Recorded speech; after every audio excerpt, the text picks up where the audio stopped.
Chapter 1. The Diamond Cultivation. In the land of Douluo, within the star Luo Empire in the southern province, lies a small estate belonging to the Golden family in the city of Diamond. Here a young boy, merely 5 or 6 years of age, diligently trains his physique. His raven locks, dampened by perspiration, frame a cherubic face that is flushed with vigor, while his ebony eyes reveal a surprising maturity that belies his tender years. After what feels like an eternity, he plops down onto the ground, taking deep breaths to catch his breath. "It will soon be 6 years. I shall finally awaken my martial soul," he murmurs to himself while seated on the ground. This boy is not of this world. His name is Wang Chun, hailing from a place known as Earth. In his previous life, he was an orphan, taken in by a monk from Shaolin Temple. Within the confines of the temple, his only pursuits were martial arts and the reading of novels. Due to the immense popularity of the Douluo anime, he is quite familiar with the narrative. Although he yearned for the martial souls and soul skills depicted in Douluo, he never imagined he would traverse into this realm. Yet, unexpectedly, he awoke to find himself in this new world. Without the typical truck accidents or lightning strikes, it was simply a matter of awakening in this strange place. There were no golden fingers to assist him, leaving him to ponder how he might thrive here. Fortunately, the martial arts he learned in his past life could indeed be practiced here. The skills he mastered were the Shaolin Temple, which, according to the monk who adopted him, are among the most complete within the Shaolin repertoire. The art is divided into 5 levels: the Tongzi technique, the White Cloud technique, the Meteor technique, the Bright Moon technique, and the Red Sun technique. Mastering these to their zenith allows one to cultivate an inexhaustible vital energy, rendering one impervious to blades and spears. The first level, Tongzi technique, focuses on refining energy, strengthening the body, and enhancing vitality even after a day and night of combat. One remains invigorated. While the first level does not significantly augment combat prowess, reaching the second level, White Cloud technique, greatly enhances one's fighting capabilities. With strength akin to drifting clouds, this technique greatly mitigates blunt force and slightly diminishes piercing strikes. He has already reached the pinnacle of the first level and is poised to break through to the second level at any moment. Since his arrival in this world, he has practiced the Tongzi Gong each morning and engaged in physical training each afternoon, but he understands that a stronger body allows for the absorption of soul rings of greater age. In the Golden family, soul beast meat is abundant. Coupled with his training, his physique is now on par with that of an average soul master. Wang Chen's gaze sharpened as he regained his focus, rising from the ground and returning to his room to bathe. While immersed in a bath, he recalled the news he had heard. Qin Xuanji has succeeded the Pope. Qin Xuanji has just become a titled Douluo and taken on the role of Pope, with only 10 years left to live. The protagonist Tang San will also not be born for another 10 years. There is still over 20 years before the plot commences. Given my advantages, reaching the title Douluo rank may be challenging, but attaining the rank of Soul Douluo should pose no significant difficulty. My martial soul should be the inherited martial soul of the Golden family, the Diamond. I wonder if there will be any surprises. It should be fine. The Golden family was established by a titled Douluo whose martial soul was the ferocious Diamond. Over 200 years ago, the current patriarch is an elderly gentleman from his grandfather's generation, a formidable titled Douluo known as King Kong Douluo, who is renowned throughout the Douluo Continent. Beneath him are 5 elders, all Soul Douluo, the Grand Elder at level 89, the second and third elders both at level 88, the fourth elder at level 86, and the fifth elder at level 85. Among the middle generation, there are merely 2 Soul Douluo at level 81, distinguished talents poised to ascend to title Douluo with diligent effort. The majority of the rest are Soul Saints and Soul Emperors, the AS for the younger generation. Most range from level 20 to the mid-40s. The cornerstone of this family is unity, which is the foremost reason for its enduring legacy. All elders take it upon themselves to mentor the younger members and leave behind their own training manuals. Detailed records exist regarding the types of soul rings suitable for the family's inherited martial souls, which greatly assist the younger generation in their selection of soul rings. Wang Chun, returning to the present, emerged from the bathing tub, dressed, and stepped outside. Upon arriving home, he found that his mother, Wei Shiyu, a level 55 support soul master wielding a staff as her martial soul, had prepared a meal and was waiting for his return. His father, Wang Long, a level 71 assault-type soul master, holds some influence within the family, often responsible for supplying the family with soul beast meat. This abundance of soul beast meat has enabled Wang Chun to elevate his foundational training to its pinnacle. Without such provisions, reaching this level would have been unattainable. "Mother, why hasn't father returned?" he inquired. "Today, the patriarch is holding a meeting, so he won't be home. We can eat without him," she replied. Oh, understood. Come quickly, dinner is ready, and it's all your favorite dishes. You will awaken your martial soul the day after tomorrow, so don't wander off. I know, Mom. I won't stray. All right. I trust that you will not squander this crucial time. Come eat before it gets cold. He swiftly finished his meal and retreated to his room. Lying on his bed, his mind wandered, and the more he contemplated, the more restless he became. Resolved, he began to practice on his bed. Currently, he had reached the pinnacle of the first layer of his foundational training. A breakthrough to the second layer would significantly enhance his combat prowess. As he circulated his soul power through the cycles, it continuously flowed, and with each complete rotation, his soul power grew stronger. In his room, Wang Chun continued to operate his cycles. Suddenly, a vast and ethereal surge of soul power manifested within him, enveloping him in a sensation akin to being immersed in clouds, offering an exhilarating sense of liberation. Finally, I have broken through to the second layer. Wang Chun beamed with joy, having attained the second layer of his foundational training, the white cloud technique. Through relentless cultivation, he had successfully ascended to this new level. Although the quantity of his soul power did not increase, the quality experienced a remarkable breakthrough. After this advancement, his drowsiness dissipated entirely. He resumed the circulation of his soul power in bed. Indeed, he found that the efficiency of his progress was at least doubled compared to the first layer. In other words, his cultivation will accelerate and strengthen progressively. In the future, upon contemplating this, a subtle smile graced his lips, and his heart swelled with increasing joy. After circulating his energy for several cycles in bed, he reclined to rest. Family Assembly Cultivation. At the ancestral grounds of the King Kong family, the high-ranking members, save for those occupied by duties, had gathered in the conference room. The primary purpose of this meeting is to deliberate on the recent events occurring across the continent, particularly regarding Qian Sunji's ascension to the papacy and its implications for our King Kong family, announced an elderly man with white hair and piercing eyes. He was none other than the patriarch of the King Kong family, Wang Gang. Qian Sunji's assumption of the papacy essentially aims to achieve two objectives: to promote his name and to secure his position as pope, remarked an elder seated to Wang Gang's right, his tone nonchalant. Indeed, the elder is correct.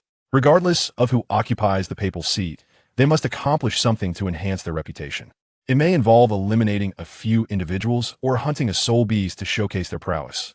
Since our King Kong family is distanced from Wuhuan City and has no conflicts with the Wuhuan Temple, it is likely we will remain unaffected, interjected the fourth elder, a man of impulsive nature, who always hastened to voice his thoughts during meetings.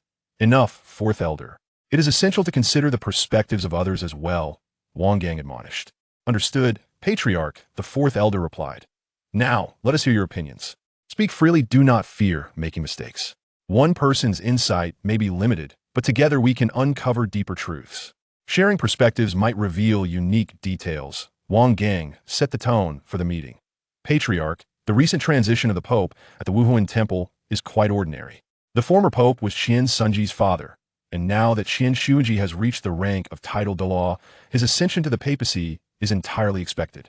After all, the papal position has long been held by the Qian family, stated the third elder as he rose to address the assembly. Indeed, patriarch, rather than concerning ourselves with matters that bear little relevance to our family, it would be more prudent to focus on the younger generation within our clan. Recently, we have yet to see a particularly gifted individual emerge among our new progeny, chimed in the second elder, who oversees the cultivation of soul masters within the family. The discussion among the members ensued. Surprisingly, the newly awakened youths have demonstrated rather low innate soul power, remarked one. Indeed, I've heard that the highest among them is merely at level 6, another agreed. It seems he belongs to a collateral branch, someone added. Correct, he is of the collateral line. His father sacrificed for the family, and he was raised solely by his mother, another noted. Nevertheless, with the family support, the lad appears quite healthy and robust, remarked Wang Gang, rising to command attention. Enough with the commotion. Let each of you speak in turn, he declared. Wang Ming, the awakening for the younger generation is just 2 days away. Are you prepared? We must avoid any slip-ups. No problem, clan leader. This isn't my first time awakening those little ones. I am well prepared. Old 5, is there any issue with the southern garrison? Clan leader, there are absolutely no issues. The southern garrison is a force meticulously crafted by our golden family, with all the leadership comprised of our kin. They will certainly not falter. Very well, that concludes today's meeting. Upon returning, everyone should pay close attention to the younger generation. A family aiming for prosperity must ensure continuity. Those youngsters embody our family's hope. Upon your return, be sure to encourage them to enhance their abilities. Understood, clan leader. Everyone responded in unison.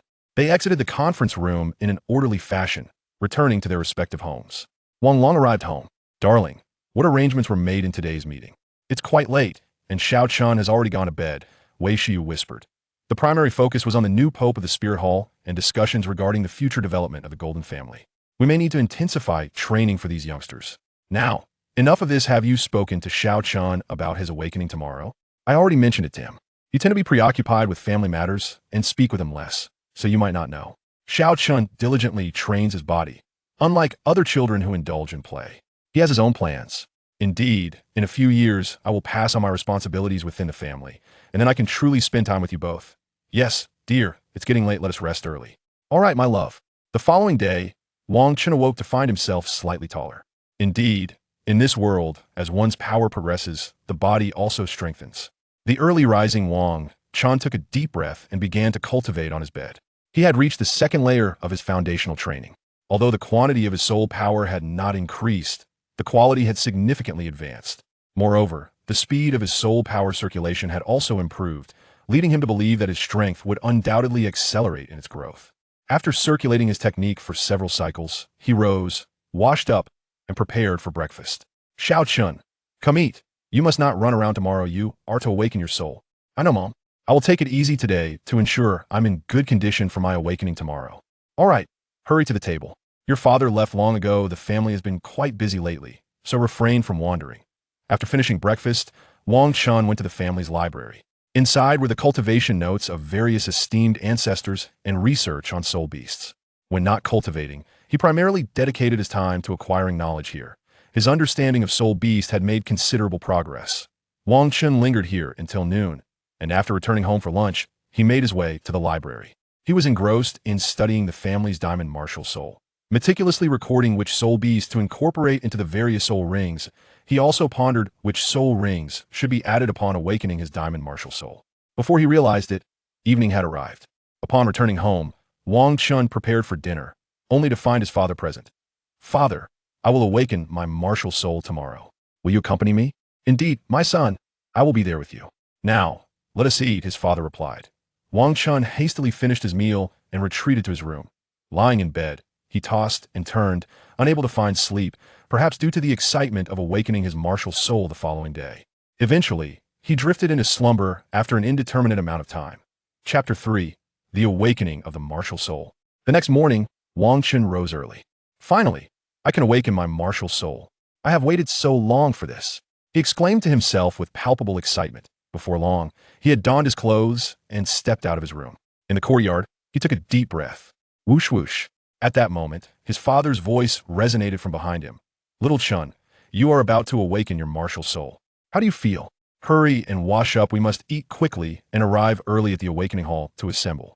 The family will assist you in your martial soul awakening, so do not be late. That I understand, Father, Wang Chun replied. He swiftly completed his morning routine and dashed to the dining room, consuming his meal in haste before urgently heading off to the awakening hall with his father.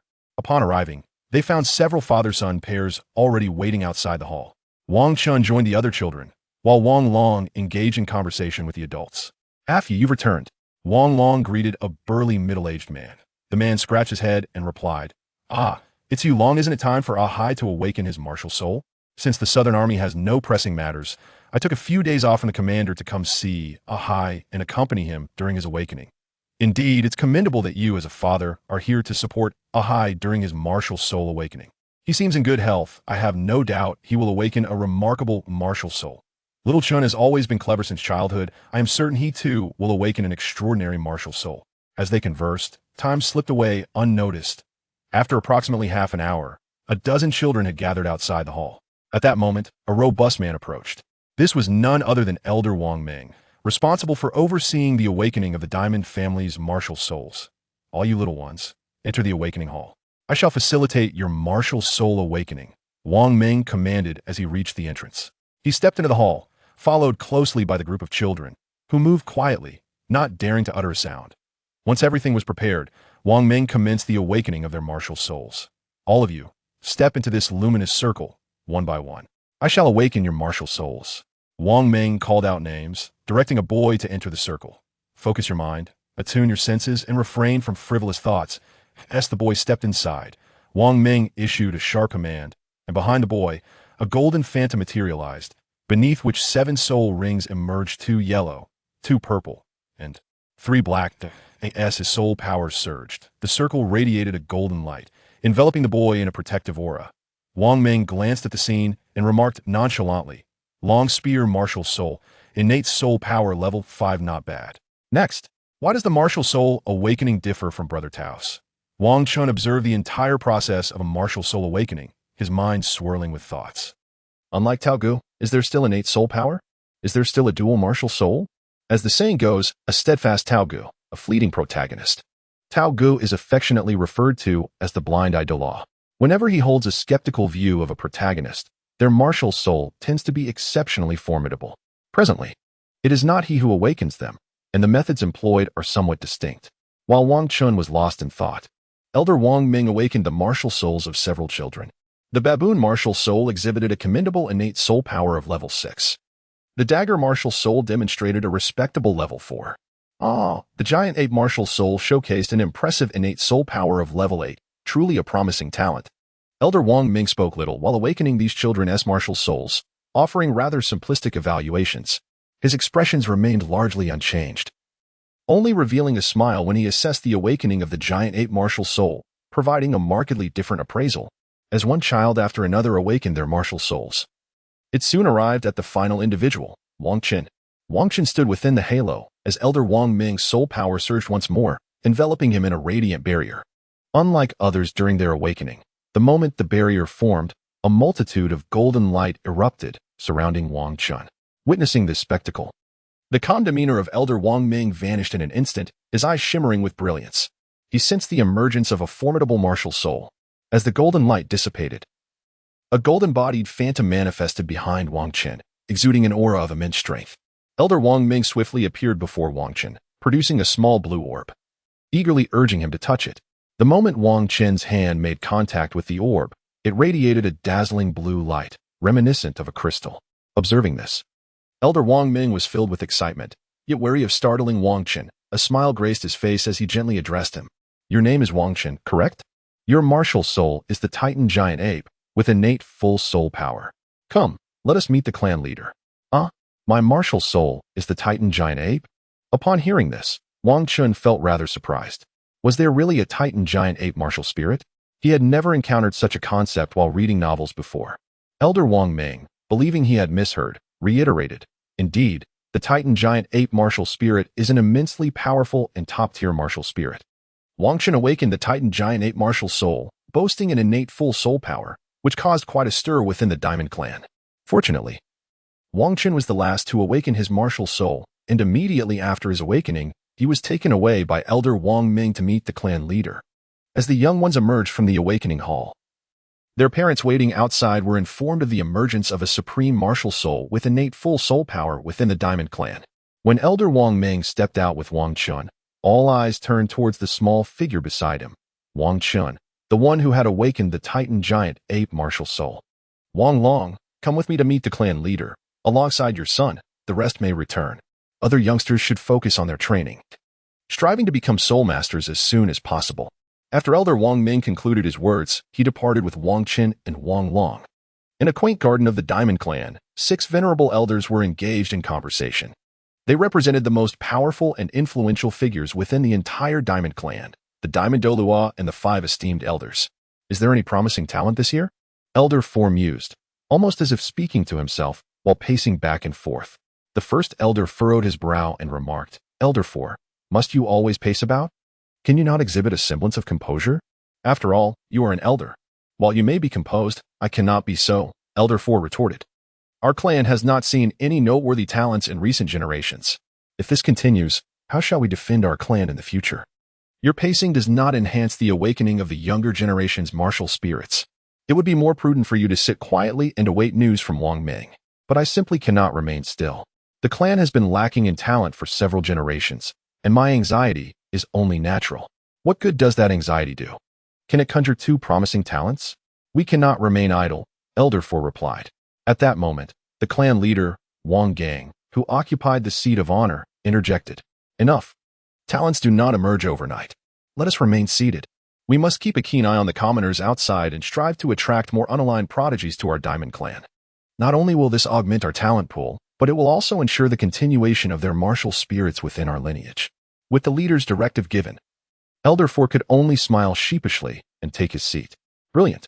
Absolutely brilliant, clan leader, exclaimed the third elder, seated beside the second elder. This strategy will not only strengthen our clan, but also weaken the others. Indeed, indeed. A perfect solution, clan leader. Your brilliance is commendable, the fifth elder added in praise. All right, enough of this pleasantry. We are not strangers here. Instead of engaging in idle chatter, let us focus our energy on how to attract those unaligned prodigies.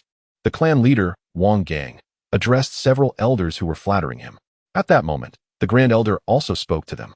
For these individuals, the allure of our King Kong family pales in comparison to that of the Spirit Hall. Our only advantage lies in being the local power of King Kong City. The southern garrison still holds considerable appeal for King Kong City. Furthermore, the King Kong Soul Master Academy we established has garnered a good reputation. We offer a program for underprivileged children, allowing them to study first and pay later. Once they graduate from the Junior Soul Master Academy and earn money, they can then repay us, enhancing our standing in King Kong City. Most graduates tend to leave for the Intermediate Soul Master Academy after earning enough funds. I believe our King Kong family should establish an Intermediate Soul Master Academy as well. This way, those who graduate from the Junior Academy can directly transition into the Intermediate Academy. Consequently, those capable of advancing to the Advanced Soul Master Academy can be absorbed into our family, while those who are not will likely remain in the southern garrison without many choosing to depart. Indeed, this is a wise suggestion.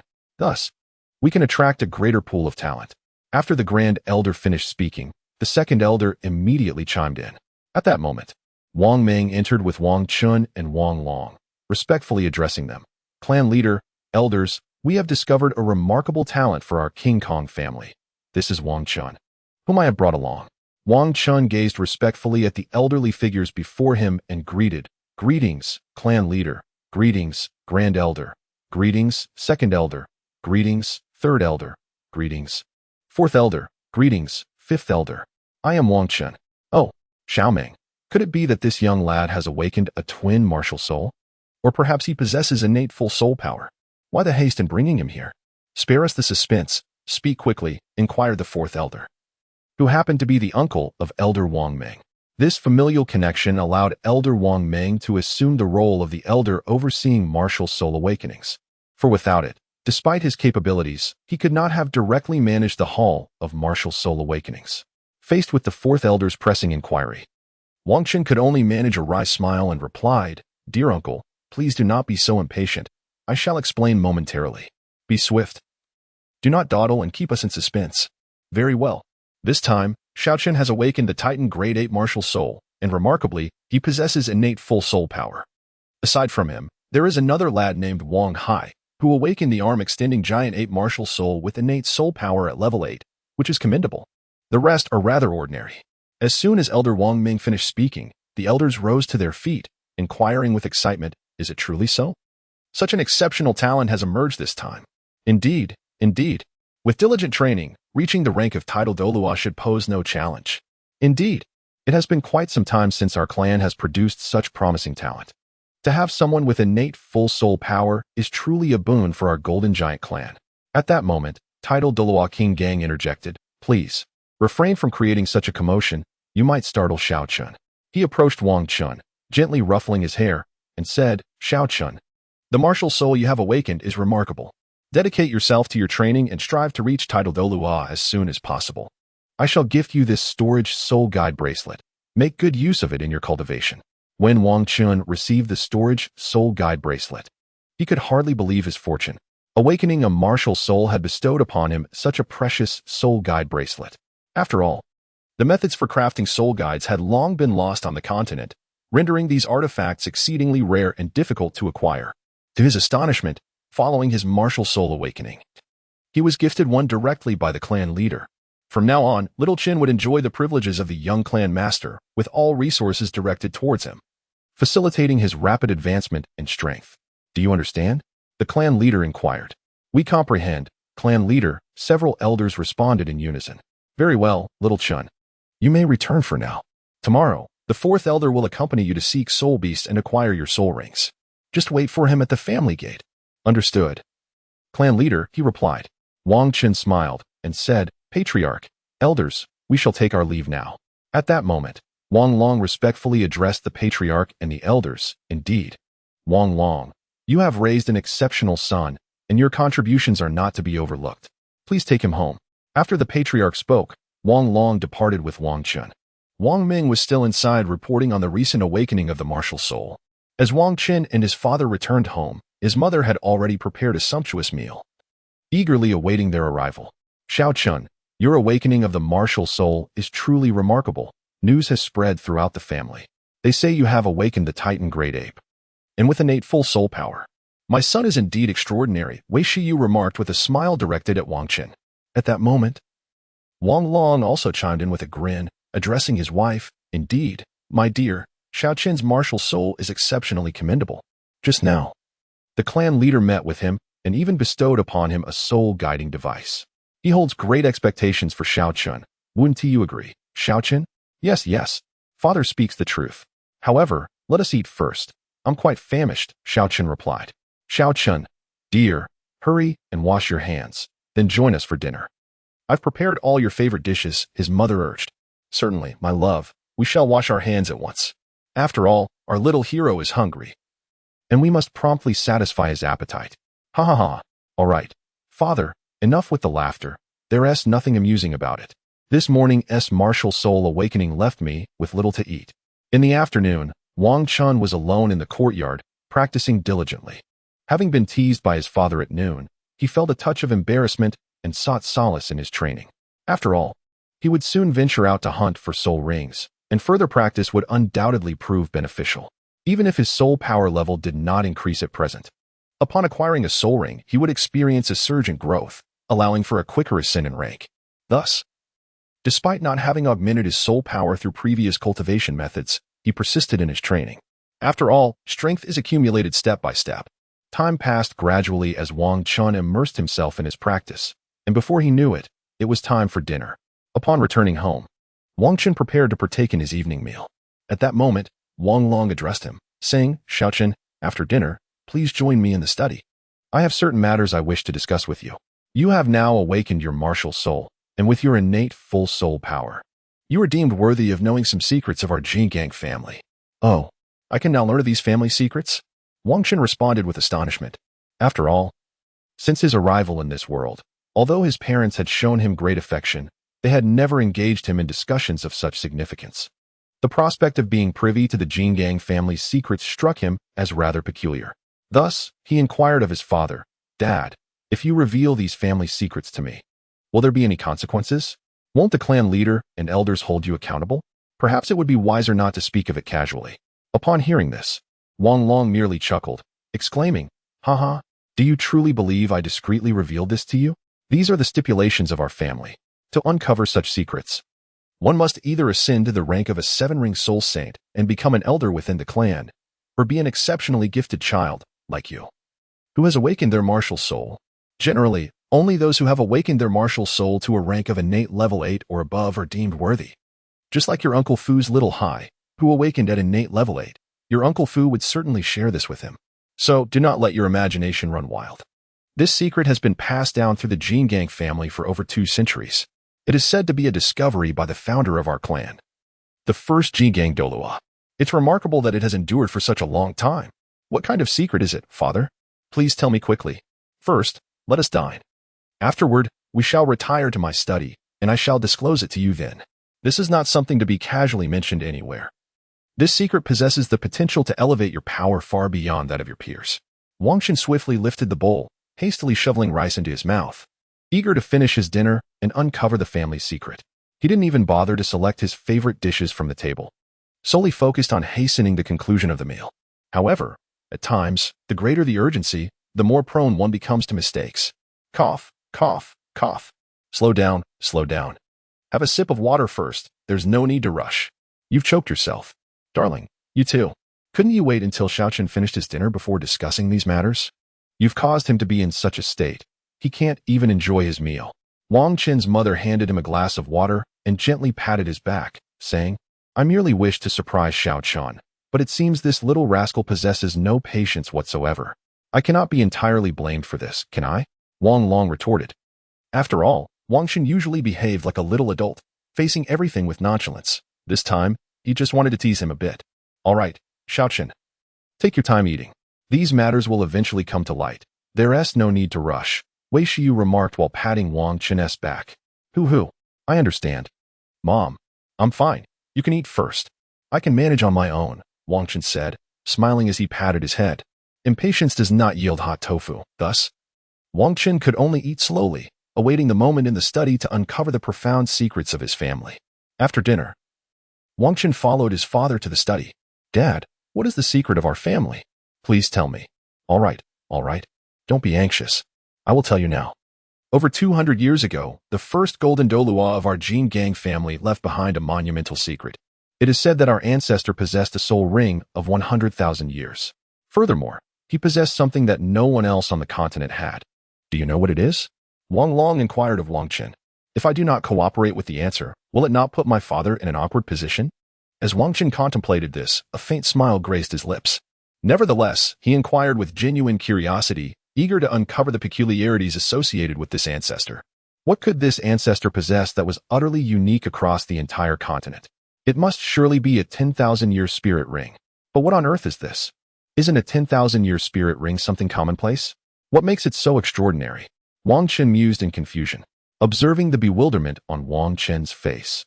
Wang Long gently tapped his head and explained, if it were merely an ordinary 10,000-year spirit ring, it would hold no significance and would not be treated as a family secret. However, if this 10,000-year spirit ring happens to be the fourth spirit ring, then it is indeed a rarity that does not exist anywhere else on the continent. The fourth spirit ring is a 10,000-year spirit ring. How can that be possible? Wang Qin exclaimed in astonishment. The fourth spirit ring is solely a 10,000-year spirit ring, and in the original narrative, only Tang San possessed such a thing. He only succeeded because he had numerous advantages, and that was a matter of several decades later. Yet you were telling me that, over 200 years ago, there existed someone like this? Is this not a jest? Wang Qin was utterly astounded by this revelation. He could hardly believe it. Are you shocked? When I first learned this secret, I was equally incredulous. However, after delving deeper into it, I began to accept the truth of this news. Would you like to know how the ancestor of the Diamond Clan absorbed that fourth soul ring? Father, please tell me quickly. Stop keeping me in suspense. Wang Qin urged his father eagerly. To his surprise, the previously obscure Diamond Clan, which had never been mentioned in the original tale, harbored such a significant secret. Clearly, the world of Douluo Continent was far more complex than the original narrative suggested. Wang Qin pondered the depths of this realm, realizing that one must tread carefully. Being overly conspicuous could lead to peril. Very well, I shall share it with you, Wang Long replied, a mysterious smile gracing his face. Over 200 years ago, when our ancestor reached the 40th level, he prepared to hunt for the fourth soul ring. At that time, he was merely an ordinary soul master of the same level. Lacking a fourth soul ring, without a family to assist him in his quest, he resorted to hiring a soul hunting team with gold coins to acquire the ring for him. However, this hunt encountered significant difficulties, leading to the unexpected fortune of obtaining a 10,000-year soul ring as his fourth. Wang Long recounted slowly, his eyes fixed on his son. What kind of trouble did they face? Wang Qin inquired impatiently. At that time, our ancestor employed a team led by a group of soul masters. They were venturing into the vast Star Do Forest, the largest forest on our continent, in search of a superior fourth soul ring. Aiming for the central and outer mixed regions of the forest, they encountered mostly 1,000-year soul beasts. Yet, unbeknownst to them, a soul beast tide erupted that day. All members of the hired soul master team, except for our ancestor, perished in the onslaught, leaving him injured and trapped within the Star Do Forest, Wang Long recounted calmly. Initially, our ancestor had intended to escape the forest discreetly, but just as he was preparing to leave, he uncovered a secret. This revelation not only granted him the 10,000-year soul ring, but also propelled him to the rank of titled Douluo in the years that followed, ultimately founding the Diamond Clan. Wang Long paused, lost in thought as he recalled the significance of those events. Wang Qin suddenly realized that his father had stopped speaking. Upon closer inspection, he found his father lost in deep contemplation. Thus, he addressed his father, saying, "Father, what secret could have instigated such a profound transformation in our ancestors?" Wang Long abruptly awakened, realizing that he had been lost in thought. Shaking his head, he continued, "At that time, our ancestors, facing a sudden beast tide, fell into a cave while fleeing and discovered the legendary earth heart milk within. This substance not only possesses the extraordinary ability to heal wounds, but also to transform one's physique, enhancing one's physical strength. It was precisely for this reason that he subsequently obtained a 10,000-year soul ring. After falling into the cave and finding the earth heart milk, he sheltered there. Relying on its powers to mend his injuries and fortify his body, he remained hidden for 3 days, during which he not only healed his wounds, but also made significant advancements. His physical prowess increased more than twofold, and his mental faculties were greatly enhanced as well. Once he emerged from the cave, the beast tide had already subsided. With his newfound strength, he resolved to remain in the forest until he could find a suitable soul ring before venturing out. Thus, he began his search within the woods. Could it be that he killed a 10,000-year soul beast there? Wang Chen questioned, perplexed. Not quite, Wang Long replied. Our ancestor's acquisition of the 10,000-year soul ring was due to a fortuitous circumstance. Within half a day of searching, he stumbled upon a valley housing a peach tree, with a single peach hanging upon it. Beneath the tree stood 2 10,000-year soul beasts, a diamond ape and an iron-armored rhinoceros, engaged in a fierce confrontation. Our ancestor patiently waited, hoping for an opportunity to arise. Ultimately, the 2 soul beasts inflicted devastating harm upon one another, allowing him to claim the peach and, fortuitously, a soul ring. This is a secret of our esteemed diamond family lineage. Wang Long clicked his tongue in disbelief. Is this a narrative spun from fiction? Surviving calamity only to directly acquire treasures and enhance oneself. Seeking a soul ring and effortlessly witnessing 2 soul beasts destroy each other, seizing the opportunity. This protagonist-like fortune is astounding. But wait, Father, you have yet to explain why our ancestor absorbed the 10,000-year soul ring. At that time, no one was absorbing such rings at the 4th level. Why did he attempt it, and how did he succeed? Wang Chen inquired immediately, bewildered. Wang Long stated directly, it was not mentioned. Not mentioned? How could such crucial information be omitted? This is utterly inconceivable. To withhold the most significant news is akin to having one's trousers down, only to be shown this. Indeed, when I first heard this news, I felt the same as you. However, the message passed down through our clan was that this was not disclosed. Nevertheless, what I am about to share next is of utmost importance, so pay close attention. I have come to understand that the secret handed down from generations pertains to our ancestors' original discoveries, compiled by the successive leaders and elders of our Jingang family. It concerns the relationship between our physical strength and the longevity of our soul rings. The greater our physical strength, the longer the duration of our soul rings. In other words, the stronger our bodies, the higher the age of the soul rings we can absorb.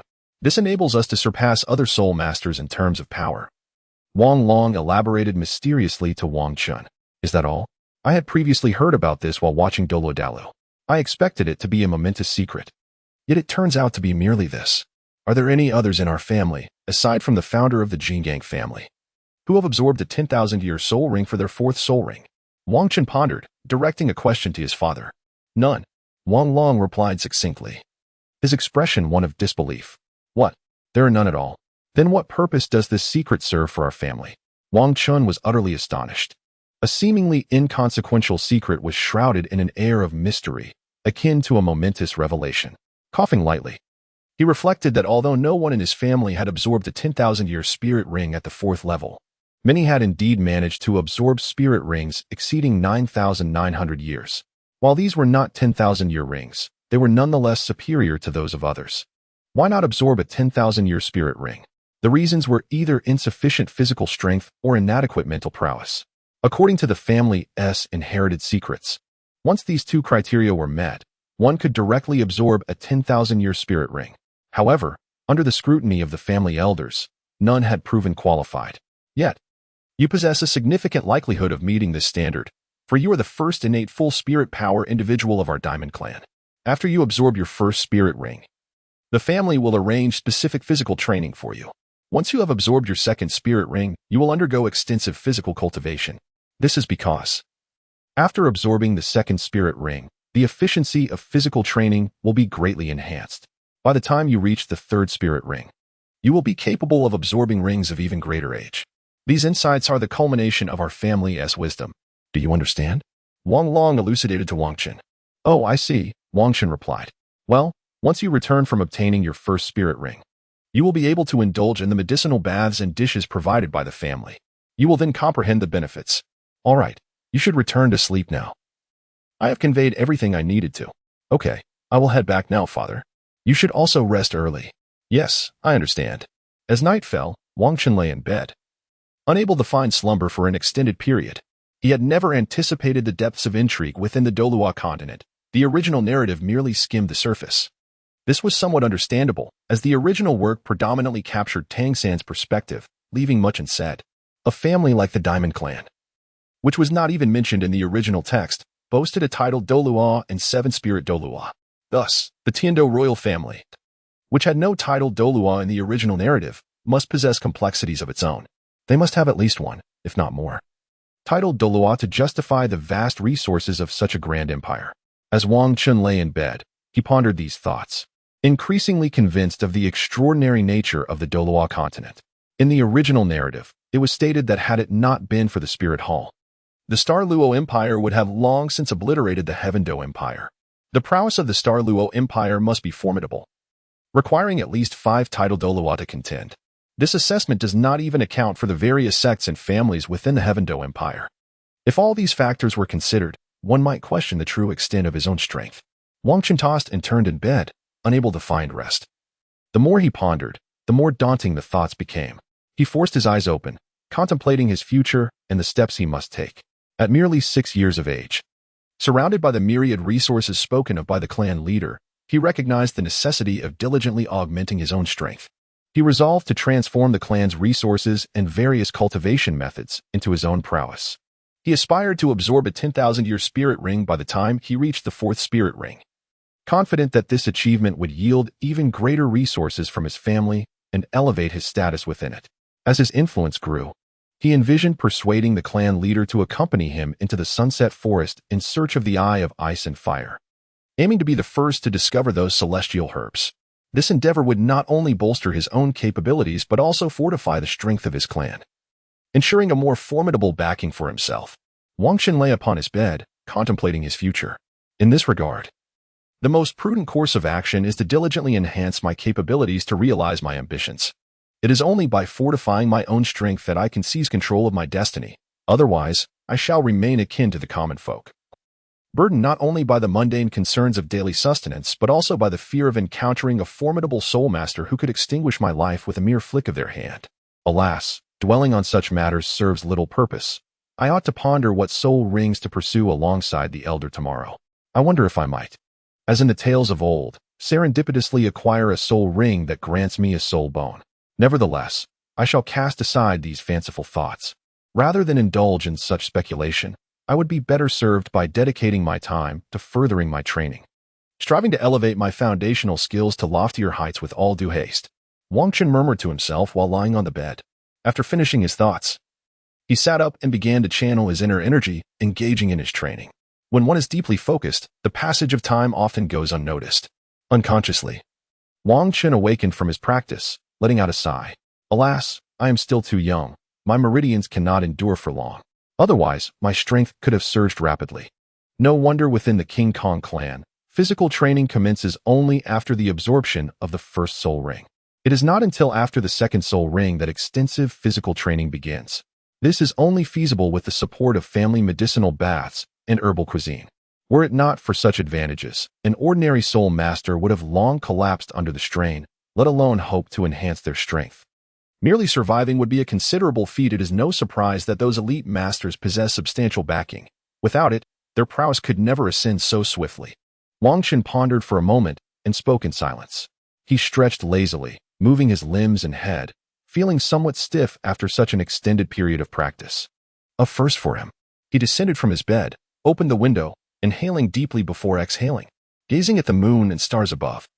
He reminisced about his carefree life in his previous existence at the Shaolin Temple. When he first began learning the fundamentals of martial arts under his master, he had countless questions. Master, why do we practice martial arts? What purpose does it serve? Martial arts are for strengthening the body. As for its purpose, it is primarily to maintain good health and avoid illness. But if it serves little purpose, why should I continue practicing? You mentioned it strengthens the body.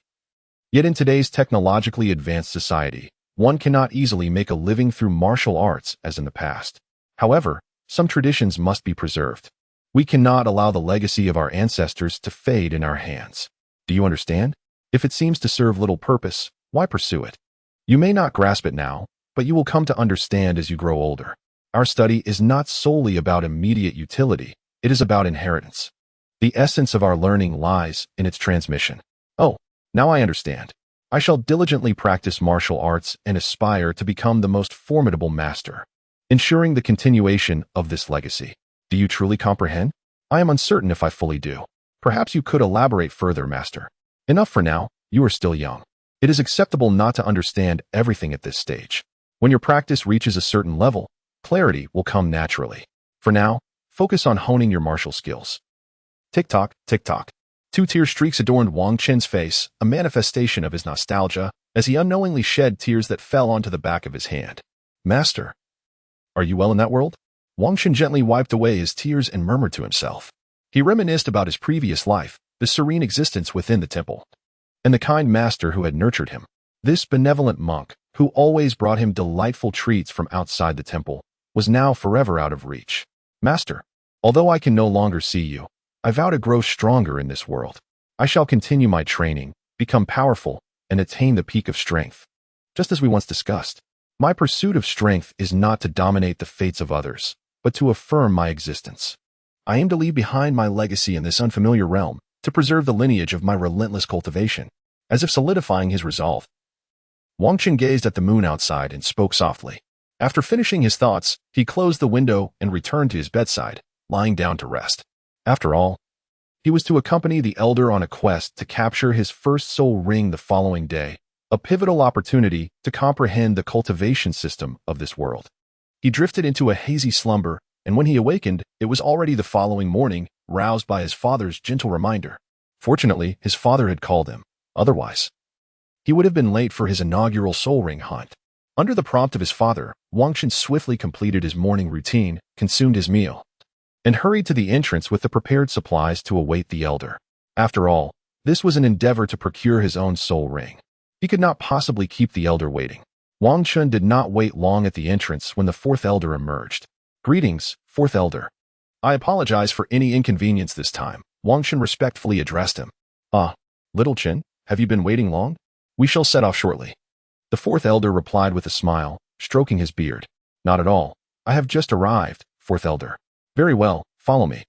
The 4th elder beckoned Wang Chen towards a carriage. Certainly, 4th elder.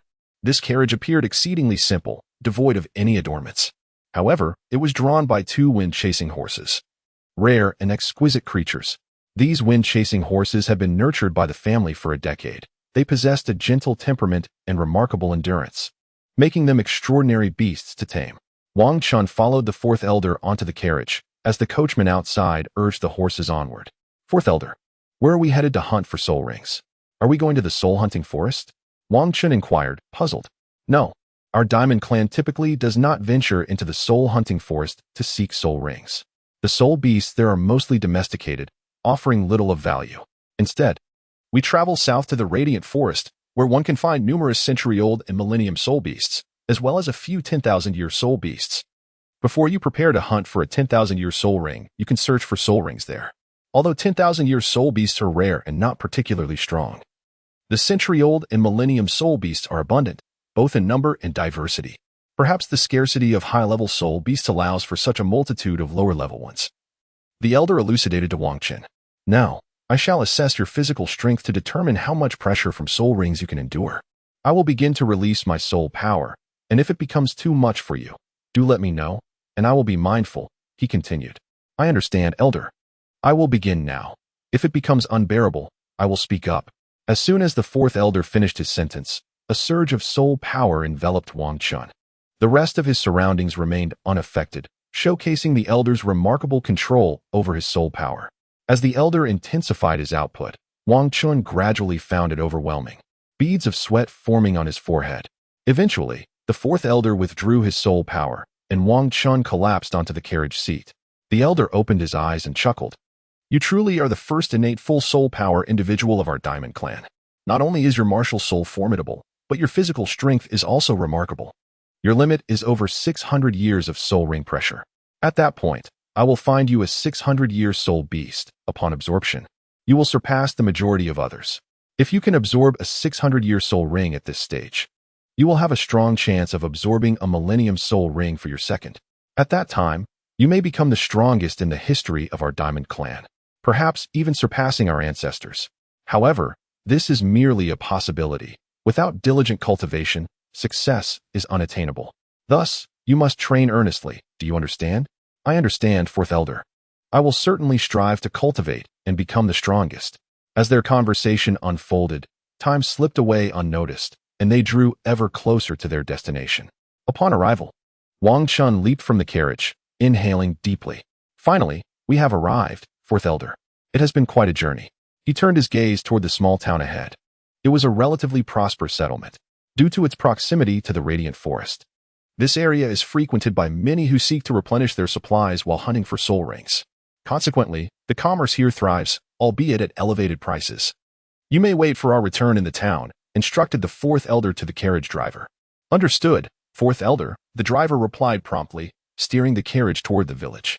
All right, Shaoqin, once we have successfully acquired the soul rings, we shall take a moment to rest here. For now, let us embark on our quest for the soul rings. The Fourth Elder conveyed to Wang Chun. Oh, I understand, Fourth Elder.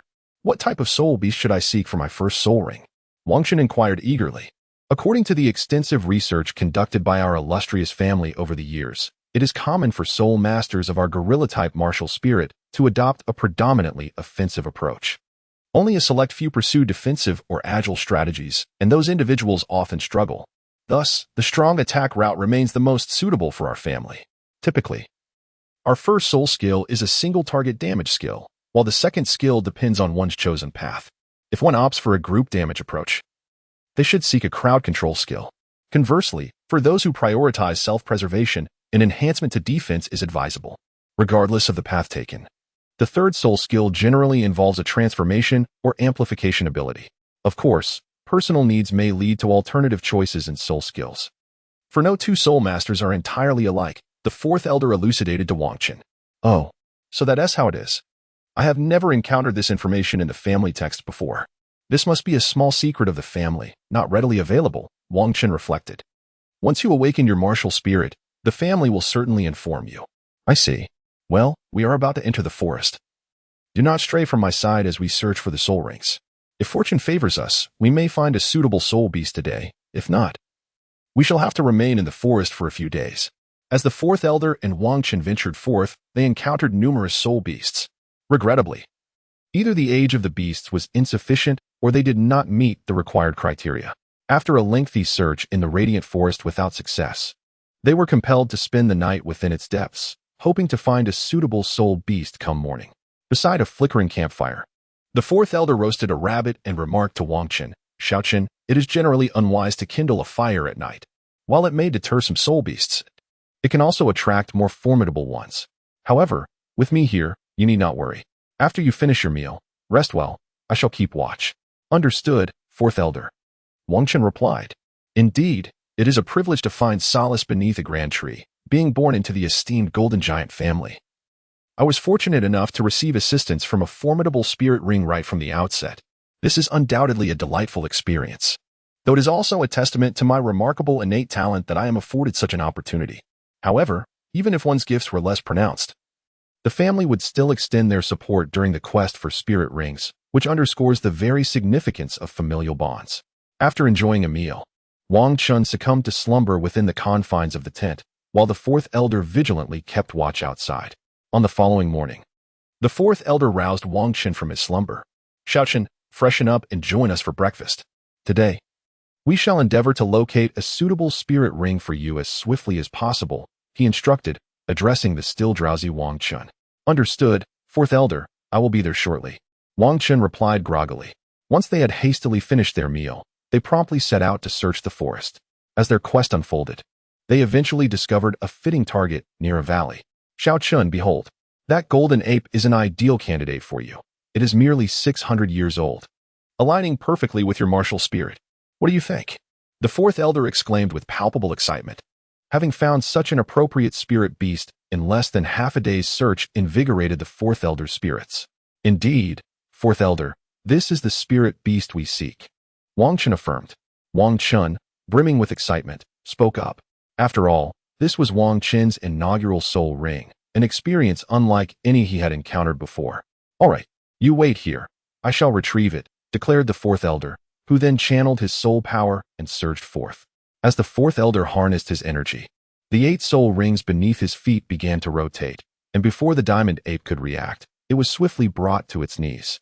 With a deft maneuver, the fourth elder tossed the diamond ape at Wang Chun's feet. The creature lay there, its bones shattered, gasping for breath as if on the brink of death. Little Chun, swiftly eliminate the diamond ape and claim the soul ring.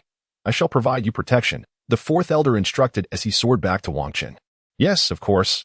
Fourth elder, I appreciate your assistance. Upon Wang Chun's decisive act, the mighty golden monkey met its demise, and with its passing, a resplendent yellow soul ring emerged. Floating gracefully from its form, Wang Chun promptly settled onto the ground, channeling his cultivation method to absorb the soul ring. As he executed his technique, the soul ring seamlessly enveloped him, amplifying his strength. Thanks to his refined practice, his physical resilience was remarkably robust. Thus, during the absorption of the soul ring, he experienced no discomfort or pain. On the contrary, with each addition of the soul ring, a refreshing wave of energy coursed through his entire being, continually nurturing and enhancing his physical attributes. Wang Chun's physical attributes were rapidly ascending. In less than an hour, he had completely absorbed the 600-year-old diamond ape spirit rings, thus acquiring his first spirit ring and spirit ability. Wang Chun closed his eyes, savoring the essence of his first soul skill, and could not help but smile. The potency of his soul skill was truly formidable. His inaugural soul skill was the mighty Vajra Fist. When activated, it doubled his attack power, explosive force, and strength. Moreover, it could disregard 10% of his opponent's physical defense. This soul skill was undeniably extraordinary. However, its immense power came at a cost, as even with his current soul energy, he could only utilize it a few times before depleting his reserves entirely. Little Chun, your soul skill is quite impressive, isn't it? Elder Four chuckled, recognizing that given the 600-year age of the first spirit ring and its suitability, the skill was bound to be remarkable. Yes, Elder Four, I believe my soul skill is exceptionally powerful. I would like to give it a try, Wang Chun replied excitedly. Very well, unleash your soul skill upon me. I wish to observe its efficacy, Elder Four said. All right, Elder Four, to be cautious. I am about to make my move, Wang Chun warned. Upon concluding his words, Wang Chun prepared to unleash his soul skill. After all, the fourth elder was a soul Douluo. Even though his primary soul skill was exceptionally potent, it remained relative. His strength was limited and would hardly inflict any harm on a soul Douluo. As Wang Chun activated his soul skill, golden light emanated from his hands, and he hurled a powerful punch towards the fourth elder. Vigorous diamond fist. Wang Chun bellowed as his golden fist descended upon the fourth elder. With a resounding thud, the fourth elder did not even employ a soul skill. Relying solely on his inherent soul power, he effortlessly neutralized the full force of Wang Chun's initial soul skill. Impressive. Your first soul skill is already comparable to others' third soul skills. Although your current soul power level is relatively low, you have just absorbed your first soul ring and have already reached the 13th level. Once you return to your family and benefit from their resources, you will undoubtedly grow stronger in no time, the fourth elder remarked, pleased. It was his first encounter with such a gifted junior, and he believed Wang Chun could at least ascend to the rank of Super Douluo, if not even the legendary level of Peerless Douluo. After all, Wang Chun's innate talent could support him in reaching such heights. Very well, let us prepare to leave the forest. We shall rest for a day in the town before returning to the family, the fourth elder advised Wang Chun. Understood, fourth elder. Please wait for me a moment. Wang Chun replied. Upon finishing his words, Wang Chun rushed towards the corpse of the golden ape and began his examination. This shouldn't be the case. How could it be that the protagonist, upon acquiring such a formidable first spirit ring, is not granted a soul bone? This diverges from the narrative of the novels. Wang Chun muttered to himself, clearly perturbed. Ha ha ha, Shao Chen, there aren't that many soul bones available. Generally, only spirit beasts over 10,000 years old have a chance to yield a soul bone. A mere 100-year spirit beast is virtually incapable of producing one. The odds are almost infinitesimally small. Let us hasten our departure, the fourth elder chuckled, understanding Wang Chen's sentiments. After all, he too had once harbored dreams of acquiring a soul bone with ease. Yet, after all these years, he had only witnessed such a phenomenon during the hunt for his 8th spirit ring when a spirit beast dropped a right arm bone. Oh, I see now, fourth elder, Wang Chen replied. Consequently, they made their way out of the forest, intending to rest in the town. As they arrived at the town, dusk was approaching. They headed towards the Yulai Inn, an establishment run by the Golden family. The clan members typically acquired their 1st to 4th spirit rings within the Twilight Forest, which prompted the establishment of this inn for the convenience of the family's spirit masters. Fourth elder, you've arrived. Please, come upstairs. We have a private room prepared. I shall promptly instruct the kitchen to prepare the meals, and the guest rooms have been tidied. A plump, middle-aged man respectfully addressed the fourth elder. His name was Wang Yun, the innkeeper designated by the Golden family. Despite his lackluster talent, currently only in his 20s in terms of spirit rank, he possessed a remarkable aptitude for management. Not only did he run the Yulai Inn in Twilight Town exceptionally well, but he also opened several branches elsewhere.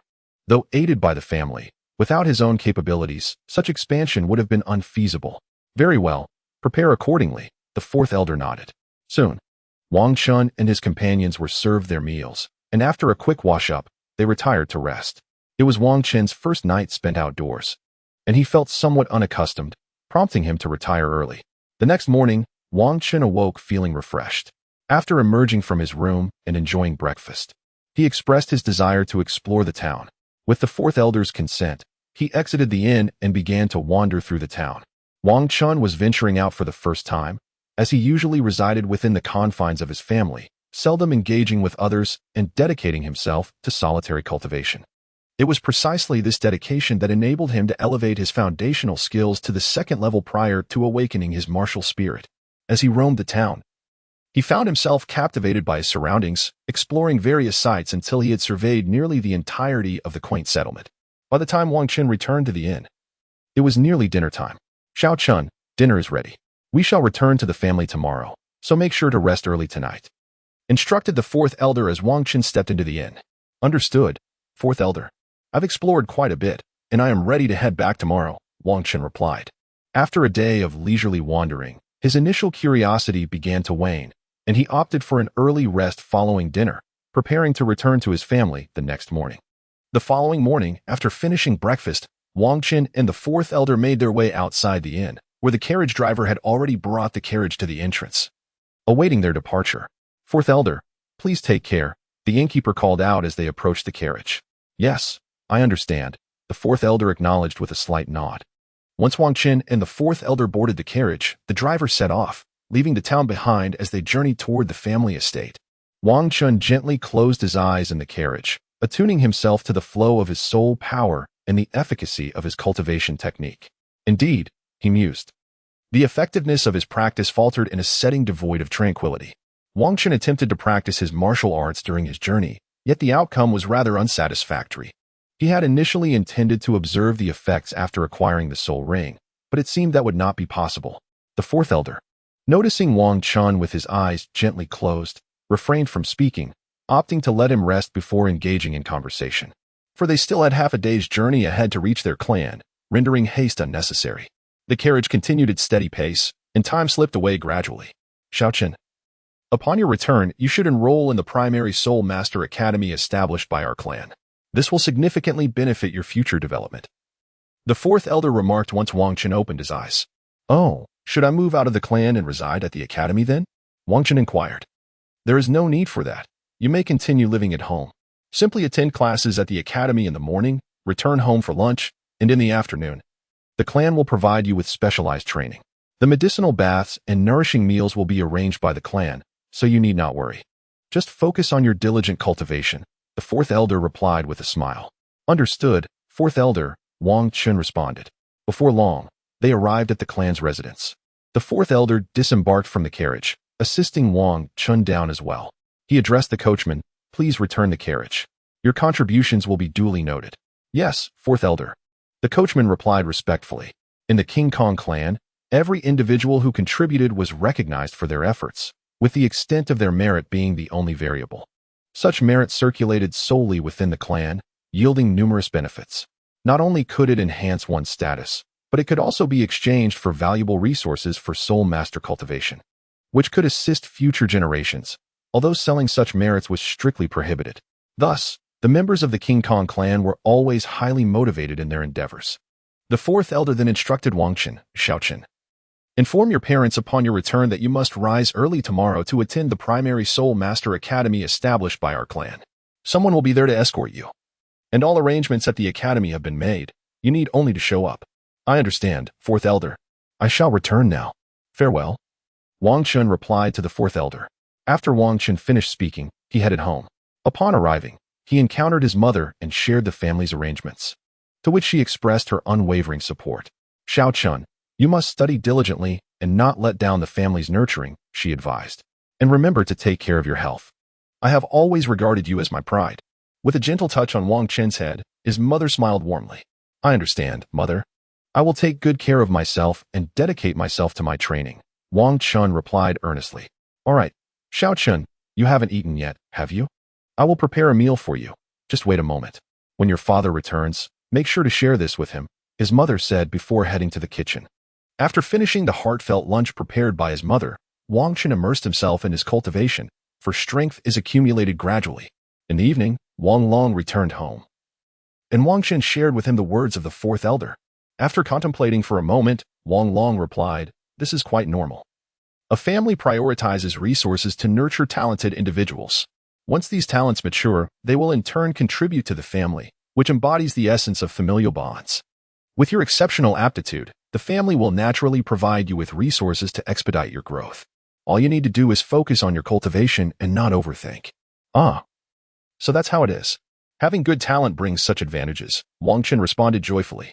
Indeed, the family will allocate various resources to those of you with remarkable talent. Moreover, when you attend the academy tomorrow, they will certainly arrange for a protector to safeguard you. Typically, this protector is withdrawn once you reach the rank of Soul Master or Soul Sovereign, allowing you to grow independently. After all, flowers nurtured in a greenhouse cannot withstand the storms. Only through trials can one truly flourish, Wang Long elucidated to Wang Chun. Oh, I see, Wang Chun pondered thoughtfully. He had not anticipated that the Golden Armored Clan's approach to nurturing its descendants was so profound, allowing them to become stronger through the trials of adversity, rather than merely accumulating soul power. Furthermore, once you reach the 40th level, you must venture out to hone your skills. Upon reaching the 50th level, you may return to the clan for assistance in procuring suitable soul rings, after which you will face a choice. Continue your journey of self-discovery or assume a managerial role within the family, overseeing its affairs. Alternatively, you could continue to cultivate your skills, and upon reaching the 60th level, you would be eligible to join the clan's protective military. This elite group is reserved for those who have ventured out and returned at the 60th level, possessing not only formidable soul power, but also the experience of navigating the continent independently, making their combat prowess potentially surpass their soul power. Thus, the protective military represents the pinnacle of the family's martial might, endowed with both high status and the best rewards. When I reached the 50th level, I chose not to venture out, and instead directly joined the family management. Consequently, even though I am now a soul sage, I lack the qualifications to join. Wang Long continued. If you aspire to ascend to the higher echelons of the family, it is advisable to pursue a place there. For most clan leaders, and the 5 elders emerge from this circle. Those who come from these ranks significantly enhance the selection process for leadership positions. This is a family regulation designed to ensure that the higher-ups are individuals unafraid of challenges. I understand, Father, Wang Chun replied earnestly. Good, as long as you comprehend this. Rest early. Tomorrow, you must rise early for the academy. After Wang Long finished speaking, he instructed Wang Chun to take a rest. The next morning, Wang Chun awoke early. After freshening up, he prepared to have breakfast. Upon arriving at the dining hall, he found his parents dining with an unfamiliar individual. Upon seeing him, they beckoned him to join them. This is Soul Emperor Wang's son, the protector assigned by the family for this occasion. Come and meet him, Wang Long introduced. Good day. Uncle Wang, Senator, I appreciate your assistance. I am Wang Chun, Wang Chun said respectfully, recognizing the importance of showing deference to his future protector. Greetings, young Chun. I am Wang's son, a Soul Emperor at level 68. Until you reach level 40, I will be responsible for your protection, Wang's son replied. After finishing breakfast, Wang Chun accompanied Wang's son to the Jingang Junior Soul Master Academy, situated within Jingang City. This academy was established by the Jingang family specifically to nurture the younger generation of the family and the descendants of the Southern Town Legion, while also accepting civilian soul masters from Jingang City. As such, the academy was bustling with students. Approximately 20 minutes later, Wang Chun arrived at the Soul Master Academy. The principal, a member of the Jingang family, was over level 50 and of considerable age. Having reached a point in his career where he no longer had much room for advancement, thus taking on the role of academy head. Since Wang Chun had already attained level 13, he was placed directly into the intermediate class. The academy was divided into 3 classes: the beginner class, the intermediate class, and the advanced class. The beginner class consisted of soul masters without soul rings. The intermediate class comprised those with 1 soul ring, while the advanced class was for those who had acquired their 2nd soul ring. Those above this level had already graduated. Upon entering the classroom, Wang Chun found that a lesson was already in progress, with a teacher lecturing at the front. Wang Chun gently knocked on the door and entered the room. The teacher at the podium glanced at him, offering a warm smile, and said, "You must be Wang Chun. The dean has already informed me about your arrival. Please find a seat and settle down. Make sure to come early tomorrow." "All right, teacher, I understand," Wang Chun replied with a smile. He then took his seat and began to listen to the lecture. "Very well, dear students, we shall conclude today's lesson here. You may take a moment to rest." Unbeknownst to them, the teacher had swiftly wrapped up the day's class, allowing the students to manage their time as they pleased. Wang Chun took a moment to familiarize himself with his classmates, most of whom hailed from the city of King Kong. Subsequently, he exited the classroom and made his way towards the King Kong family, eager to observe the nature of their specialized training. Wang Chun followed Wang Sin to the family estate, whereupon he proceeded directly to a training ground. It was there that Wang Sin spoke, stating, "From now on, I shall oversee your physical training. You need only follow my directives. Train for an hour each day, and thereafter, manage your own cultivation." "Understood," Wang Chun replied. Wang Chun had not anticipated that his physical training would be directly overseen by Wang's senator. However, this arrangement is quite reasonable. After all, having a soul emperor merely serve as a bodyguard would be a considerable underutilization of such power. This approach ensures the family's soul master resources are not squandered. Subsequently, Wang Sin imparted to Wang Chun a regimen of exercises designed to enhance his physical prowess comprehensively.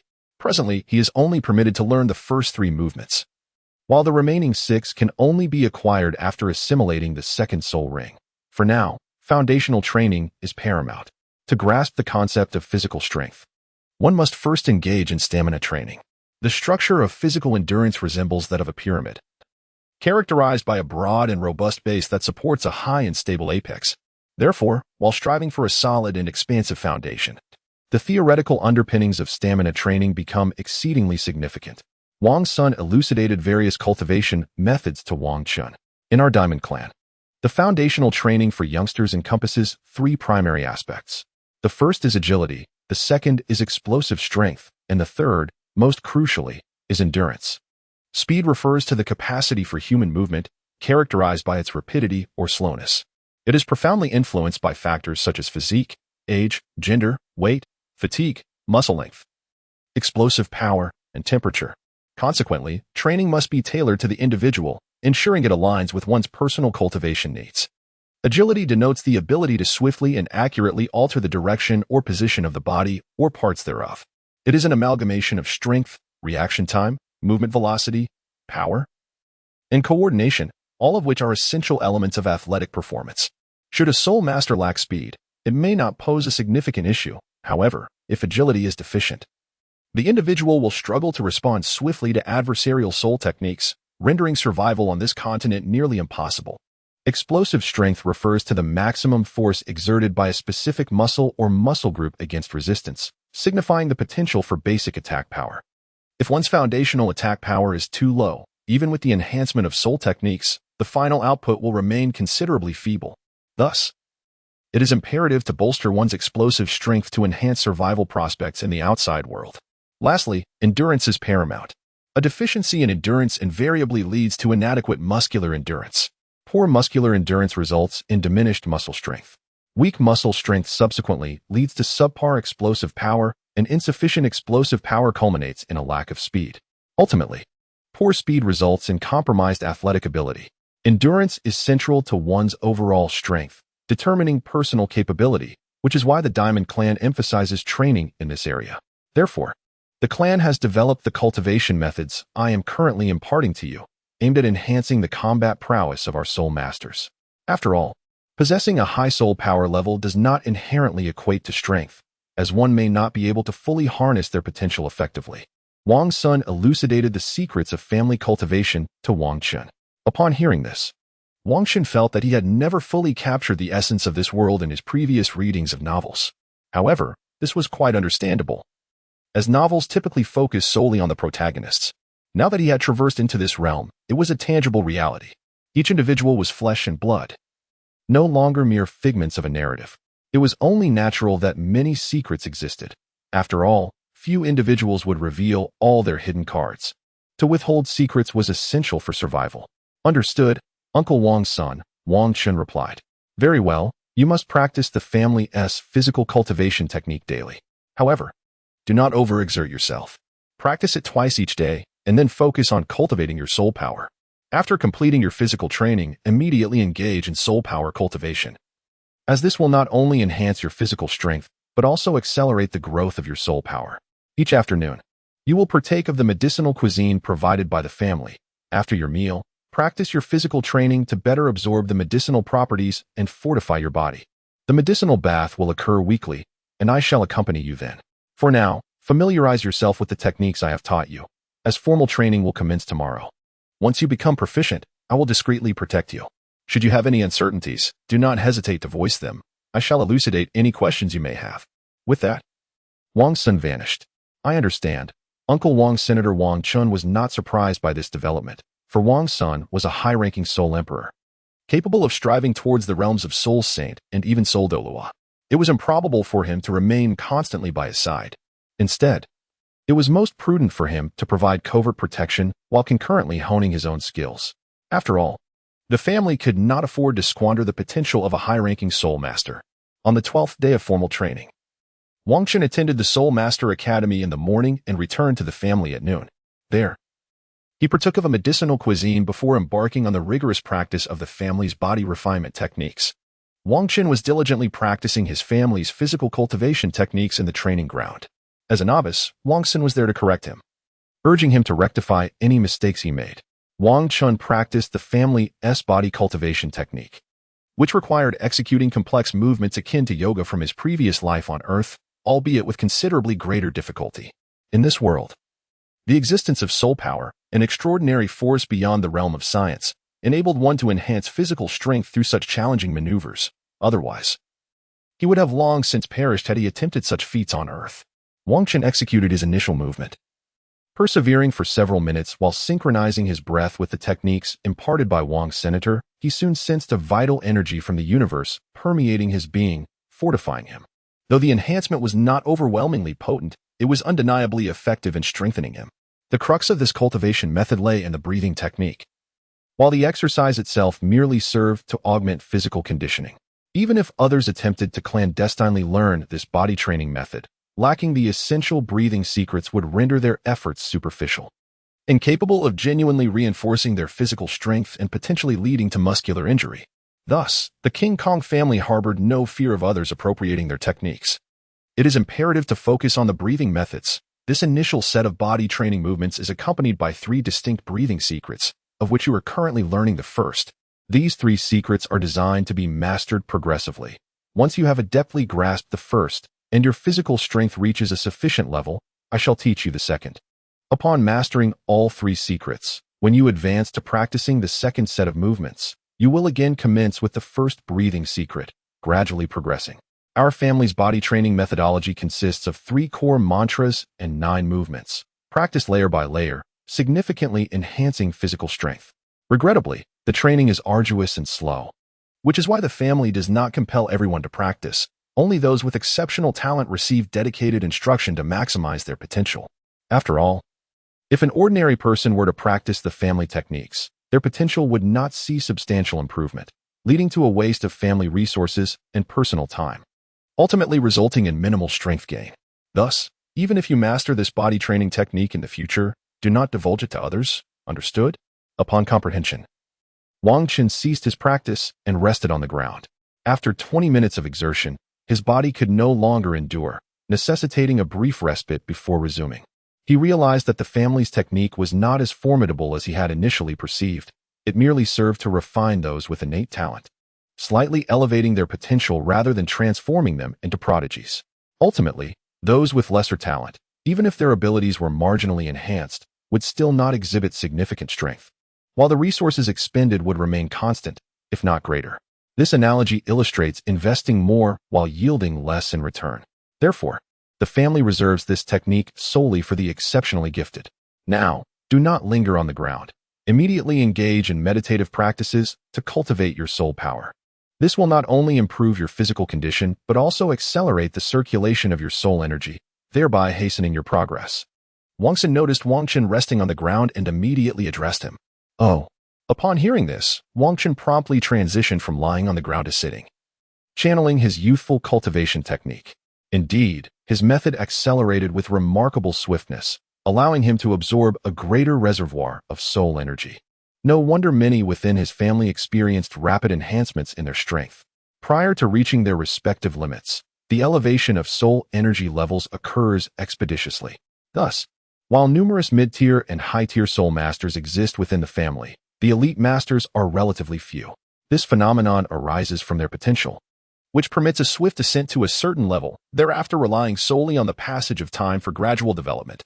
As his youthful cultivation technique flowed through him, the fatigue that had once beset his body dissipated. Consequently, Wang Qin paused to engage in the family's physical training method. He diligently practiced until his body was exhausted, at which point he reverted to his youthful technique. Once fatigue subsided, he resumed the family's training regimen. This cycle continued 3 times until Wang Xin suddenly called for a halt. Enough for today. You should return home and rest. Training requires a balance of relaxation. It cannot be relentless. The medicinal nourishment you consume today has nearly been depleted. Continuing further would only deplete your body, adversely affecting your potential. Persisting in this manner would not only impede your progress, but could ultimately weaken you. After hearing Wang Xin's words, Wang Qin complied. He understood the importance of moderation. Yet his eagerness to engage in the unfamiliar physical training had momentarily clouded his judgment. Acknowledging Wang's son's advice, he replied, "Understood, Uncle Wang. I shall return home to rest." "Very well. Go and recuperate. Tomorrow, we shall continue as before. I will come to fetch you. Make sure to rest well." Wang Xin responded. Wang Xin finished speaking and departed, leaving Wang Qin with a graceful silhouette. Wang Qin patted his backside and headed home. Reflecting on the fact that he had traversed into this realm for 6 years, he felt a surge of excitement upon first encountering the cultivation techniques of this world. Indeed, it is advantageous to be sheltered beneath a grand tree. Having entered such a family, not only does he have access to cultivation methods, but also to abundant resources for training. There is no need to worry about soul rings, as the family has arranged everything for him. He need only focus on his cultivation. This situation is far superior to that of Tang San, who must not only cook for himself but also care for his drunken father, all while lacking any resources for cultivation. If he were unable to surpass Tang San under such circumstances, he might as well seek a tofu block to end it all. Wang Qin returned home, lost in his thoughts. His mother was busy preparing the ingredients for dinner and greeted him with delight upon his arrival. "Shaoqin, you're back. How was your day of study?" "Well, mother, I have completed my training for today. Uncle Wang Xin asked me to come home to rest, and I shall continue my training with him tomorrow." "Very well. Go take a bath first. I will prepare dinner, and I will call you when it's ready. Your father will also be home soon. Thanks to you, he is doing much better within the family now. He no longer has to work late into the night and will be home for dinner," Wang Qin's mother remarked joyfully. "All right, I shall go take a bath now," Wang Qin replied. After responding to his mother, Wang Qin directly left to take a shower. Once he finished bathing, he retreated to his bedroom to rest on the bed. He felt comparatively fatigued today. Although the prospect of gaining strength thrilled him, the exhaustion of both body and mind does not simply dissipate. He needed to ensure he recuperated adequately. When his mother came to call him for dinner, he had already been lying down for an hour, which allowed him to restore some energy. After finishing dinner, he promptly returned to rest. 1.5 years had passed imperceptibly. It had been 1.5 years since Wang Qin first practiced the family's physical cultivation technique. During this time, He not only mastered the first movement of this family skill, but had also advanced to practicing the second set of movements. Moreover, his soul power had reached the 20th level. However, he had yet to hunt for a soul ring.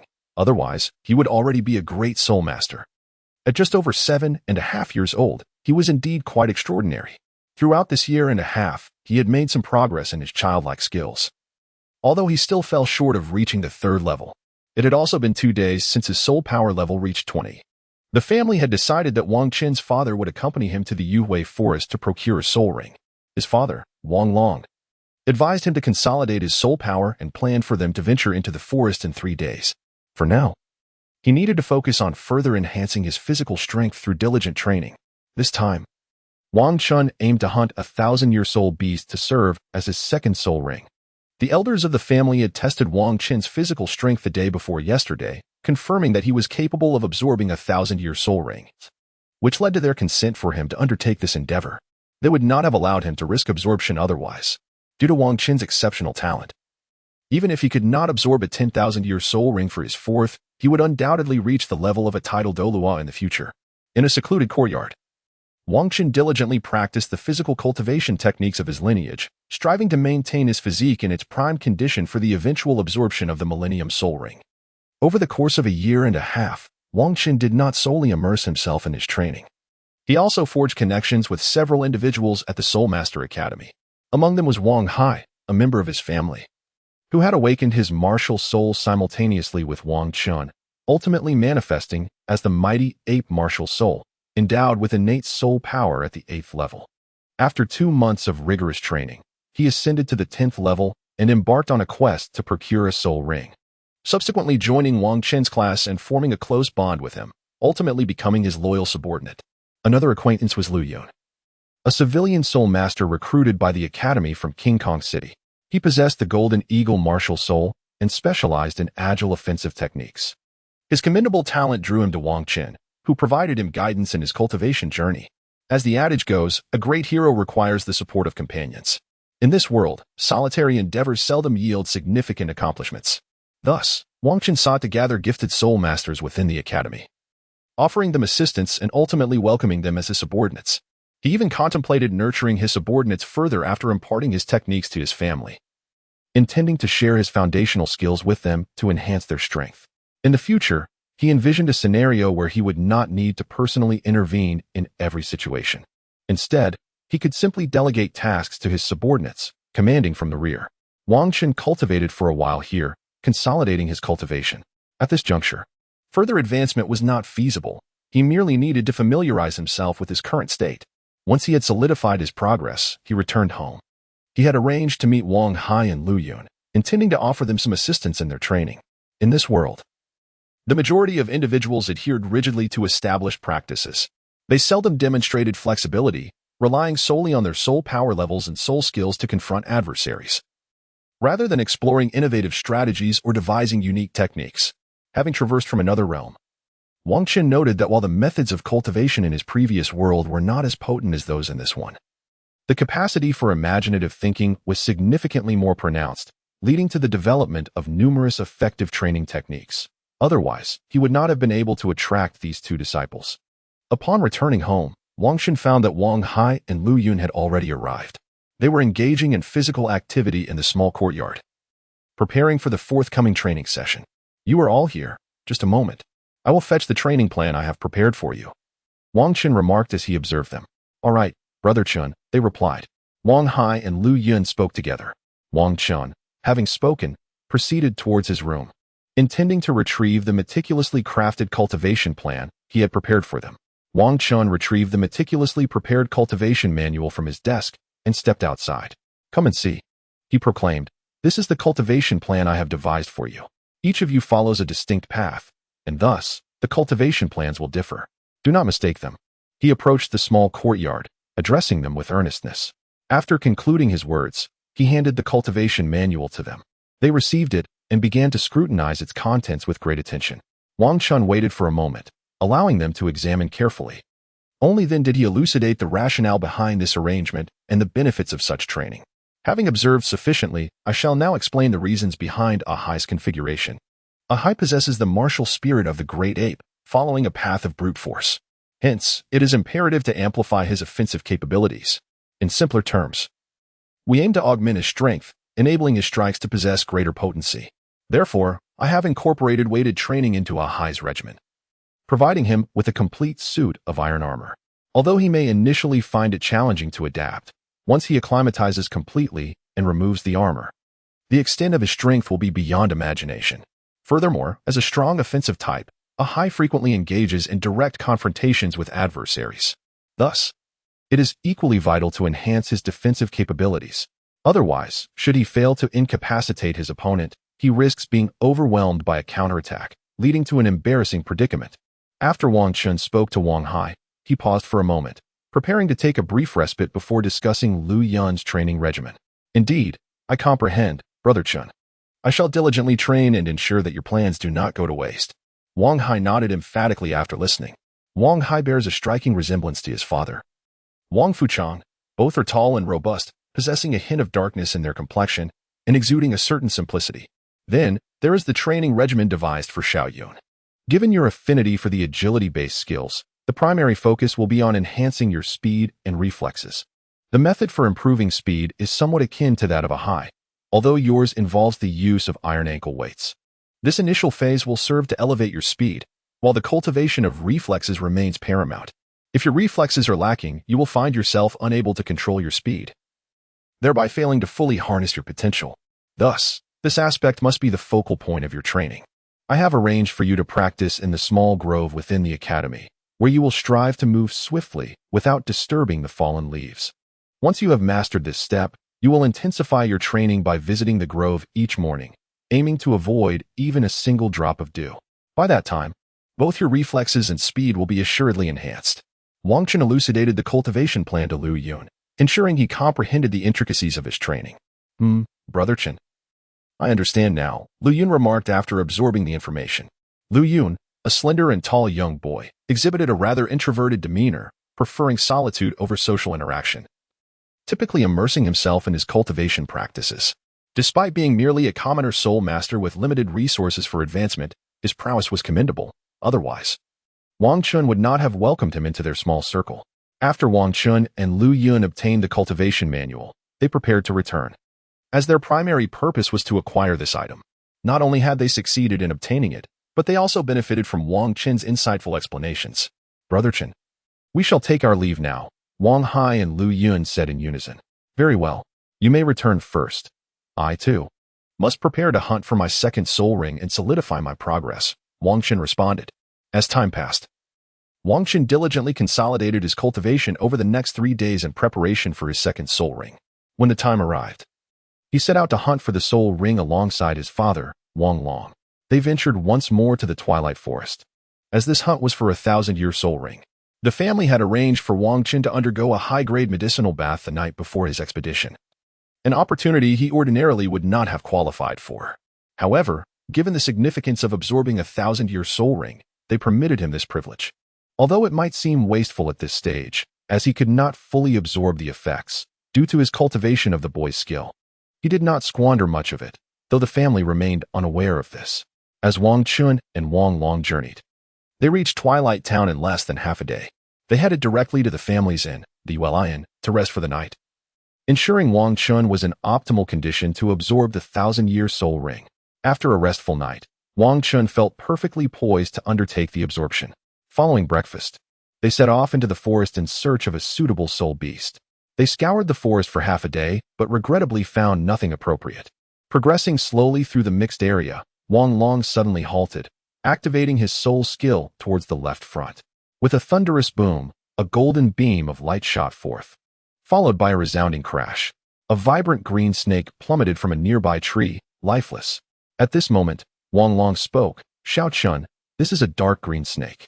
While its name may not be particularly striking, its venom is exceedingly potent, and it excels in ambush tactics. This snake measures over 70 centimeters, indicating it is a 700-year soul beast. Should it bite you, even a soul master would face dire consequences. In the wild, even when encountering large, advanced soul beasts, you might have a chance to escape, as you could potentially detect them beforehand. However, should you encounter these venomous ambush beasts, you may find yourself bitten without prior warning, leaving you to await your fate. Thus, when you are outside, always remain vigilant and ascertain your surroundings before acting. These are my words of wisdom. You must, without fail, remember them. Understood, Father. At this moment, Wang Chun was somewhat astonished, as it was his first encounter with such a situation.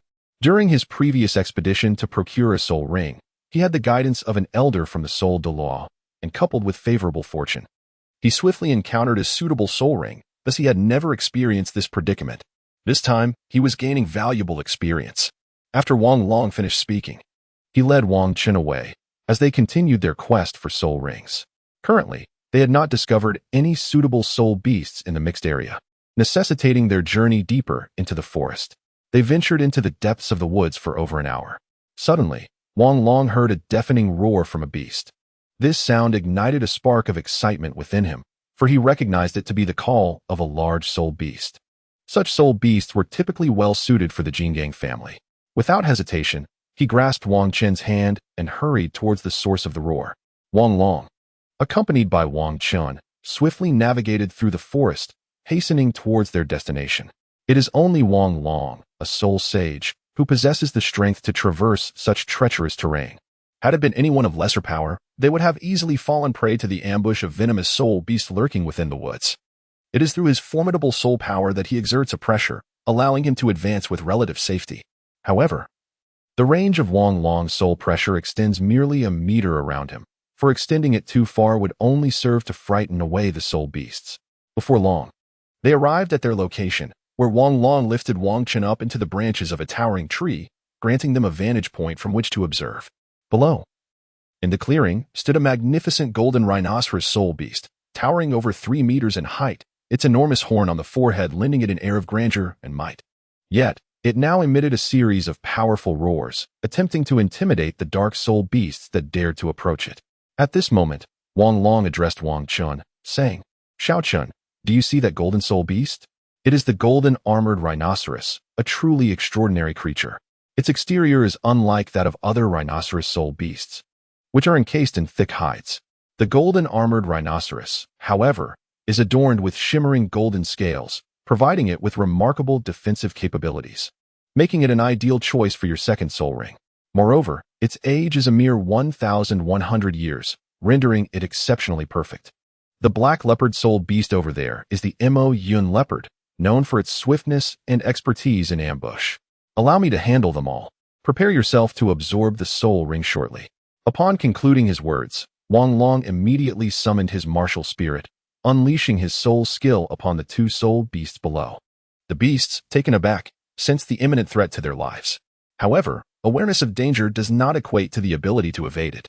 With a thunderous crash, Wang Long's soul skill descended, inflicting severe injuries upon the 2 soul beasts, rendering them on the brink of death.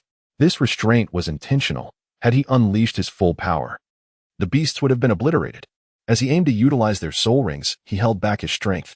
Without hesitation, he dispatched the ink cloud leopard and summoned Wang Chun, preparing to absorb its millennium soul ring. Wang Chun struck down the golden armored rhinoceros, from which a violet soul ring emerged, drifting into the air. Wang Chun sat upon the ground, taking a deep breath to focus his mind in preparation for absorption.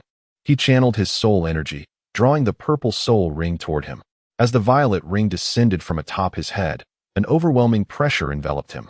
The weight of a millennium-old soul beast pressed down upon him, akin to a colossal stone cast into tranquil waters, creating tumultuous waves that surged through his body and spirit. Wang Chun channeled his soul power, allowing his martial spirit to absorb the soul ring.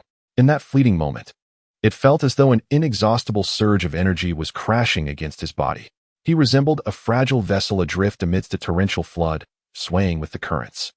Throughout this tumultuous experience, his body endured repeated collisions of soul power, only to restore itself time and again, reminiscent of the forging of iron.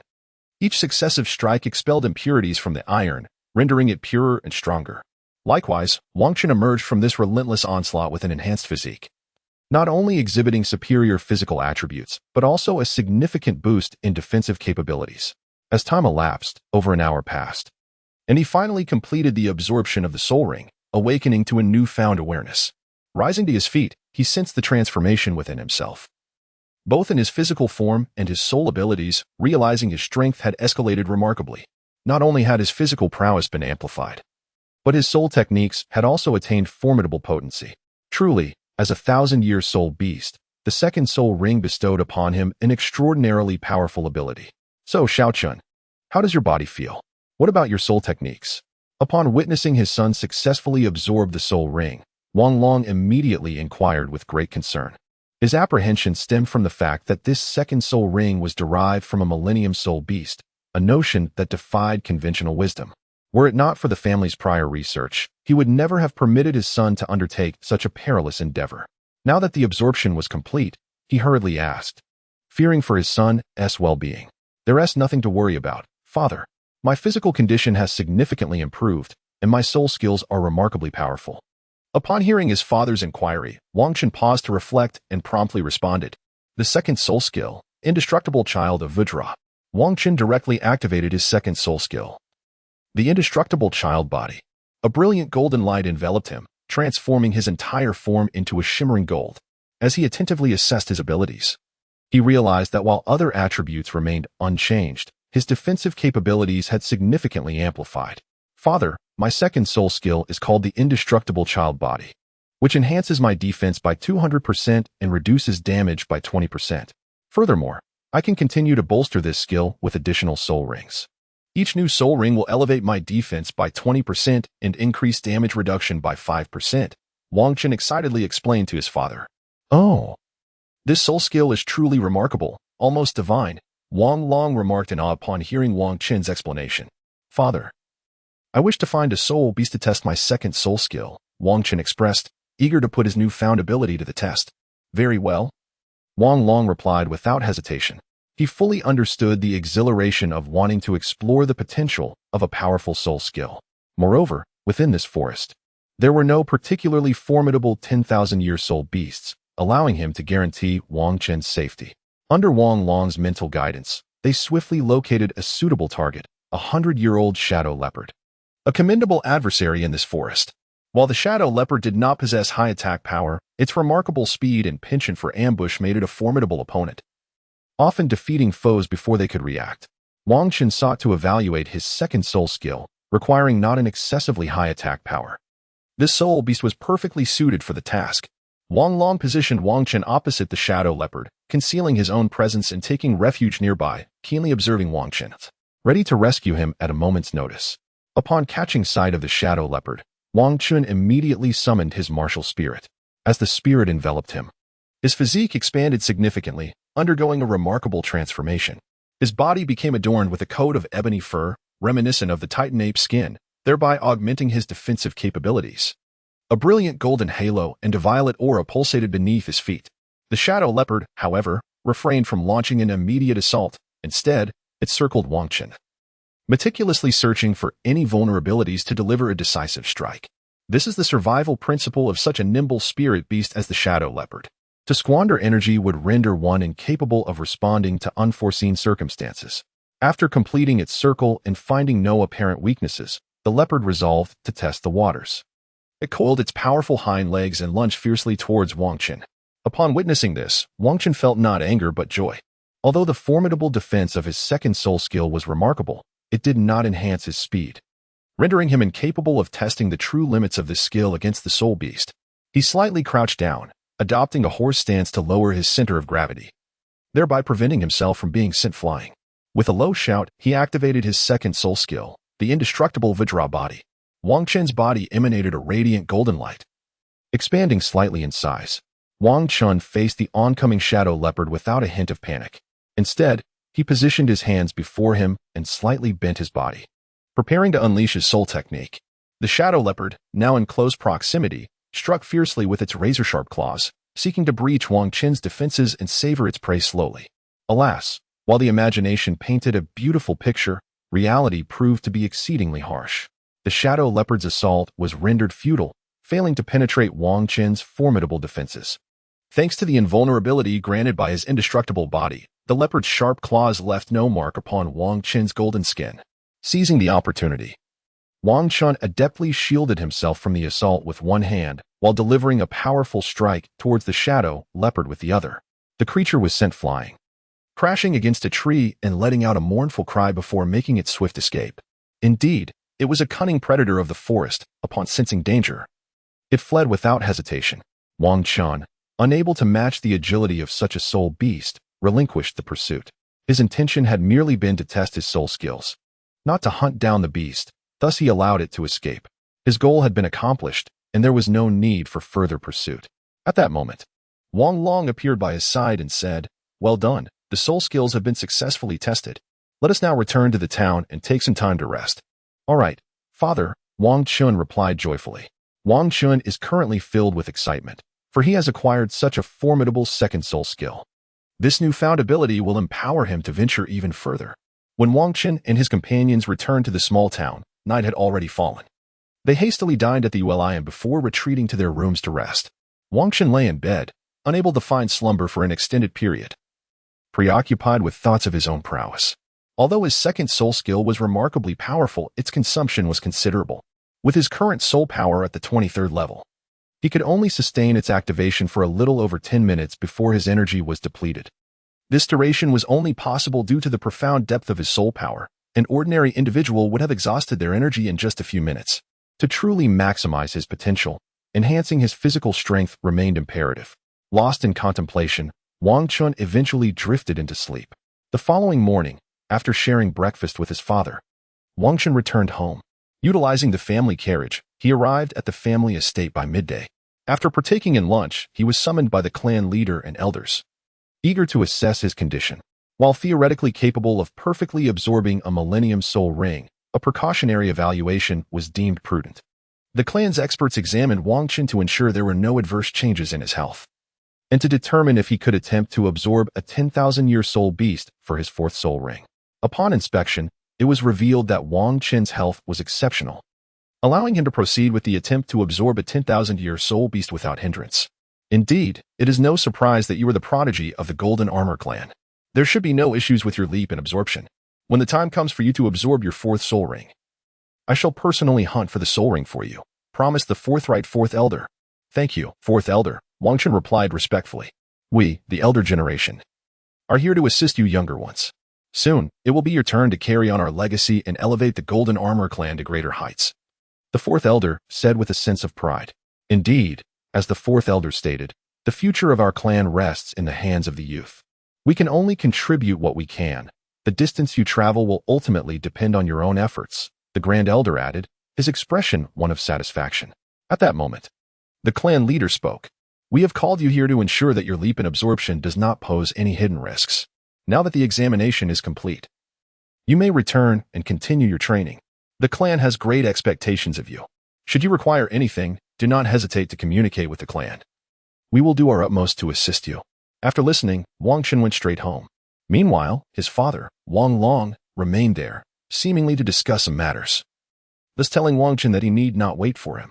Upon returning home, Wang Chun commenced his training, first engaging in physical exercises within the small courtyard. Subsequently, he devoted himself to cultivating his foundational skills. Thus, he concluded an entire afternoon of diligent practice. By the time his father returned, it was already time for dinner. 16 head soul bones. Upon Wang Long's return, he mysteriously smiled at Wang Chun and said, "After dinner, I shall present you with something wonderful." "What is it?" Wang Chun inquired, puzzled. "You will find out in due time. For now, let us focus on our meal," Wang Long teased, deliberately withholding the revelation to pique Wang Chun's curiosity. After they finished dinner, Wang Long and Wang Chun made their way back to the study. Wang Long mysteriously produced a small box and, upon opening it, revealed a diminutive golden bone. "This is the surprise I wish to present to you. This cranial soul bone has been bestowed by our family to enhance your mental fortitude. During the absorption of a 10,000-year soul ring, one often experiences mental shocks. This soul bone will assist you in withstanding such impacts, allowing for a more effective assimilation." Wang Chun, filled with disbelief, inquired. "The family has directly gifted me such a precious cranial soul bone." The rarity of soul bones struck him. Many soul masters, even those who had reached the rank of Soul Douluo, had never possessed a single bone. Yet here he was, merely at the 23rd rank, receiving a cranial soul bone from his family, leaving him utterly astonished.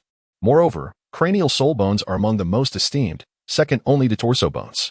The Golden Diamond family is truly remarkable. Of course, it is due to your exceptional talent. You absorbed the soul ring of a 1,000-year soul beast at your second ring. And now it is conceivable that you may absorb the soul ring of a 10,000-year beast at your fourth. Thus, the family aims to aid you in overcoming the mental shocks associated with such a powerful ring, enabling you to grow stronger, assisting the younger generation in enhancing their strength and addressing the external challenges they face is a long-standing tradition of our Golden Diamond family. It is the very reason we have thrived through the ages. By nurturing gifted soul masters, we ensure that, as they mature, they can in turn protect the family. Talent is the sole criterion for receiving family support, which is why our Golden Diamond family remains so united. We prioritize innate ability over nepotism, ensuring that we have generational soul Douluos to safeguard our lineage. Do you understand? Wang Long elucidated this matter for Wang Qin, allowing him to further comprehend the family's core values. Since Wang Qin has now garnered substantial support from the family, it is imperative that he does not lose sight of his roots, lest he inadvertently cultivate a source of calamity. I understand now, Dad. Wang Qin has now come to understand the reason behind the vastness of his family and the absence of intrigue among its members. It appears that everyone relies on their own abilities to earn their keep. Those who do not ascend to prominent positions do so not due to suppression by others, but rather due to their own shortcomings. Consequently, there is no sense of grievance, which fosters the unity of the family. Now, you are prepared to absorb this ancient soul bone, and I shall remain here to watch over you. Very well, Father. Wang Qin settled his mind, holding the soul bone in his hand, adjusting his body in preparation to absorb this, his very first soul bone. This was a golden soul bone, reminiscent of a human skull, radiating a brilliant golden light and emanating an astonishing wave of soul energy, accompanied by an unusual ripple of energy. Wang Qin placed the golden soul bone directly upon his head, channeling his soul power in readiness to absorb this millennia-old relic. As Wang Qin's soul power circulated, the golden soul bone suddenly erupted in a dazzling brilliance, enveloping him in its luminescence.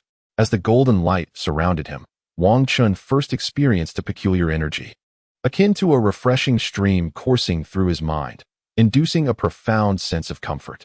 As this stream penetrated his consciousness, it gradually stimulated his brain, enhancing its faculties. His memory sharpened considerably, and his comprehension expanded, illuminating areas of understanding that had previously eluded him. Furthermore, under the influence of this invigorating stream, Wang Qin felt his mental strength rapidly augmenting, entirely within his control, as if he were gradually cultivating it himself, with no sense of unmanageability. Suddenly, another wave of energy surged into his body, akin to soul power, coursing through him and fortifying his physical strength. At this juncture, Wang Qin concentrated his mental energy, compressing it to refine its essence further, while continuing to channel his soul power, hastening the integration of the head soul bone. The golden radiance enveloped Wang Qin, and the fusion of this soul bone continued throughout the night, with Wang Long vigilantly watching over him. As dawn broke, Wang Qin finally completed the fusion and awoke. Upon opening his eyes, he experienced a remarkable enhancement in perception. He could even discern the various minuscule particles floating in the air. Wang Long, who had been attentively observing Wang Qin, eagerly inquired upon seeing him awaken, "Xiao Qin, how do you feel?" Wang Qin hurriedly replied, "Not bad. It seems my soul skill is a passive ability that directly enhances my mental defenses. I can now negate 20% of mental attacks, and even reflect 5% of the damage back. My soul power level has also risen by 1, and I am now at level 24. Excellent, excellent. You have truly become more outstanding. You have merely begun to absorb this head soul bone, and cannot yet fully harness its capabilities. You will need to further develop it in the future. After spending the entire night absorbing the soul bone, you need not attend the academy today, nor engage in training. Take some time to rest. I shall also take a break today. The clan leader has already been informed. It is essential to balance work and rest in cultivation." With that, Wang Long advised Wang Qin before retiring to rest. Wang Qin emerged from the study and returned to the living room, where he savored the breakfast prepared by his mother before retreating to his room. Inside, he eagerly experimented with the unique skill he had just acquired. Although absorbing the soul bone had granted him merely a passive ability, his mental prowess had significantly intensified, enabling him to manipulate small objects with his mind alone. On his desk, Wang Qin joyfully flipped through books using his mental energy, thoroughly engrossed in his play. He even controlled a pen with his mental force to write. Wang Qin was indulging in simple play when, unexpectedly, He felt a wave of dizziness wash over him, akin to the sensation of several sleepless nights.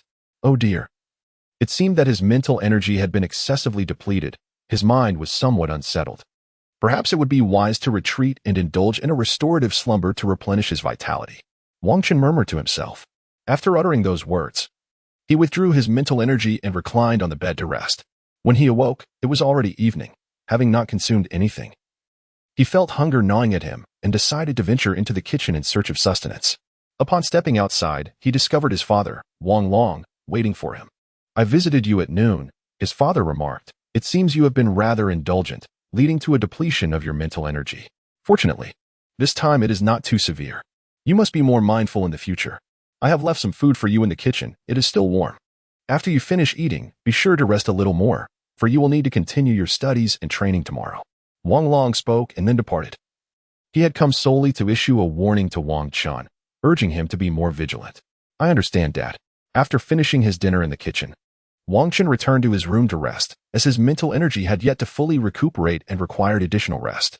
The following morning, however, upon rising, Wang Chen found his mental faculties completely restored. After having breakfast, he proceeded to the academy. Upon entering the classroom of the academy, Wang Chen promptly seated himself alongside his two companions. As the class had yet to commence and the instructor was absent, the two companions engaged Wang Chen in conversation. Brother Chen, have you already acquired your second spirit ring? One inquired. Indeed, I am now a rank 2 spirit master, Wang Chen replied. Wow. Your progress and cultivation is truly remarkable, exclaimed Wang Hai, filled with admiration. We can hardly compare. Hearing Wang Hai's words, Lu Yun coolly remarked. Brother Chen possesses innate full spirit power. Naturally, you cannot measure up. You. Humph. I see you still dislike conversing with me, Wang Hai retorted nonchalantly. By the way, Brother Chen, what level are you at now? Wang Hai asked, a hint of confusion in his voice. I am currently at level 24, Wang Chen responded. Wow, how have you cultivated so swiftly? You've reached level 24 already. Did you not just acquire your spirit ring? It is because I absorbed the Millennium Spirit Ring that I have attained such a significant elevation in levels, Wang Chen explained. Wang Chen refrained from disclosing his absorption of the soul bone to them. This was not a matter of trust. Rather, it was a futile revelation, as he could not conjure another soul bone for them to absorb. In fact, doing so would expose his own soul bone, posing a risk. Thus, he chose silence. The age of a soul ring, however, cannot be concealed, and unlike soul bones, it cannot be taken by others, rendering concealment unnecessary. How remarkable, Brother Chen. You have truly absorbed a 1,000-year soul ring. This was merely a speculation within the family, right? Indeed, it is the result of thorough conjecture, a conclusion drawn from rigorous analysis. It is also due to my diligent cultivation that I have attained the potential to absorb a 1,000-year soul ring. Therefore, I urge you all to dedicate yourselves to hard work in your training, even if you cannot absorb a 1,000-year soul ring in the future.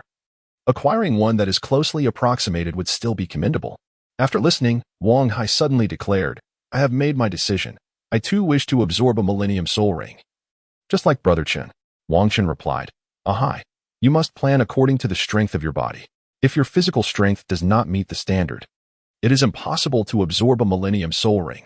Moreover, if you focus solely on acquiring the second soul ring by absorbing a Millennium Soul Ring, it could hinder your cultivation and waste excessive time enhancing your physical strength, which would be a grave miscalculation. With that much time, you might already have been able to absorb a third soul ring. Hence, our family does not mandate the absorption of a Millennium Soul Ring for the second. We are merely encouraged to choose higher-aged rings whenever possible. Wang Hai responded, Oh, I understand now, Brother Chen. I will strive to select soul rings of higher age. All right. Let us prepare for class. The teacher will be arriving soon. After Wang Chen finished speaking, he began to prepare earnestly. Today's lesson held significant importance, as the teacher had provided prior notice. The primary focus would be on the essentials of wilderness survival. This knowledge is crucial for ensuring one's ability to thrive during future travels, which is why Wang Chen arrived early to the classroom to get ready. Before long, a soul master in his 50s or 60s entered the room. He was the instructor for this course. I shall refrain from further introductions, as they are inconsequential to you. What I am about to convey is what you must learn. While I am speaking, please listen attentively and take notes without causing any disruptions. Should you have questions, save them for after my lecture. Do you understand? Yes, teacher. Very well, I shall begin. The first point regarding wilderness survival is what actions to undertake. First and foremost, it is advisable to avoid making a fire in the wild. Although fire can deter some soul beasts, there are formidable ones that remain unperturbed, and fire may inadvertently attract them, leading to trouble. Next, when choosing a resting place, it is prudent to scatter powder made from the feces of powerful soul beasts, as it can repel bothersome lower-tier venomous insect beasts. Lastly, and most importantly, one must never display wealth in the wild and should never trust outsiders. The greatest danger in the wilderness does not come from soul beasts. It is invariably humanity that poses the greatest threat. Teacher, why are humans the most dangerous?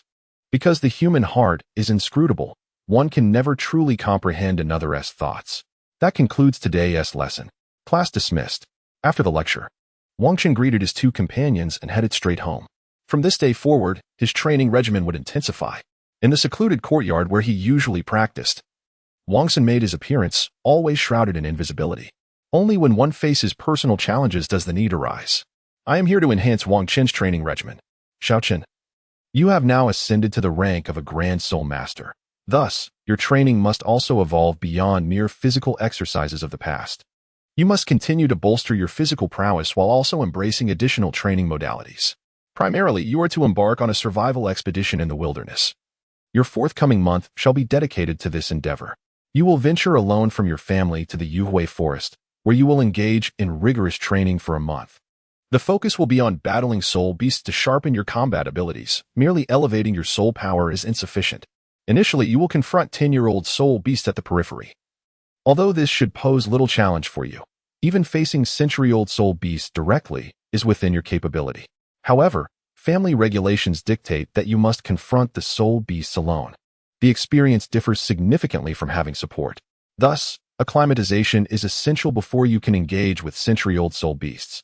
Should you successfully vanquish a soul beast, you are to retrieve its meat as a reward for your efforts, to be presented to the Yu Lion upon your return. Oh, when do I depart? You have 1 week to prepare. Feel free to discuss with your family, and once you are ready, you may set forth. I must remind you, although I will accompany you, my intervention is rare. The wilderness is fraught with unforeseen circumstances, and I may not always be able to safeguard you. Therefore, remain vigilant. Your self-defense is paramount.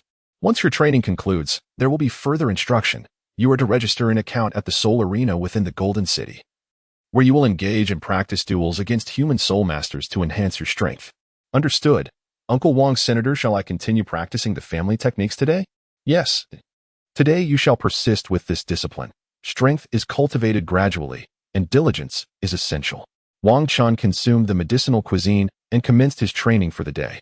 Initially, he practiced the family's body tempering techniques, and once fatigue began to set in, he transitioned to cultivating his youthful skills to restore his vitality. Time passed gradually. Uncle Wang's son, I shall return home now. I believe I will be ready to venture into the wilderness for training by tomorrow, without the need to wait an entire week. That depends on your arrangements. If you wish to commence tomorrow, that is entirely feasible. Then I shall set forth tomorrow. Please return home and inform your parents that you will be departing for Yuhui Forest on the morrow. Wang Qin returned home to discuss his plans with his parents, who expressed their unwavering support. They understood that training in the wilderness was essential at any time, as he would inevitably need to seek soul rings in the great outdoors. Gaining experience now would mitigate future dangers. After finishing dinner, Wang Qin retired early to rest, recognizing the importance of replenishing his spirit for the challenges of survival in the wild. Chapter 18. Wilderness Training. The following day, after having breakfast, Wang Qin set forth towards the Twilight Forest. This journey was to be undertaken alone, as he aimed to hone his skills. Despite the presence of unseen guardians who would only intervene in dire circumstances, the focus of this endeavor was to cultivate his survival abilities. Without the aid of his family's transportation, he was compelled to traverse the path to the Twilight Forest on foot. Thus, he embarked early in the morning. Upon reaching the quaint town of Twilight by afternoon, he decided to rest at the Yu Lion. After exchanging pleasantries with the innkeeper and enjoying a meal, he retired to his room. It was his first time walking such a distance. Had it been in his previous life, he would likely have suffered greatly the following day. Yet, in this realm imbued with extraordinary energies, a rejuvenating slumber restored him fully by morning. The next day, after breakfast, Wang Chun replenished his supplies at the inn before setting off. The Twilight Forest was a considerable expanse, teeming with various spirit beasts, including many that were millennia old. though they primarily resided deep within the woods. Wang Chun intended to remain in the periphery, where he would likely encounter only 10-year and 100-year spirit beasts, posing little threat to him. As Wang Chun ventured into the forest, it seemed as though all sounds had evaporated, plunging the surroundings into a profound silence. Since he was undertaking this journey alone, he remained exceptionally vigilant. His first priority was to seek out a suitable location to set up camp and establish a base. After all, this was not merely an expedition to hunt for soul rings. It necessitated engaging in fierce battles with various soul beasts. Making the need for a resting place imperative, Wang Chun ventured into the forest, not only in search of a resting place but also to seek out one or two soul beasts to hone his skills. He wished to ensure that when he encountered formidable soul beasts, he would be able to demonstrate his true prowess. After all, this time he was without companions. Although he was under covert protection, the presence of allies significantly influenced the exhibition of one's abilities. Wang Chun thus wandered through the forest for over an hour, ultimately discovering a suitable soul beast. It was a century-old gale wolf, a creature that, during its decade, lived within a pack. Upon reaching the age of 100 years, it must venture forth to forge its own path. Some choose to continue solitary cultivation, while others aspire to lead their own pack, becoming a wolf king. This particular one seemed to be engaged in solitary training, making it an ideal adversary for Wang Chun. Wang Chun channeled his soul power, and his martial spirit manifested immediately. The two soul rings beneath his feet pulsated with energy as he charged toward the 100-year-old soul beast, the Gale Wolf. Upon spotting Wang Chun, the Gale Wolf unleashed its innate soul skill, the Blade of Gale, sending forth two razor-sharp wind blades hurtling toward him. Wang Chun swiftly activated his second soul skill, the indestructible child of the Vajra, propelling himself forward against the onslaught of wind blades. He unleashed his first soul skill, the mighty Vajra fist, striking the Gale Wolf with such force that it was sent flying, ultimately crashing against a tree with grievous injuries. Wang Chun approached and promptly dealt with it. He then resumed his quest for a place to rest. Through this encounter with the Gale Wolf, Wang Chun gained a clearer understanding of his own strength, realizing that he could easily contend with century-old soul beasts. After all, he had effortlessly handled this Gale Wolf, indicating that beasts under 1,000 years of age posed no challenge to him. Wang Chun thus embarked on a quest through the forest, simultaneously seeking a suitable location while putting to the test the survival skills he had acquired. At long last, he stumbled upon a modest hill, beneath which lay a small cave. With a little tidying of the entrance, it could transform into an impeccable refuge for rest. Wang Chun meticulously arranged the resting spot, subsequently scattering medicinal powder around it. He then searched nearby for some dry firewood, intending to prepare a modest meal. For he had been searching for quite some time, and had recently engaged in a fierce battle with a century-old soul beast. Thus, he needed to replenish his strength. Wang Chun retrieved a small iron pot from his storage soul guide, along with the family-preserved dried spirit beast meat, to prepare a savory broth. After savoring his meal, he meticulously cleaned his dining utensils, readying himself to venture forth in search of a suitable spirit beast to hone his skills and secure a modest supply of sustenance. He also intended to seek out a water source within the forest, although he had stored a considerable amount of water and food in his soul guide. His primary purpose for this excursion was to cultivate his wilderness survival skills, rather than merely indulging in a picnic. Having recently discovered a place to rest, he allowed himself the luxury of a prepared meal. However, moving forward, he understood the necessity of foraging for his own food and water until the very end. Wang Chun set forth on his quest, surveying his surroundings with keen eyes. He soon discovered a source of water and subsequently embarked on a journey to seek out various soul beasts for his cultivation. Upon discovering a water source, Wang Chun began to observe the surroundings, seeking any delectable soul beasts he could potentially confront. During his search, he stumbled upon a water buffalo-like soul beast, which, being less than a century old, posed no challenge to him. Wang Chun effortlessly transformed it into his sustenance. After skinning the soul beast, he stored its 4 robust legs and ribs within his soul guiding device, discarding the remaining parts as they were too cumbersome to clean. Wang Chun returned to his resting camp, eager to indulge in a hearty meal, for tomorrow he would commence a fierce battle with the soul beasts. Wang Chun savored a delightful bowl of rib soup and then commenced his training. In the wilderness, the absence of a night watch renders it perilous to succumb to slumber alone. One might awaken the next day to find oneself no longer among the living, perhaps having fallen prey to a soul beast. Thus, he resolved to remain vigilant in the wild, substituting meditation for sleep. Although this approach lacks the comforts of true rest, It nonetheless allows for the restoration of his mental fortitude, preventing him from becoming lethargic. Wang Chun has survived in the wilderness for 10 days. During this span, he has engaged in combat with 16-century-old soul beasts, of which the first was 300 years old, while the others exceeded 500 years. Wang Chun's current prowess renders him capable of effortlessly dispatching soul beasts under 500 years of age, often within mere moments. Consequently, he has gradually increased the age of the soul beast he confronts, having recently engaged in a battle with an 800-year-old soul beast for over 10 minutes before ultimately overcoming it. Given the wilderness setting, Wang Chun generally prefers swift resolutions in his encounters. Otherwise, the commotion may attract other soul beasts, posing a significant threat. Despite the presence of covert protection, any disruption could jeopardize his cultivation efforts. Wang Chun is currently preparing to seek out a 900-year-old soul beast within the next couple of days. After subduing it, he intends to bring it back to the Yulian for a brief respite and a hearty meal. Subsequently, he plans to venture deeper into the forest in pursuit of a millennium-old soul beast, testing his capabilities against such a formidable opponent. Should he succeed, he would essentially conclude this phase of his training and return to King Kong City to register for a Soul Battle Arena account, engaging in combat with human soul masters, as most of his future encounters will likely be against them. After tireless searching, Wang Chun finally discovered a suitable soul beast, a formidable saber-toothed boar. Approximately 900 years of age, this creature possesses tremendous strength and commendable defensive capabilities, with its razor-sharp tusks being of utmost significance.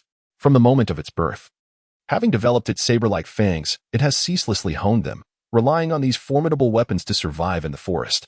However, the soul beast is not without its vulnerabilities.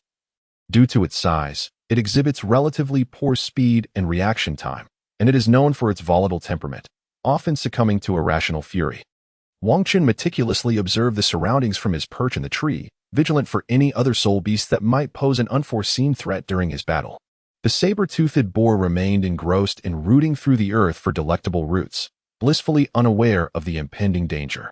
Upon thorough scrutiny, Wang Chun discerned that this was the soul beast in the vicinity and resolved to target it, intending to extract it from the forest and deliver it to the Yulian. Over the course of 10 days of rigorous training, Wang Chun had transformed from a naive youth who relied solely on brute force into a more astute combatant. He now sought out vulnerabilities, opting for stealthy ambushes to swiftly conclude battles rather than exhausting himself in protracted confrontations. This strategy allowed him to maximize his results while conserving his soul power, thereby preparing him for any unforeseen circumstances. As the soul beast remained obliviously occupied with its meal, Wang Chun activated his martial spirit, unleashing his first soul skill. He surged forward from the boar's diagonal rear with astonishing speed. The saber-toothed boar, caught completely off guard, was struck by Wang Chun and sent hurtling into the trees, colliding with one before crashing heavily to the ground, creating a sizable crater upon impact. Although the saber-toothed boar sustained considerable injuries, it did not succumb to defeat. Instead, the intense pain ignited its ferocity, and it charged at Wang Chun with bloodshot eyes, intent on exacting vengeance upon its assailant. Wang Chun was acutely aware that a single strike from him could not possibly incapacitate the nearly 1,000-year-old saber-toothed boar. Thus, after his stealthy assault, he charged forward, intent on decisively concluding the battle. Boom! Wang Chun collided with the fang-toothed saber boar, utilizing his second soul skill, the indestructible body of the Vajra boy. He successfully thwarted the attack. In the fleeting moment of impact, Wang Chun unleashed his first soul skill with his right hand, striking the boar squarely on the face and sending it hurtling through the air once more. Although Wang Chun managed to withstand the force of the collision without sustaining significant injury, he was still propelled backward by the sheer might of the beast. Wang Chun fell to the ground, retreating a few steps to dissipate the force. Meanwhile, the tusked saber-toothed boar crashed violently to the ground once more, causing this already irascible spirit beast to lose all semblance of reason. A crimson wave of energy enveloped its entire being. A roar erupted, echoing through the heavens, as the shockwave swept across the surroundings, sending countless fallen leaves and wild grasses soaring into the distance. Centered around the tusked saber-toothed boar, an astounding aura radiated forth. In the midst of it all, the boar resembled a descending demon lord, encircled by surges of red energy, its tusks seemingly stained with blood, exuding an aura of sheer terror. Upon the manifestation of his martial soul, Wang Chun's soul power surged to its zenith, radiating a brilliant golden light from his body. He charged forward with unwavering resolve. The saber-toothed boar, devoid of rationality, barreled toward Wang Qin. There were no elaborate soul skills displayed. It was purely a demonstration of raw strength. The simple yet formidable collision resembled an imposing mountain descending upon him.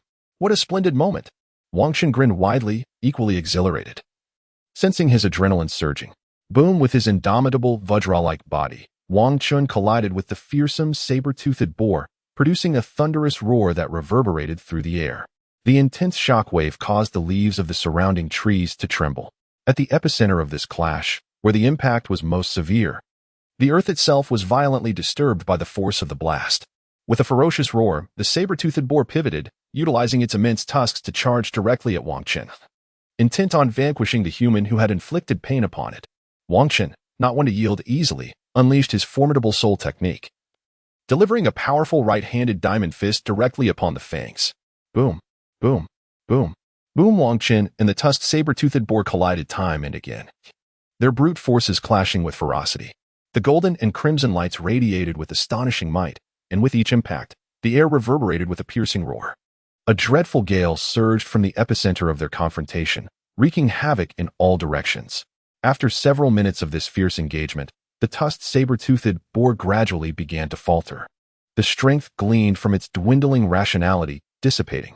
The inherent defense provided by its thick hide, when met with Wang Qin's formidable soul skill, was already a disadvantage. Moreover, the fact that Wang Qin's primary soul skill could bypass a portion of physical defenses exacerbated its predicament.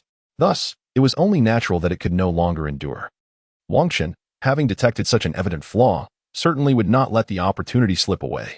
He swiftly sidestepped the charge of the tusked saber-toothed boar and unleashed the full might of his diamond fist upon its throat, sending the creature crashing to the ground. It emitted a few pitiful grunts before succumbing to its fate. From its lifeless form emerged a deep yellow soul ring. However, at this moment, it held no value for Wang Qin. After replenishing a fraction of his soul energy, he proceeded to stow the saber-toothed boar within his soul guide device. The device bestowed upon him by his family proved to be remarkably efficient, a storage soul guide measuring 3 meters on each side, boasting a capacity of 27 cubic meters. After accommodating the boar, there remained little space aside from the resources he had prepared. Wang Qin returned to his resting place, intending to have a meal before departing from the radiant forest to recuperate in the town for a few days. Following this brief respite, he planned to delve back into the forest for further cultivation, after which he would return to King Kong City to register an account for training in the Soul Arena. Since Wang Qin was situated on the outskirts of the radiant forest, his journey back to the town did not consume much time. Upon his arrival, he first visited the Yu Lai Inn, greeting the innkeeper with cordiality. Subsequently, he entrusted the tusked boar he had acquired to the inn, requesting them to attend to it. Wang Qin desired to enjoy a sumptuous dinner that evening, considering the remainder as a gesture of goodwill towards the inn.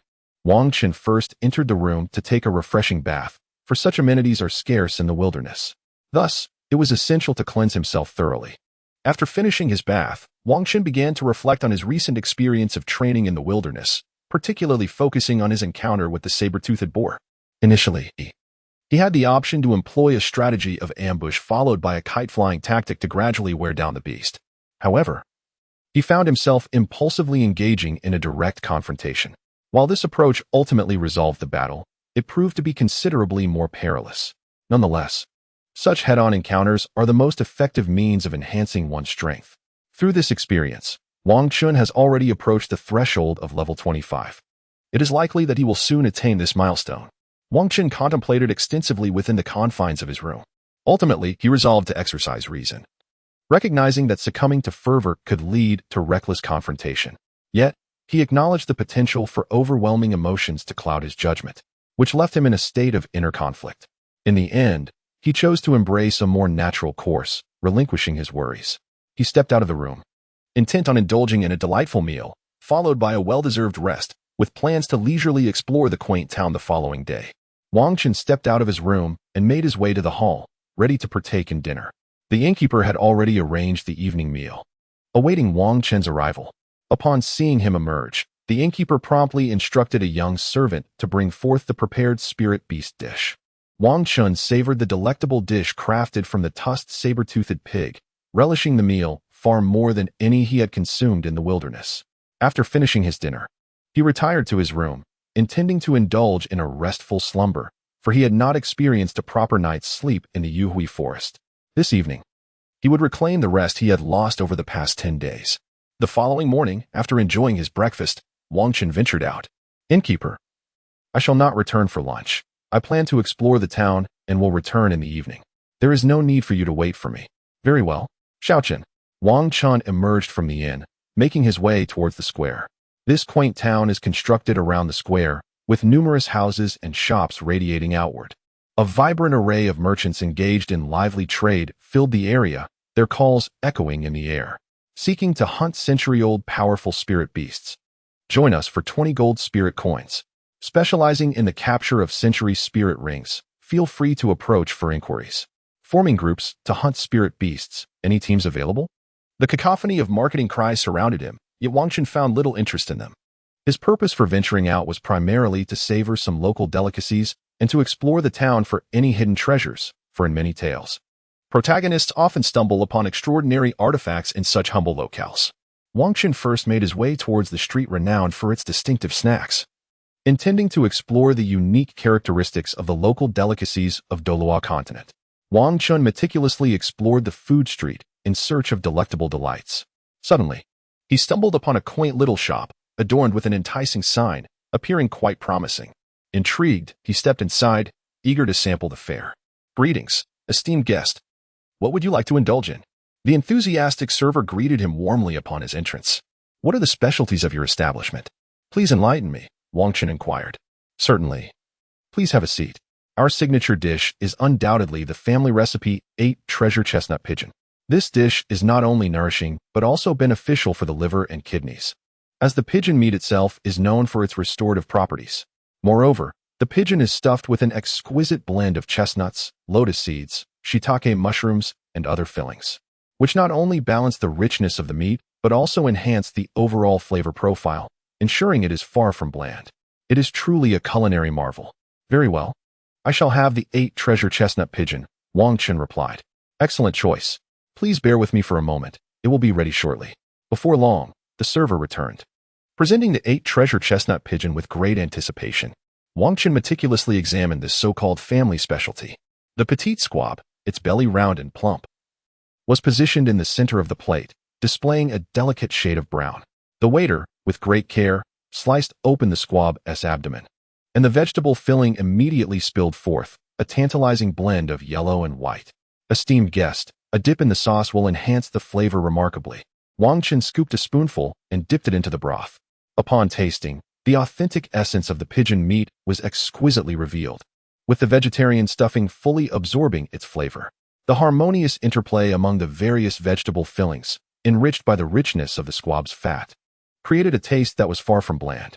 The flavors melded together beautifully, resulting in an exceptional texture and taste. Wang Chun could not help but exclaim in astonishment, "Wow! I never expected such deliciousness to be found in such a small town." After finishing his meal, Wang Chun departed, as he wished to explore other matters as well. Wang Chun strolled along, eventually arriving at a street lined with various weapon shops. He surveyed his surroundings, eager to discover a store that might offer a hidden treasure suitable for a protagonist. Wang Chun stumbled upon a quaint little shop that stood apart from the others. This establishment, though modest in size and somewhat worn, perfectly embodied the essence of a hidden gem often found in novels, a place where the protagonist uncovers unexpected treasures. Wang Chun stepped inside. The shop contained but a solitary figure, devoid of any counters. On 3 walls hung various items, appearing quite dilapidated, evoking a sense of being utterly valueless. Wang Chun observed intently. The individual reclined upon a lounge chair, eyes shut, swaying gently with the chair, utterly indifferent to the arrival of guests. Was this not the opportune treasure trove for the protagonist? A dilapidated little shop, an enigmatic old man. It seemed to mirror the very essence of a novel. It appeared he must search meticulously. Wang Chun mused quietly to himself. Wang Chun meticulously observed the quaint little shop when, all of a sudden, he became aware of an irresistible allure emanating from the depths of his being. Following this instinctive sensation, he discovered a yellow, crystalline object. This crystal, entirely enveloped in a vibrant hue of yellow, was rather unremarkable, merely suspended in the central position of the store. Wang Chun approached the crystal cradling it in his hands, and the sensation intensified profoundly. Thus, he resolved to purchase this exquisite crystal. "How much for this crystal, esteemed proprietor?" he inquired. The shopkeeper opened his eyes to glance at him and replied, 100 gold soul coins. Wang Chun, without a second thought, directly produced 100 gold soul coins and purchased it without hesitation. Upon obtaining the golden crystal, Wang Chun departed without any intention of further exploring. He resolved to return to the inn to meticulously examine this crystal that held such allure for him. Wang Chun swiftly made his way towards the inn. Upon arriving, he exchanged a few words with the innkeeper, requesting not to be called for meals, and then proceeded to his room. Upon entering the room, Wang Chun closed the door, seated himself on the bed, and meticulously examined the crystal he held in his hand. Wang Chun observed for a while but discerned nothing particularly unusual. He directed his soul power into the crystal once more, yet it remained unresponsive. Wang Chun pondered for a moment and resolved to activate his juvenile skill to experiment. As he invoked the technique, the crystal emitted a golden radiance, seemingly melting away, and was absorbed directly into Wang Chun's being. A surge of intense energy coursed through his entire body, overwhelming both his mind and physique. With waves of energy circulating throughout him, Wang Chun underwent a profound enhancement, experiencing significant fortification of both his body and spirit. Wang Chun diligently practiced his cultivation technique, enhancing his abilities, and before he realized it, 5 or 6 hours had elapsed. At last, Wang Chun's refinement came to a conclusion. Wang Chun awoke from his slumber, still somewhat bewildered by the profound changes that had transpired. He was acutely aware that he had indeed stumbled upon a remarkable treasure. Once more, he engaged in the practice of his juvenile martial arts technique, discovering that the speed of his cultivation had accelerated significantly. He sensed that he had reached the pinnacle of the second level and was on the verge of breaking through to the third, at which point his soul power would undergo a monumental transformation. The enigmatic golden crystal had remarkably alleviated the arduous path of cultivation. Moreover, Wang Chun discerned that both his physical strength and mental fortitude had experienced extraordinary enhancements. With his current physical prowess, should he encounter that fearsome saber-toothed boar again, he could likely dispatch it with a mere ambush. Given his present capabilities, even a millennium-old soul beast would fall before him. Thus, Wang Chun resolved to venture into the Radiant Forest the following day in search of a millennium soul beast to test his newfound abilities. Wang Chun is presently contemplating the nature of that crystal, pondering why others have failed to utilize it, while he was able to effortlessly absorb it upon activating his youthful energy. Uncertain whether such a remarkable treasure exists elsewhere, Wang Chun resolves to embark on a quest to seek out more, acknowledging that the chances may be slim, yet he believes one must always harbor a dream. Wang Chun rose from his bed and made his way to the living room for breakfast. After enjoying a hearty meal and taking a moment to rest, he prepared to venture into the Yuhui forest the following day in search of a millennium soul beast to test his strength. On the morning of the next day, Wang Chun awoke early, had his breakfast, and briefed the innkeeper before setting off towards the Yuhui forest. Wang Chun first arrived at his resting camp and took a moment to rejuvenate himself. He then embarked on a quest to locate a suitable 1,000-year soul beast. He spent the entire afternoon searching the periphery, yet failed to find a single appropriate soul beast. Reluctantly, he returned to the camp to rest, contemplating whether to venture into the mixed area the following day. Upon returning to his camp, Wang Chun commenced preparations for dinner, opting for the same beef as before, accompanied by a white radish, which he simmered over the fire. It appeared that the only viable option was to explore the mixed region, as it seemed unlikely to encounter a fitting 1,000-year soul beast in the outskirts to test his prowess. As an hour passed, just as the radish and beef stew neared completion, a sudden howl of a wolf echoed from outside. Wang Chun's body trembled with excitement, for he discerned that the sound was the howl of a wolf. To emit such a loud cry in the twilight of the forest was no trivial matter. It could very well indicate the presence of a formidable soul beast. Wang Chun resolved to venture outside to ascertain which spirit beast was emitting such anguished howls. Wang Chun emerged from the respite camp, hastening towards the source of the sound. Before long, he arrived at his destination. To his astonishment, he beheld a millennium-old shadow wolf, a creature unlike any other.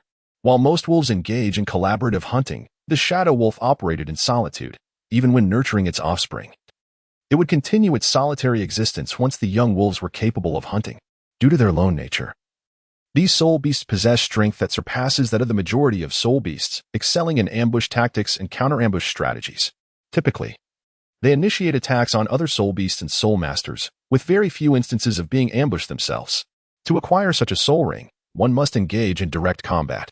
At present, the shadow wolf was feeding, and the earlier sound was likely its warning to other soul beasts to refrain from disturbing its meal.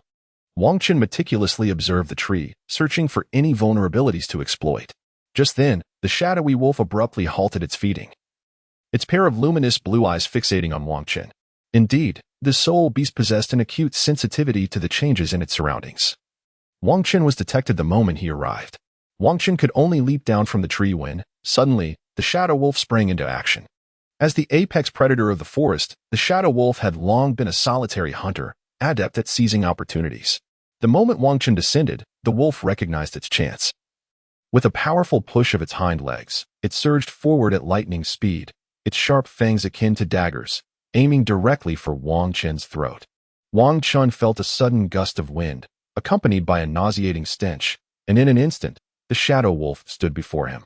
In that fleeting moment of peril, he firmly planted his feet, tilted his body, raised his left hand to shield himself, and transformed his right arm into a weapon, thrusting his elbow forcefully towards the wolf's head.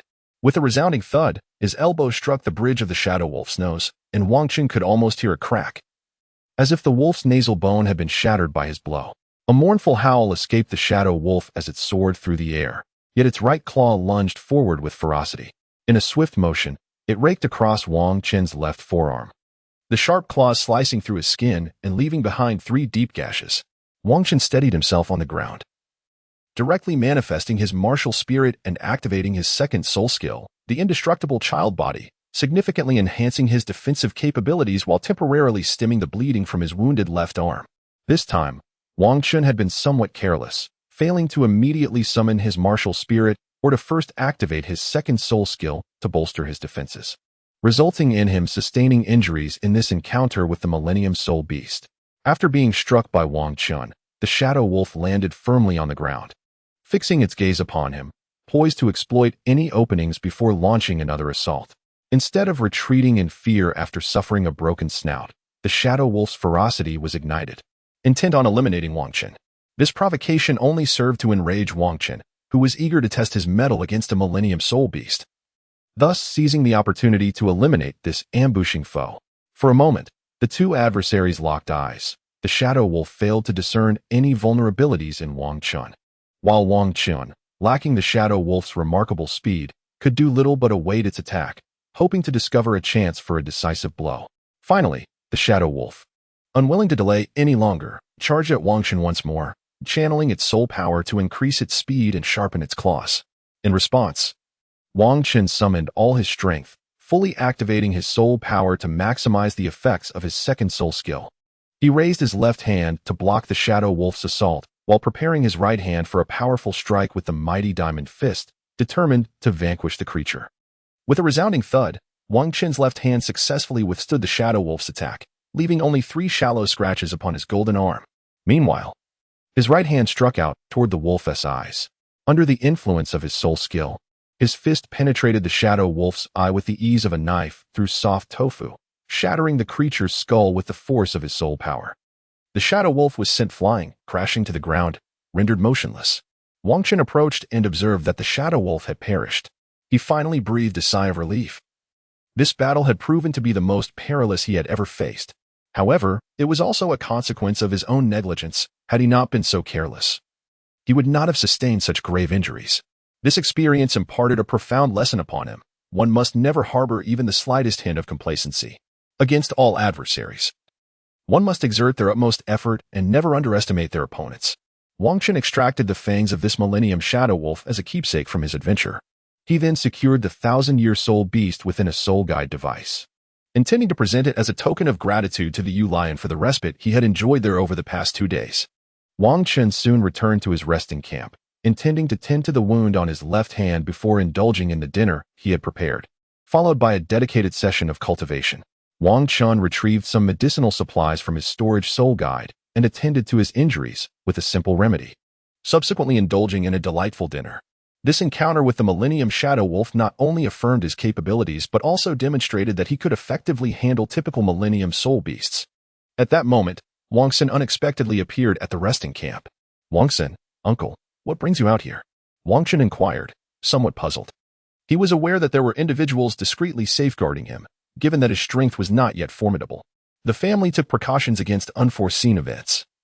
This was merely a training session, not an endeavor to send the younger generation to their demise. It was entirely reasonable for him to have protection. At just over level 20, he had yet to attain the strength deemed necessary by his family for external training. I have been observing your training here. Your current experience and strength are nearly sufficient to progress to the next phase of your training in King Kong City. I came to convey this to you, and then I shall return. I will stand guard here tonight, allowing you to rest well, especially after your recent formidable battle. Thank you, Uncle Wang's son. Wang Chen replied gratefully. After finishing his dinner, Wang Chen did not rest. Instead, he substituted sleep with cultivation. He had reached the pinnacle of level 24. And through this recent battle, he felt confident in his ability to achieve a breakthrough. He planned to ascend tonight. After a night of diligent practice, Wang Chen finally broke through to level 25. He took the time to solidify his soul power and then enjoyed a simple breakfast before departing the forest with Wang's son. Arriving at Yuhui Town, there, he presented the shadow wolf he had hunted to the innkeeper of the and subsequently exited Yuhui Town. Upon leaving the small town, Wang Xin and Wang Chen vanished without a trace, not returning together with Wang Chen. Wang Chen embarked on his journey towards the Golden City alone. At the Golden Soul Arena, with Wang Chen's swift pace, he finally returned to the Golden City in the afternoon. First, he prepared to return home, freshen up, and then proceeded to register an account at the Golden Soul Arena. After Wang Chen finished his morning routine at home and had a modest meal, Wang Xin appeared before him. Following his meal, they set off together for the Golden Fighting Soul Arena. This would be Wang Chen's first registration alongside Wang Xin. Subsequently, he would venture there alone. Very well, Uncle Wang's son, let us depart, Wang Chen affirmed. As they approached the Golden Fighting Soul Arena, Wang Chen finally beheld the impressive edifice. Having trained within the confines of the Golden family, he had never encountered such a venue.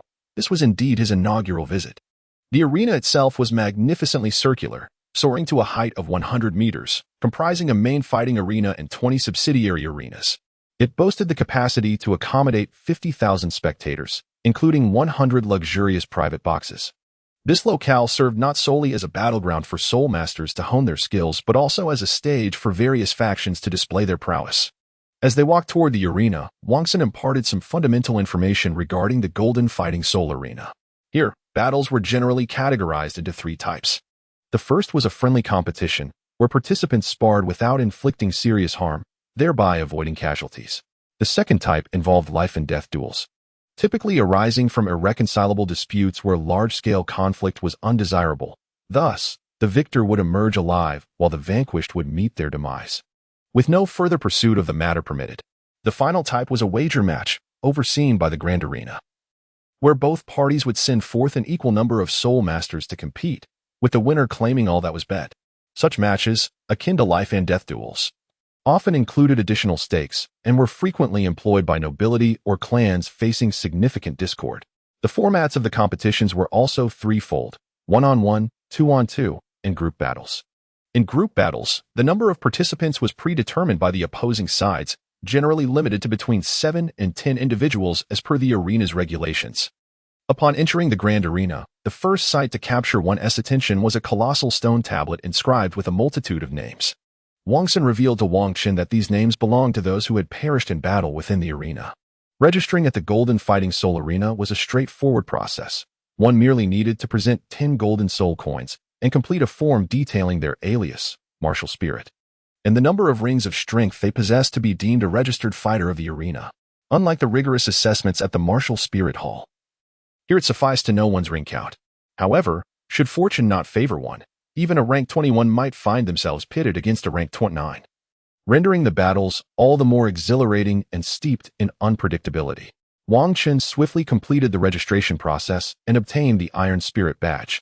Since some individuals preferred to conceal their origins, and given that even arbitrary names, ages, and places of birth could not be verified by the Spirit Arena, there was no necessity for such superfluous information during registration at the Diamond Spirit Arena. Consequently, the registration proceeded with remarkable speed. Following his registration, Wang Chen enrolled in the Solo Spirit Combat, and Wang Sun accompanied him to the Gambit Spirit Zone, where he exchanged a few brief words before vanishing once more. Wang's son informed Wang Chun that within the arena of soul fighting, one can only be assigned to the main battle arena for competitions after achieving a consecutive victory of more than 5 times or possessing a higher soul fighting rank. As a novice, he would only participate in the sub-arenas designated for beginners. Notably, a single victory in Iron Soul fighting yields 10 gold soul coins, while a defeat results in no reward. Soon, Wang Chun found himself assigned to the 8th sub-arena for his soul fighting match, facing an opponent who was a second-ring soul master, though the precise level remained unknown. Subsequently, Wang Chun proceeded from the soul fighting passage towards the arena. As he drew nearer, the passage widened, and upon fully emerging, he beheld an arena nearly the size of a football field from his previous life, illuminated by soul guiding devices. With a light tap of his toes, Wang Chun ascended to the soul fighting platform. On the stage, aside from Wang Chun, stood a staff member clad in the attire of the arena, alongside a robust young man opposite him. The individual in the work uniform naturally served as both host and referee, while the imposing youth was Wang Chun's opponent. Despite having absorbed 2 soul rings of a superior level and a 10,000-year skull bone, not to mention the enigmatic crystal acquired in Yue Town, Wang Chun had already grown to a height of 1 meter and 45 centimeters, far surpassing his peers. However, to those present in the arena, he appeared merely as a child of tender years. Yet, there was no expectation of an easy victory due to his youth, after all. Entry into the soul fighting arena required a minimum level of 20, indicating Wang Chun was at least a level 20 soul master. Upon witnessing both combatants in attendance, the staff member promptly seized the amplification soul device and proclaimed, "Ladies and gentlemen, welcome to today's match at the number 8 soul fighting arena. This event features our esteemed Thunder Bear Soul Master against our newly registered Red Dust Soul Master. Although the Thunder Bear has only participated in 4 matches, he has emerged victorious in each, boasting an impressive soul power of level 29, placing him among the elite of soul masters. Our Red Dust Soul Master, however, has just registered today. It remains to be seen what kind of spectacle they will provide. Without further ado, I declare the soul fight to commence." No sooner had the referee's words echoed than Wang Chun and the Thunder Bear manifested their martial spirits in an instant. The roars of the bear and the howls of the ape erupted throughout the arena, while golden and purple hues of soul power seemed to cleave the stage in twain. Observing the dark purple fur adorning the Thunder Bear and his formidable claws, Wang Chun swiftly deduced the nature of his opponent's martial spirit. Though the Thunder Bear had not appeared in the original narrative, Wang Chun's understanding post-transportation revealed it to be a high-level bear spirit capable of controlling thunder and lightning. With formidable defense and strength, coupled with its electrical manipulation, the Thunder Bear's offensive capabilities were indeed formidable. Beneath the Thunder Bear's feet lay 2 yellow soul rings. Yet upon noticing the yellow and purple soul rings at Wang Chun's feet, the Thunder Bear was momentarily taken aback. Not only he, but the referee and the spectators were also left in astonishment. Those watching in the Iron Fist arena were well acquainted with the significance of the purple 1,000-year soul ring. However, the emergence of such a ring as the second soul ring was entirely unexpected. Yet, this ignorance stemmed from their lower status. Had they belonged to a prominent family or held a higher position, they would undoubtedly have been aware of the implications. As long as one's physical strength is sufficiently robust, absorbing a Millennium Spirit Ring is not a formidable challenge. However, the endeavor to enhance physical strength merely to accommodate the absorption of a 1,000-year spirit beast for the second spirit ring is a futile expenditure of time, ultimately hindering the elevation of soul power levels, a classic case of diminishing returns. Much like the character Feng Xiaodian in the original work, who, despite possessing a mutated 2-headed Gale Wolf and an innate full soul power, squandered his potential by focusing on developing the Gale/Slash technique, resulting in a stagnation of his soul power level, reaching merely over level 40 in his 20s. This exemplifies the inefficacy of such an approach. Unless one possesses an exceptionally formidable innate physique, no one would willingly delay their soul power cultivation for the sake of absorbing a spirit ring of a higher rank. Wang Chun noticed that the stunned Thunder Bear showed no interest in pausing for an explanation. Without hesitation, he activated his second soul skill, the Indestructible Child of Steel. After absorbing the mysterious crystal in Yue Town, Wang Chun experienced a significant enhancement in both his physical strength and mental fortitude, along with an augmentation of his soul skills. Wang Chun directly manifested his golden form and charged towards the Thunder Bear. In that fleeting moment, Wang Chun surged forward, positioning his left hand to shield his face while unleashing his first soul skill, the Mighty Diamond Fist. aimed directly at the Thunder Bear, intent on concluding the battle with a singular, decisive blow. Among all types of soul masters, it is the assault type, like Wang Chun, that proves most ferocious in combat. Not only do they possess formidable strength, but their speed and explosive power are equally astounding. However, their stamina tends to be lacking, leading them to rely on overwhelming force in the early stages to vanquish opponents. If the battle drags on, they risk succumbing to fatigue. Unlike defensive soul masters, who specialize in counterattacks, most aggressive fighters aim for a swift and explosive victory rather than a drawn-out confrontation. Following his absorption of the mysterious crystal in Yuhui Town, Wang Chen's soul skills were significantly enhanced. Under the influence of his second soul skill, the indestructible diamond body, his defensive capabilities surged by 250%, while damage reduction reached 30%. Coupled with the mighty diamond fist, his strength, attack power, and explosive force were amplified by 150%, elevating his aura to its zenith. The Thunder Bear was momentarily stunned by the effects of Wang Chen's second soul ring. However, in the next instant, it was faced with the oncoming fist of Wang Chun. As he delivered a powerful strike, the golden fist produced an ear-piercing whistle, slicing through the air and relentlessly jarring the Thunder Bear's senses. Recognizing the enlarging golden fist and drawing upon his considerable combat experience, the Thunder Bear instinctively activated his second soul skill, Thunder Bear Critical Strike. Lacking the agility of a speed-centric soul master, he could not evade the attack and had no choice but to counter with his own strongest blow to mitigate the damage. Unfortunately, he was unprepared for the sheer might of Wang Chen's assault, augmented by two soul rings that had been absorbed at a higher level, significantly bolstering his power. Further enhanced by the mysterious crystal, at last, the clash of their attacks erupted. Wang Chen, relying on his formidable defense, deflected the Thunder Bear's assault with his left hand, while his right hand, executing the mighty diamond fist, struck directly at the Thunder Bear's abdomen. The force of Wang Chen's blow sent the Thunder Bear hurtling across the arena, crashing down onto the battle platform and rendering him unconscious. The referee, witnessing this dramatic turn of events, was initially taken aback but quickly regained composure. Grasping the amplification soul device, he summoned his soul energy and announced loudly, "The victor of this soul battle is the illustrious Grand Soul Master Wang Chun, with a record of 1 victory and no defeats."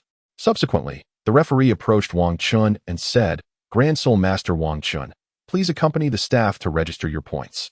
"Certainly," Wang Chun replied. Wang Chun finished speaking and immediately followed a staff member to register for points. After Wang Chun completed his registration, he promptly exited the arena of souls. After all, he could only partake in 1 battle per day. With the competition concluded and nothing further to behold, he chose to return home. Feeling a bit famished, having only consumed a modest meal before heading to the steel arena with Wang's son, he anticipated a hearty dinner awaiting him at home. Indeed, his mother had promised to prepare a delightful feast for his return today. As soon as Wang Chun returned home, he noticed his mother waiting for him in the living room. Upon seeing him, she joyfully exclaimed, "Xiao Chun, hurry and wash your hands. I have prepared a delectable meal for you that is still warming in the kitchen. I shall bring it out for you shortly, and you will be able to indulge in it right away." After Wang Chun finished washing his hands, he promptly made his way to the living room. Upon entering, he was greeted by a sumptuous array of dishes and the tantalizing aroma wafting through the air. Unable to suppress a swallow, he reflected on the fact that during his time in the Yuhui forest, he had not encountered such delectable fare. His meals there had been limited to a modest portion of meat, sufficient to satisfy his hunger, but lacking in exquisite flavor. Wang Chun swiftly seated himself upon the chair, indulging in the delectable dishes meticulously prepared by his mother. After savoring the delectable dishes prepared by his mother, Wang Chun strolled into the small courtyard where he typically practiced, allowing his meal to settle. As evening descended, he returned to his room to rest. Tonight, he had no intention of engaging in cultivation. Instead, he planned to indulge in a restful slumber. After all, relentless training without respite would not yield optimal results. A harmonious balance between effort and relaxation is essential for effective cultivation. Over the past few days, he had been immersed in training within the Twilight Forest. While he had enjoyed moments of leisure, it was his first experience of surviving in the wilderness, devoid of a night watch, compelling him to substitute sleep with cultivation, which proved to be quite taxing. Indeed, the experience of cultivating in a secure environment starkly contrasts with the uncertainties of the wild. Wang Chun retired early to unwind his spirit. The following morning, he awoke at dawn, as he had consistently done since the awakening of his martial soul. Although he had intended to relax the previous day, he found himself rising early once more to engage in his cultivation. After all, training is akin to rowing upstream. One must either advance or regress. Every ounce of strength is accumulated gradually, piece by piece. Wang Chun, having partaken in breakfast, made his way directly to the Junior Soul Master Academy. Previously, he had intended to cultivate within the Twilight Forest, which had precluded his attendance at the academy. However, with his training in the Twilight Forest now concluded, there was no longer any reason to forego his studies at the academy, as the knowledge imparted there proved to be immensely beneficial. Wang Chun attended a lecture at the academy where the instructor elucidated various aspects concerning soul beasts before he returned home. His daily routine consists of studying at the academy in the morning, followed by participating in soul battles at the Diamond Soul Arena in the afternoon to hone his skills. Thus, Wang Chun proceeded directly to the arena to engage in the Day's soul battle competition. Soon, it was time for Wang Chun's match. Standing at the center of the soul battle platform was a middle-aged man attired in the official garb of the arena. Clearing his throat, he proclaimed in a resonant voice, "Ladies and gentlemen, welcome to the competition at the 9th Soul Arena. Today, we have a thrilling contest between the two-time victor, Master Iron Bull, and the undefeated Master Red Dust, who boasts one win. Will Master Iron Bull continue his glorious streak and achieve a third consecutive victory? Or will Master Red Dust triumph over him to secure a second win? Let us await the outcome with bated breath. Now, I invite both esteemed Soul Masters to the stage." A towering figure soon emerged onto the soul battle platform, standing approximately 2 meters tall. His physique a testament to formidable strength, and his eyes glimmered with an intense brilliance akin to that of bronze bells. Upon entering the arena, he unleashed a fierce roar to amplify his imposing presence. Wang Chun did not merely approach like he did. Instead, he quietly awaited the referee's instructions. Once the referee called for the commencement of the match, Wang Chun and Iron Do swiftly manifested their martial souls. Wang Chun discovered that this Iron Bull was, in fact, a defensive soul master, rendering him utterly overwhelmed. Wang Chun unleashed his first soul skill and charged towards him. Meanwhile, Tainyo activated his soul skill to bolster his defenses. However, his efforts proved futile as Wang Chun effortlessly shattered his defenses, leading to his defeat in the match. Wang Chun effortlessly completed the recent competition and returned home. A year has elapsed since he began his training in the Twilight Forest. Throughout this period, Wang Chun predominantly attended classes at the academy in the mornings and engaged in soul battles at the arena in the afternoons. To date, he has not experienced a single defeat among the Grand Soul Masters. Upon reaching the Golden Soul Master rank, he ceased participating in battles at that level, finding them of little value to his progress. Instead, he opted to challenge himself in battles against soul ancestors. Although his prowess is remarkable, the disparity between ranks is significant. The difference of a single soul skill can alter the outcome considerably. Thus, he experienced both victories and defeats, generally triumphing over opponents below level 38. Yet facing 15 challengers above this threshold, he emerged victorious only twice, with losses outweighing wins, while still competing within the realm of the Golden Soul Master. Moreover, during this past year, he consistently ventured into the Twilight Forest every couple of months for 10 days of training, returning to King Kong City for a brief respite of 1 or 2 days before resuming his regimen. Through relentless effort over the year, he has finally attained the formidable level of 30. Soon, he will venture into the Twilight Forest to hunt for a soul ring, thereby ascending to the rank of Soul Ancestor. At that juncture, his strength is certain to experience a substantial enhancement. His current physical resilience enables him to absorb soul rings of 5,000 years or more. Consequently, with the addition of a 5,000-year soul ring, his soul power level is bound to elevate by 1 or 2 ranks, positioning him to dominate in the arena as a soul ancestor. At the age of 8.5, a soul ancestor is indeed unprecedented on the Douluo Continent. This remarkable achievement is largely attributed to the mysterious crystal he obtained in Twilight Town. Although this crystal did not directly enhance Wang Chun's soul power level, it significantly bolstered his mental fortitude and reinforced his physique, thereby accelerating his training pace. Without this extraordinary artifact, he might have only reached this level at over 9 years of age. Wang Chun had already made an agreement with his family to hunt for a soul ring the following day. Today, he resolved to take a well-deserved rest, for the opportunities to relax throughout the past year had been exceedingly scarce.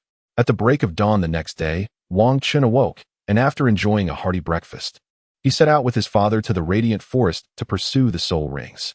After a morning of travel, they finally arrived at Radiant Town, where they decided to pause for lunch before embarking on their quest for soul beasts. Xiao, do you have a target soul beast in mind? What type of soul skill are you hoping to acquire? I intend to seek a long-range attack soul skill. I currently find myself at a disadvantage against those agile attack-type soul masters, as I lack a means to counter their swift movements.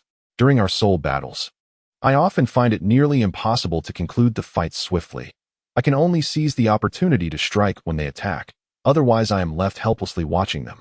Indeed, having a goal is essential. Let us venture into the depths. As long as we do not stray into the heart of the forest, I can assure your safety. Very well, let us endeavor to find it, father. Wang Qin and his companions searched the inner circle of the Yuwei forest for half a day. Yet they encountered no soul beasts that were entirely suitable. Either the age was inappropriate or the type of soul skill did not match. They had no choice but to rest within the forest for the night and continue their search the following day. Xiao, after you finish your meal, ensure you rest well and maintain your spirit in optimal condition, so you can absorb the soul ring effectively. I shall keep watch to guarantee our safety. All right, father. Wang Chun refrained from uttering any words about keeping watch, for such remarks held little significance. After all, his father was solely focused on the soul ring. At this juncture, the best course of action was to rest well and maintain optimal condition, avoiding any unnecessary distractions. Thus, time passed, and by the break of dawn, Wang Chun rose early. His purpose was to seek out soul beasts, not to engage in outdoor camping. Moreover, the night had unfolded without incident, allowing for a safe arrival by the following morning. Wang Long prepared a modest breakfast, and after finishing, they resumed their quest for soul beasts.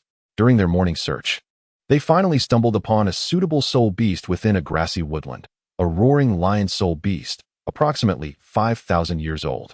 The soul skills derived from such a beast typically include the lion's roar, an exceptional long-range area attack technique. Some of these skills focus solely on frontal assaults, while others encompass all-encompassing attacks. Regardless of the variant, each is considered a remarkable soul skill. Xiao, wait here. I will capture this soul beast, he said. All right, father. Please be careful. After finishing his conversation with Wang Chun, Wang Long immediately summoned his martial spirit and charged towards the roaring lion, unleashing his fifth soul skill. Before the roaring lion could react, he struck it with tremendous force, inflicting severe injuries. Subsequently, Wang Long brought the wounded soul beast before Wang Qin, urging him to deliver the final blow and absorb its soul ring. Quickly, Xiao, dispose of this soul beast and absorb its soul ring. I shall provide you with protection. All right, father. Without uttering a word, Wang Qin swiftly dispatched the roaring lion, from which a violet soul ring emerged.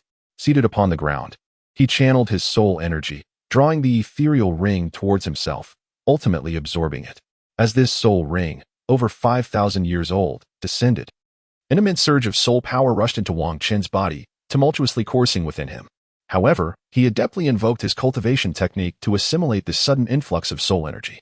As he practiced his method, the unanchored soul power began to harmonize with his technique, gradually fortifying his physique. After more than an hour of absorption, Wang Qin successfully integrated the soul ring, and the entire process unfolded with remarkable ease. Wang Chun rose to his feet, his martial spirit manifesting as 3 soul rings, 1 yellow and 2 purple, appeared beneath him. He felt an overwhelming sense of exhilaration. Not only had his physical prowess experienced a significant enhancement, but his soul power had also seen a considerable increase, now surpassing level 32. Well, you have completed your absorption. Let us proceed outside. All right, father. Once we reach the outskirts, I wish to test my 3rd soul skill. Very well. Conducting the experiment at the periphery ensures we are less likely to encounter formidable soul beasts, thus providing a greater measure of safety. With that, Wang Qin and his companions made their way toward the edge of the forest. Upon arrival, Wang Qin steadied himself on the ground, summoned his martial spirit, and prepared to activate his 3rd soul skill. Roar. Wang Chun unleashed his 3rd soul skill, the Titan's Roar, startling numerous diminutive flying soul beasts, which promptly fled from the vicinity of Wang Chun. Wang Qin's Titan Roar is an auditory soul skill that propels forward in an assault. Upon activation, a colossal ape formed from soul energy materializes around him, although this manifestation occurs only when he exerts his full power. Under normal circumstances, his attacks emanate solely from his mouth. When unleashed at full capacity, the energy expenditure is significantly greater, and the execution is somewhat slower. However, the presence of the soul ape amplifies the attack's potency considerably while also providing a measure of protection. Conversely, when not fully exerted, the attack strength is diminished. Yet the energy cost remains lower, and the strikes are instantaneous. After Wang Chun completed his soul skill examination, he departed from the Yu Hui forest with his father, returning to the Golden Giant family. It has been a month since Wang Chun hunted for soul rings in the Yu Hui forest, and he has now reached the pinnacle of the second layer of his childhood skills, poised for a breakthrough at any moment. He intends to dedicate the next few days to diligently cultivating his childhood skills, eager to achieve a breakthrough soon, as the third layer of these skills promises to significantly enhance his strength. However, he believes that the likelihood of breaking through to the third layer of the meteor technique is greater during the night. Therefore, Wang Chun plans to engage in serious practice later in the evening.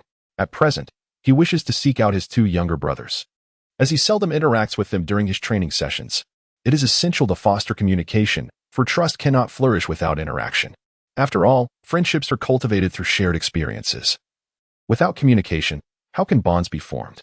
Wang Chun reserved a table at a quaint tavern in Diamond City, inviting the two of them to dine together and engage in a discussion regarding their cultivation matters. Wang Chun refreshed himself briefly before preparing to head out. Upon arriving at the restaurant, he spotted his two younger companions and cheerfully greeted them. Hi, Shaolin, you both are here. We were just waiting for you. Brother Chen, let's head to the private room. Wang Chun led them into the private room he had reserved, inviting them to order their preferred dishes. Eventually, they commenced their discussion for the day. Xiaohai, have you experienced any changes following my training regimen? Brother Chen, adhering to your guidance has made me feel significantly stronger. I have increased my burdens, and, with the family's training resources, I have reached level 19. I sense a breakthrough is imminent, and soon I will be ready to hunt for my second spirit ring. While I may not be as formidable as you, I have made commendable progress. Indeed, well done. You are approaching level 20. Continue your diligent training and strive to become even stronger. Understood, Brother Chun. And you, Shaolin, what transformations have you undergone? Brother Chun, following your methods, my speed has improved remarkably, and my reflexes have enhanced significantly. I am also grateful for the training resources you secured for me.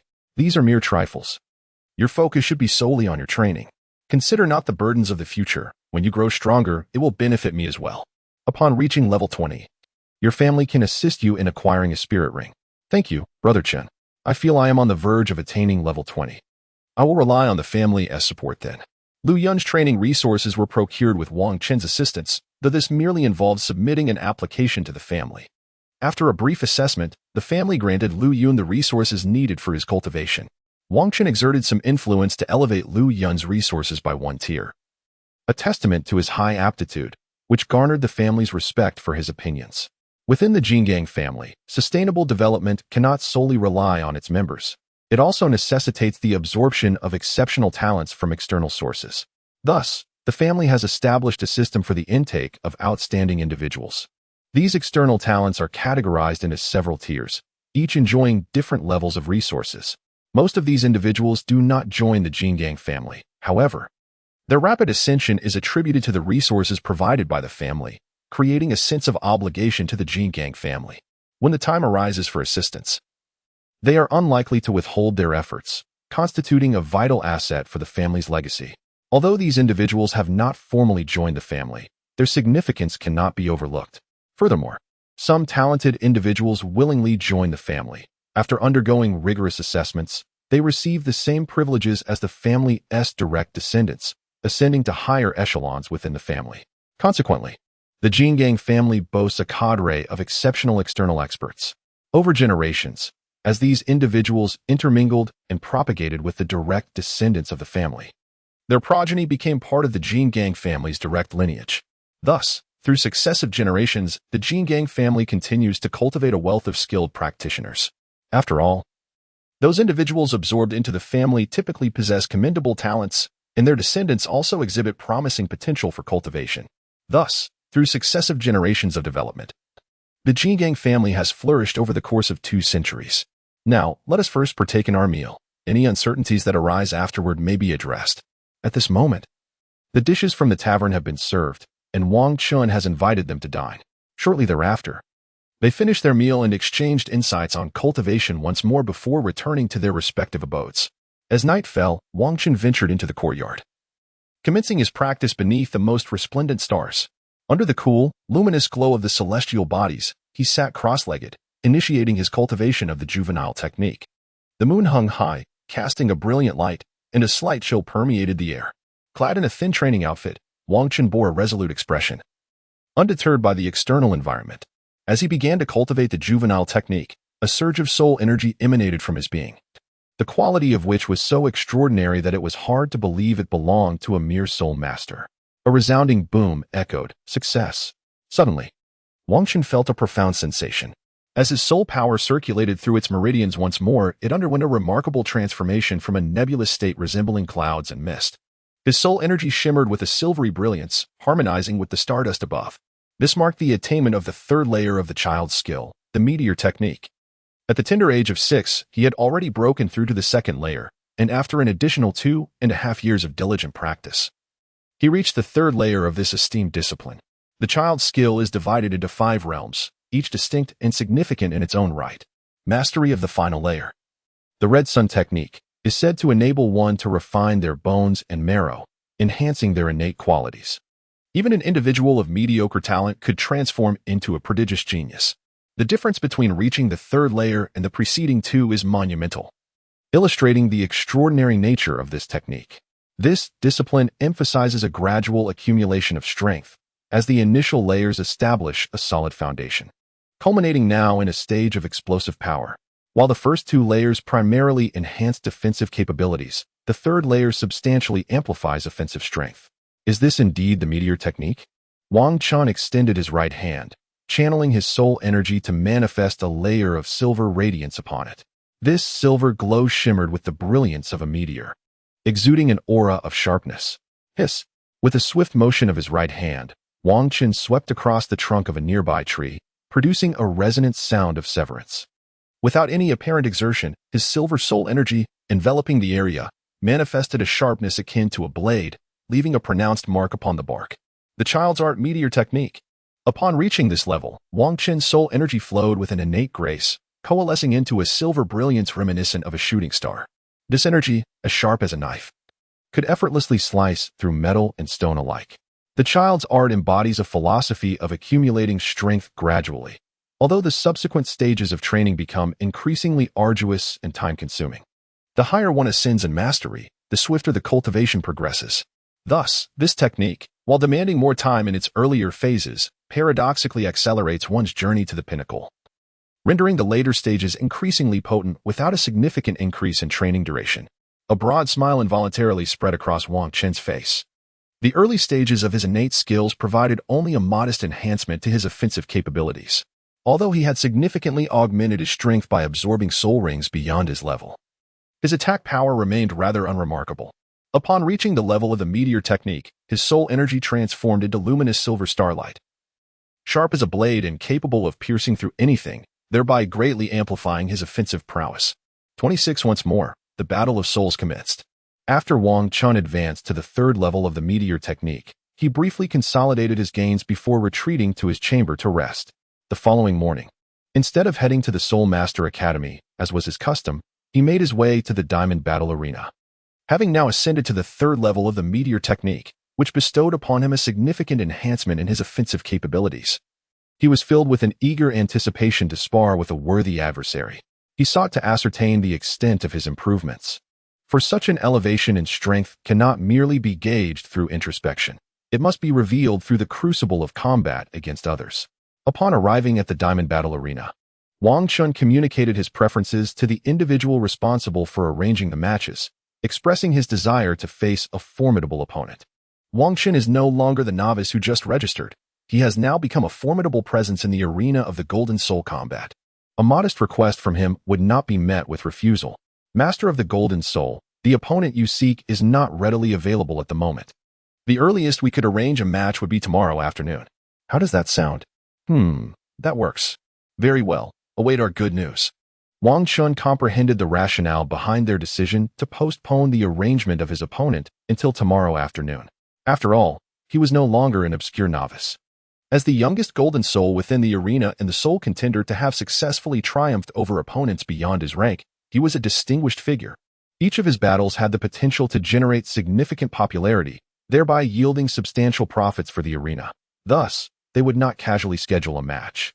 Such an approach would fail to maximize their gains. It was entirely reasonable for them to desire a day's time for promotion. However, in order to reap the benefits, the opponent arranged for tomorrow must not be excessively weak, for otherwise, the anticipated profits would vanish, and their credibility would suffer. Nonetheless, this situation presented a favorable opportunity for Wang Chen, who had come to the arena seeking a worthy adversary to validate his prowess. With nothing pressing on his agenda, he opted to observe the duels of others within the arena.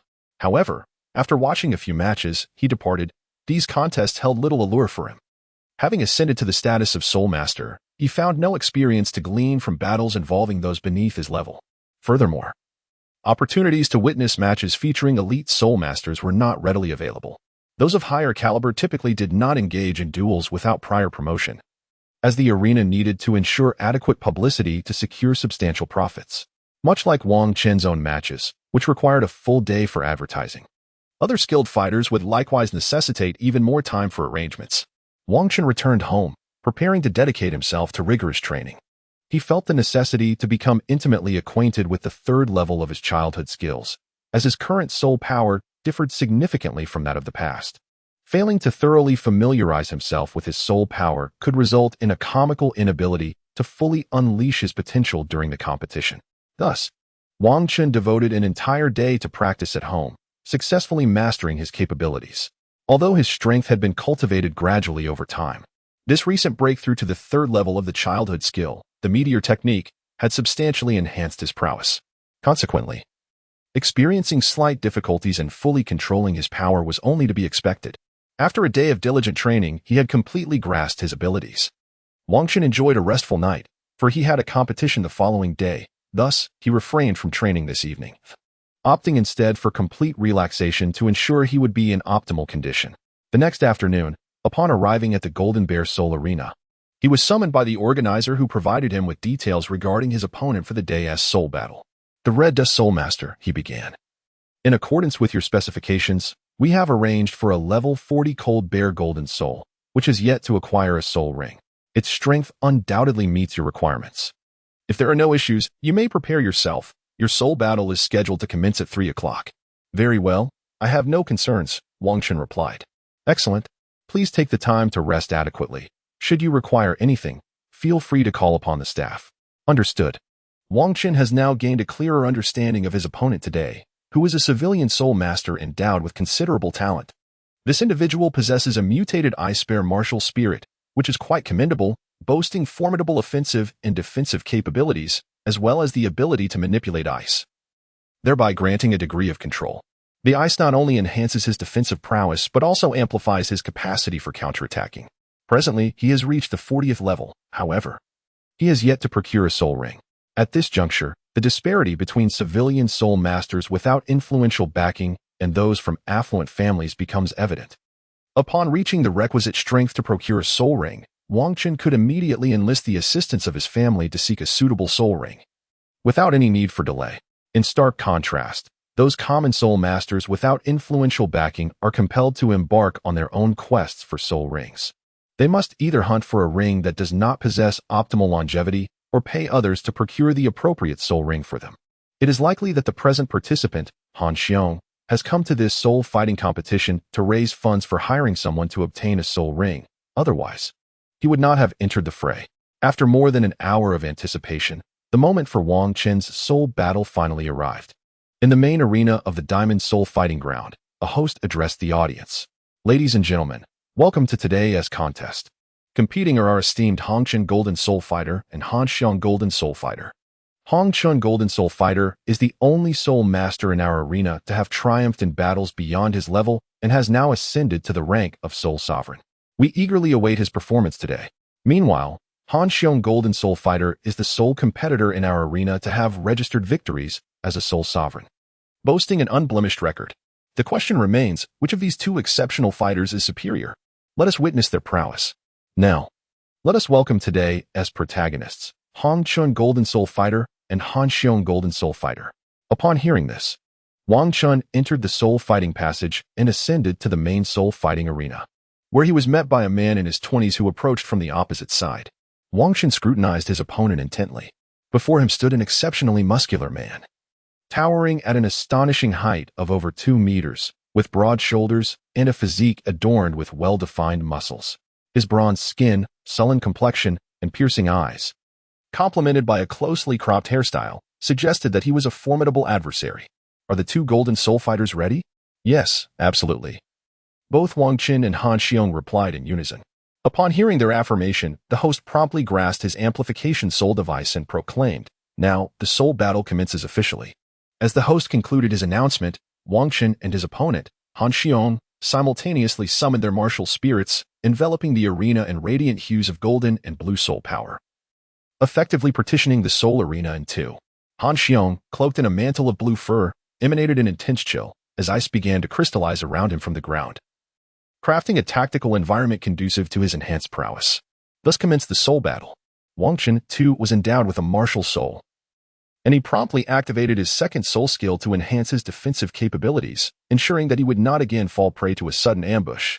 The golden aura of his soul power clashed with the azure luminescence, each asserting its dominance. In that moment, the frost bear charged ferociously towards Wang Chun. The creature moved with astonishing swiftness, arriving before him in the blink of an eye, leaving a chilling breeze in its wake. Wang Chun also discerned his impending assault, swiftly raising his left hand to shield himself as he prepared to engage head-on. The first soul skill, Frost Palm. The ice bear let out a low growl, unleashing his inaugural soul skill, Frost Palm. This technique augments his attacks by 50% and amplifies his ice attribute attacks by an additional 50%. Such a soul skill provides a substantial enhancement to the offensive capabilities of the ice bear, who is an ice attribute soul master. As he activated Frost Palm, ice enveloped his hands, significantly bolstering both his offensive power and the defensive strength of his hands. The Frost Palm carved through the air, trailing a stream of azure energy as it surged forcefully toward Wang Chun. Wang Chun let out a low exclamation, a glimmer of unusual light flashing in his eyes. Although his opponent's speed was remarkably swift, Wang Chun was still able to perceive it. Indestructible, Wang Chun deftly intercepted his opponent's icy palm with his left hand. And thanks to the indomitable prowess of his diamond body, he emerged unscathed. In a fluid motion, he unleashed his first soul skill, the mighty diamond fist, delivering a powerful upward strike aimed directly at his adversary's chest. At that critical moment, a flicker of astonishment crossed the eyes of the cold bear, who found himself bewildered as to why his own first soul skill had elicited no reaction from Wang Chun. Before he could comprehend the situation, the formidable blow was already en route towards him. However, his extensive combat experience kicked in, just as the mighty diamond fist was about to connect. His second soul ring flared to life, activating his second soul skill, Ice Armor. This skill enveloped his entire body in a layer of ice, bestowing upon him a remarkable 100% boost in defensive capabilities while simultaneously inflicting icy damage upon his foe. The result was a formidable defensive skill, one that not only shielded him but also allowed for a counterattack. In an instant, his body was encased in a thick shell of ice, exuding an intense chill, resembling an impenetrable wall. Wang Chun struck the icy wall with a powerful punch. Boom! The wall shattered instantly, and his fist connected squarely with the chest of the ice bear, causing its expression to shift dramatically. The ice bear was sent flying as if it had been struck by a colossal beast. However, due to Wang Chun's second soul skill, he remained unharmed by the icy assault. The spectators gasped in astonishment at the unfolding scene, unable to believe what had transpired. After all, they were familiar with Wang Chun, who had just recently attained the rank of Soul Master, and yet he had effortlessly sent a level 40, three-ringed Soul Master flying with a single blow. The ice bear, propelled by the force of the punch, managed to mitigate the damage using its own second soul skill and sustained only minor injuries. It skidded across the arena before regaining its footing and coughing a couple of times. Subsequently, it unleashed its third soul skill. Suddenly, the third purple soul ring on the ice bear radiated with brilliance. The third soul skill, Ice Bear Transformation, was derived from its ice bear spirit beast lineage. The ice bear is considered a formidable soul beast among its kind, possessing a powerful physique and formidable ice attribute attacks. In terms of strength, speed, explosive power, attack, and defense, it stands at the pinnacle among bear-type soul beasts. An ice bear aged between 8 to 9,000 years can even vanquish a 10,000-year soul beast. Moreover, the ice bear's martial spirit is perfectly matched to its abilities, fully harnessing the power of this soul ring. Upon activating the ice bear transformation, all of its attributes receive a tremendous boost. Its attack, defense, explosive power, speed, and ice attribute attacks are all enhanced by 100%. Although the duration is merely 3 minutes, the magnitude of the improvement is substantial, encompassing all attributes. In the context of Soul Master battles, 3 minutes is a brief period, representing an extraordinarily high burst of power. Such a potent soul skill enables the ice bear to engage in combat beyond its level, a key reason behind its undefeated streak in Soul Master competitions. A glimmer of determination flashed in the ice bear's eyes as it enveloped its hands in a layer of ice. This third soul skill not only provided a significant enhancement, but also greatly improved its control over ice attributes. Clearly, Wang Chen's attack had instilled in it a profound sense of caution. He was a worthy adversary to be taken seriously. Wang Chen gazed at Han Xiong with a hint of surprise, not anticipating the formidable soul skills he possessed. In a flash, Han Xiong wasted no time and charged towards Wang Chen once more. After all, his third soul skill lasted a mere 3 minutes, and he was determined to vanquish his opponent without delay. Wang Chen, however, was not one to remain passive. He surged forward, bolstered by the enhancement of his second soul skill. From a distance, they appeared as two streaks of light, one golden, the other blue. The golden streak represented Wang Chen, while the blue embodied Han Xiong. The two collided with tremendous force, unleashing a wave of energy that swept outward. From the epicenter of the clash emerged two figures, Han Xiong and Wang Chen. At that moment, Han Xiong, empowered by his third soul skill, experienced a significant augmentation of his attributes. Although the duration was brief, the strength was undeniable. Meanwhile, Wang Chen, fortified by his second soul skill, greatly enhanced his defensive capabilities, coupled with the fact that he had absorbed soul rings beyond his level, rendering his physical prowess exceptionally formidable. Now, with Han Xiong's third soul skill bolstering his attributes, their physical capabilities were nearly equal, resulting in a stalemate during their fierce exchanges. Han Xiong charged again, delivering a flurry of punches towards Wang Chen, who reciprocated without hesitation. Boom, boom, boom. With each encounter, a burst of energy erupted into the air. After a minute of relentless exchanges, Han Xiong and Wang Chen once again separated. Wang Chen had already sensed the formidable strength of the Frost Bear. Relying solely on his first two soul skills, victory seemed an arduous task. However, he possessed a third soul skill. As Wang Chen engaged in another clash, he once again shielded himself from the Frost Bear's assault. This time, however, it was unlike any previous encounter. He unleashed his third soul skill, the Titan Great Ape Roar, not in full force. Hence no colossal manifestation of soul power appeared behind him. Yet, this approach was swifter and more unexpected, catching the Frost Bear off guard. The soul skill struck him squarely, leaving him momentarily disoriented and his mind in a haze. Wang Chen, of course, would not squander this opportunity and promptly unleashed his first soul skill, the mighty Vajra Fist. With a powerful strike, his right fist connected with the opponent's chest, while his left fist delivered a crushing blow to the head, sending him hurtling through the air. The cold bear crashed violently to the ground, rendered unable to rise. As the bear lay motionless, an eerie silence enveloped the spectators witnessing the soul battle. They could scarcely believe that two contenders, previously evenly matched, had suddenly seen one felled in an instant. At that moment, the referee regained composure and announced loudly, "Congratulations to our red dust golden soul for triumphing in today's soul battle." Wang Chen cast a glance before following the staff to register, while the defeated cold bear was also taken away by the arena personnel. 28 new acquaintance, Brother Bear. After completing his registration at the Soul Arena, Wang Chen made his way towards Han Xiong. He perceived Han Xiong as an exceptionally promising talent, and recruiting such individuals was something Wang Chen greatly relished. The more talented individuals one could gather, the more formidable the faction would become. Only those who were recruited from the outset and nurtured personally could be deemed as trusted confidants. Although later recruits may possess immense strength, they lack the loyalty and reliability of those who have been meticulously cultivated from the beginning. In any faction, those who occupy high positions are typically the talents nurtured from a young age, as initial recruitment often occurs at the inception of the organization. Subsequently, individuals who have been trained from the ground up are the ones who ascend to prominence, while latecomers are generally relegated to positions of lesser authority. Although these roles may carry a degree of respect, they do not partake in the decision-making processes of the faction. This dynamic resembles a reciprocal exchange. The faction provides resources in various positions, while the recruits contribute their efforts. Only when a talent flourishes within the faction can their descendants be regarded as the true progeny of the organization, thereby gaining the opportunity to strive for advancement within its ranks.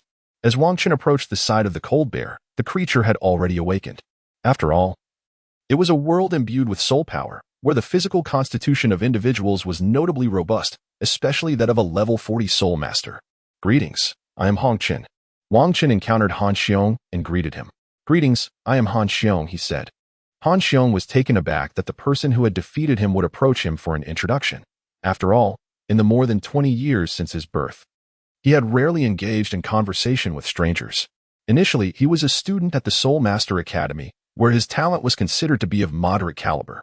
However, due to his taciturn nature, others perceived him as somewhat proud and aloof, which led to offending a nobleman.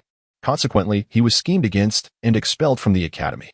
Since that moment, he had wandered the continent, participating in various soul battles to earn a livelihood. A portion of his earnings was allocated for his own sustenance, while the remainder was saved to fund the hiring of a soul hunting group when it came time to procure soul rings.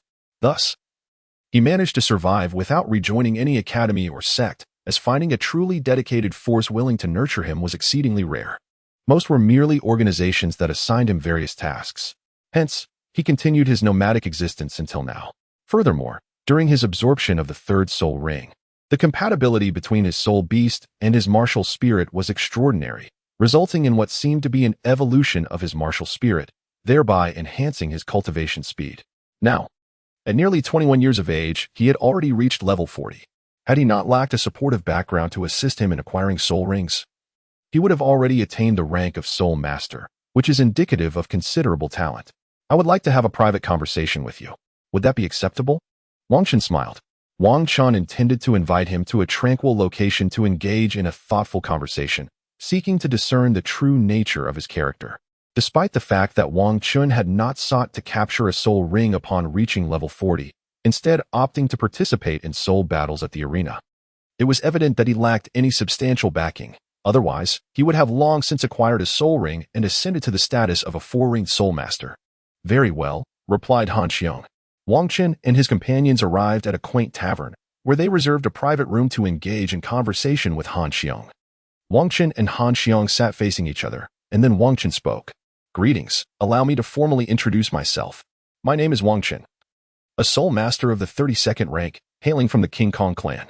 I am Xiongda, a soul master of the 40th rank, with no clan affiliation. Wang Chen and Han Xiong offered a brief introduction of themselves. Wang Chen was taken aback by the unusual name he bore. He couldn't help but wonder if he had a brother named Xiong Er. However, he restrained himself from posing such an impolite inquiry. Why have you not ventured to hunt for a soul ring? Wang Chen decided to introduce the topic here, albeit with some reluctance, for it serves to highlight the merits of his family. Due to the absence of assistance, I have resorted to competing in the soul fighting arena to earn money, allowing me to hire a soul hunting team to procure soul rings for me. Have you ever contemplated joining a family? Such a connection could alleviate your problems, as the family would be able to assist you. I have considered it, yet regrettably, I have not encountered a suitable family. You might want to contemplate our diamond family. Individuals of your talent are afforded commendable benefits. I shall ponder this further. Allow me to elucidate the advantages our diamond family offers to its talented members. Not only do we provide cultivation resources to expedite your growth, but when the time comes for you to hunt for soul rings, the family will directly assist you in acquiring the appropriate ones, freeing you from the necessity of earning money and hiring a soul hunting team as you currently do. These are merely the fundamental benefits. Additionally, within the family, merit and talent are the sole criteria for recognition. There will be no nepotism, regardless of who you are. Improved benefits are solely attainable through personal effort. There will be no scenarios where your contributions go unrewarded. Please consider this carefully. Upon hearing Wang Chen's words, Han Xiong felt a flicker of interest. After all, experiencing life as a wanderer reveals how daunting it is to be without support. Regrettably, joining just any family may not yield substantial benefits. It might be wiser to continue cultivating independently. While the resources may be scarce, one enjoys the freedom of making one's own decisions. Now, with such a commendable family extending an invitation, he was genuinely intrigued. He harbored no doubts regarding Wang Qin's assertions. After all, attracting talent is essential for strengthening one's faction. If deception were employed to recruit individuals, it would likely weaken the faction rather than bolster it. Moreover, Wang Qin was impressively strong at such a young age, undoubtedly holding a significant position within the Diamond family. His personal invitation was indeed a matter of honor. Thus, after careful consideration, he decided to accept the offer, as it would effectively resolve his soul ring dilemma. Very well. I agree to join. However, I must accompany you, he stipulated. After all, entering the Diamond family, he was unfamiliar with the other members, and aligning himself with Wang Qin seemed a prudent choice. Being invited by Wang Qin, who possessed such formidable talent, promised a superior experience compared to other options. Furthermore, with Wang Qin's exceptional abilities, he was likely to ascend to a high position in the future. Consequently, he could become a trusted confidant, enjoying a commendable status. All right, you shall join my small group. I will speak with the family, Wang Qin replied. It was evident that Xiongde would have proposed this as well, for his invitation stemmed from an appreciation of Xiongda's talent and a desire to enhance the strength of his own group. Wang Qin and Xiongde dined at a restaurant before departing. He instructed Xiongde to accompany him back, first to inform the family, after which he could collect the family's cultivation resources. Subsequently, arrangements could be made within the family regarding his soul ring acquisition, facilitating his early ascension to a four-ringed soul master. Once Wang Qin had organized matters for Xiongde, he summoned his two younger brothers to join for a meal, providing an opportunity to introduce Xiongde to them, since they would all be part of the same group henceforth. It was essential for them to become acquainted at the earliest opportunity. After Wang Qin brought Xiongde into the family, he had the Jingang clan assess his qualifications to determine his status within the clan. Subsequently, he arranged for Xiongde to reside in a small courtyard within the outer courtyard of the Jingang clan, designated as his place of rest. The area they inhabit is a part of the outer courtyard, intended for the younger generation of various families and talented soul masters brought in from outside the clan. This arrangement fosters a stronger sense of belonging to the Jingang clan. After all, merely absorbing them into the clan while allowing them to reside externally would scarcely instill a sense of belonging. By residing within the clan and mingling with the offspring of various families, their sense of affinity is not only heightened but may also facilitate their complete integration. Indeed, the nature of affection can be quite unpredictable at times. The residence of the clan leader and the 5 elders is situated in the inner courtyard of the Jingang clan, a significant sacred ground for cultivation. This is why many of the clan's adept practitioners are found there.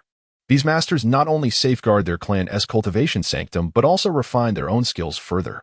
The inner courtyard is equipped with various simulated cultivation environments designed to accelerate the training speed of soul masters. Within the Jingang clan, individuals are generally permitted to access the simulated cultivation environments only upon reaching the 30th level, as the period before this is deemed crucial for foundational training. Should the foundation be unstable, significant challenges may arise in their future cultivation endeavors, potentially hindering their advancement to higher tiers.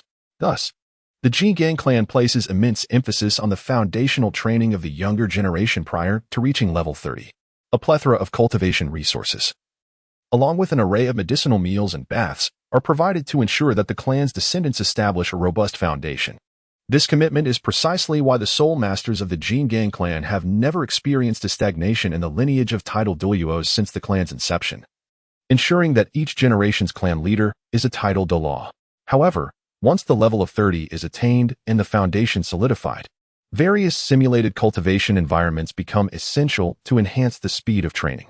Consequently, the clan's experts typically reside within the inner courtyard, safeguarding the simulated cultivation environment from external disturbances, thus ensuring the rapid development of the clan's successors.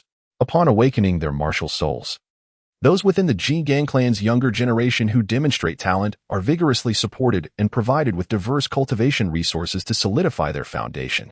After reaching level 30, they progress to practice within the simulated cultivation environments of the inner courtyard.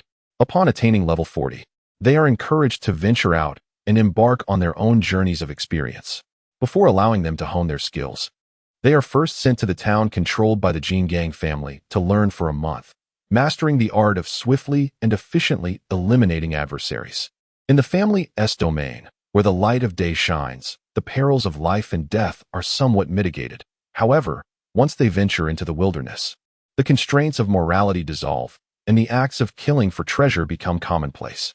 Without acquiring these survival skills, one cannot hope to endure on the Douluo Continent. As for the descendants lacking martial talent, their paths are typically determined by their interests and passions. Some delve into the vast knowledge of various martial spirits or the intricacies of soul beasts. They pursue theoretical knowledge, synthesizing the wisdom of their predecessors to formulate new theories, which the family then debates and experiments upon. Successful theories are archived in the family's theoretical library, allowing future generations to learn and apply them, thereby enriching the family's heritage. Others choose a more carefree approach, engaging in casual learning, and when they come of age, they marry and procreate, thus augmenting the family's population in hopes of birthing a gifted heir. Such individuals are akin to the breeding stock of the family, playing a crucial role in its fabric. After all, if everyone were solely devoted to cultivation and learning, delaying marriage and offspring, the family's lineage would inevitably dwindle. Should any misfortune befall them during their trials outside, the family's numbers would be even more severely impacted. Hence, there exists a necessity for those who contribute to the family's proliferation. This division of roles has ensured that the family remains free from the petty intrigues and power struggles that often plague others. Consequently, the family has maintained a cohesive legacy up to the present day. Thus, a family's heritage is sustained not merely through a single formidable individual, but through a well-structured set of rules that facilitate its generational continuity. A remarkable person may foster growth during their tenure, but once they are gone, the family is destined for decline. The family thrives through the cultivation of diverse talents, rooted in comprehensive regulations, which is the true path to its development. After the family arrangements were made, Wang Qin and Xiong De set out to find Wang Hai and Lu Yun, eager to familiarize themselves with the members of their small circle, thereby fostering better development. Additionally, Xiong Da's soul ring acquisition was scheduled for next week, as he would join the family's soul masters in the Yuhui forest to obtain his soul ring. After all, the Jingang family also had individuals in need of soul rings, and addressing each one individually would be rather cumbersome. Typically, they would embark on such excursions once a month, bringing along all the soul masters in need of soul rings to resolve the matter in one go. Only exceptionally skilled individuals might warrant a separate arrangement for their soul ring hunting. Wang Chun sought out his two loyal subordinates and subsequently made his way to a restaurant, where he reserved a private room to engage in a thorough introduction. After all, such matters could not merely be discussed in any casual setting, as that would convey a lack of respect towards others. Wang Chun could not possibly overlook such trifles, for only genuine sincerity can beget true sincerity. His ability to win over Wang Hai and Lu Yun was solely due to his heartfelt intentions. He provided them with various forms of assistance, which enabled them to follow him with genuine loyalty. Otherwise, it would have been impossible for him to gain these two subordinates. This is not like the tales depicted in novels, where one merely exudes an imposing aura and subordinates readily submit. Such occurrences are utterly implausible. In the real world, if you offer no benefits to others, what reason would they have to follow you unconditionally? In the private room, Wang Qin gazed at his three subordinates and promptly spoke. "This is Brother Xiongda, who has just joined our little group today." "Hello, Brother Xiong," said Wang Hai. "Hello, Brother Xiong," echoed Lu Yun. Upon hearing Wang Qin's introduction, Wang Hai and Lu Yun also took the opportunity to introduce themselves, allowing Xiongda to become acquainted with them. "Greetings, I am Xiongda, and I have only just joined this group today. If I falter in any way, I kindly ask for your understanding. I am not particularly eloquent, but I wish to express that should you require anything in the future, do not hesitate to ask." Indeed, you are far too courteous, Brother Xiong." Wang Hai and Lu Yun responded in unison. At this moment, Wang Qin observed that they had become somewhat acquainted and addressed them. "From now on, we are all comrades within the same group. There is no need for such formality. Should any issues arise, feel free to express them, and we shall assist one another in resolving them. Furthermore, if there are challenges in your cultivation, do not hesitate to bring them forth. We are here to help. Even if we may not possess the answers, our family stands ready to support. From this point onward, we are brothers, disregarding age and focusing solely on strength, thereby maintaining harmony among us. Today, let us indulge in a delightful meal, for the days ahead will require diligent cultivation. I, too, have begun my training in the simulated environment of the inner courtyard. Opportunities for gathering like this will not abound in the future, so let us cherish this moment together." "Understood, leader." A week had passed since the gathering of Wang Qin's small group, and Xiongde had accompanied the family's spirit masters to hunt for spirit rings. Meanwhile, Wang Chun had commenced his training within the simulated environment of the inner courtyard. In this vast peach orchard, he felt his spirits lift considerably. Is this truly the simulated training environment? Wang Chun gazed upon this peach orchard, the most extensive simulated training environment within the family. Given that the majority of the family's martial souls are of the primate variety, the demand for such a simulated training environment is unparalleled. Wang Chun sat beneath a peach tree, a sight uniquely sanctioned by his family. This tree was not an ordinary one. It was a rare century-old spirit beast, surrounded by commonplace trees. Beneath the boughs of this century-old botanical spirit beast, the cultivation of their family's guerrilla martial soul received significant enhancement. Furthermore, it was said that at the heart of the family's simulated training environment stood a millennium-old peach tree spirit beast, which had been personally transplanted by the first generation of the family, the illustrious Golden Douluo, at the time of the family's founding. The Golden family provided a nurturing environment for her cultivation and ensured her safety, while she permitted the family members to train under her auspices. Additionally, she bore her own peaches, treasures in their own right, typically yielding one every decade for the Golden family. These peaches were imbued with substantial spiritual energy, generally bestowed upon those whose innate talent had reached the level of Spirit Emperor but were unable to transcend the Spirit Saint on their own, serving as a means to surmount their limitations. However, utilizing such external assistance for breakthrough could potentially cap their future cultivation at a maximum of 79 levels, making it nearly impossible to advance to Spirit Douluo. Therefore, the significance of this treasure is neither trivial nor immense, while it bears certain drawbacks. Enabling a Spirit Emperor to ascend to Spirit Saint represents a qualitative leap. It not only grants an additional spirit ring but also allows for the manifestation of the martial soul as true form. Consequently, the impact of a Spirit Saint surpasses that of 10 Spirit Emperors. This dynamic explains the harmonious coexistence between the family and the millennium-old spirit beast. Wang Chun sat beneath the peach tree, commencing his cultivation. From the moment he entered the simulated training environment, he sensed his martial soul stirring within him, as though it inherently belonged to this very place. As Wang Chun began to cultivate his soul force through the practice of childlike skill, he comprehended the rationale behind his family's insistence that their descendants establish a solid foundation, reaching level 30 before engaging in this simulated training environment. The influx of soul power here was indeed overwhelming. Had one entered this realm of training without a solid groundwork, their bodily meridians would be incapable of withstanding such an abundance of soul energy, potentially leading not only to a stagnation in cultivation but also to a catastrophic rupture of the meridians, ultimately rendering oneself incapable of further advancement. Now, leveraging his formidable meridians, Wang Chun swiftly absorbed the soul force, enhancing his prowess significantly. In this environment, he felt confident that within 2 years, he could attain level 40.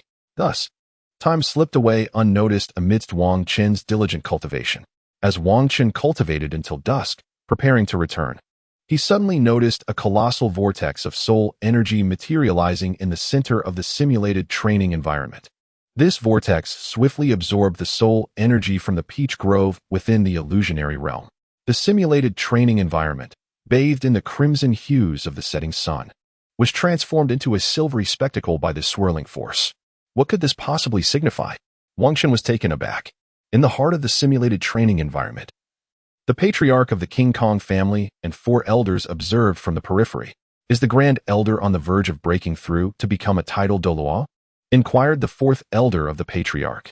The other 3 elders also turned their gaze toward the patriarch, as the 4th elder articulated the question that weighed on their minds. It seems so, reminiscent of my own experience years ago, the patriarch replied. It appears our King Kong family is poised to welcome another title Douluo. Truly a cause for celebration, they exclaimed, their spirits lifted. Indeed, the addition of another title Douluo to our family is splendid news. The 4 elders engaged in spirited conversation, while the patriarch remained focused on the Grand Elder's secluded area, sensing that he was on the brink of a breakthrough to title Douluo. The Grand Elder had requested the patriarch and the 4 elders to serve as his guardians, ensuring his training remained undisturbed. Though confident in the Grand Elder's potential for success, a flicker of concern still lingered in the patriarch's heart. Thus, the patriarch and the 4 elders watched the swirling vortex of soul power, awaiting the Grand Elder's breakthrough. After half an hour, the vortex finally dissipated, and at that moment, the Grand Elder emerged. The impatient fourth elder immediately inquired, "Grand Elder, have you succeeded?" "Haha, Patriarch. Esteemed elders, I have indeed broken through to level 90. With the acquisition of a soul ring, I shall officially become a titled Douluo," the Grand Elder joyfully proclaimed. Upon hearing his words, the Patriarch and the four elders breathed a sigh of relief. While they had suspected the Grand Elder's success, it remained mere conjecture until now. With confirmation, their tension eased. "Shall we proceed to hunt for the soul ring now?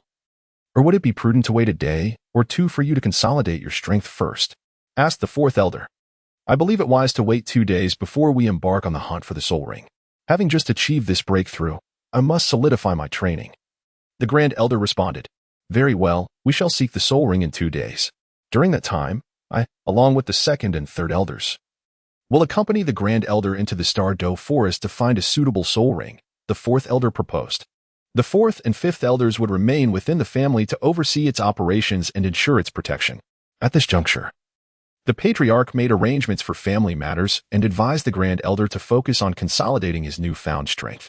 The other elders returned to their own training, as their presence had originally been intended to support the Grand Elder's breakthrough. Now, the Grand Elder has achieved a breakthrough, and naturally, the others have returned to their training as well. After all, they aspire to reach the pinnacle of title Douluo and possess the aptitude to do so. 2 days later, unbeknownst to the members of the Golden family, the Patriarch and 3 elders ventured directly into the Douluo Forest, leaving only the 4th and 5th elders to support the family. Generally, matters within the family are overseen by designated elders, and only issues they cannot resolve are escalated to the highest decision-making body, comprising the 5 senior elders and the Patriarch. Thus, even in the absence of 3 elders and the Patriarch, the intricate arrangements within the family remain unaffected. This is a testament to the strength of the Golden family. Specialized tasks are delegated to capable individuals rather than being directly managed by the Patriarch and the senior elders. In this manner, the family ensures that those with lesser talents, who cannot further enhance their strength, are not left idle, while simultaneously freeing up the more gifted individuals to devote themselves to their cultivation without the distraction of mundane affairs. Consequently, within the Golden family, it is typically those lacking the potential for further advancement who are appointed to various administrative elder positions, whereas the truly gifted are allowed to focus solely on their training. In the realm of Douluo Continent, strength is paramount. To squander the talents of those capable of further cultivation on trivial matters would be a grave misallocation of resources. The well-structured family rules allow each individual to operate in their optimal capacity, which is a key reason for the enduring legacy of the Golden family. Without such regulations to effectively allocate talent, the Golden family might have long since faded into obscurity, unable to sustain its lineage.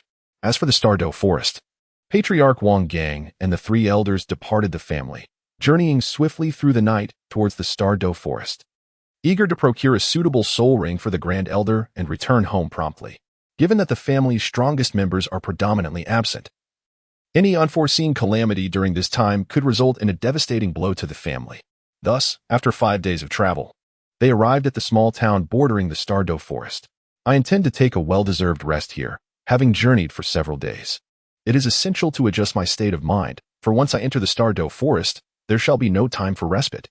I will need to seek an appropriate soul ring, which will undoubtedly entail a fierce battle." This quaint town is quite substantial, brimming with various shops, most of which engage in trade related to soul masters. After all, at the very edge of the Douluo Forest, it is primarily soul masters who frequent such places, pausing to replenish their supplies before venturing into the forest in search of soul rings. Who would visit such a locale without purpose? In this world of Douluo Continent, the virtuous may not necessarily perish, nor the wicked, but only the foolish are certain to meet their demise. Those lacking discernment often provoke powerful soul masters and are swiftly eliminated. Jingang and his companions possessed impressive physiques, exuding an overwhelming presence that naturally deterred any potential provocateurs. Upon arriving at a modest hotel, they secured 4 rooms and indulged in a delightful meal, for once they entered the Douluo Forest, they would only have their provisions to rely upon. After a restful night, they set forth at dawn into the depths of the Douluo Forest. Leaving the small town behind, the quartet quickened their pace, as they were now in close proximity to the forest. It wasn't long before they stood before the vast expanse of greenery. Having visited the Douluo Forest before, they were not taken aback by its boundless foliage. The trees here were remarkably lush, even at the outskirts, towering at least 20 meters high, and appeared far more vibrant than those in the Yuhui forest. Among the four, one was a level 95 tidal Douluo, accompanied by a level 90 quasi-tidal Douluo, and two level 89 soul Douluos, making them ill-suited to linger at the periphery. They proceeded with caution, heading directly towards the heart of the Star Do forest. Their purpose was to assist the Grand Elder in locating the ninth spirit ring, which could only be found in the core area. As they swiftly advanced, they soon reached the inner circle of the Star Do forest, where they slowed their pace to begin their meticulous search, with the Grand Elder leading the way. The second and third elders flanked him, while the clan leader brought up the rear, forming a formation as they delved deeper into the forest. To avoid startling or disturbing other spirit beasts, they restrained their own formidable auras. After a day of searching, they had yet to find a suitable spirit ring, which was not unexpected, as it was not their first endeavor in this forest. After discussing their night watch arrangements, the three companions closed their eyes to rest.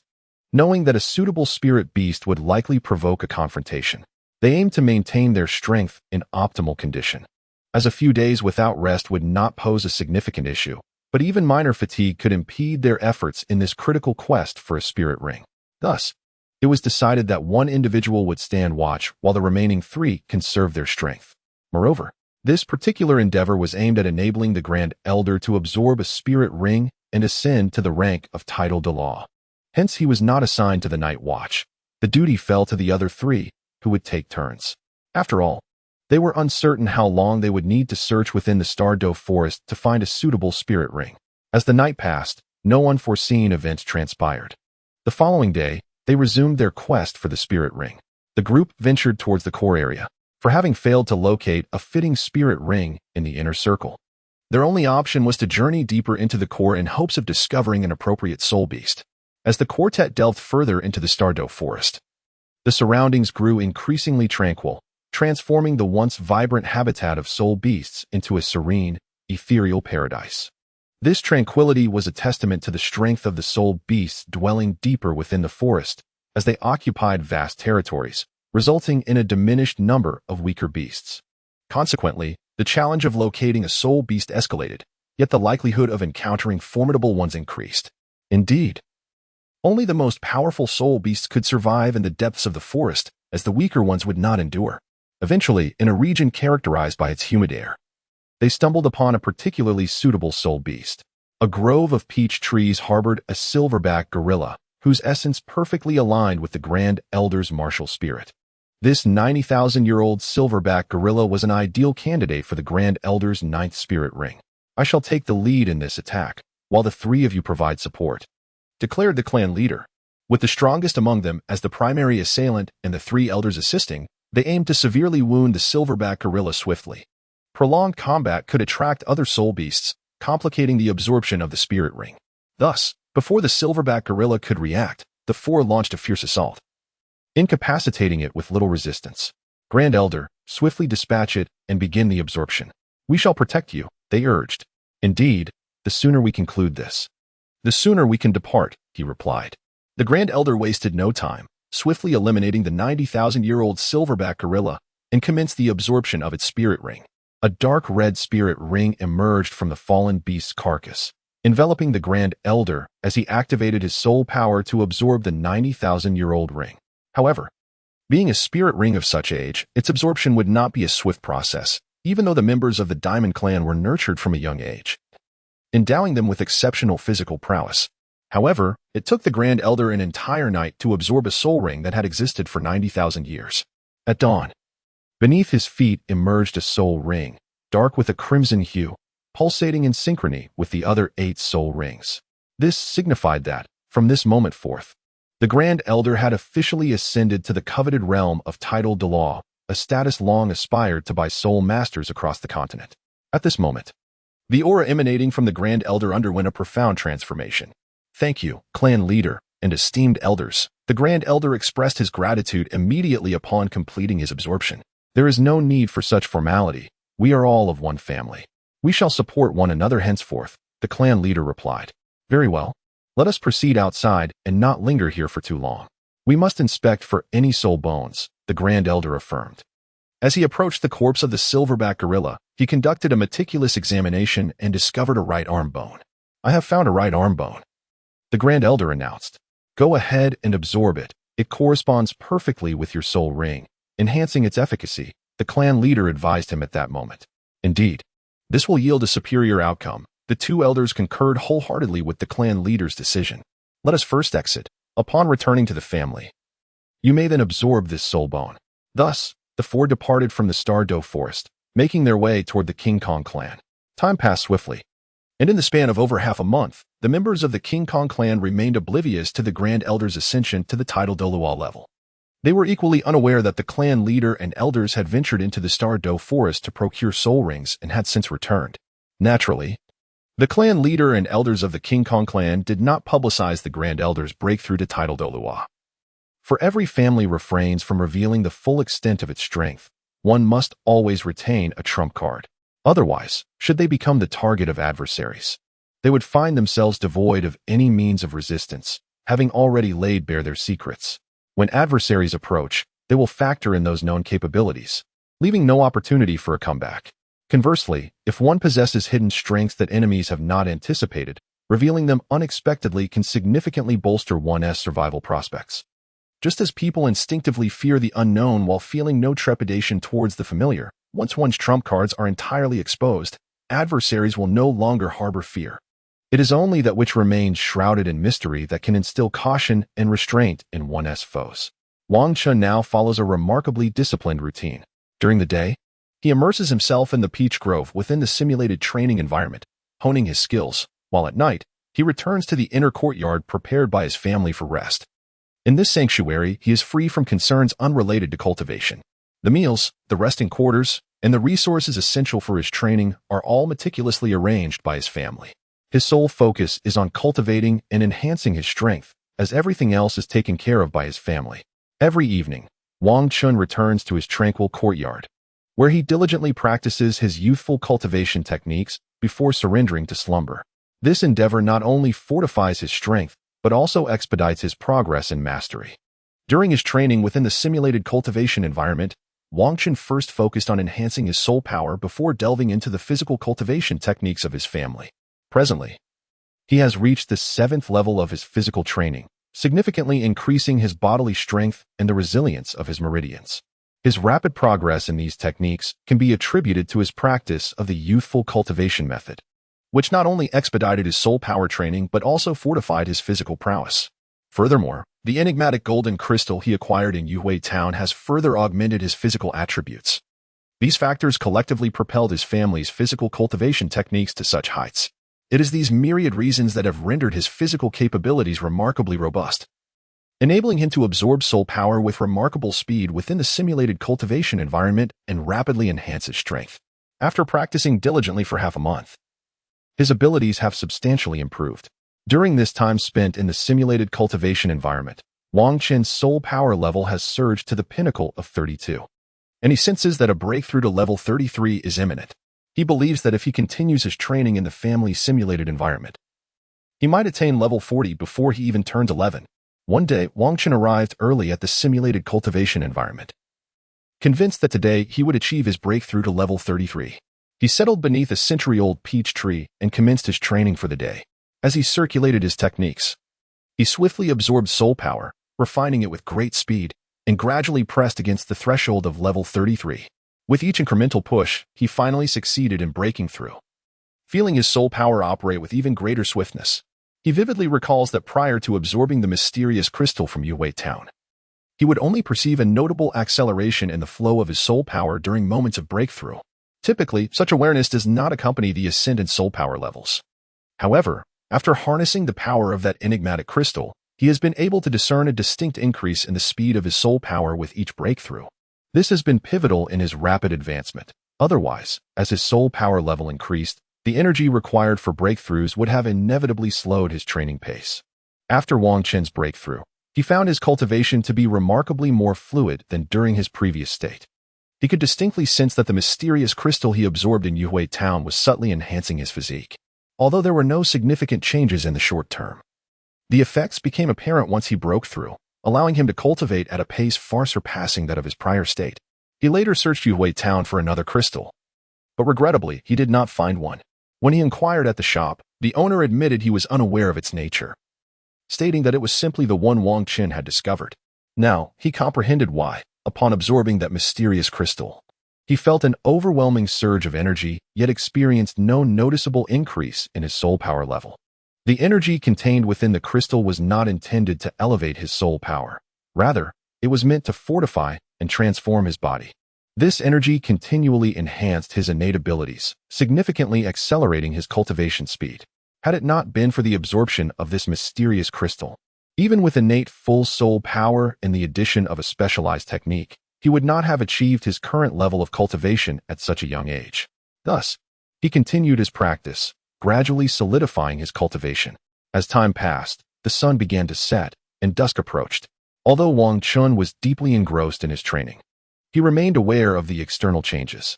After allowing his soul power to circulate throughout his body for a complete cycle, he concluded his practice. He slowly opened his eyes, exhaled, and reined in his aura. Preparing to leave the training area and return for rest, he rose from the ground and made his way toward his resting quarters. The training environment was not solely occupied by Wang Qin. He encountered several family soul masters also engaged in cultivation. These individuals were notably older than him. Yet anyone permitted to train in the family's simulated environment was at least of the soul respect level. The family would not allow those below this rank to train here, as the accelerated cultivation could lead to instability in their foundation. Such instability could hinder a soul master's ability to fully harness their strength in subsequent training and adversely affect future breakthroughs, preventing them from advancing to higher levels. Within the Diamond family, all soul masters below the 30th level are devoid of any herbs that expedite the cultivation process. Instead, they are provided with foundational strengthening elixirs, which do not interfere with their subsequent training aids. By establishing a robust foundation during their formative years, the soul masters of the Diamond family are endowed with greater strength and superior cultivation talent, thereby facilitating their ascension to elevated tiers. Furthermore, once a solid foundation is laid, introducing various herbs that accelerate cultivation can yield optimal utilization of the family's resources. Indeed, a soul master who can reach the 30th level by the age of 20 without reliance on external aids is undoubtedly gifted. Allocating resources to these talented family soul masters ensures that they are utilized to their fullest potential. This threshold serves to distinguish the innate cultivation talents of the soul masters. Those endowed with talent are naturally supported to become even stronger, thereby providing greater benefits to the family. Conversely, those lacking in talent will not squander cultivation resources. They will opt for either theoretical research or embrace the role of a joyful progenitor, contributing to the lineage of the family. Should they be fortunate enough to produce a gifted descendant, it would be regarded as a significant honor, meriting family rewards. Soul masters capable of breaking through to the soul respect level before the age of 20 are considered the backbone of the family. These soul masters, barring unforeseen circumstances, are destined to become formidable beings of at least Soul King rank. The training arena resonates with the exchanges among soul masters, injecting a semblance of vitality into the otherwise serene simulated cultivation environment. After a leisurely stroll of over 10 minutes, Wang Chun finally arrived at his quaint little retreat. Today marked a significant breakthrough for him, filling him with joy. Hence he resolved to reward himself with a well-deserved rest. After finishing his dinner, he chose not to engage in any further cultivation and succumbed to slumber. This evening was notable as it was the first time since his arrival that he refrained from practicing at night, opting instead for repose. The following day, Wang Chun resumed his disciplined routine. Each morning, after partaking in breakfast, he would head directly to the simulated training grounds for his practice, returning in the evening to rest. Nonetheless, he occasionally ventured into the city of King Kong to seek out his younger disciples and exchange insights regarding their cultivation journeys. Due to his family's lack of an optimal ice element simulated training environment, Xiongde could only practice around a chilly pond, which, albeit modest, facilitated a slight acceleration in his training pace. He typically spent half a day there before making his way to the arena in King Kong City to participate in soul battles, honing his skills. Wang Chun, on the other hand, primarily focused on advancing his soul power level. Consequently, he participated in a soul battle competition approximately every fortnight. Regrettably, it was often a challenge to find suitable opponents. They generally convened bi-weekly, sharing their training experiences and identifying any issues, thereby collectively enhancing their prowess. Thus, After over a month of training in the family's simulated environment, Wang Chun began to truly experience the rapid elevation of his soul power level.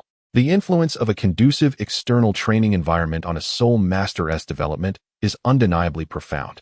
A soul master training in a simulated environment can effortlessly dominate one who lacks such an advantage, elucidating why those with lineage often surpass those without. Wang Chun believed that if he continued to cultivate in this environment for another month, he would likely break through to level 34. Achieving such a milestone within 2 months was no trivial feat. It was far removed from the days of lowly soul masters who could easily advance with just a month or two of training. Now, as a soul master of over 30 levels, he had managed to elevate his rank in just over 2 months. This starkly illustrated that those with ample cultivation resources were significantly stronger than their counterparts, while soul masters without any support or resources. Time slipped away unnoticed. And after another month of training in his family's simulated environment, Wang Chun finally achieved his breakthrough, reaching level 34. However, this rapid ascent in soul power had nearly exhausted the foundation he had previously built. If he continued to cultivate in this manner, he risked diminishing his ability to control his soul power, potentially leading to a situation where he could not fully harness his own strength. Therefore, after reaching level 34, he decided to visit the Soul Arena in Jingang City to participate in a few soul battles. He aimed to enhance his control over his soul power through combat. Yet, finding a suitable opponent for a match was not an easy task. Soul masters at the same level, particularly those at the soul rank, were generally not his match, rendering them ineffective for his training. Challenging soul masters at the soul level, who were above level 40, was also problematic.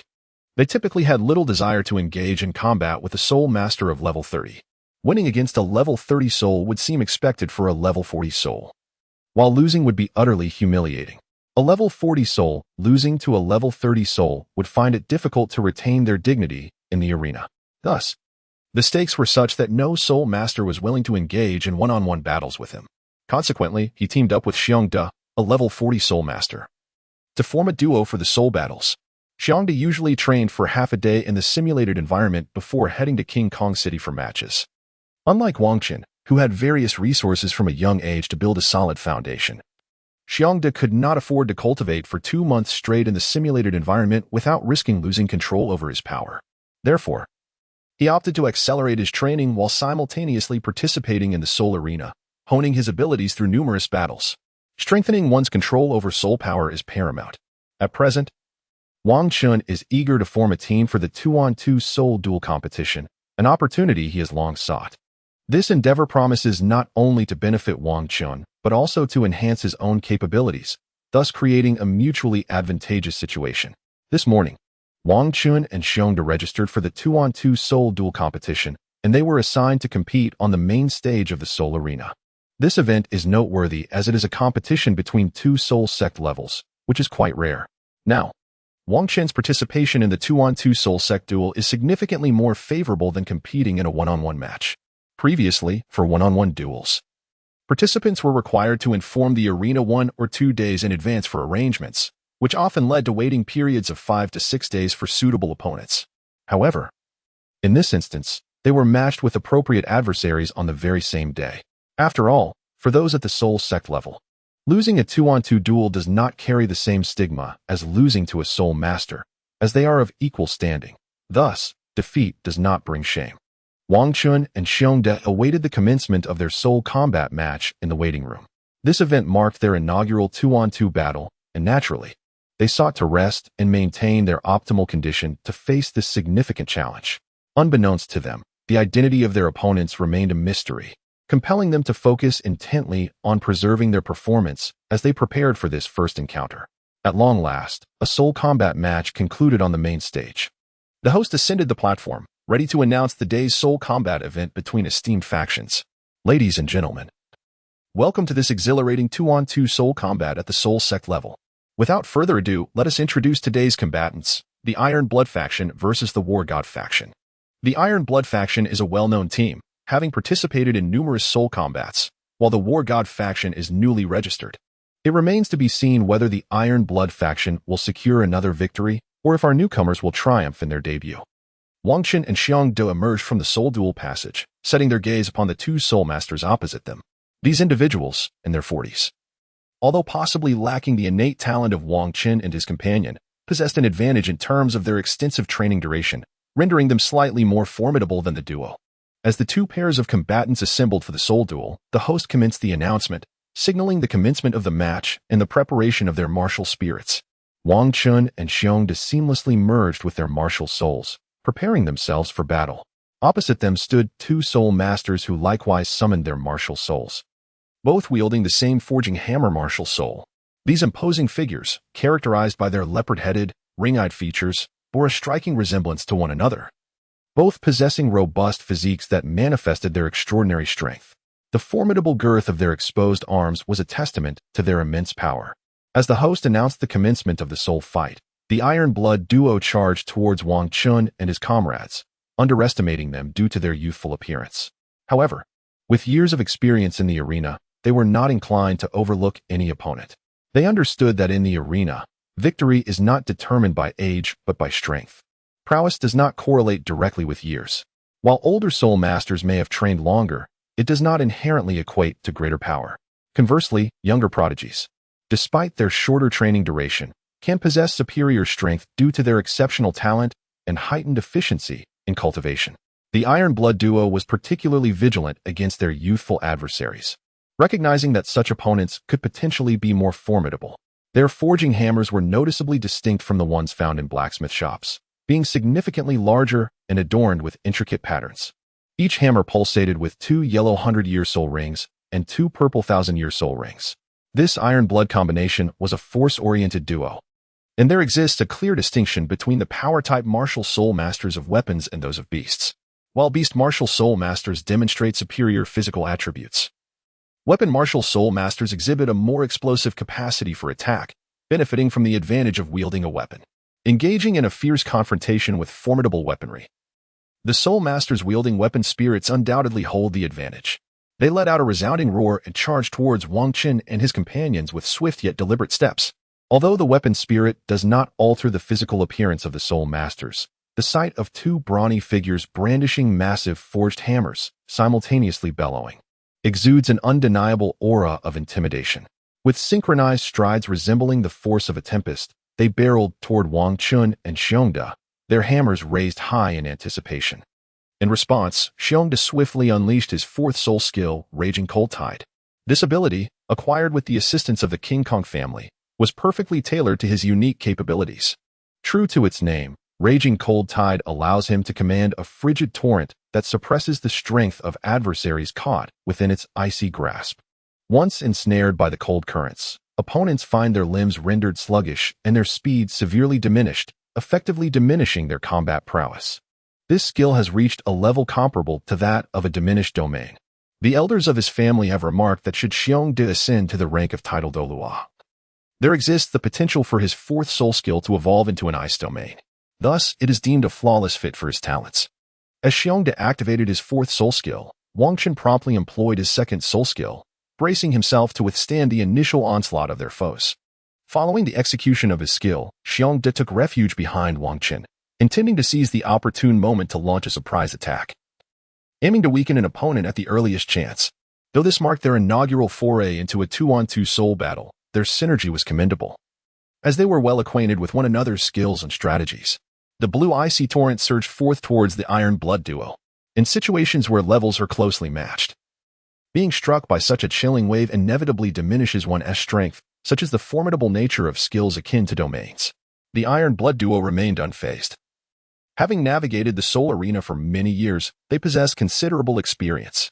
As they observed the blue current approaching, they deftly wielded their forged hammers, transforming them into a barrier that effectively mitigated much of the icy assault.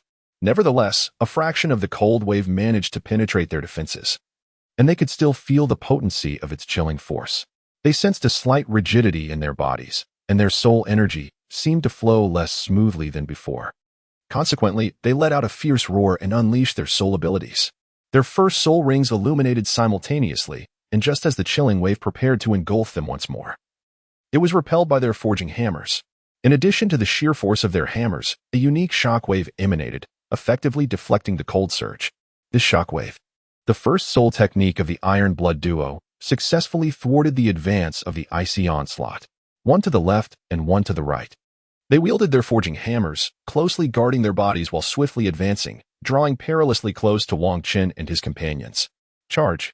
With a mighty roar, Wang Qin charged forward. Relying on his formidable defensive capabilities to engage the Iron-Blooded Alliance, intent on creating an opportunity for Xiongda naturally. The Iron-Blooded Alliance would not squander the hard-won chance they had to close in. They immediately unleashed their soul skills upon Wang Qin, aiming to eliminate him first, before subsequently turning to a 2-on-1 strategy, which would render their adversary far easier to overcome. Wang Qin harbored intentions akin to theirs, seeking to prioritize the elimination of a rival. Thus, he resolved to confront his opponent head-on, aiming to create an opportunity for Xiongda to deliver a devastating blow to an adversary. In the blink of an eye, the indomitable body of the Diamond Child, summoned by Wang Qin, collided with the assault of the Iron-Blooded Alliance. Bang! Wang Qin's indestructible body of the Vajra collided with the forging hammer of the Iron Blood Consortium, producing a resounding clash. With his formidable defensive prowess, Wang Qin successfully thwarted the assault. However, he was still compelled to retreat a few steps due to the shockwave generated by the Iron-Blooded combination. At this juncture, his objective had been achieved. He adeptly countered the soul skill attack from the Iron-Blooded combination, creating a momentary gap in their defenses. Seizing this opportunity, Xiongda, positioned behind Wang Qin, charged forth from his right side, launching his own ice palm with tremendous force, striking the leader of the Iron-Blooded combination and sending him hurtling away.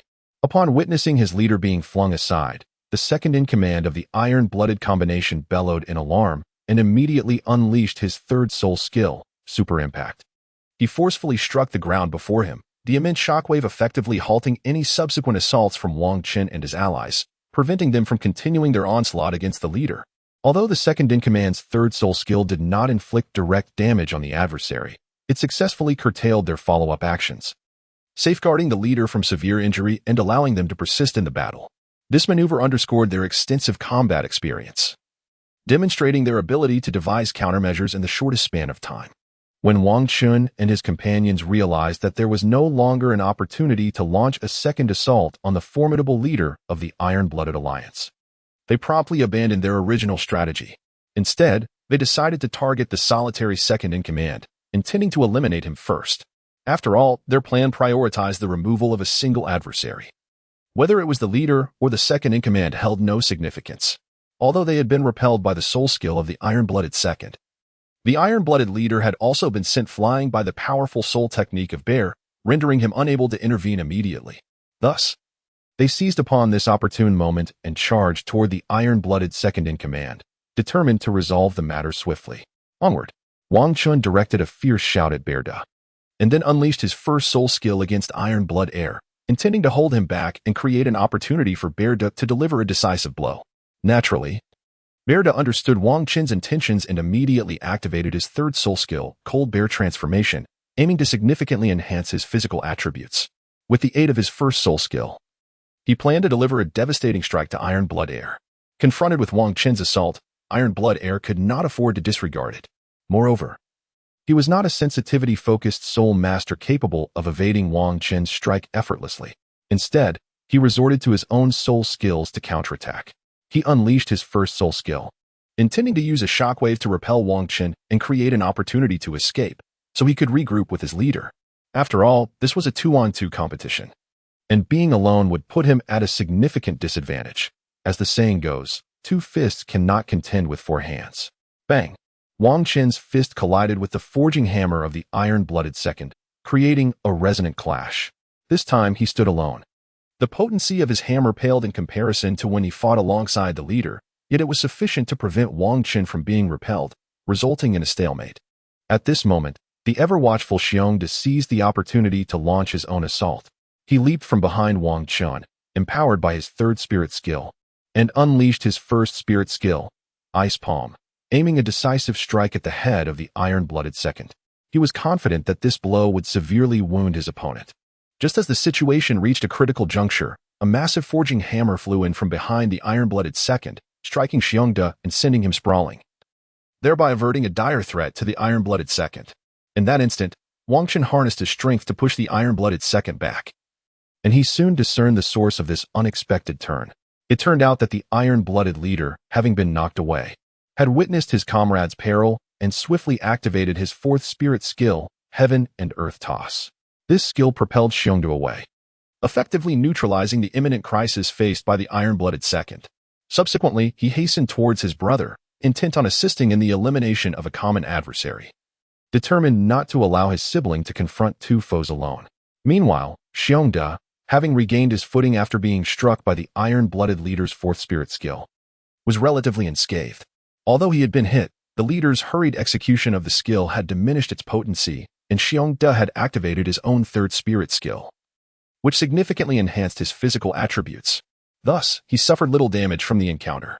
Upon witnessing the Iron Blood Alliance's intention to besiege their leader, it was only natural for Wang Chun and Xiongda to rush to his aid. Once again, they found themselves in a standoff with the Iron Blood Alliance. Initially, the Iron Blood Alliance aimed to jointly incapacitate Wang Chun before dealing with Xiongda, ultimately securing victory in the Battle of Souls. However, Wang Chun cleverly thwarted their assault, allowing Xiongda to send the leader of the Iron Blood Alliance flying.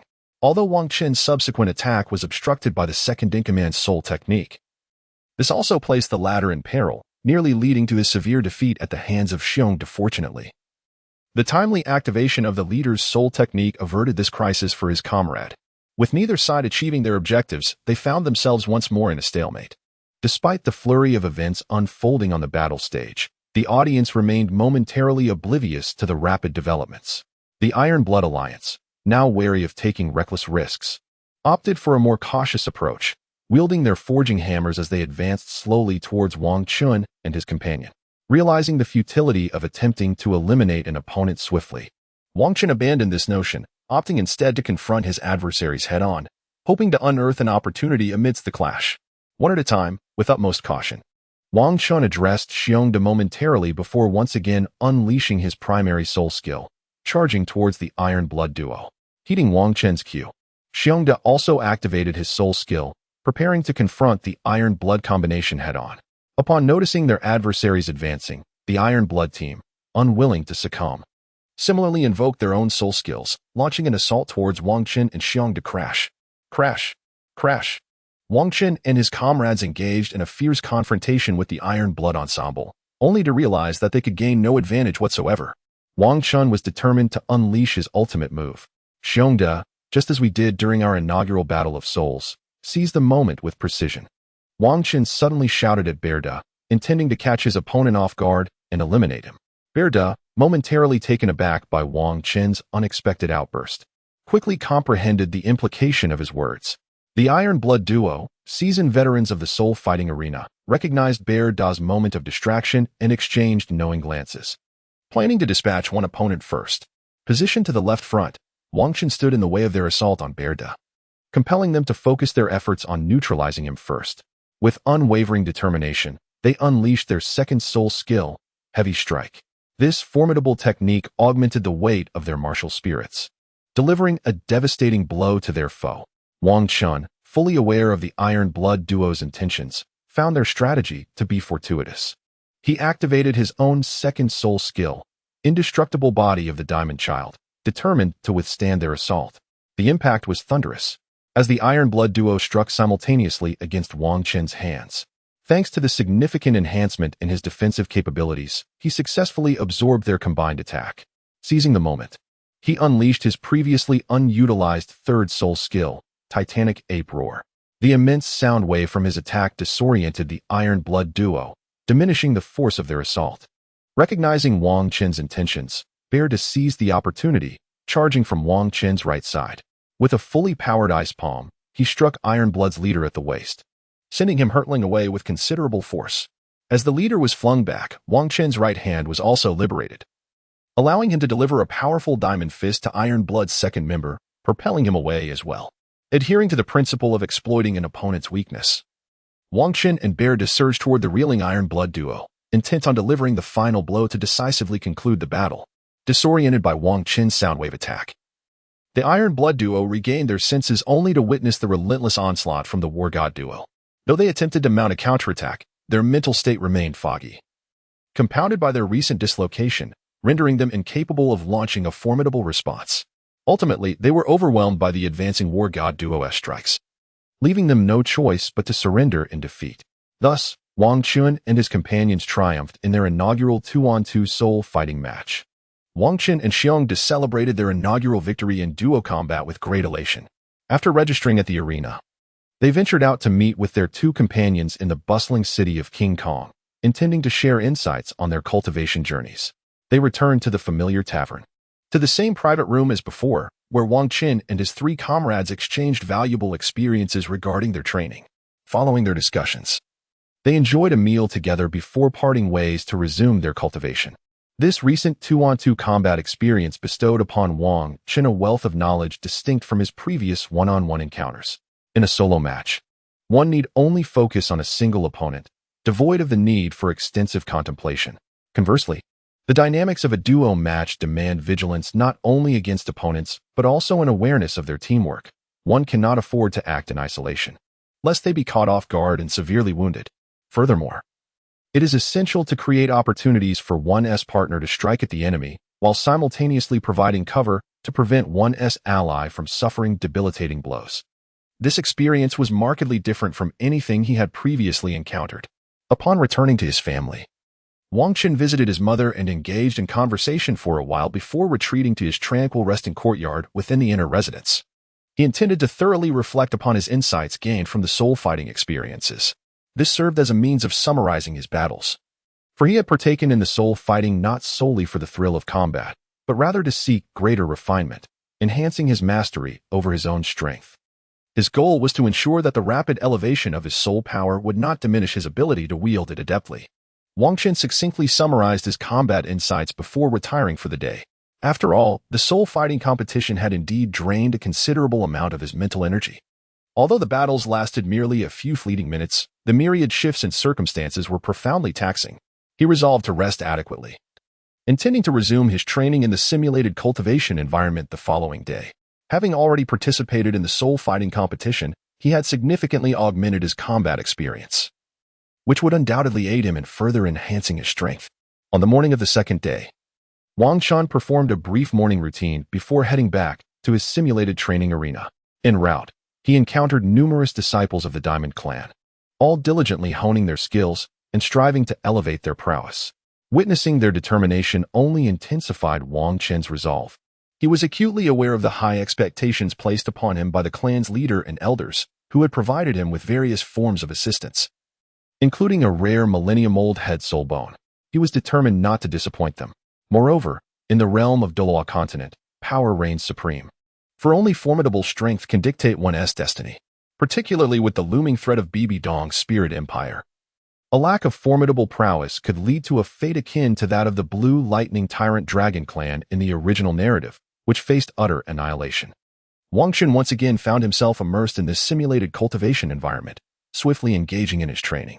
Wang Chun skillfully directed his soul power to circulate rapidly within his body, gradually enhancing his spiritual energy. This sensation of progression brought him immense joy, explaining why some individuals could persist in their cultivation indefinitely. The delightful experience of incremental improvement was indeed exhilarating. Now, at the 34th level, Wang Chun found himself in a simulated training environment, where his enhanced cultivation speed allowed him to feel his strength incrementally increasing. Thus, he could continue his training without succumbing to loneliness, despite his solitary presence. By day, Wang Chun diligently cultivated his soul power along with his family's physical training techniques in the simulated environment. Come nightfall, he retreated to his quiet courtyard to refine his foundational techniques, ensuring he also took ample time to rest. Every fortnight, he and his companion, Xiong, would engage in a 2-on-2 spirit battle at the arena to sharpen their physical control, preventing their rapidly strengthening soul power from spiraling out of control. As this was not their first foray into 2-on-2 spirit battles, their combat style and various soul skills had become well known to others, making it impossible to catch opponents off guard as they had during their initial encounters. They now had to rely on sheer strength to claim victory. Nevertheless, Wang Chun, despite being an exceptional soul master, lacked one soul skill compared to the soul sects, which inevitably limited his combat versatility. Following several skirmishes, he soon found himself targeted by others. In their sixth duel, they experienced their first defeat in the 2-on-2 format, facing off against two formidable 49th-level soul sects. A loss that was entirely understandable given the significant disparity in strength. Wang Chen's soul power was still only in the 30s. And while he could engage in battles above his level, his opponents were far from ordinary. Their overwhelming soul power ultimately secured victory over Wang Chun and his companions. However, during their fourth spirit battle, his two junior brothers, Wang Hai and Lu Yun, had also ascended to the 20th level. With the assistance of the King Kong family, they acquired a century-old soul ring, evolving into formidable soul masters in their own right. This development filled Wang Chun with joy, as the growth of his younger brothers promised to be a substantial asset to him. Thus, under this disciplined routine, Wang Chun engaged in daily cultivation of his soul power, practiced his foundational techniques at night, and participated in bi-weekly 2-on-2 battles to absorb combat experience and refine his physical control, allowing oneself to enhance at such an astonishing pace. Over a year has passed, and as Wang Chun approaches his 10th birthday, he has finally reached the pinnacle of level 39. On the verge of breaking through to level 40, it can be said that Wang Chun has shattered all records of the Jingang family throughout history, rightfully earning the title of the greatest prodigy in the annals of the Jingang lineage. Wang Chun sat in his long-established sanctuary of cultivation, where he prepared to transcend to the 40th level. Wang Chun sat beneath the peach tree, the soul force within him having reached its zenith, creating a swirling aura around his body. The energy surged relentlessly as he endeavored to shatter the formidable barrier of level 40, yearning to transcend into that realm. With meticulous control, he sent wave after wave of soul force against the threshold. At long last, he perceived a resounding crack, and he had finally breached his limitations, ascending to level 40. Once more, he harnessed his soul force, intending to consolidate his newfound prowess before seeking the assistance of the clan elders to procure a commendable 10,000-year soul ring. After Wang Chun ascended to level 40, he sensed a renewed fortification of his physical prowess. Since absorbing that enigmatic crystal in Yuhui town, each elevation in his soul power has invariably enhanced his bodily strength. However, as this phenomenon bore no adverse effects, he chose not to dwell on it, contentedly relishing the benefits it bestowed. After solidifying his foundation here, Wang Chun proceeded to exit the simulated training environment. He now yearned to inform the elder of his breakthrough to level 40, thus qualifying to obtain the Millennium Soul Ring. Wang Chun's physical prowess is more than sufficient to absorb a soul ring that has existed for 20,000 years. As he has already cultivated his family's body refining technique to the 9th level, the pinnacle of mastery. Perhaps due to his practice of the youthful cultivation method and the absorption of that enigmatic crystal, his advancement in the family's body refining technique has been remarkably swift, further enhancing his physical constitution. 37 arranged the hunt for the soul ring. Wang Chun emerged from the simulated training environment and returned to his modest resting courtyard, intending to freshen up before meeting with the family elders. Wang Chun is currently filled with immense joy. After all, at the tender age of nearly 10, he has ascended to level 40, a remarkable achievement indeed. He briefly refreshed himself in the tranquil courtyard before heading directly to seek an audience with the elders of his family. This opportunity is afforded to him due to his extraordinary talent. Otherwise, it would be improbable for a mere junior of level 40 to casually approach the esteemed elders, who are of levels 80 or 90. Within the inner sanctum of the King Kong family, in the elders' lounge, Wang Chun entered the hall and beheld the 4th elder resting within. Each day, it is imperative for an elder to be on duty, as concerns arise that, in times of need, the decision-makers may not be readily available. Thus, the family has arranged for one elder to remain on duty for a month, allowing the other 4 elders the liberty to cultivate or attend to other matters without the necessity of being present. The elder assigned to this duty must remain on site for the entire month, whether they are cultivating or resting, ensuring their availability when others seek their counsel. It was the 4th elder's turn to stand guard, which is why Wang Chun encountered him there. "Greetings, 4th elder," Wang Chun exclaimed. "Oh, it is young Chun. What brings you here? Do you require assistance?" "Indeed. I wish to procure a soul ring, and thus, I seek the family's aid." "Oh, you intend to hunt for a soul ring? Have you attained the 40th level?" "Yes, I have reached level 40, which is why I have come to seek your help in acquiring a soul ring." The 4th elder was taken aback by Wang Chun's declaration, for he was exceedingly young, although the family had speculated that he might reach level 40 before the age of 12. They had not anticipated he would achieve such a milestone before turning 10. The 4th elder carefully assessed Wang Chun and confirmed his level. Without further ado, he promptly informed the family patriarch and the other 4 elders, inviting them for a council. Upon receiving the 4th elder's message, The patriarch and the other 4 elders arrived expeditiously, for within the Golden Hammer family, an elder on duty would only issue a summons for a council in the event of significant matters. As the patriarch and the other 4 elders entered, the eldest elder immediately inquired, "Fourth elder, what has transpired that necessitated this summons?"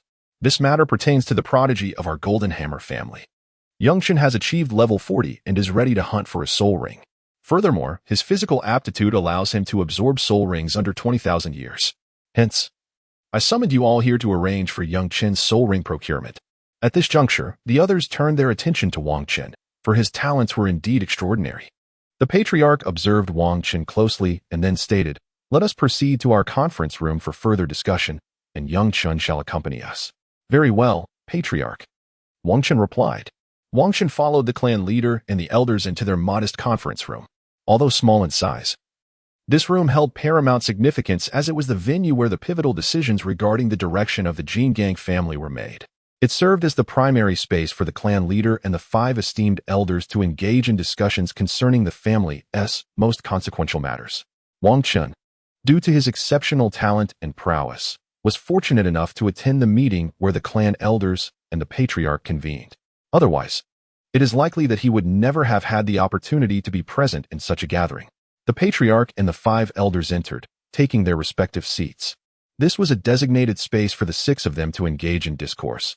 Thus only 6 seats were available, and Wang Chun was yet to discover his own position.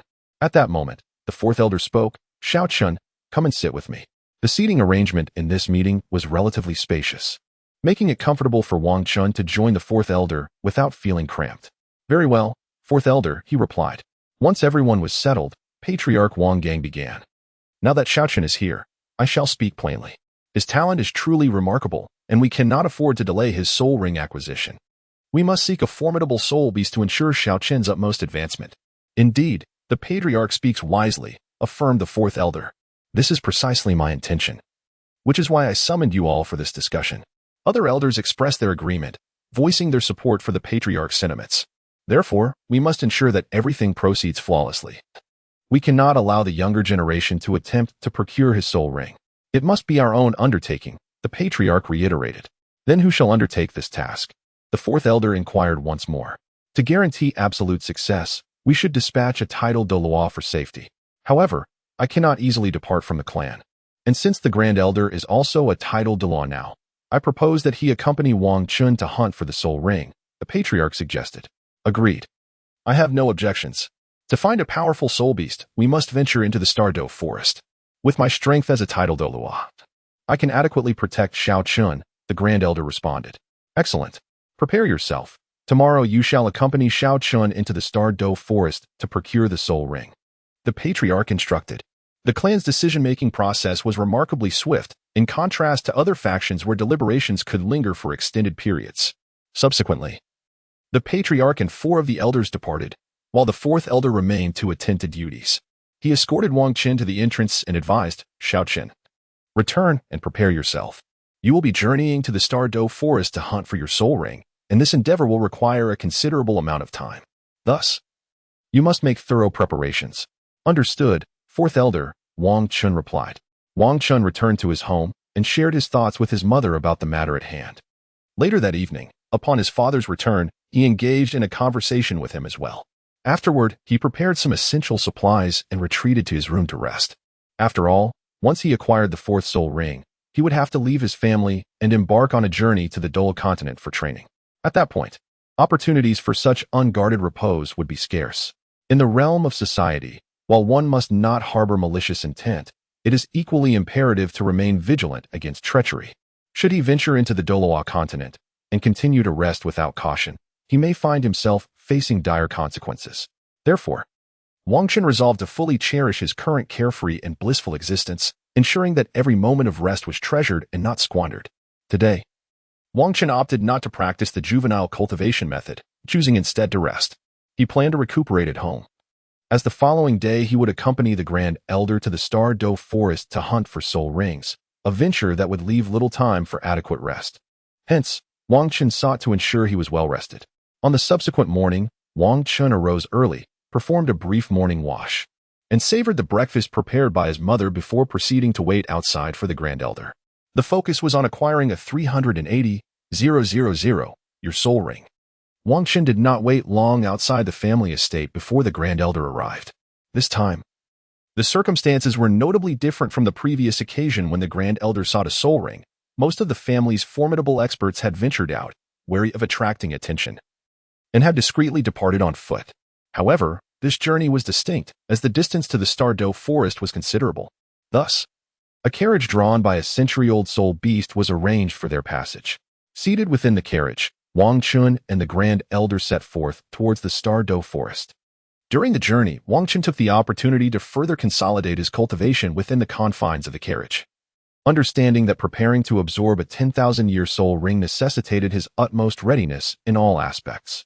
After approximately 10 days of travel, Wang Qin and the Grand Elder finally arrived at a small town at the outskirts of the Douluo forest. Let us rest here for the night, Shaolin. Tomorrow we shall enter the Douluo forest to assist you in hunting for your soul ring. Very well, Grand Elder, Wang Qin replied. Wang Qin and the Grand Elder proceeded directly to the inn, intending to indulge in a hearty meal before taking a moment to rest. Soon, they would venture into the Douluo forest in search of spirit rings, where such opportunities for relaxation would be scarce. As the night passed, both Wang Qin and the Grand Elder rose early, and after breakfast, instructed the coachman to await their return in the quaint town before setting off. Amidst the lush greenery of the grand forest, Wang Qin reflected, truly this place, which has nurtured so many spirit beasts, exudes an undeniable vitality. This marks Wang Qin's inaugural venture into the enchanting starry forest, where he is profoundly awed by the vibrant essence of life that permeates the air. The Grand Elder swiftly guides Wang Qin towards the inner circle of the forest, as the purpose of this expedition is to procure a formidable 10,000-year soul ring for him.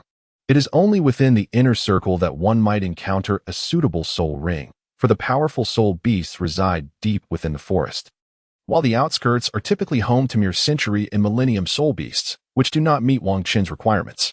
Thus, the Grand Elder hastens towards the inner circle, as Wang Qin's speed pales in comparison to that of a tidal Douluo. In no time, leveraging the might of the tidal Douluo, the Grand Elder transports Wang Qin to the inner circle in less than 2 hours, whereupon he pauses to begin the careful search for an appropriate soul beast. Little Qin, do not stray too far from me. The soul beasts inhabiting this area are either exceptionally powerful or highly toxic. Wandering too far could lead to unforeseen dangers. Understood. Grand Elder, Wang Qin replies, instinctively drawing nearer, for it is wise to heed the counsel of others. Wang Qin is certainly not one of those foolish youths who lack discernment. He is well aware of what actions would be advantageous for himself. Thus, he followed closely behind the Grand Elder, embarking on a quest for the soul rings. It has already been over half a day since they entered the Douluo forest, and while the number of soul beasts encountered is not exorbitant, it is by no means insignificant. Regrettably, the majority are 1,000-year soul beasts, and the scant few 10,000-year beasts do not meet the requisite standards. After all, this endeavor to find a 10,000-year soul ring for Wang Qin cannot be approached carelessly. He is the most gifted descendant of the King Kong family in its history, and it would be unacceptable to falter in the selection of these soul rings. After another fruitless search within the mixed inner circle, they still had not found a suitable soul beast. Let us rest for now. We shall continue our search tomorrow. The Grand Elder advised upon noticing that dusk had fallen. Upon hearing this, Wang Qin also came to a halt. After all, finding a suitable soul ring is not something that can be accomplished hastily. Some individuals may spend over a month in pursuit of an appropriate soul beast, and others may expend even more time. Thus, after a day of searching without success, Wang Qin and his companions remained unperturbed, deciding to take a moment to rest before resuming their quest. Thanks to the storage soul guide and Wang Qin's prior preparations, they found themselves well equipped with ample resources. Wang Qin swiftly utilized the tools he had prepared to erect a tent, for this was not his first experience in the wilderness. Unlike his time in the Twilight Forest, where he had to endure for an extended period, honing his combat skills without venturing too far, he had to establish a sturdy and permanent resting camp. This time, however, his journey into the starry forest was to seek soul rings, requiring him to traverse various locations in search of them. Thus, there was no need for a robust setup as in the Twilight Forest. A temporary encampment sufficed, making the task considerably simpler. After Wang Qin established the camp, he proceeded to scatter a special powder around the perimeter. This powder not only serves to deter certain soul beasts but also helps to prevent invasions by snakes, insects, rodents, and ants. After Wang Chun completed these tasks, the dinner prepared by the elder was also ready, prompting him to approach and partake in the meal. Once the meal was finished, the elder turned to Wang Chun and said, "Xiao Chun, you should rest now. I will keep watch. We shall continue our search for the soul beasts tomorrow morning." "All right, elder," Wang Chun replied.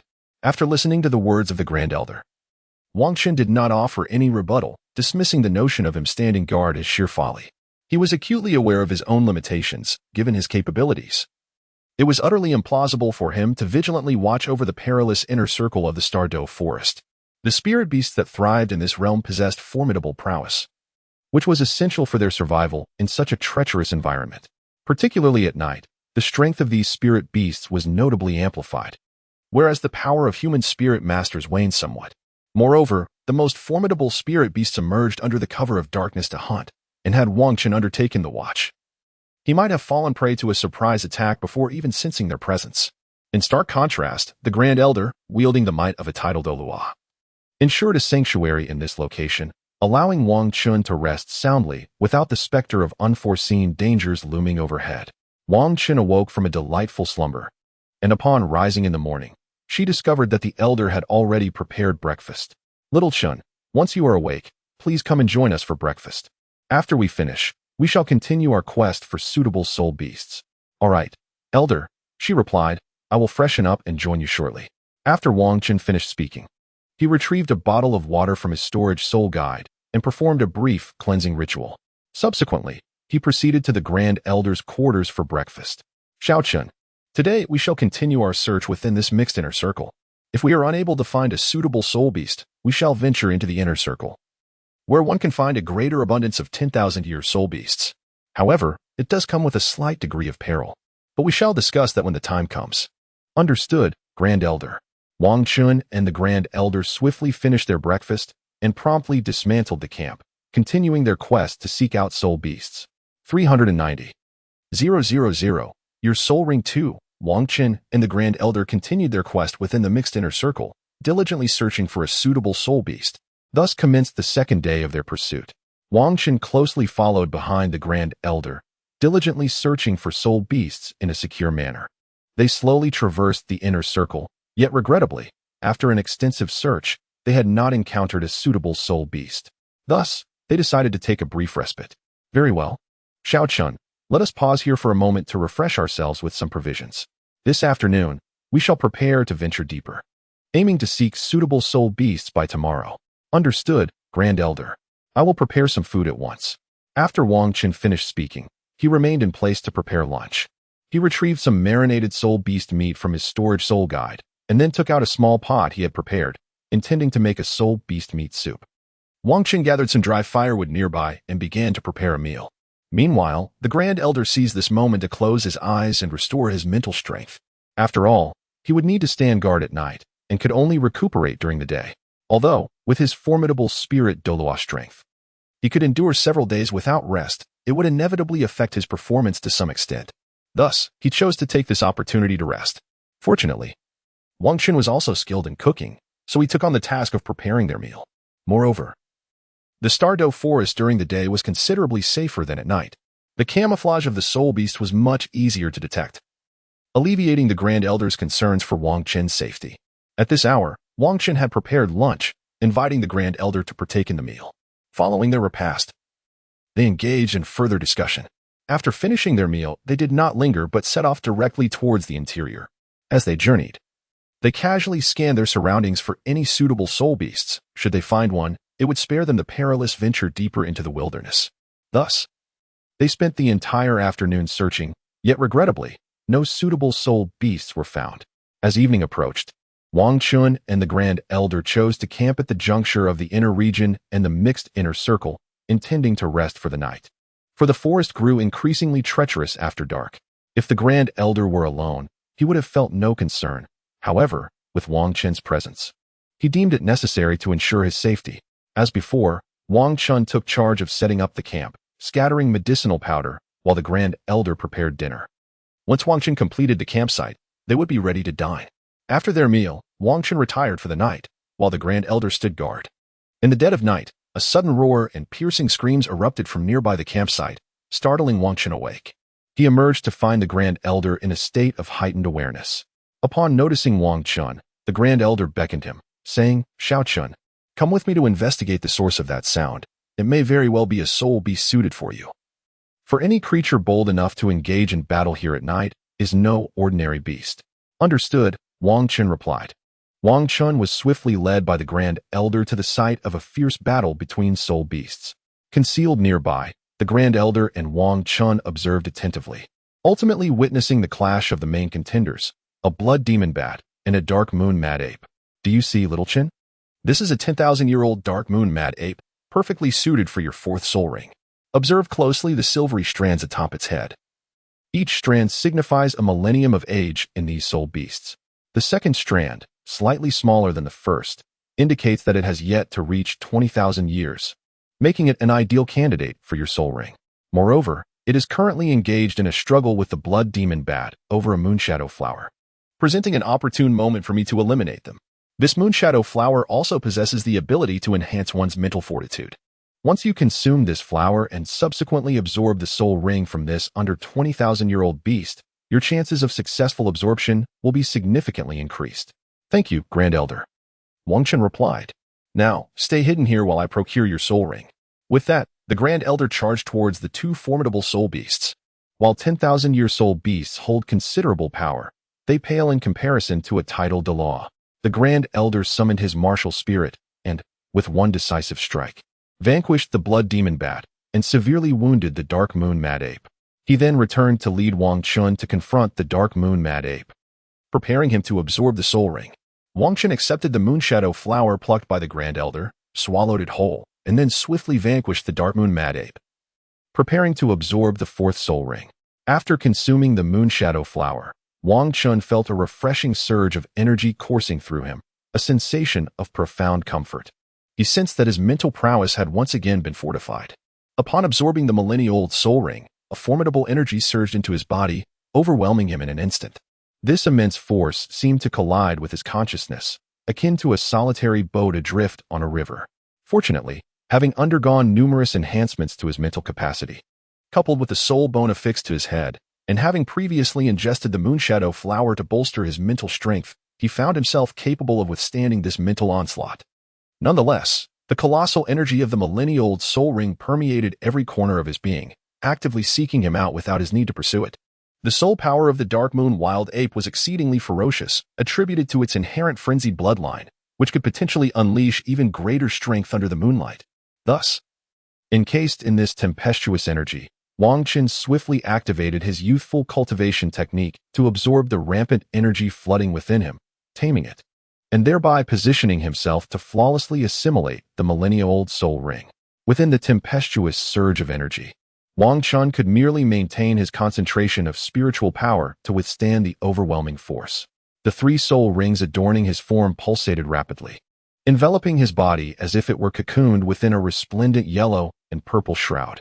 This instance of transcending levels to absorb a soul ring stood in stark contrast to his previous experiences. The earlier attempts had been remarkably effortless, whereas this occasion subjected Wang Chun to an unprecedented onslaught.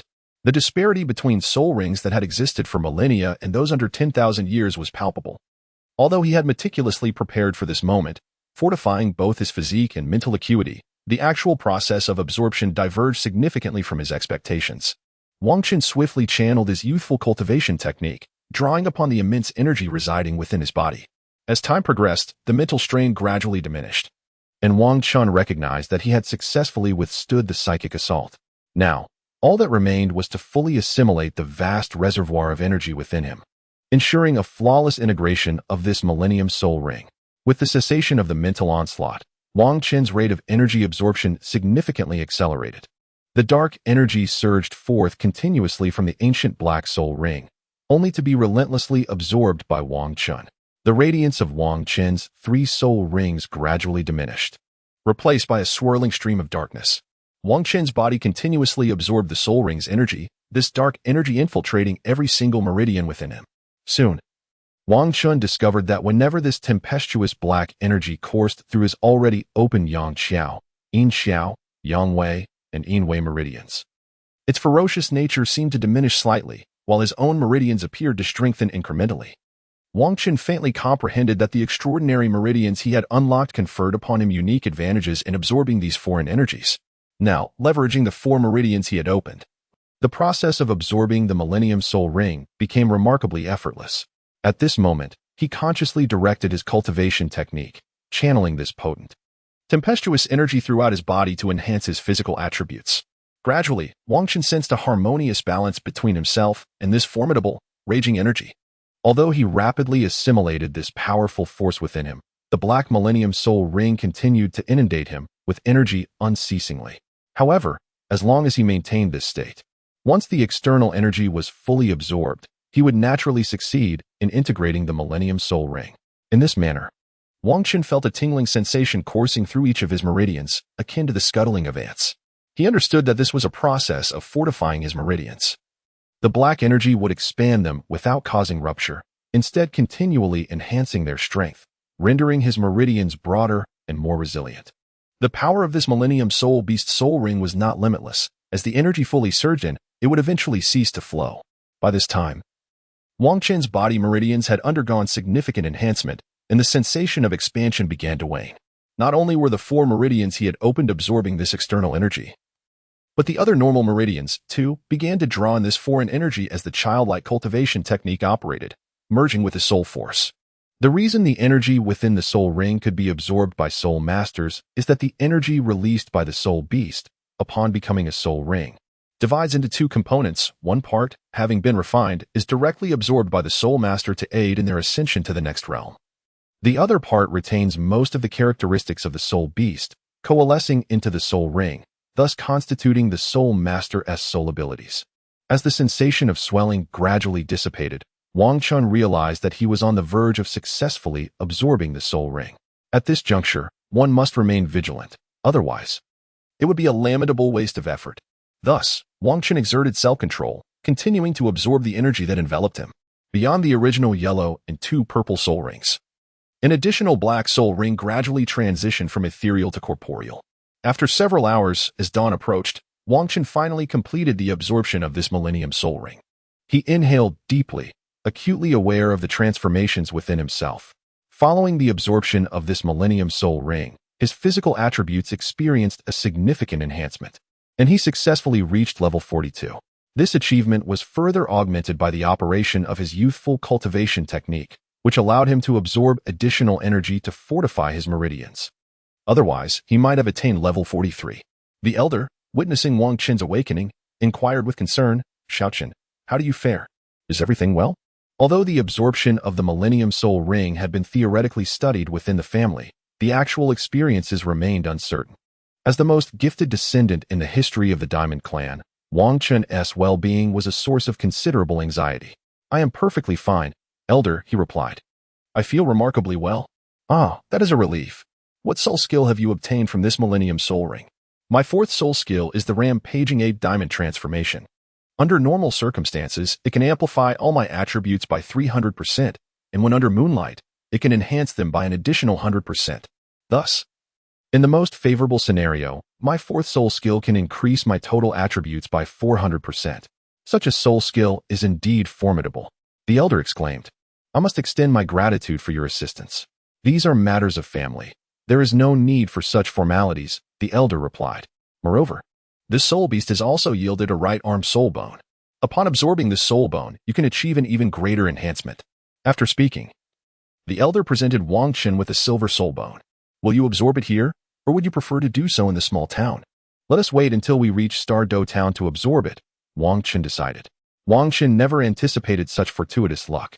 He had unexpectedly acquired a right arm soul bone from the millennium-old soul beast he absorbed. Furthermore, the Grand Elder had bestowed it upon him directly. It is undeniable that the atmosphere within the esteemed King Kong family is exceptionally nurturing, with the elder generations placing significant emphasis on the cultivation of their descendants. Having completed the absorption of the soul ring, Wang Qin was eager to depart from the Stardo forest. Yearning for a more refined lifestyle, who truly desires to camp in the wilderness? Moreover, with the soul bone securely in his possession and no one aware of it, there was little chance of it being seized by anyone in proximity to a title de law. For now, He decided to head to a nearby town to refresh himself before absorbing this soul bone. The Grand Elder promptly took Wang Chun aloft, and unlike their arrival, which required a meticulous search for a suitable soul ring, their departure was swift and unencumbered. There was no need for a slow and careful search this time. They soared directly into the sky. Thus, within a matter of hours, the Grand Elder guided Wang Chun to the vicinity of Stardo Town. Wang Chun and the Elder immediately returned to the inn where they had first arrived, indulging in a sumptuous meal before proceeding to freshen up. After Wang Chun finished his personal grooming, he proceeded to the room of the Grand Elder. He informed the Grand Elder of his intention to absorb the soul bone. After all, the process of absorbing a soul bone requires thorough preparation to ensure absolute safety. Having a titled Douluo guardian present would undoubtedly provide a sense of security during the absorption. Wang Chun retrieved the sharply defined silver right arm soul bone from his storage soul guide and then firmly affixed it to his right hand. Wang Chun channeled his soul power, and soon he was enveloped by a resonant hum. The soul bone transformed into a warm energy that flowed from his right hand into his body, circulating throughout him and enhancing his physical attributes. Ultimately, this absorbed energy converged in his right hand, further augmenting its strength. He sensed a significant enhancement in his physical capabilities, particularly noting that his right hand's offensive power surpassed that of his left. Within half an hour, Wang Chun completely assimilated the soul bone. He did not encounter any obstacles and instead felt a gentle sense of familiarity. Perhaps this is what soul masters refer to when they say that only by absorbing the same soul ring and soul bone can one achieve maximum enhancement. This soul bone not only elevated his strength from level 42 to 44, but also reinforced his physique, a transformation that could be described as a meticulous refinement of his essence. It is no wonder that legends speak of certain soul masters with modest talents who, upon acquiring a soul bone, experience a meteoric rise in power, ultimately attaining the rank of titled Douluo. Such tales, it seems, are not mere fabrications. After absorbing the ancient soul bone, Wang Chun rose to his feet, savoring the enhanced strength coursing through his body. He then addressed the Grand Elder, saying, "Grand Elder, I shall take my leave to rest now. You should also retire early. I appreciate your assistance during these past few days in the Stardo Forest." The Grand Elder replied, "Indeed. Once you have completed your absorption, it is wise to rest well. Tomorrow, we shall return to the clan, and you must prepare yourself for the journey of exploration ahead." After listening to the Elder, Wang Chun retreated to his chamber for rest. Although the Elder had kept watch over the forest in recent days, and he had found some respite at the camp, true relaxation in the wilderness remained elusive. Thus, he deemed it essential to indulge in a proper repose. The following day, after enjoying breakfast with the Elder, Wang Chun boarded the carriage that had brought them, heading towards his family estate. The purpose of their journey had been fulfilled, and Wang Chun felt quite elated, devoid of any tedium from the travel. After more than 10 days of cultivation in the carriage, they finally arrived at the family home. "Xiao Chun, let us first meet with the clan leader and the other elders, as we need to discuss your future training arrangements." "Certainly, Elder." Wang Chun accompanied the Grand Elder to the family courtyard, the very same secluded area where the clan leader and the elders convened for discussions. This time, the fifth elder remained behind. Upon seeing the Grand Elder and Wang Chun, he inquired with genuine concern, "How did it go? What spirit ring did you obtain, young Chun?" "Let us pause that discussion for now. Please inform the clan leader and the other elders to gather for a council. We need to deliberate on young Chin's future development and casually mention his recent acquisitions." "Very well." The fifth elder summoned the clan leader and several other elders to convene and deliberate on Wang Chin's forthcoming path. In a short while, the clan leader and 3 elders arrived. "What matters require our discussion?" the clan leader inquired. "It is regarding young Chun. He wishes to discuss his development and share insights from this spirit hunting expedition." "Indeed. Let us proceed to the conference room." With that, the clan leader led the way to the small meeting room, prepared for an in-depth dialogue. "The outcome of my expedition with young Chun was quite remarkable. Not only did he absorb a spirit ring nearing 20,000 years in age, but he also acquired a right arm spirit bone. Since it was obtained from this ancient spirit beast, I permitted him to absorb it as well. Indeed, there should be no issue with young Chun absorbing this spirit bone. It will provide him with significant enhancement. That is indeed a sound decision. My primary purpose today is to discuss that young Chun has now reached level 44. According to family customs, he must now be arranged for practical training. However, considering he is merely around 10 years of age, should we postpone his training until he is a bit older?" Upon hearing the words of the Grand Elder, the other elders fell into deep contemplation. Historically, individuals within the family who reached level 40 were generally no younger than 15, and thus the notion of delaying their training had never been entertained. However, Wang Qin's prodigious talent had propelled him to level 40 at merely around 10 years of age, raising concerns about the propriety of sending him out for training at such a tender age. Nevertheless, it had long been a tradition for members to embark on their training upon reaching level 40, a practice that had ensured that those who returned from their journeys had combat prowess and intelligence above the standard threshold, preserving the continuity of advanced combat legacies. To deviate from this established norm could potentially jeopardize the familial heritage in unforeseen ways, which is precisely why the Grand Elder had summoned these individuals for discussion. At this juncture, the elders remained silent, uncertain of the most prudent course of action. Logically, it would seem wise to allow Wang Qin to mature further before venturing into training. Yet, from a legalistic standpoint, the rules ought not to be broken. Such a breach would be akin to crossing a personal boundary. Once transgressed, it could lead to a cascade of further violations, ultimately resulting in a lack of boundaries altogether. Disregarding tradition could set a detrimental example for future generations. Ultimately, it was the clan leader who spoke. The rules must remain intact. Thus, Yang Qin would proceed with his training, albeit after a 6-month period of study within the Southern Town Military Corps. Very well, Yang Qin, you may return home now. Rest within the family for a month before reporting to the Southern Town Military Corps. Understood, esteemed leader. Upon hearing the arrangements made by the clan leader and the others, Wang Qin returned home. After Wang Qin departed, the elders of the family remained with lingering doubts and continued their deliberations. Patriarch, Yang Qin is still quite young. Although he has already attained the 44th level, venturing out for training at this stage seems excessively premature, one elder remarked. Indeed, Patriarch, Yang Qin is undoubtedly the most gifted individual in our golden armored clan. To send him out for training so soon appears rather reckless. Nevertheless, the traditions of our clan must be upheld. Were it not for these principles, could our golden armored clan have flourished to its current stature? If we were to disregard these customs, we would set a detrimental example for the younger generation, providing them with excuses to avoid training. In such a scenario, would they be capable of taking over the family and fostering its growth? The other elders found themselves rendered speechless by the patriarch's inquiries. They had contemplated these very issues, which had initially restrained them from presenting their thoughts to the patriarch, fearing the potential repercussions of a decision that could harm the clan's development. Furthermore, had I not suggested that Yang Qin spend 6 months learning within the Southern Town Corps? This indeed grants him a considerable advantage in terms of additional learning time compared to his peers. At this moment, the elders began to realize that typically, clan offspring only spend 1 month in the Southern Town Corps for training, whereas Wang Qin would benefit from an additional 5 months, thus serving as a reasonable compromise. Wang Qin returned to his home and shared the family's decision with his mother. Aware of the customs of the Jingang family, she refrained from further discussion and instead prepared a delightful array of dishes for him. After an evening conversation with his father, Wang Qin retired for the night.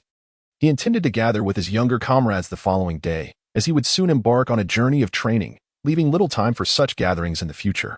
The next day, at the familiar little tavern, Wang Qin convened with his 3 younger brothers in a private room. In a month, he would be departing for the Southern Town Legion for training, and following that, he would set off on his adventures, leaving them with scant opportunities for future reunions. Thus, he had invited them to enjoy one last gathering together. "Boss, have you already reached level 40? One of them inquired. "Indeed, I have," Wang Qin replied. "Be cautious once I depart." "Understood. We will stay in touch and discuss any issues that arise," they assured him. "Feel free to voice any concerns now. I will see if I can assist in resolving them," he encouraged. Wang Qin and his companion engaged in a brief exchange here before enjoying a delightful meal together. In the end, they each returned to their respective homes. 42 a month. 1 month from now, Wang Qin will depart from the Jingang family. Having spent a decade within its embrace, the thought of leaving suddenly evokes a twinge of nostalgia. He intends to meander through this vibrant city, a final homage to the memories of his childhood. As he wanders through the bustling Jingang city, observing the array of shops and visitors, it is his first experience of leisurely exploring the city. Previously, his time was consumed with studies at the academy or rigorous training within the Jingang family, leaving little opportunity for such indulgence. This excursion serves to rectify a small regret. Jingang City thrives in its splendor, teeming with a multitude of souls, necessitating the presence of numerous patrolling soldiers to maintain order. Most of these soldiers and officers are veterans from the Jingang family's Southern Town Legion, assigned to the patrol corps as a safeguard for those who have served.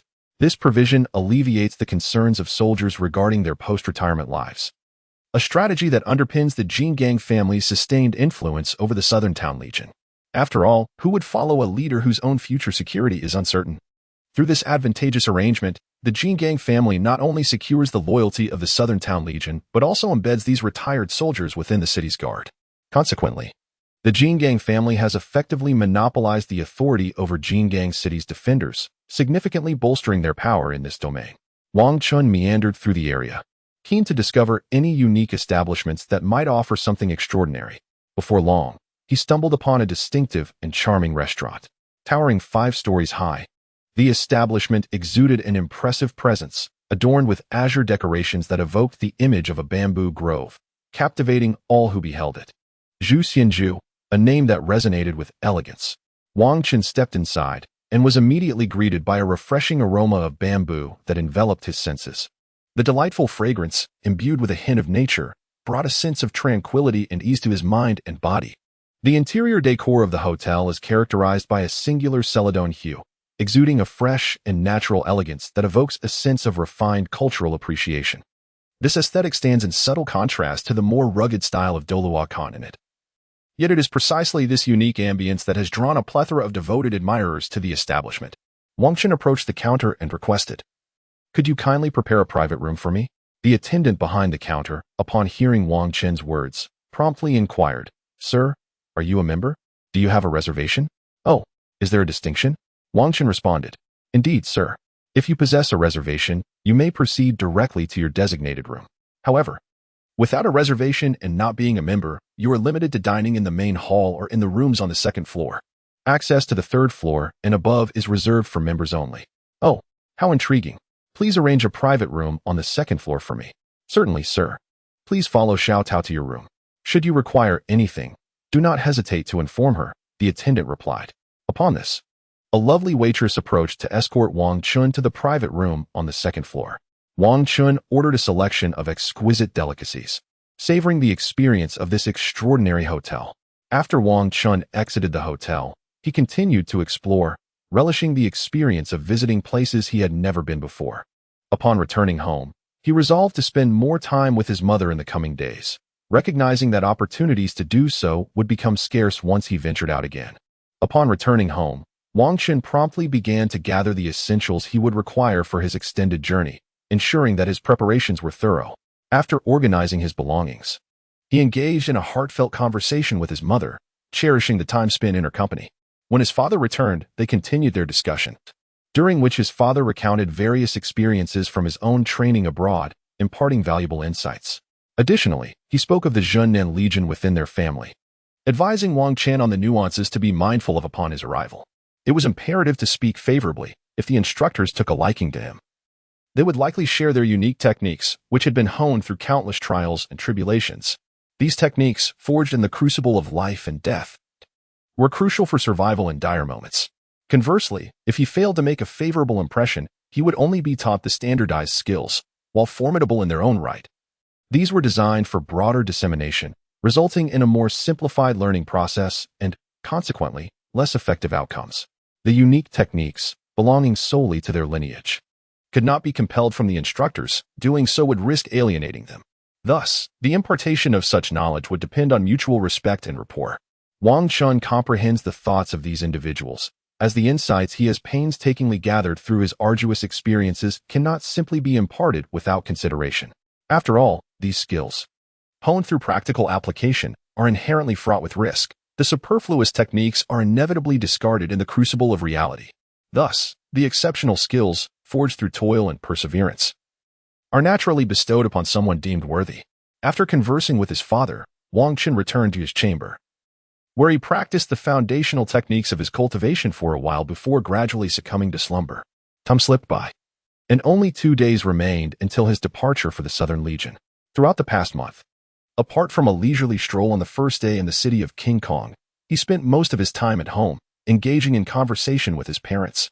Occasionally, he participated in dueling competitions at the King Kong Seoul Arena to hone his combat skills. He also spent time in the family's secluded training environment, refining his spiritual energy to elevate his soul power level. Furthermore, he visited the family's library, which housed a wealth of knowledge encompassing not only the theoretical insights compiled by his clan, but also a myriad of information from across the continent. Among its treasures were the legendary sites mentioned in the original text, such as the ice and fire yin yang eye, along with extensive knowledge of various herbs, including the wondrous Chirong Tong Tian chrysanthemum and 8-petaled immortal orchid, detailing their preparation and effects. However, these secrets remained concealed within the family, inaccessible to outsiders. Without the family's recorded heritage, one could find themselves in possession of these treasures yet remain utterly oblivious to their potential. Much like the poisoned Douluo in the original narrative, who, despite encountering the ice and fire yin-yang eye and its multitude of treasures, lacked the knowledge to utilize them. The essence of the family legacy extends beyond mere instruction in cultivation or assistance in hunting soul rings. It primarily encompasses these hidden teachings, ensuring that one does not depart from a treasure mountain empty-handed. Before embarking on his journey, Wang Chun decided to gather his 3 loyal companions for one final reunion. As opportunities for such gatherings would soon be scarce, they convened at their familiar little restaurant, occupying the same private room as before. This time, however, their conversation strayed from the usual discussions of cultivation. Instead, they intended to savor a delightful meal and strengthen their bonds, deliberately setting aside matters of training. "My brothers," Wang Chun addressed them, "after this gathering, I shall be departing. From henceforth, it will be just the 3 of you. I urge you to remain united and supportive of one another." He continued, "Let us refrain from discussing anything else today and focus solely on nurturing our camaraderie." "Understood, boss," they replied in unison. As evening descended, Wang Chun and his companions engaged in heartfelt conversations, reluctant to part ways at last. Their sentiments reflected a poignant truth. After this gathering, they could not foresee when they might reunite. Such feelings are natural.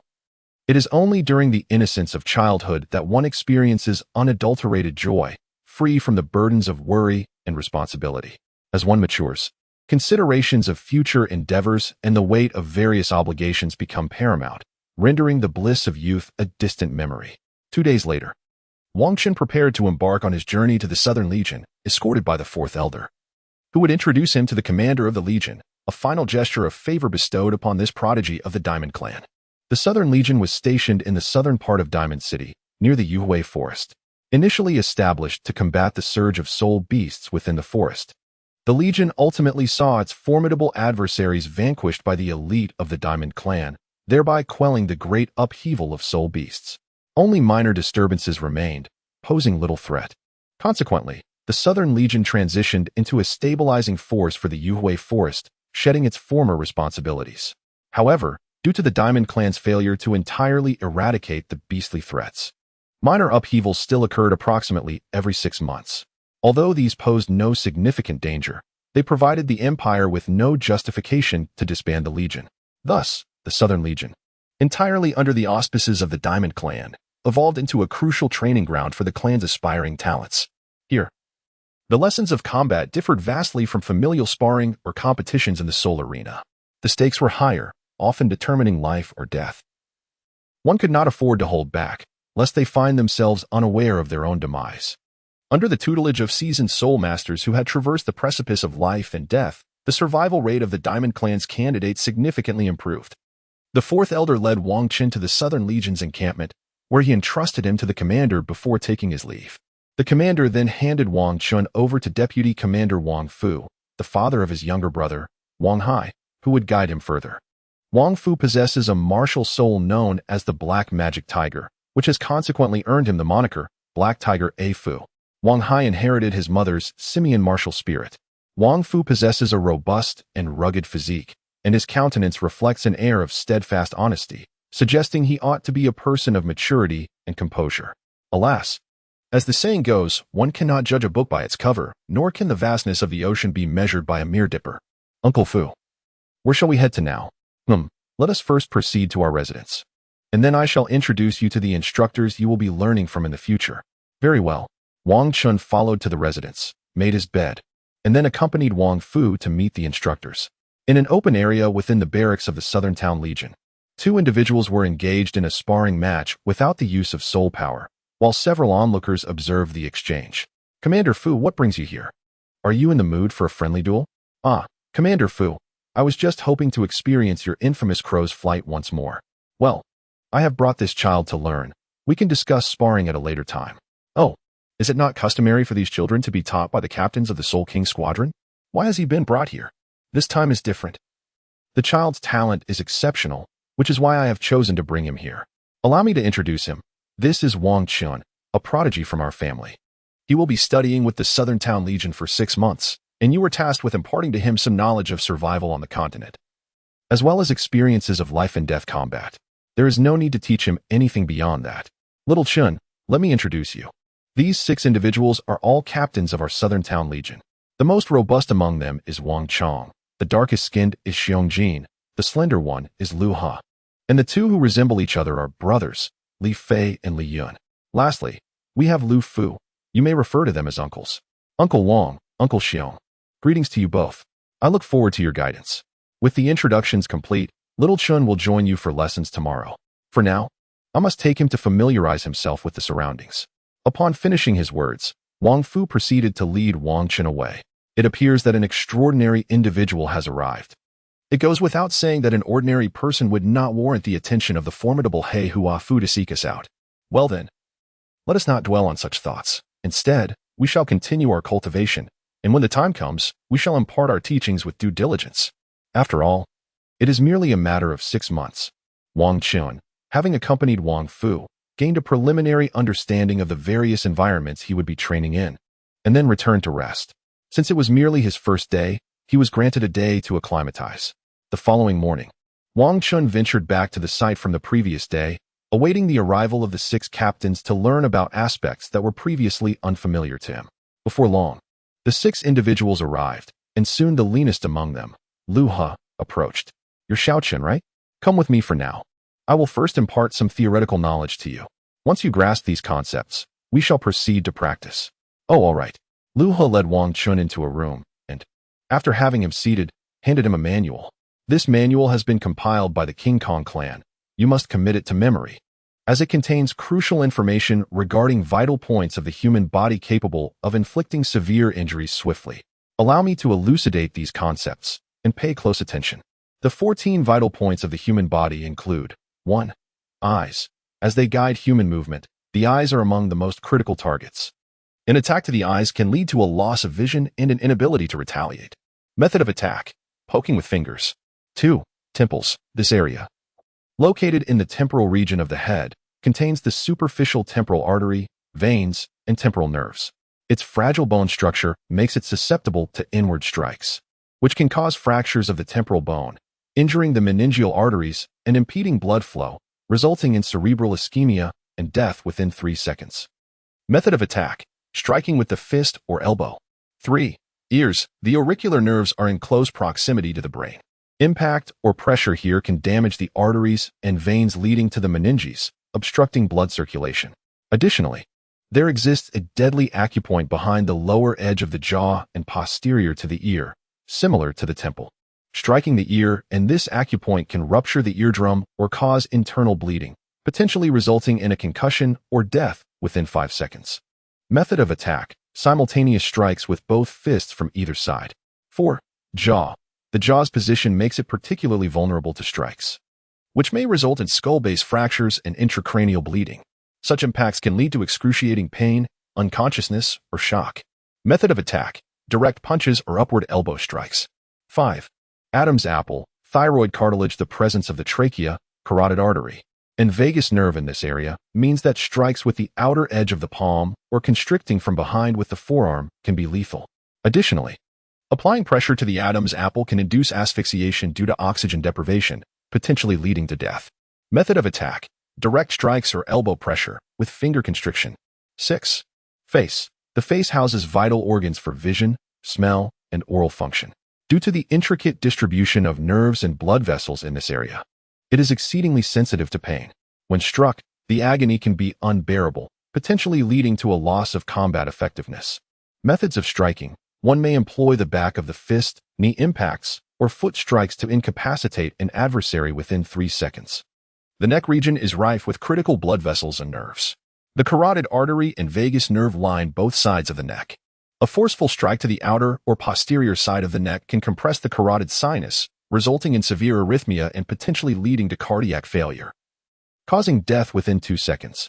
Methods of striking: utilize the outer edge of the palm or deliver a downward elbow strike. The solar plexus is a vital area, home to the diaphragm nerve plexus, esophagus, aorta, and inferior vena cava. A violent blow can cause the blood vessels to expand due to external pressure, leading to rapid heartbeats or cessation of heart function, resulting in asphyxiation and death within 3 seconds. Method of striking: kicking this area is optimal due to the penetrative force of the foot. The abdomen encompasses the area below the sternum and surrounding the navel. The upper right quadrant houses the liver and gallbladder, while the upper left contains the stomach and spleen. The kidneys are located laterally, and the lower abdomen contains the intestines and bladder. These organs are arranged within the abdominal cavity and are closely situated to the heart, with an abundance of mesenteric and nerve connections. A severe blow can cause internal bleeding from ruptured organs such as the liver, spleen, or kidneys, leading to death within 5 seconds. Methods of striking: kicks or knee strikes can deliver fatal damage. The rib cage consists of 12 pairs of ribs, which are slender and elongated, with thin muscles attached to their surface. Thus, a knee strike or kick to any part of the ribs can cause fractures or even death. Additionally, the impact can jolt the internal organs, and sharp bone fragments from a fracture can pierce the organs, resulting in significant internal bleeding. Methods of striking: employ punches, knee strikes, or kicks. A powerful attack can lead to death within 3 seconds. The groin is a critical area for males. Even an attack from women or children can incapacitate a strong man. A violent strike can induce shock or death within 3 seconds. Method of striking: a kick is effective, or a knee strike if in close proximity. The knee joint is the largest and most complex joint in the human lower limb, formed by the lower end of the femur, the patella, and the upper end of the tibia. Due to its exposed nature and minimal subcutaneous fat, a heavy blow can tear ligaments or shatter the patella, rendering the individual unstable or immobile. Methods of striking: one may use the outer side of the foot for a kick or employ a sweeping motion with the top of the foot. The dorsum of the foot is richly innervated, yet contains minimal muscle mass. It comprises the cuboid bone, 3 cuneiform bones, and the articulating surfaces of 5 metatarsal bases. The metatarsophalangeal joints are formed by the distal ends of the metatarsals and the proximal ends of the first phalanges. Consequently, when subjected to external force, dislocation and misalignment can occur. Moreover, the range of motion in the ankle joint connecting these structures is quite limited. Vigorous strikes or twisting motions may lead to ligament tears. Method of striking: during an attack, one might forcefully stomp down with the heel or grind the dorsum of the foot. As for the primary pressure points in the human body, they include the elbow, the area around the patella, the thenar eminence, and the dorsum of the hand. However, these locations are relatively concealed, making precise control challenging. Hence, they are not highly recommended. What I have just shared with you are methods to incapacitate adversaries even in the absence of spiritual energy. With the enhancement provided by such energy, the lethality of these techniques is significantly amplified. Furthermore, vital points can be targeted in combination rather than singularly. For instance, one could first stomp on the foot, followed by a kick to the groin, then an attack to the eyes, and finally, a strike to the throat or temple, potentially resulting in immediate death. These techniques are the culmination of countless reflections on methods of dispatching foes. It is imperative that you not only comprehend what I have imparted, but also refer to the manual to memorize the general locations of these critical points. For today, focus on these lessons. Once you have assimilated this knowledge, I shall teach you further techniques. Understood, Uncle Lu? Wangchen immersed himself in the study of these vital acupoints within the confines of the room, while Lu Ha, after imparting this knowledge to Wangchen, departed to pursue his own cultivation. Wangchen picked up the manual and began to scrutinize it carefully. The contents were far more detailed than Lu Ha's earlier explanation, yet also significantly more intricate. Lu Ha had distilled their knowledge into a concise summary, eliminating the need to understand the underlying reasons. It sufficed to know how to swiftly eliminate the enemy. Wangchen meticulously examined the anatomical diagram in the manual, which provided a detailed introduction to the various vital points of the human body, enabling him to swiftly memorize this information. Wangchen had been studying here for over half a month. During this period, he not only memorized the human anatomy manual provided by Lu Ha, but also became well acquainted with the 6 individuals, Through his innate politeness and talent, he endeared himself to them, and they imparted to him a formidable skill known as the Yama's 3 points technique. This technique is exceptionally ruthless, targeting the opponent's vital points with every strike. One day, while Wang Chun was engrossed in studying the manual, Luo entered to summon him. Wishing to discuss matters pertaining to actual combat, Wang Chun was brought to the training ground by him, where Luo provided him with an explanation.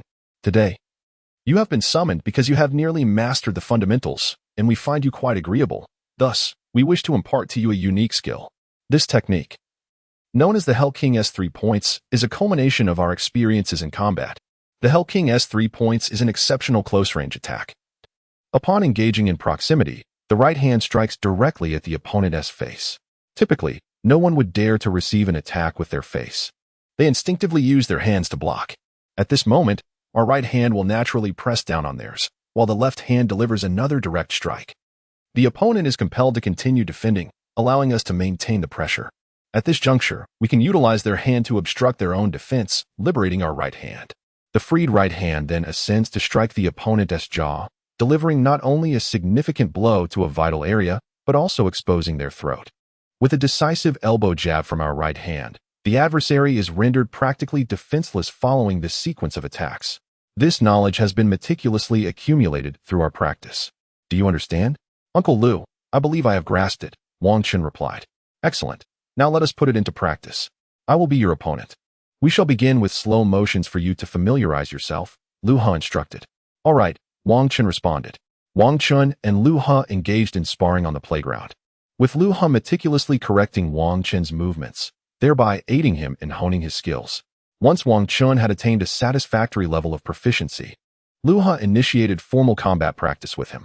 Although Wang Chun possessed an unparalleled strength among his peers, Luo, a sole emperor of over 60 levels with years of cultivation and extensive combat experience, proved to be a formidable opponent beyond Wang Chun's current capabilities.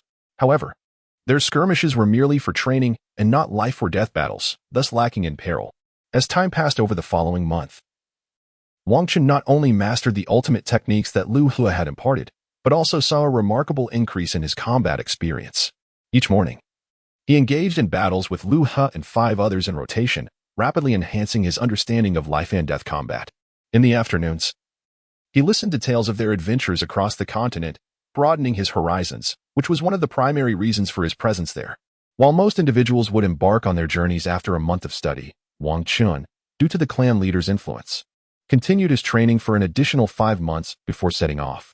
During the previous month, Wang Chun had acquired the essential knowledge required by the typical members of the Golden Titan clan, thus he would not revisit these redundant lessons in the subsequent 5 months. In the second month, Wang Fu took him under his wing, not only engaging in sparring to bolster Wang Chun's practical experience, but also sharing his personal tales of adventure to enrich Wang Chun's understanding of social survival. Throughout this period, Wang Chun discovered that Uncle Wang Fu was not as mature and composed as he appeared. Rather, he was a humorous character who delighted in playful banter, often introducing himself with the catchphrase, "I am Black Tiger off Fu. Are you ready to meet your demise?" It was precisely this jovial nature that fostered a closer bond between Wang Chun and him. After all, while one might respect a serious individual, it is unlikely one would feel a sense of closeness, as serious individuals typically do not favor the frivolous. During this month, the most significant lessons Wang Chun learned from Wang Fu revolved around combat. "Little Chun, do you know what the most crucial aspect of battle is?" he inquired. "Is it strength or combat skills?" Wang Chun replied. "Incorrect. Those are merely secondary concerns, not the essence," Wang Fu corrected him. "Then is it combat experience?" "Not at all. The most vital element is your momentum, or rather, your determination to attack." I don't quite understand why you assert that momentum is paramount." "It is simple. Without the resolve to defeat your opponent, you lack the necessary momentum, and thus your attacks will lack ferocity, diminishing your chances of swiftly overcoming your adversary. Instead, you risk becoming ensnared in a war of attrition, which, without support, can render you exceedingly vulnerable. To launch a fierce attack, one must naturally possess an aura of lethal determination. Such an intensity may indeed overwhelm the opponent, enabling one to swiftly dispatch them.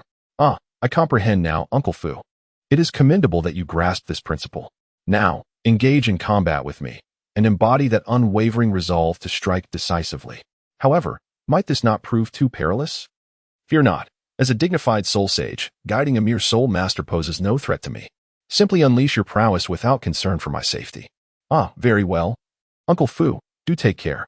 During this month, Wang Chun, through his confrontations with Wang Fu, has honed his inner self, rendering his attacks more ferocious and enhancing his practical combat abilities.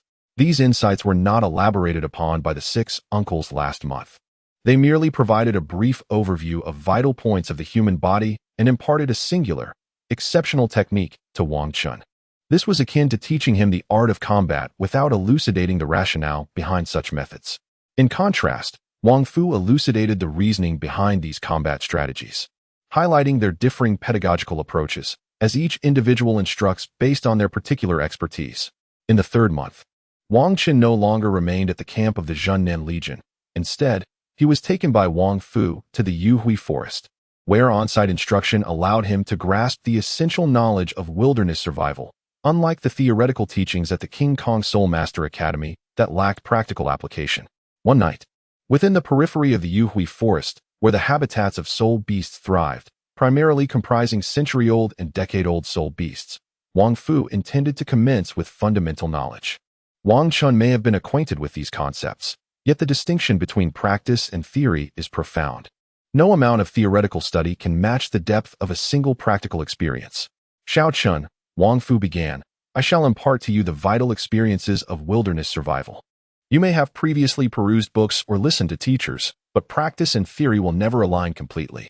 Although you have visited Yuhui Forest before, your purpose then was not to acquire survival skills, but to enhance your combat abilities through encounters with soul beasts. Thus, pay close attention to my explanations.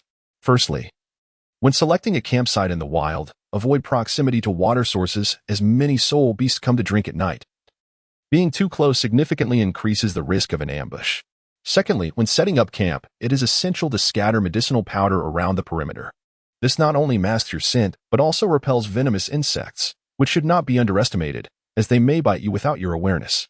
In the absence of a healing soul master and appropriate remedies, such encounters could prove fatal. Thirdly, it is advisable to refrain from lighting a fire at night, especially in perilous forests. While it may scare away weaker soul beasts, it is more likely to attract formidable ones, which could lead to your demise. Lastly, and of utmost importance, if you encounter others in the wilderness, maintain your distance and swiftly withdraw. Never allow strangers to approach you casually. Remember these lessons well, for they have been distilled from the essence of human life. Understood, Uncle Fu, Wang Chun replied. I will remember these teachings.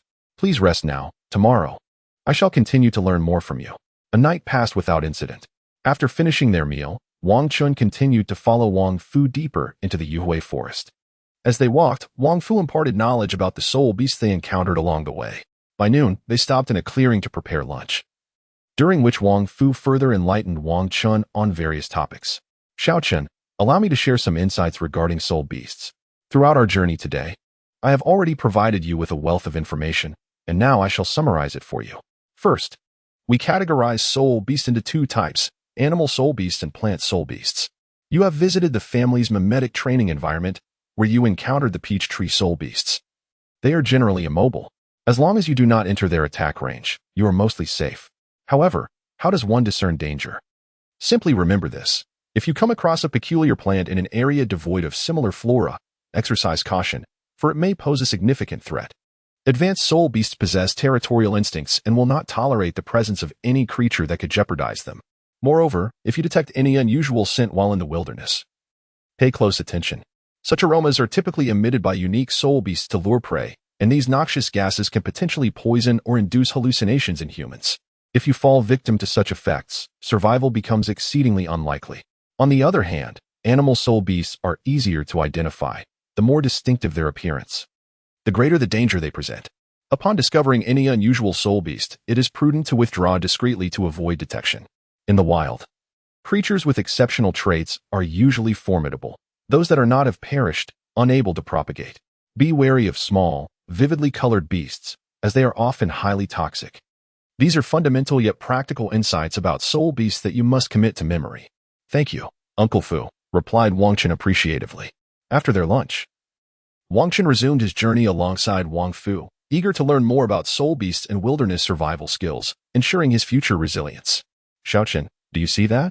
That is the extremely dangerous bloodthirsty Sephora. Wang Fu pointed to a distant, blood-red locust tree, remarking that it stood tall, approximately 20 meters in height. This sanguine tree, known as the bloodthirsty ghost locust, is a perilous plant soul beast found within the Yuhui forest. Observe its towering stature and crimson branches. This is a plant soul beast that has existed for over 2 millennia.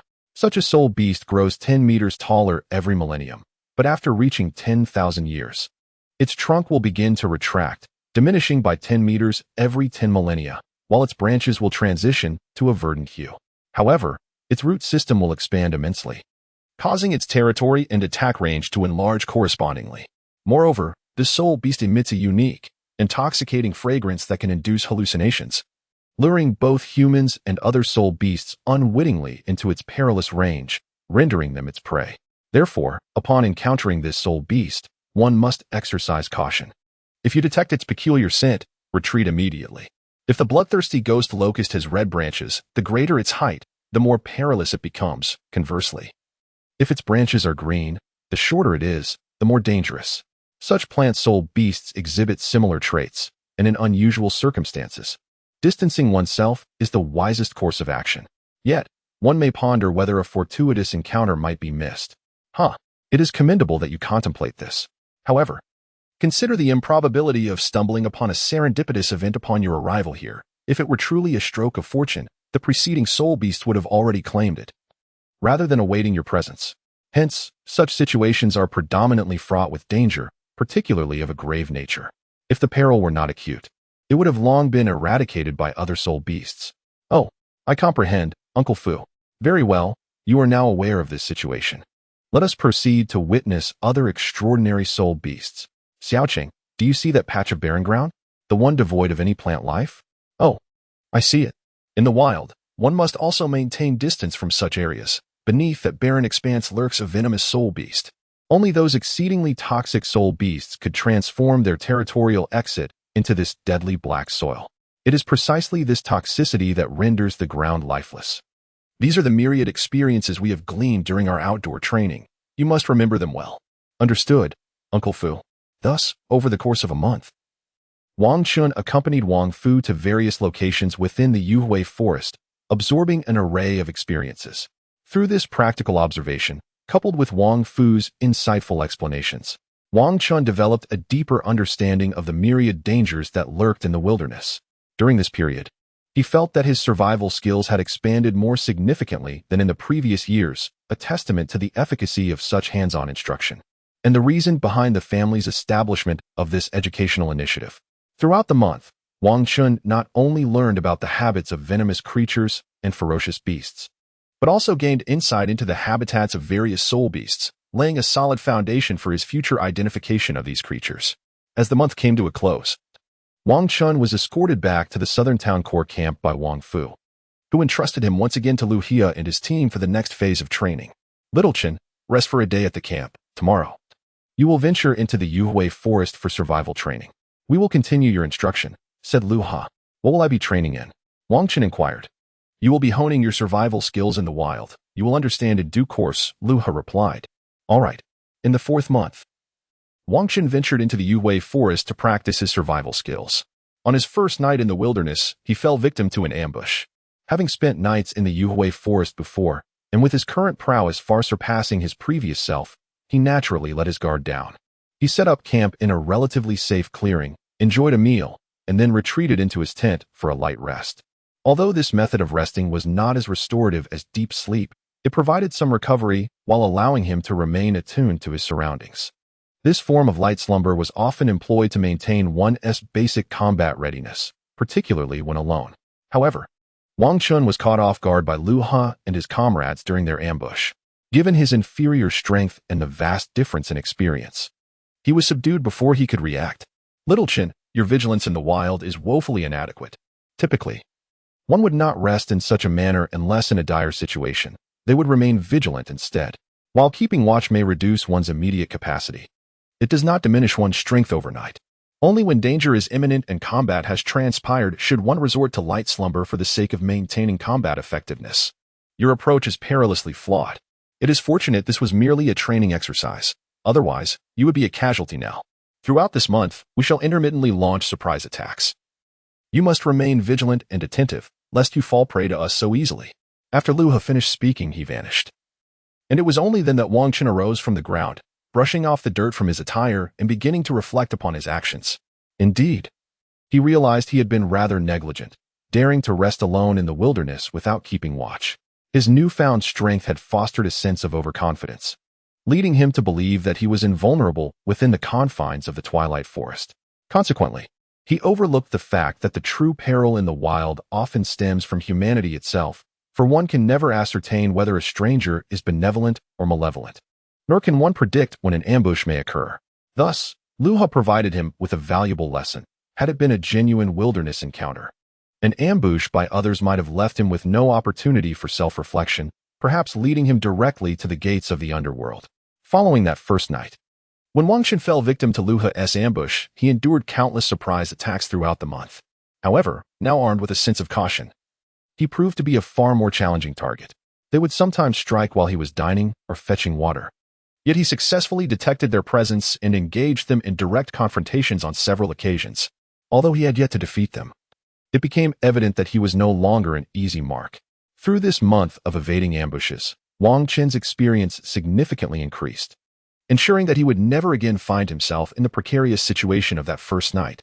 Wang Chen's ambush not only augmented his wilderness survival skills, but also significantly enhanced his combat experience.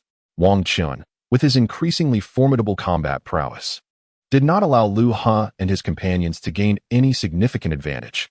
After spending a month surviving in the wilderness, Wang Chen concluded his expedition in the Radiant Forest and returned to the camp of the Southern Town Core. In the lounge, Wang Fu engaged in conversation with Wang Chen. "Xiao Chen, you have learned quite a bit over these past 4 months. What remains cannot be achieved in a short span. It will require your own accumulation of experience. Given your unique situation, while most typically study here for a month, 10 days focusing on vital points of the human body, 10 days on combat techniques, and 10 days in the Radiant Forest to practice and acquire various knowledge. You have been here for 6 months, extending your learning period to a month. We have nearly covered everything that needs to be taught. Uncle Fu, what should I do in the next 2 months?" "Well, in the upcoming 2 months, you should engage in practical combat within the Southern Town Core, fighting against various types of soul masters. This will enhance your experience in battling different soul masters." "All right. Sounds good. Now, rest for the time being. Tomorrow, you will return to the place where you previously trained with Luo. I will arrange for someone to spar with you there. Remember to arrive early. Don't keep others waiting. After all, they are coming to assist you. So do not cause them any inconvenience." "Understood, Uncle Fu. I am well aware. You need not remind me further. I will take my leave now. Just remember what I said." Indeed, it is evident that prolonged interaction with Uncle Afu reveals his loquacious nature. He tends to reiterate every matter several times, as if fearing that others might forget. The following day, Wang Chen arrived at the playground early, finding it deserted. He took the opportunity to meditate, for, in truth, his experience in soul master battles is rather limited. Although he has participated in numerous soul duels at the Diamond Soul Arena, he has predominantly faced soul masters wielding beast martial souls, most of whom belong to the assault and agility categories, with few specializing in control. In fact, he has yet to encounter a purely control-based soul master, leaving him with scant experience in battling such opponents. Furthermore, within the Diamond family, the majority also possess beast martial souls, and control-type soul masters are exceedingly rare. Consequently, there have been no arrangements for him to spar with a control soul master within his family. However, within the Southern Town Legion, most soul masters have been recruited from outside, boasting a diverse array of martial souls and types, which naturally includes control-type soul masters that Wang Chen wishes to battle. Just yesterday, he requested Uncle Afu to arrange for a purely control-type soul master to aid him in gaining experience. After a short wait, Luo and his 5 companions arrived, not only to observe Wang Chen's duel, but also to serve as judges. Should the battle escalate out of control, they would intervene to mitigate any risks, for it would be unfortunate if anyone were to sustain injuries. After a brief interval, a middle-aged man in his 40s appeared, greeting Luo and the others before glancing at Wang Chen and nodding in acknowledgement. Wang Chen was also scrutinizing the man before him. He appeared to be in his 40s. slender rather than the imposing and muscular figures typical of attack-type beast spirit soul masters.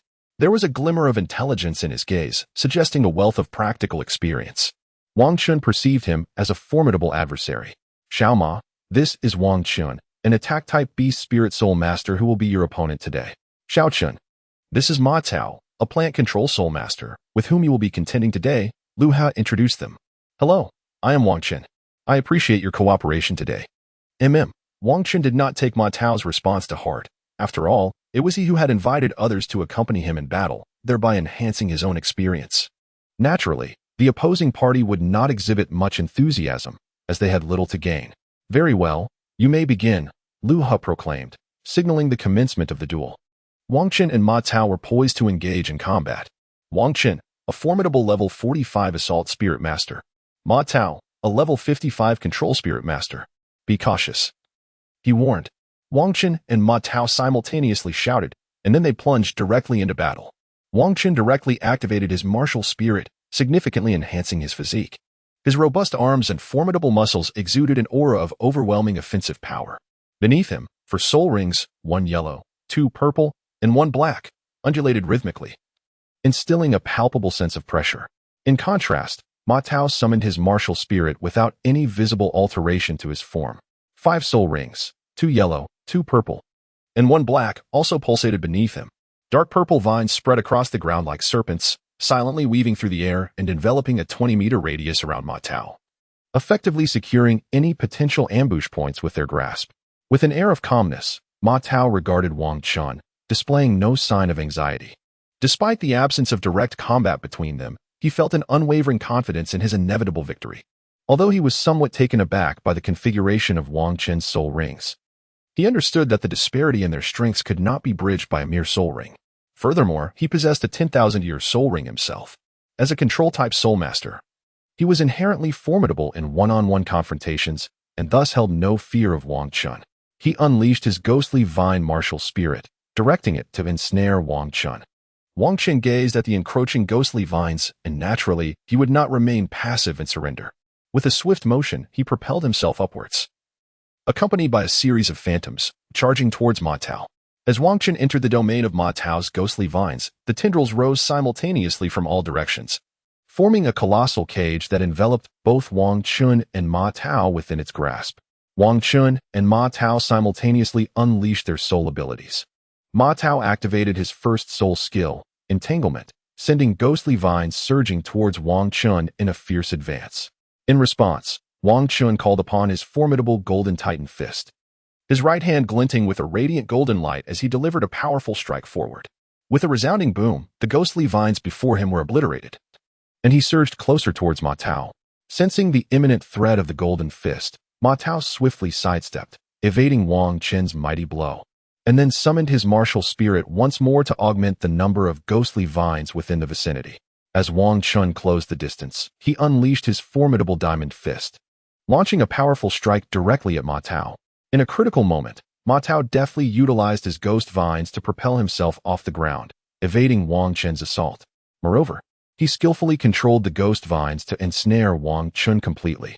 Subsequently, he activated his soul absorption technique, capable of siphoning the soul energy from any spirit master his martial soul came into contact with, thereby augmenting his own martial soul. I have one Haven Ti, Ma Tao declared confidently to Lu Ha and the others.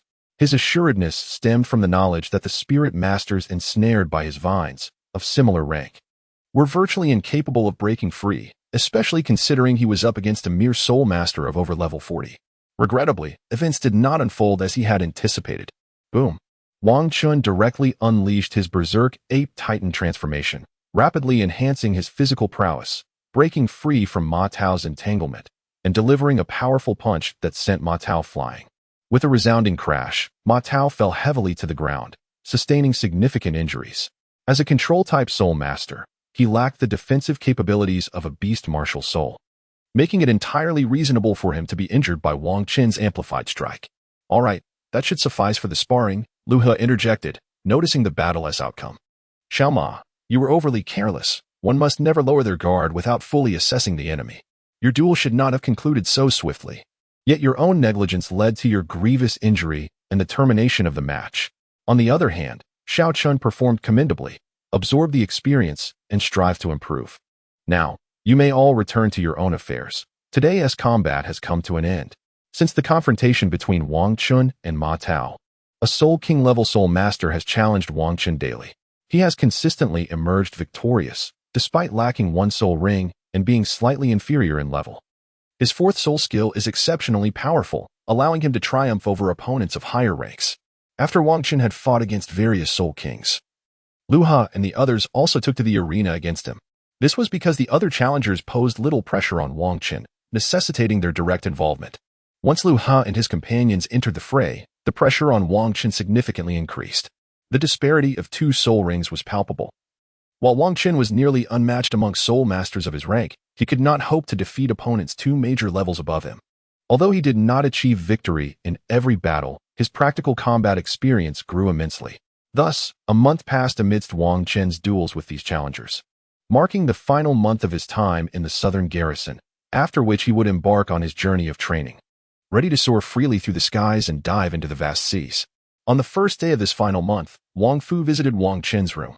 Xiao Chun, you have learned quite a bit by now. We have essentially completed your instruction. This last month will be up to you to manage. Should you have any questions, feel free to ask me or consult Lu Ha and the others, as you are familiar with them. Understood, Uncle Fu. Well then, I shall take my leave. Do not hesitate to inquire if anything troubles you. I will, Uncle Fu. You may go about your own tasks. There is no need to worry about me. After Wang Fu departed, Wang Chun found himself contemplating his next steps. He had acquired a considerable amount of knowledge. Yet the remaining skills were not something one could master in a fleeting moment. His experience in wilderness survival had also reached a substantial level, and his practical skills had been greatly enhanced during his time here. Now, he resolved to dedicate himself to further honing his abilities before venturing out. Within the Southern Town Legion, there was no environment for simulated cultivation as expansive as that of the Jingang family. There was merely a modest space, devoid of the peach groves, which offered little enhancement to Wang Chun's training. However, this was fortuitous, as he was not inclined to engage in simulated cultivation at this juncture. He was on the brink of embarking on a journey of exploration, where such an environment would also be absent, making it an opportune moment to experiment. During this final month, Wang Chun devoted himself almost entirely to rigorous training. He occasionally visited Lu Ha and others for sparring sessions to bolster his combat prowess. He also took time to peruse various texts in the Southern Town Legion's library, deepening his understanding of vital points in the human anatomy. Thus, the months swiftly elapsed, and the time for Wang Chun to depart had arrived. Xiao Chun, you have spent 6 months here, and your learning is nearly complete. As you venture out into the world, remember the lessons you have absorbed here. Do not take them lightly. Indeed, Xiao Chun, go forth and conquer. When you achieve the rank of title Douluo, do invite me for a drink. Well then, Xiao Chun, prioritizing your safety is paramount upon your departure. Wishing you a splendid journey and prosperous martial fortune. May your future be bright and your martial endeavors fruitful. Farewell, everyone. I am off. Wang Chun was deeply moved. Having spent merely 6 months here, the uncles regarded him as their own junior. However, the time had come for him to depart. He set forth towards the Golden City, intending to inform his family before he left. Upon returning home, he encountered the clan leader and 5 elders, sharing his experiences of growth within the Southern Legion. After receiving their earnest counsel, he bid them farewell and returned to his own abode to converse with his parents. Leader, is there truly no one to protect young Chun? This topic had been discussed previously, and decisions had been made. What more is there to say? Yet, every individual must traverse their own path. We cannot forever shield them from the storms of life. They must grow independently. Otherwise, who shall inherit the clan? Ah, mother, what delectable dish are you preparing? Ah, young Chun, I anticipated your return today, so I made your favorite meal. Once you venture out into the world, there will be no opportunity to savor my cooking. Thank you, mother. All right, hurry outside. The meal will soon be ready. On that day, Wang Chun engaged in lengthy conversations with his mother. When his father returned, he too spoke with Wang Chun, imparting tales of his own experiences across the continent. Although he was aware that the clan would provide such wisdom, he felt compelled to reiterate it, wishing for Wang Chun to be better informed for greater safety in the future. The next morning, Wang Chun arose early. He had arranged to meet his 3 younger brothers for one last gathering before his departure. After this meeting, it would be challenging for them to reunite. They met at the familiar location. Boss, Be sure to prioritize your safety once you leave. Do not be careless. When I, too, venture into the world, I will seek you out. Indeed, I will wait for you. Together, we shall strive in the outside world. Excellent. Upon returning home, Wang Chun meticulously inspected his storage soul guide, reviewing the various supplies he had prepared. Satisfied that nothing was amiss, he indulged in a restful sleep. The following day, after breakfast, he set out. His father, having foregone clan duties, stayed at home to see Wang Chun off from the Golden City before returning. Once outside the Golden City, Wang Chun felt an exhilarating sense of freedom, as if the vastness of the world were his to explore. He glanced back at the city, where he had spent a decade of his life. I shall return, and I will come back in glory. He turned away and set off. He has yet to determine which path he will take to embark on his training journey, but he is undoubtedly destined for the Sunset Forest in the Luo Empire, as he wishes to witness the celestial herbs there. Moreover, at this juncture, it is possible that Douluo has not yet claimed the Eye of Ice and Fire, and with the prowess of his family's experts, they might seize the celestial herbs without engaging in battle. He walked along the main road, intending to reach the Douluo Forest first, where he could confront soul beasts in combat, thereby not only enhancing his practical experience, but perhaps, with a stroke of luck, acquiring 2 soul bones, which would be immensely gratifying. After more than 20 days of travel, Wang Chun finally arrived at the outskirts of the Douluo Forest. The reason for his prolonged journey was his propensity to explore the sights along the way, as it was his inaugural experience of training outside, and he found all things intriguing, thus consuming more time than anticipated. Upon entering the small town, Wang Chun first visited an inn to freshen up and have a meal, then inquired about any local soul master recruitment. He aimed to explore potential groups to join, where he could learn from seasoned veterans before continuing his expedition to the Luo Empire. After all, his purpose for this journey was to gain diverse experiences. He must not lose sight of his primary objective: join the Mercenary Corps. Fine wine. The Iron-Blood Mercenary Corps is recruiting. The Fire Rain Mercenary Corps is seeking a healing-type soul master with generous benefits. Wang Chun entered the mercenary tavern he had learned about from others. This tavern served as a stronghold for the Mercenary Guild in various locations, akin to the arenas established by the Soul Combat Guild. All mercenary factions must register in such establishments to be considered legitimate. Typically, individuals seeking assistance would post tasks through the Mercenary Guild, which, despite higher costs, offered the assurance of the guild's reputation, instilling greater confidence in patrons. Most mercenary teams also primarily accepted missions through the guild, as, although they would incur a fee deducted by the guild, the stability and higher rewards compared to independent endeavors made it worthwhile. Acting as an intermediary, the guild not only received payment and resolved issues but also expanded its influence, achieving a trifecta of benefits. Within the tavern, the majority of patrons indulged in libations, as those embarking on adventurous tasks naturally sought relaxation upon their return. Behind the bar, a large sign displayed various tasks posted by others. Mercenary teams could directly claim suitable missions from the bar's overseer. Once a task was claimed, it would no longer appear on the board. In the event of mission failure, the guild would dispatch its own trained elite mercenary teams to assist in completing the failed task, during which they would neither charge the task poster nor take their original fee, instead refunding 50% as compensation from the guild. Conversely, the mercenary team that failed would incur a deduction in their mercenary points, suffer a decrease in their task success rate, and be barred from accepting new missions for a month.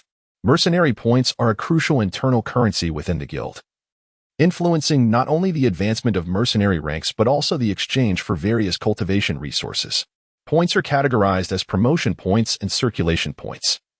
Circulation points can be exchanged for diverse resources and shared among different mercenary teams, whereas promotion points can only be earned through missions, remaining non-transferable and solely for rank progression.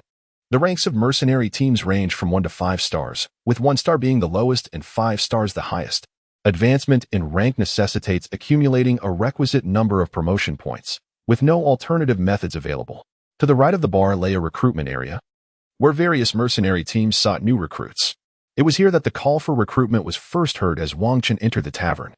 Wang Chun meticulously observed the scene before him, where each mercenary group occupied an area roughly the size of a table.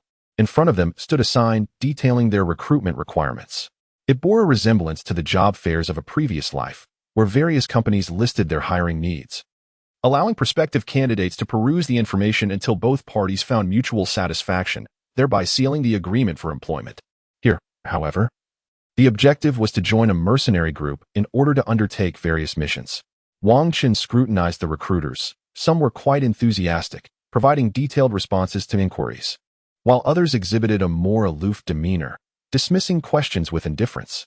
His attention was drawn to a rather unique recruitment booth, where 3 individuals warmly welcomed passers-by. Yet remarkably few approached them with inquiries. This piqued Wang Qin's curiosity about the mercenary group, prompting him to investigate further. "Hello. I would like to inquire about the mercenary recruitment," he said. "Oh, hello. I am Zhang Ming. What would you like to ask?" came the reply.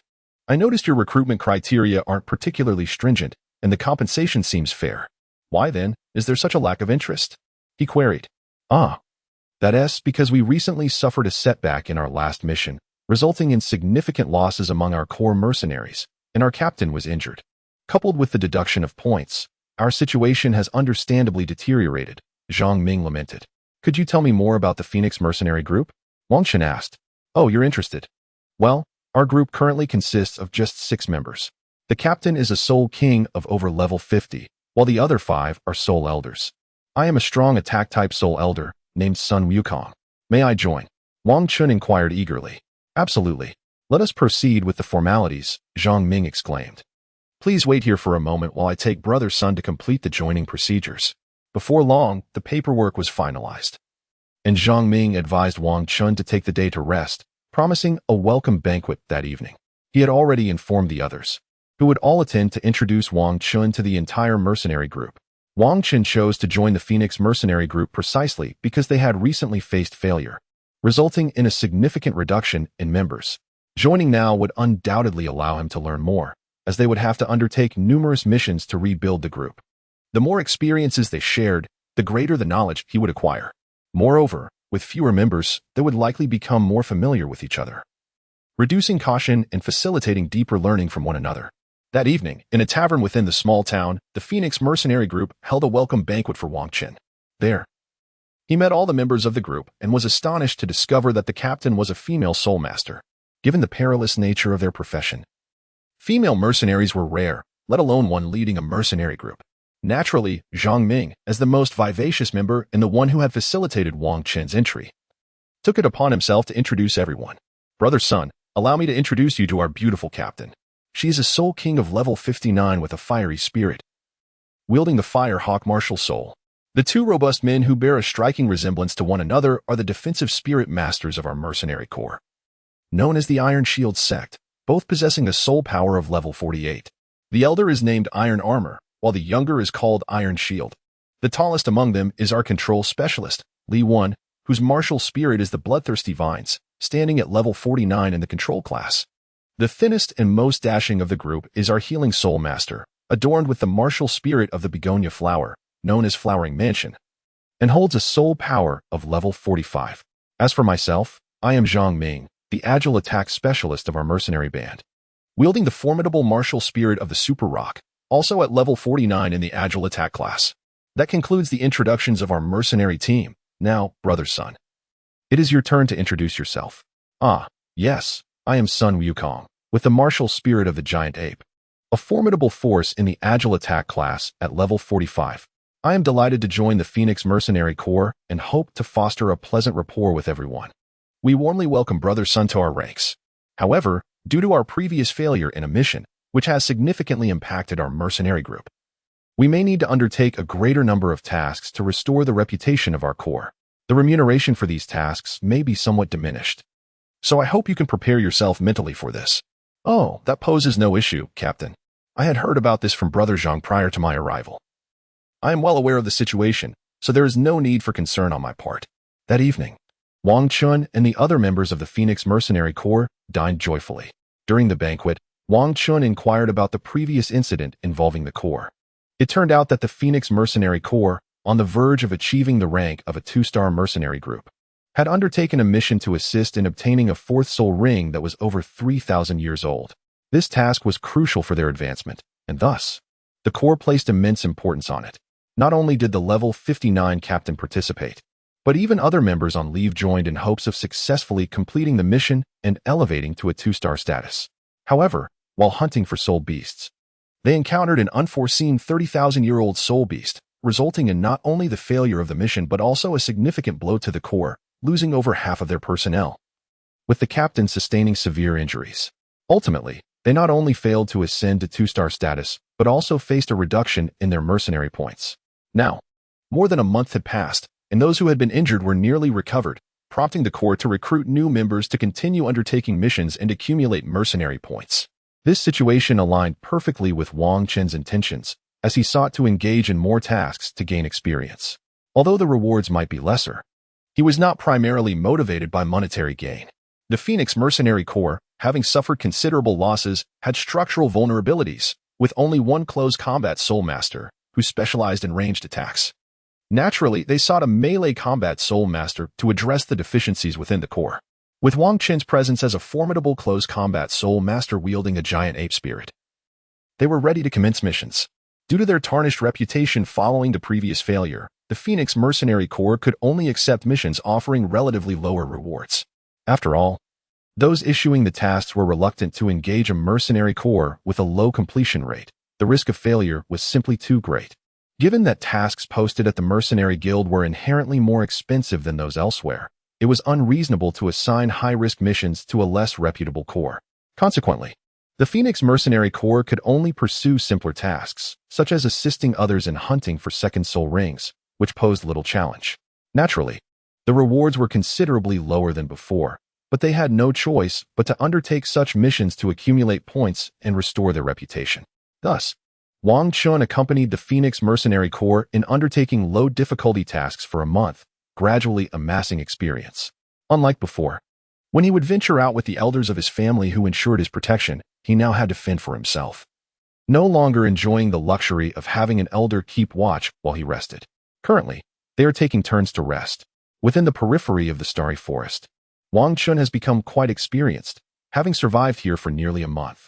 At present, it is Zhang Ming who observes the tasks at the Mercenary Guild and selects suitable ones, which are then executed under the leadership of the captain of the Phoenix Mercenary Corps.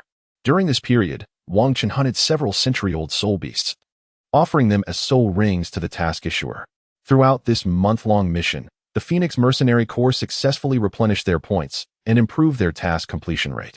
In the subsequent month, they were finally able to undertake more challenging tasks with comparatively better rewards.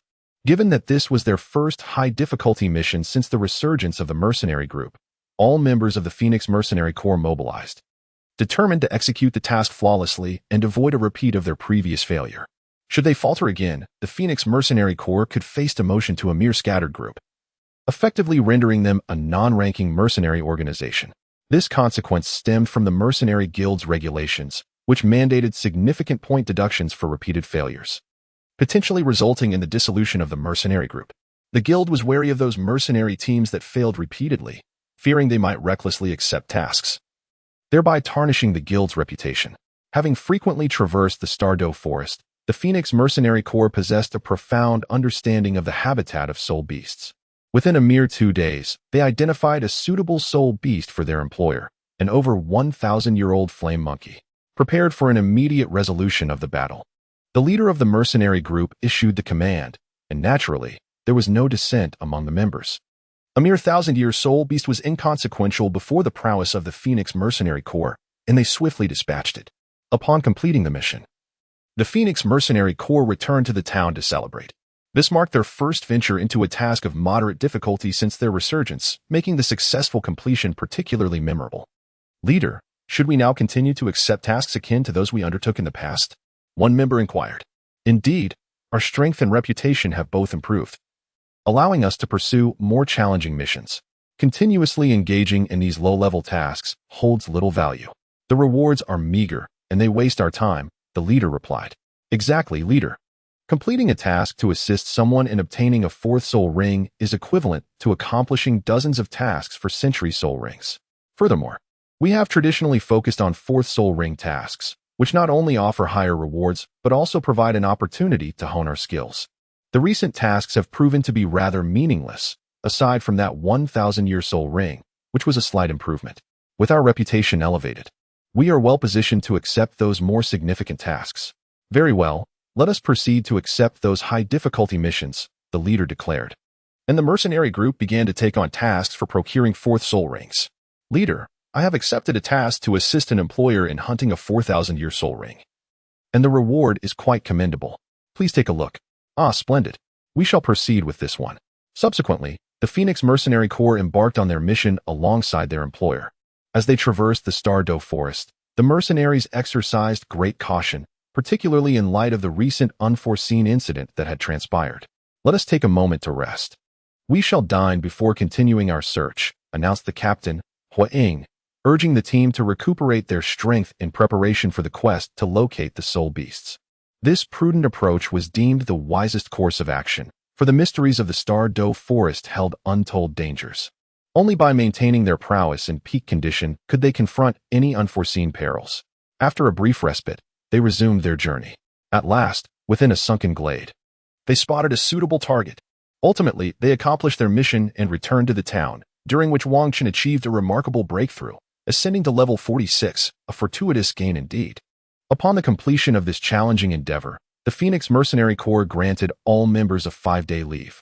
After a month of relentless tasks aimed at bolstering the corporation's reputation and points, it was only fitting to allow everyone a well-deserved respite following such a demanding undertaking. Wang Qin, however, found little amusement in leisure and chose instead to devote the 5 days to his training within the confines of the mercenaries' base. Afterward, they awaited the arrival of their next mission. A month had passed since Wang Qin and his companions had begun their holiday, during which they undertook numerous tasks, amassing significant points, and were not far from elevating the Phoenix Mercenary Corps to a 2-star status. Thus, after a month of assignments, they chose not to take a break, but to continue their endeavors, aiming to enhance the rank of the Phoenix Mercenary Corps to 2 stars before finally resting.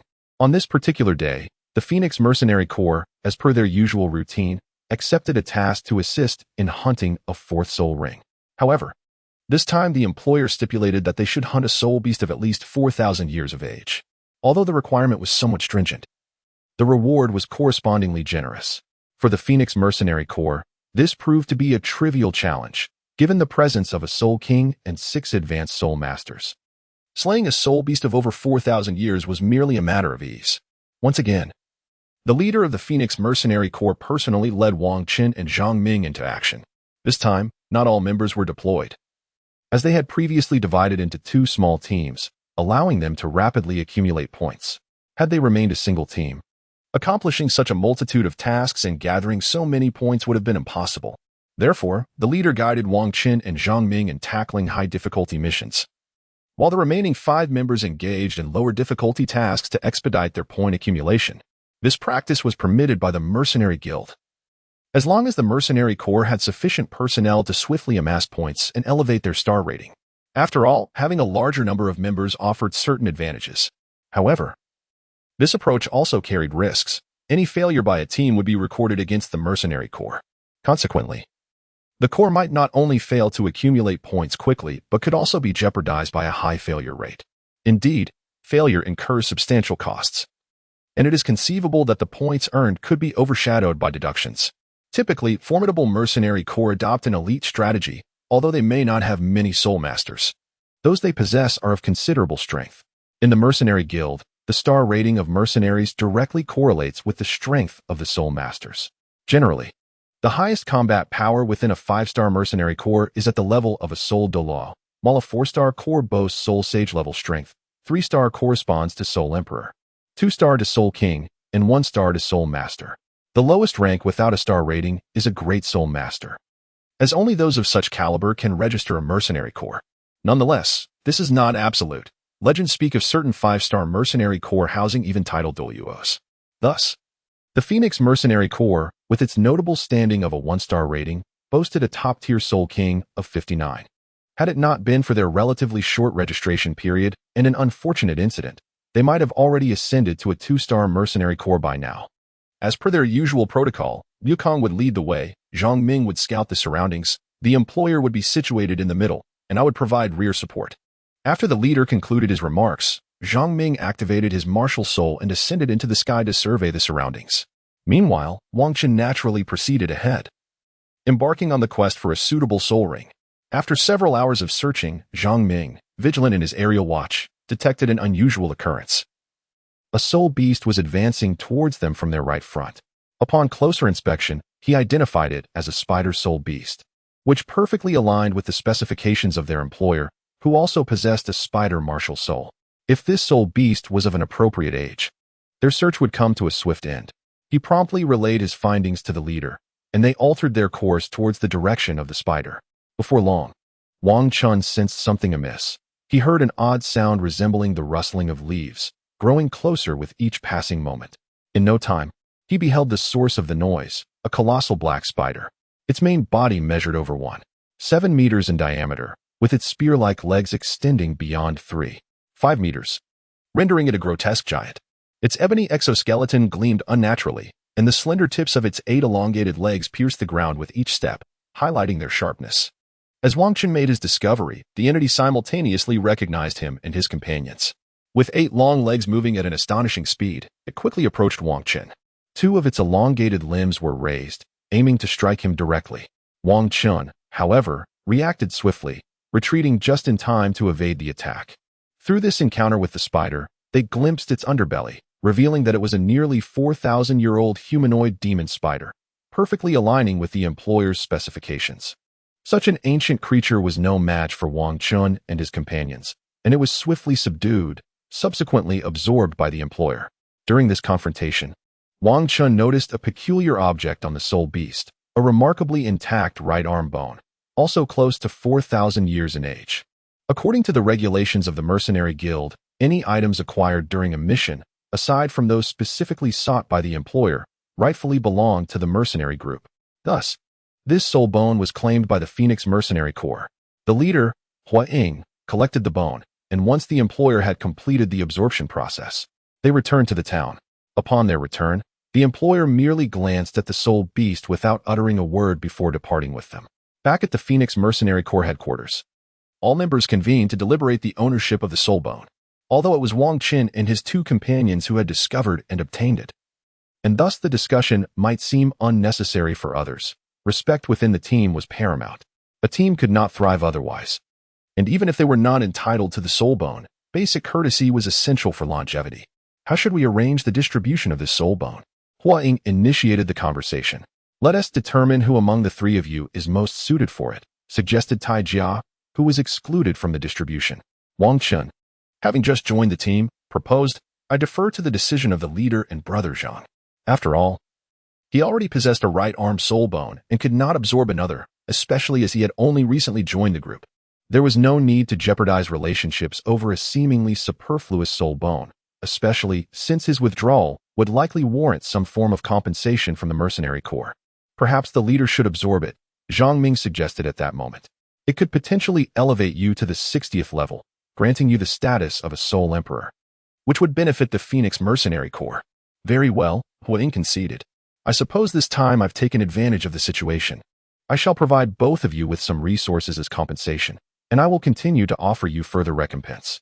In the end, the leader accepted the soul bone with a bold demeanor, as Zhang Ming had suggested. Such a distribution could indeed be regarded as the most optimal choice. Once she attained the rank of Soul Emperor at level 60, it would undoubtedly yield greater benefits for the Phoenix Mercenary Corps. For over 2 hours, Hua Ying dedicated herself to absorbing the soul bone, with all members of the Phoenix Mercenary Corps standing guard to protect her. True to their expectations, she successfully reached level 60, requiring only the absorption of a soul ring to become a 6-ring Soul Emperor. However, hunting a soul beast nearly 20,000 years old was beyond the capabilities of the Phoenix Mercenary Corps. They were compelled to enlist the assistance of a high-ranking mercenary group from the Mercenary Guild to aid Hua Ying in her quest for the soul beast. Within the guild, they hired a 4-star mercenary group to assist in the hunt for the soul beast, a costly endeavor that nearly depleted the Phoenix Mercenary Corps savings. They managed to secure a soul saint to lead the expedition into the Star Doe Forest to help Hua Ying acquire her 6th soul ring. Despite the significant expenditure, there was no dissent among the members, as the leader's ascension to Soul Emperor would greatly benefit the Phoenix Mercenary Corps. Moreover, the Corps had always fostered a culture of mutual support for the enhancement of each member's strength, whether they were leaders or fellow members in need of soul rings. As comrades who faced peril together, they understood that the stronger each member became, the safer they all would be. Furthermore, unity was paramount within a mercenary group. As they would confront various soul beasts together, disunity could lead to death at the hands of these formidable creatures. Such solidarity was essential for survival in the continent's treacherous landscape. Soon, Huiying set off with the hired mercenary group, while the rest of the Phoenix Mercenary Corps took a well-deserved break, having completed over a month of continuous missions. With Huiying occupied with her task of obtaining the 6th soul ring, they seized the opportunity to rest and await her return. Wangchen, this time, chose not to continue his cultivation within the confines of his room. Instead, he ventured into the town, indulging in unique delicacies and absorbing a myriad of diverse tidings. Wang Chen and the others only engaged in their endeavors for 12 days before Huiying returned, having successfully ascended to the status of a 6th ring Soul Emperor. That very evening, the Phoenix Mercenary Corps organized a celebratory banquet in honor of Huiying's achievement, not only to commend her for becoming a Soul Emperor, but also to preemptively celebrate the Corps elevation to a 2-star rank. With the presence of a Soul Emperor among them, they were now on the threshold of being recognized as a 3-star mercenary group, merely needing to complete 2 additional missions to attain their 2-star status. Firstly, I wish to express my heartfelt gratitude to all members of the mercenary group for their unwavering support and assistance. My recent endeavor to acquire soul rings has nearly depleted the Phoenix Mercenary Corps' entire recompense. Furthermore, even after our mission's failure, no one abandoned ship.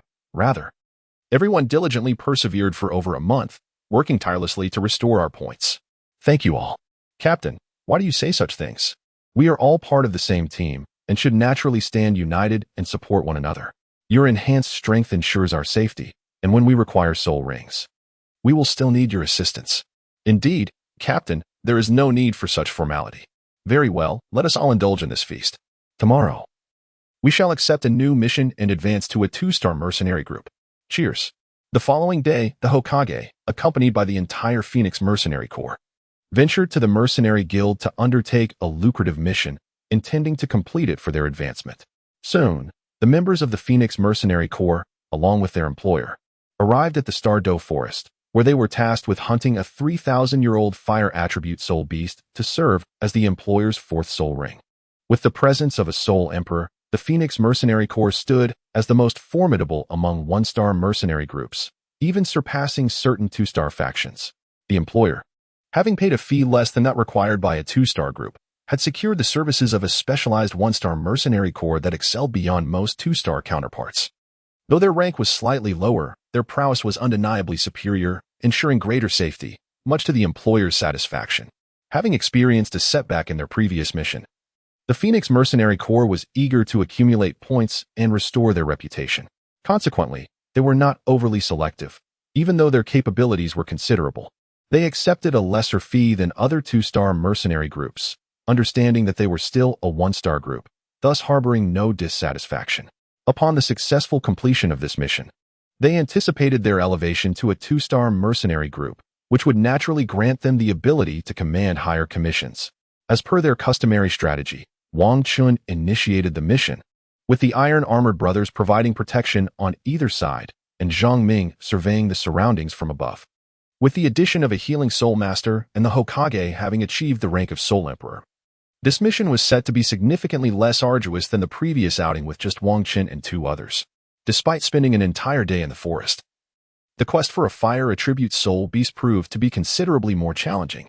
After all, such soul beasts were scarce in a forest, necessitating a search in more specialized environments to locate a suitable one.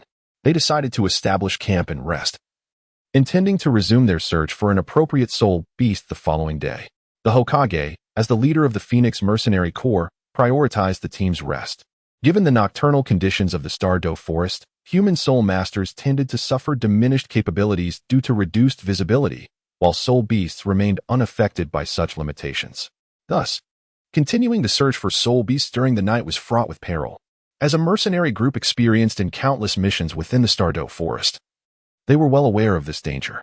Moreover, the employer was not a foolish character as often depicted in novels. Therefore, he did not insist on the mercenary group to search for soul beasts at night, instead opting to rest in their camp.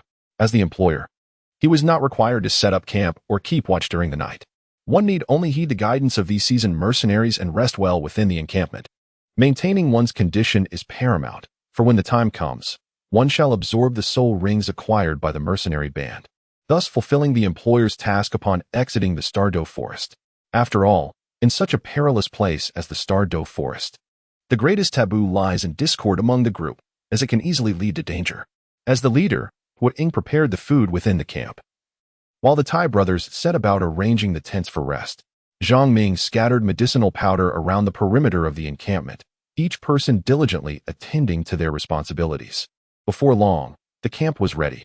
After a meal, they established a watch schedule, while the others retired for the night. In the dead of night, Wang Chun, resting in the camp, was suddenly roused by a loud shout. "Alert! There is a soul beast!" Startled by the exclamation, Wang Chun swiftly dashed out of the tent, witnessing Zhang Ming confronting a soul beast. At that moment, everyone in the camp emerged, drawn by the commotion. Wang Chun discovered that this was a scorpion spirit beast, its body entirely snow-white, exuding an intense aura of lethality from its bony joints. Its pale form glided along the ground with astonishing swiftness. A long, elevated tail, composed of 7 articulated segments, culminated in a fiery red stinger. As Wang Chun and his companions emerged, the stinger unleashed a torrent of flames, aimed directly at Zhang Ming. Naturally, Zhang Ming would not remain passive. He summoned his martial spirit and, leveraging his exceptional agility, evaded the fiery onslaught. With a single strike, he forced the spirit beast away. He refrained from pursuing further, for he was not alone. There was no need to take unnecessary risks. Once the entire Phoenix mercenary corps arrived, they would undoubtedly overwhelm and effortlessly subdue this spirit beast. Task accomplished. At this moment, Wang Chun had discerned the true nature of the soul beast before him. It was a king of the earth, a formidable creature. This scorpion, known as the king of the earth, was exceedingly domineering and possessed a penchant for bloodshed. Although its venom was not as fearsome as that of the human-faced demon spider, few soul beasts of comparable rank dared to provoke it. It was undoubtedly a superior fire-type soul beast. The 7 segments of its tail indicated that this king of the earth had an age of approximately 3,500 years, as its tail lengthens by 1 segment every 500 years. The king of the earth manifested in 3 distinct colors. The red variant represented those with less than 1,000 years of cultivation, with each tail segment corresponding to 50 years of age. Upon reaching a millennium of cultivation, its massive form would revert to a more primal state, shrinking in size, while its coloration transitioned from red to white. Only upon achieving a cultivation level of 10,000 years would it undergo another transformation, its hue shifting to a deep blue. From the coloration and the number of tail segments, Wang Chun accurately assessed its prowess. Indeed, this soul beast perfectly aligned with the requirements set forth by their employer. Hence, Wang Chun was determined not to permit its escape. He promptly addressed the leader of the Phoenix Mercenary Corps, stating, "Captain, this king of the earth is exceptionally suitable for our target. We cannot allow it to flee." "Understood," the Fire Shadow replied, immediately manifesting his martial spirit. The powerful Fire Eagle martial spirit propelled him directly toward the king of the earth. Despite the king of the earth being a relatively formidable soul beast, its 3,500 years of strength paled in comparison to that of the 6-ringed soul emperor, Fire Shadow. Upon witnessing an individual charging towards it, this savage soul beast's instinctive reaction was not to retreat, but to unleash a column of fire from its tail spike towards the approaching target. Unfortunately, even Zhang Ming, a soul master of over level 40, could evade such an attack, so it was only natural that Fire Shadow, a 6-ringed soul emperor, would easily sidestep it. With a graceful maneuver, she avoided the fiery assault, and with a flash of crimson light from her flaming wings, she swiftly closed in on the king of the earth. Soul beasts possess remarkably acute senses. The higher their cultivation, the keener their perception. The 3,500-year-old king of the earth sensed a foreboding presence upon glimpsing Fire Shadow's fiery wings. Yet, the dignity inherent in its brutal existence as a soul beast prevented it from fleeing in cowardice. As the colossal flaming wings of the Fire Shadow approached, it realized that escape was no longer an option. Only a desperate struggle would afford it a chance to survive. In an instant, the Earth King erupted in a blaze of crimson light, distorting the air within a radius of several dozen square meters around its form. The ground beneath it cracked instantly, as it struck the earth forcefully with its massive pincers, generating a powerful shockwave within the warped air. Even the 6-ringed Soul Emperor, Fire Shadow, was momentarily disrupted by this formidable wave, causing a brief suspension in midair. At that moment, with a thunderous roar, A pillar of crimson flame soared skyward from the ground beneath the Earth King. This fiery column, with a diameter of 2 meters, perfectly enveloped the center of the distorted air, coinciding with the brief paralysis of Fire Shadow's body in the air. This skill, which Wang Qin had encountered in the archives of the Diamond Clan, was a manifestation of the Earth King's innate ability. Its most potent technique that strengthened with the increase of its cultivation, known as the Magma Quake Strike. The most terrifying aspect was not merely its formidable offensive power, but the semicircular distortion of light that preceded the release of that power. Within the range of the air distortion, enemies would experience dizziness, the duration of which depended on the disparity between the Earth King and its opponent. Once the adversary's body was ensnared, a high-temperature pillar of flame, akin to molten lava, would erupt forth to deliver a fatal blow. Just as Wang Qin was about to share some crucial insights regarding the soul beast with Fire Shadow, the latter, intoxicated by the prospect of imminent victory, charged ahead without a second thought. Even if he wished to warn her, it was too late. Fire Shadow had already plunged into the Earth King's attack range. Just when Wang Qin feared for Fire Shadow's safety, her wings expanded magnificently, enveloping her entirely. As the Earth King's assault descended upon her, however, a miraculous occurrence unfolded. Instead of being thrown back by the Earth King's ultimate move, Fire Shadow's wings shone even brighter, more resplendent than before. Despite the Earth King's massive form, its eyes were remarkably small, and anyone able to perceive its gaze would undoubtedly discern a flicker of fear. In the next moment, Fire Shadow descended from the heavens, her fiery wings sweeping down to strike the Earth King, sending it crashing to the ground, gravely wounded. As she landed and retracted her martial spirit, she stood beside the fallen Earth King, inspecting it closely before summoning the employer to eliminate the beast and absorb its soul ring. As the employer moved to absorb the soul ring, several other members of the Phoenix mercenary group approached, expressing their concern. "Captain, you truly startled me just now. I thought you were going to get hurt." "Indeed. It is fortunate that you emerged unscathed in the end. However, your earlier maneuver was truly impressive. Was that your 6th soul skill?" "Indeed. It was none other than my newly acquired 6th soul skill, Phoenix Wingquake Strike. This technique not only envelopes me in immense wings, significantly diminishing the damage I endure, but it also has the capacity to absorb external fire attacks, thereby augmenting the potency of this soul skill. Thus, I remained completely unharmed against the retaliation of the Earth King." "Ah, I see." After a few hours of interaction with the Phoenix Mercenary Corps, the employer successfully absorbed the soul ring, and together they returned to the small town. All members of the Phoenix Mercenary Corps proceeded to the Mercenary Guild, for their accumulated points were now sufficient for promotion to a 2-star mercenary group. Naturally, they wasted no time and directly sought their advancement. Upon arriving at the registration desk of the Mercenary Guild, the attendant was somewhat familiar with the Fire Shadow, as she was one of the few female mercenary leaders. Easily recognizable. "Oh, leader of the Fire Shadow, are you here to register for the promotion of your mercenary group?" "Indeed. We have been diligently completing tasks to rectify our previous shortcomings and to elevate our mercenary group's rank." "Very well. I shall register and verify your progress." Lo and behold, the points from this mission combined with our previous accumulation are indeed sufficient for promotion to a 2-star mercenary group. After the attendant reviewed the Phoenix Mercenary Corps points, the promotion to a 2-star mercenary group was successfully completed. "Congratulations, leader of the Fire Shadow and esteemed members of the Phoenix Mercenary Corps. You have successfully achieved the rank of a 2-star mercenary group." "Thank you very much." "No need for thanks. It is simply my duty. And you have met the criteria for advancement. Otherwise, I would not have been able to facilitate your promotion." After exchanging pleasantries with the attendant, Wang Qin and the others exited the Mercenary Guild and headed to their usual gathering place, for this successful promotion to a 2-star mercenary group certainly warranted a proper celebration. This time, Wang Qin and his companions did not celebrate at a restaurant. Instead, they organized a bonfire gathering at the Phoenix Mercenary Corps base to commemorate their promotion to a 2-star mercenary group. The night sky was exceptionally bright, and although the celebration was modest in attendance, the atmosphere within the Phoenix Mercenary Corps was lively and joyous, characterized by familiar faces and cheerful interactions. As the members began to prepare for their meal, the captain, Huiying, stood up to share a few words. "Brothers, today marks our ascension to a 2-star mercenary group, a feat made possible by your unwavering support and the sacrifices of those who have fallen in the line of duty. This first toast is dedicated to our departed comrades." At this moment, all members of the Phoenix Mercenary Corps raised their glasses in solemn tribute to their fallen brothers.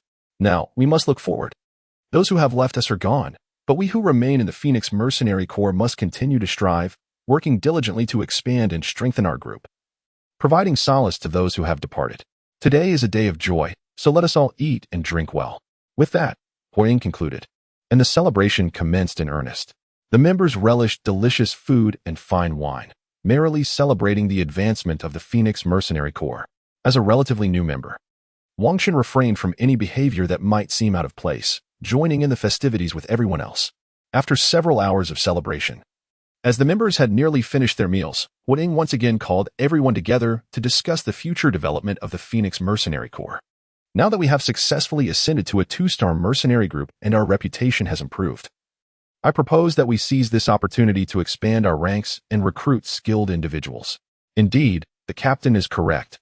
Our numbers are somewhat limited, especially after losing a significant portion of our brothers in the last mission, compounded by our tarnished reputation, which has made recruitment challenging. Now is the perfect time for us to grow. Zhang Ming concurred, and Iron Armor echoed his sentiment. During the nadir of our strength and reputation, despite our sincere recruitment efforts, we managed to attract only one brother, Sun Wukong. However, with our captain now having reached the 6th ring Soul Emperor and our promotion to a 2-star mercenary group, we have gained both strength and prestige. Soon, it will be we who select our mercenaries, rather than the other way around. Indeed, we are in full agreement. After Iron Armor concluded his remarks, all present, including Wangchen, unanimously agreed with the perspective of Captain Huiying. Indeed, this was an opportune moment for the Phoenix Mercenary Corps to expand its ranks. As seasoned mercenaries navigating the treacherous waters of the Douluo Continent, they were not inclined to let such a splendid opportunity slip by. Wang Chun, however, had no intention of lingering here for long. Thus, he refrained from opposing the proposal to enhance the strength of the Phoenix Mercenary Corps. After all, his departure from the Jingang family was motivated by a desire for experience and growth, and remaining in one place indefinitely was contrary to his purpose. Otherwise, he might as well have stayed in the Jingang family, where safety was assured. Seeing that there were no dissenters among the group, Huiying felt a surge of joy. She had established the Phoenix Mercenary Corps with aspirations for its growth, and she certainly did not wish to miss this opportunity. Nevertheless, the decision-making process did not rest solely with her. The other members of the Phoenix Mercenary Corps had journeyed alongside her from the very beginning, and their opinions were not to be disregarded. With a unanimous agreement now in place, the situation was indeed optimal. Since we are all in accord, let us proceed tomorrow to the Mercenary Guild to recruit additional members. We shall take this opportunity to rest in the town for a few days, free from the demands of missions, she declared. Naturally, the others voiced no objections to Huiying's plan. After their discussions concluded, everyone returned to their quarters to rest, having indulged sufficiently in food and drink that evening. Meanwhile, far from the town, a small meeting was convened within the Jingang family. In the inner chamber, the Patriarch and the elders were engaged in conversation. Patriarch, have there been any recent updates regarding Shaoqin? Inquired the impatient 4th elder. Indeed, recent reports from our family members indicate that Shaoqin is currently honing his skills in Tiannan town, located near the Stardew Forest, and has joined a mercenary group, which is a commendable choice. The Patriarch replied. That is indeed commendable. Not only does it allow him to learn to interact with others, but it also presents opportunities to undertake missions and broaden his horizons. As long as Shaoqin is safe, that is what matters most. For he is our most talented descendant. Are there any further developments from that area? The 4th elder pressed. None to report, the Patriarch replied. After their discussion regarding Wangchen, the 1st elder turned to the Patriarch with a question. Patriarch, have there been any updates from the senior elders? Sigh. Recently, apart from a message from the 5th senior elder, we have received no other news, the Patriarch lamented. It is indeed a challenge. If it were so simple to discover a breakthrough opportunity, there would not be so few titled Douluo on this continent. Where has the esteemed elder recently been? He happens to be situated not far from Shaoqin, within the Stardew Forest. I have conveyed the news to him regarding Shaoqin's circumstances, and he will certainly extend his care towards Shaoqin. Ah, that is fortuitous. Shaoqin's safety is now considerably more assured. Indeed. Splendid. Subsequently, they resumed their discourse on various matters. The following day, in the town of Tiannan, at the Phoenix Mercenary Corps base, everyone arose early. Despite the late celebrations from the previous night, as seasoned spirit masters, none would allow such trivialities to impede the day's important affairs. After breakfast, the entire Phoenix Mercenary Corps proceeded to the Mercenary Guild to seek new talent, aiming to expand their ranks. They returned to the same recruitment location as before.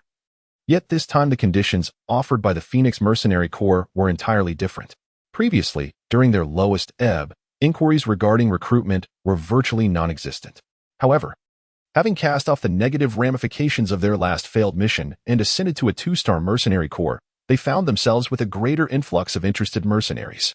Upon meticulously reviewing the information of those who arrived for recruitment, the Phoenix Mercenary Corps successfully enlisted 3 commendable and capable solo mercenaries. Many of these individuals were former members of disbanded mercenary groups, now operating alone, making it challenging to undertake missions without a team. Consequently, they sought a mercenary corps that aligned with their aspirations, leading them to apply at the Phoenix Mercenary Corps. Ultimately, the Phoenix Mercenary Corps welcomed 3 impressive male mercenaries into their ranks. Zhao Fei, a level 43 strong assault-type spirit master wielding a spear, Zhang Tian, a level 47 agile assault-type spirit master with an owl spirit, and Ma Jun, a level 45 strong assault-type spirit master embodying a fiery steed. With the addition of these 3 individuals, the scale and strength of the Phoenix Mercenary Corps have significantly amplified.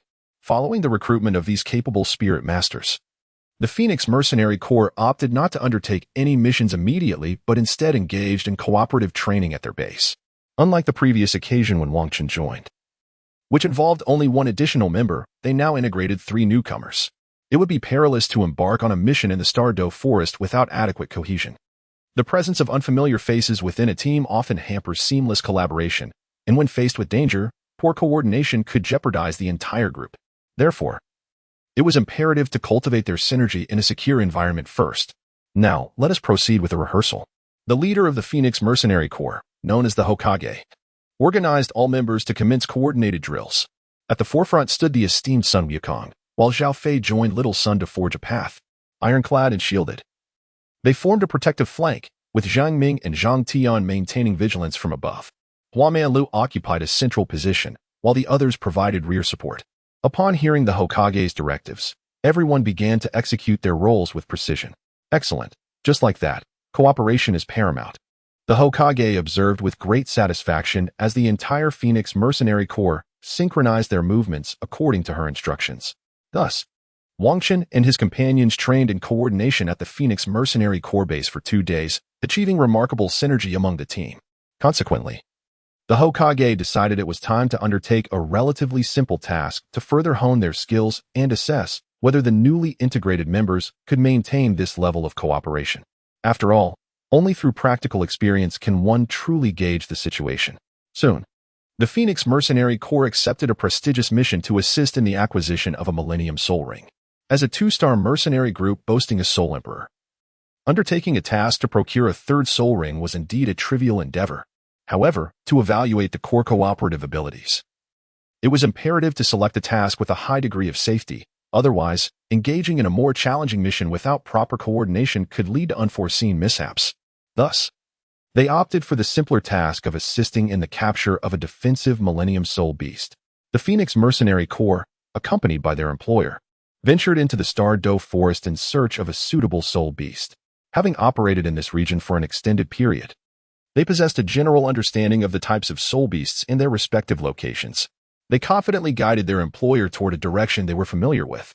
Before long, they identified an appropriate target, a Millennium Iron-Armored Rhinoceros, a creature renowned for its formidable strength and astonishing defenses, coveted by power-oriented and defense-oriented soul masters alike. Upon discovering the beast, the members of the Phoenix Mercenary Corps and their employer were determined not to let it escape. This time, I will refrain from intervening. You shall coordinate your efforts in battle.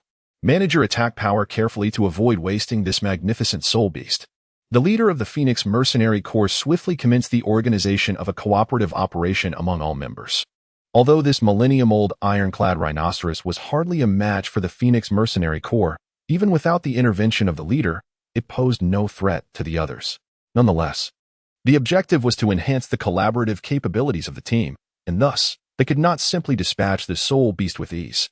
They were compelled to regulate their offensive strength and engage in a coordinated assault to vanquish the creature.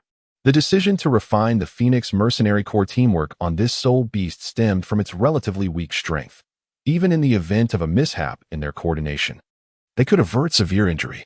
Conversely, facing formidable soul beasts in a cooperative effort could result in dire consequences, including the loss of life. Which is why they opted for this simpler task to hone their synergy. Initially, the ironclad Shield brothers activated their martial spirits to obstruct the soul beast's escape.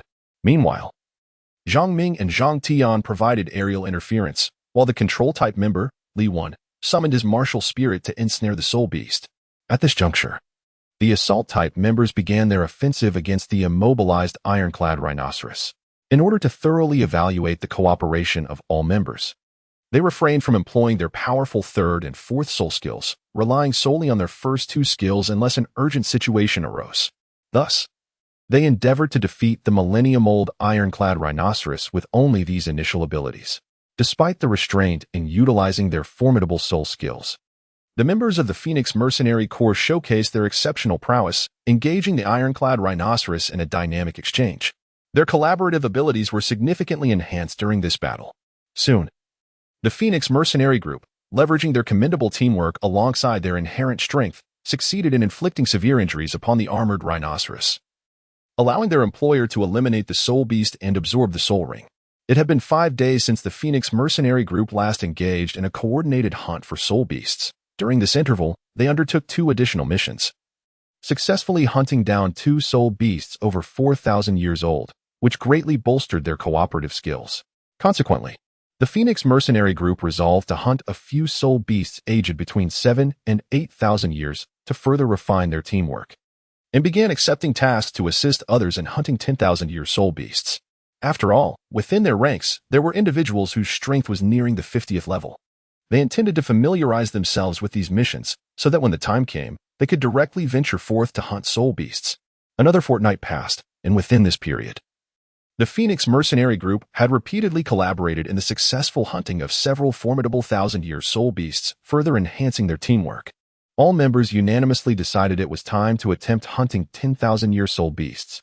However, such tasks were not readily available. Thus they planned to continue hunting 1,000-year soul beasts while remaining vigilant for any opportunities.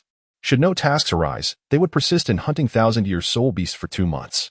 Eventually, regardless of task availability, they would directly embark on a hunt for a 10,000-year soul beast, viewing it as a trial of their own strength and a preparation for the future need for a 10,000-year soul ring within the Phoenix Mercenary Group. As 2 months elapsed, Wang Chen and his companions had hunted numerous soul beasts within the Stardow Forest, yet they had still not encountered any tasks requiring a 10,000-year soul ring. Nevertheless, during this time, Li Wen, a control-type soul master at level 49, achieved a breakthrough to level 50, thus requiring a 10,000-year soul ring. Consequently, the entire Phoenix Mercenary Group prepared the necessary supplies and set forth into the Stardow Forest in search of a suitable 10,000-year soul beast. Being a mercenary group well-versed in survival within this territory, they expertly navigated to avoid unnecessary soul beasts, heading directly toward the habitat of the 10,000-year soul beast. Wang Chen and his companions traversed the Stardow Great Forest in search of a suitable 10,000-year soul beast. After 5 arduous days, they finally encountered a fitting soul beast, the bloodthirsty bamboo. This particular soul beast manifests in 3 distinct colors. The white variant represents a 100-year soul beast, with each additional meter in height corresponding to 100 years of cultivation. Upon reaching a millennium of growth, it reverts to a height of 1 meter, changing its hue to a verdant green, where each meter now signifies 1,000 years of cultivation. Once it matures to 10,000 years, it again assumes a height of 1 meter, its color transforming to a deep crimson, with each meter denoting 10,000 years of cultivation. Moreover, this soul beast is exceedingly ferocious and bloodthirsty, mercilessly slaying any soul beasts that intrude upon its territory, absorbing their essence to rapidly enhance its own cultivation level. This characteristic positions it as a top-tier predator within the Stardow Great Forest, rarely provoked by other soul beasts, thus ensuring its growth. The Phoenix Mercenary Corps, upon encountering this formidable soul beast, was elated, for the more powerful the soul beast, the greater the enhancement for the soul masters who absorb its essence, thereby ensuring the safety of the Corps. Let us not rush into action. First, we must regain our strength, instructed Huaying, the strongest leader of the Phoenix Mercenary Corps. as he began to organize the others to prepare for the hunt of the bloodthirsty bamboo. Being a plant-type soul beast, it lacks the mobility of animal-type soul beasts, allowing them to strategize and restore their abilities before engaging this immobile creature. Zhang Ming and Zhang Tian, upon hearing their leader's directives, activated their martial souls and commenced a thorough patrol of the surroundings. As they were not the primary attackers, there was no need for them to rest like the others. Their role was merely to maintain vigilance around the immobilized 10,000-year soul beast, knowing that their sensitivity to attack would be countered by this particular foe. After a brief period, Zhang Ming and his companion returned. Captain, the area is devoid of any formidable soul beasts. We are ready to commence the hunt for this soul beast, and we shall remain on guard. Excellent, your efforts are appreciated, replied Huading. At that moment, the other members of the Phoenix Mercenary Corps had also sufficiently recovered, as they had not engaged in combat with any formidable soul beast prior, resulting in minimal exhaustion. I will take the lead in the assault.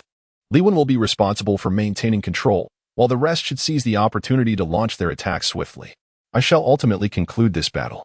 The leader of the Phoenix Mercenary Corps made a brief arrangement regarding the tasks of the other members, for in battle, the unforeseen is inevitable. Thus, a mere outline was established, leaving the execution to each individual's discretion. Hua Meilu remained vigilant, attentive to the well-being of his comrades, ready to administer healing at any moment, while the others prepared for the impending engagement. After the leader of the Phoenix Mercenary Corps, known as the Fire Shadow, concluded her remarks, she swiftly launched an offensive. Channeling her martial spirit, she unleashed a torrent of flames directed at the blood bamboo. However, the ancient blood bamboo, with its millennia of cultivation, was not one to remain passive in the face of such an assault. It deftly commanded the bamboo growth, causing an extensive network of roots to surge forth from the ground, effectively thwarting the fiery onslaught. The insidious nature of the blood bamboo lay in its deceptive appearance. While it seemed devoid of offensive capabilities, the vastness of its subterranean root system remained a mystery to all. Many soul beasts, unaware of the lurking threat, had fallen victim to its ambush, their essence absorbed to nourish the growth of the blood bamboo. Yet this time, the adversaries were not ignorant soul beasts, but rather a cadre of human soul masters who understood the characteristics of this formidable creature. They were not easily swayed into becoming unwitting prey. Indeed, Fire Shadow's initial assault was successfully intercepted by the blood bamboo, as she had anticipated. Her intention was never to inflict substantial damage, but to provoke the emergence of its roots, thereby preparing to exploit the creature's vulnerabilities. The blood bamboo, a predator of the highest order, harbored a critical weakness, a crimson crystal located near its ground-level roots. This gem served not only as the locus for absorbing the essence of other soul beasts, but also as its Achilles heel. A strike to this crystal would incapacitate its control over its roots, rendering it a feeble creature devoid of retaliatory power, and could ultimately lead to its demise. The Phoenix Mercenary Corps strategy was straightforward: compel the roots to surface, while others worked to dismantle them, thereby distracting the blood bamboo and allowing Fire Shadow to target its weakness. Given her prowess as a fire element soul master, she was ideally suited to execute this pivotal attack. Although Zhang Ming and his companion could also take to the skies, they lacked the necessary strength and elemental affinity, making them susceptible to the blood bamboo's control, thus hindering their capacity to assist. As the roots of the blood bamboo became exposed, the others did not remain idle. They unleashed their soul techniques to disrupt the creature, creating an opening for Fire Shadow. With the support of her comrades, the threat posed by the blood bamboo to Fire Shadow diminished significantly, allowing her to ignite the exposed roots in flames. However, as a millennia-old soul beast, the blood bamboo was not easily vanquished. It swiftly mobilized additional roots from below to counteract the assault. Despite the numerous roots ablaze, the newly summoned roots from the depths only grew in strength, negating any perceived weakening. Yet, Fire Shadow's intent was merely to chip away at the blood bamboo's defenses, not to eradicate it in this initial strike. Furthermore, she had contingencies in place. At that moment, the Hokage unleashed her sixth soul skill, and a pair of enormous fiery wings unfurled from her back. With a powerful sweep of her wings, she charged directly towards the bloodthirsty bamboo. The flames igniting the roots along her path further augmented her assault, revealing the effectiveness of her previous attack on the root system. The colossal wings of fire obliterated the roots that stood in her way, allowing her to advance directly before the bloodthirsty bamboo, where she launched her strike at its base. Boom! A deafening explosion resonated, as the roots ensnaring the Phoenix mercenary group lost control and collapsed to the ground. At that moment, Wang Shen realized that the Hokage's plan had succeeded. She had struck at the very weakness of the bloodthirsty bamboo, neutralizing its resistance. Amidst the swirling smoke of the explosion, the voice of the Hokage rang out, "Li Wen, come over and deal with this soul beast. Do not waste any time." Upon hearing the news, Li Wen hurriedly rushed over, shattering the crystal of the bloodthirsty bamboo and vanquishing it. Almost instantly, a black soul ring emerged from the corpse of the bloodthirsty bamboo, and Li Wen seated himself on the ground to commence the absorption process.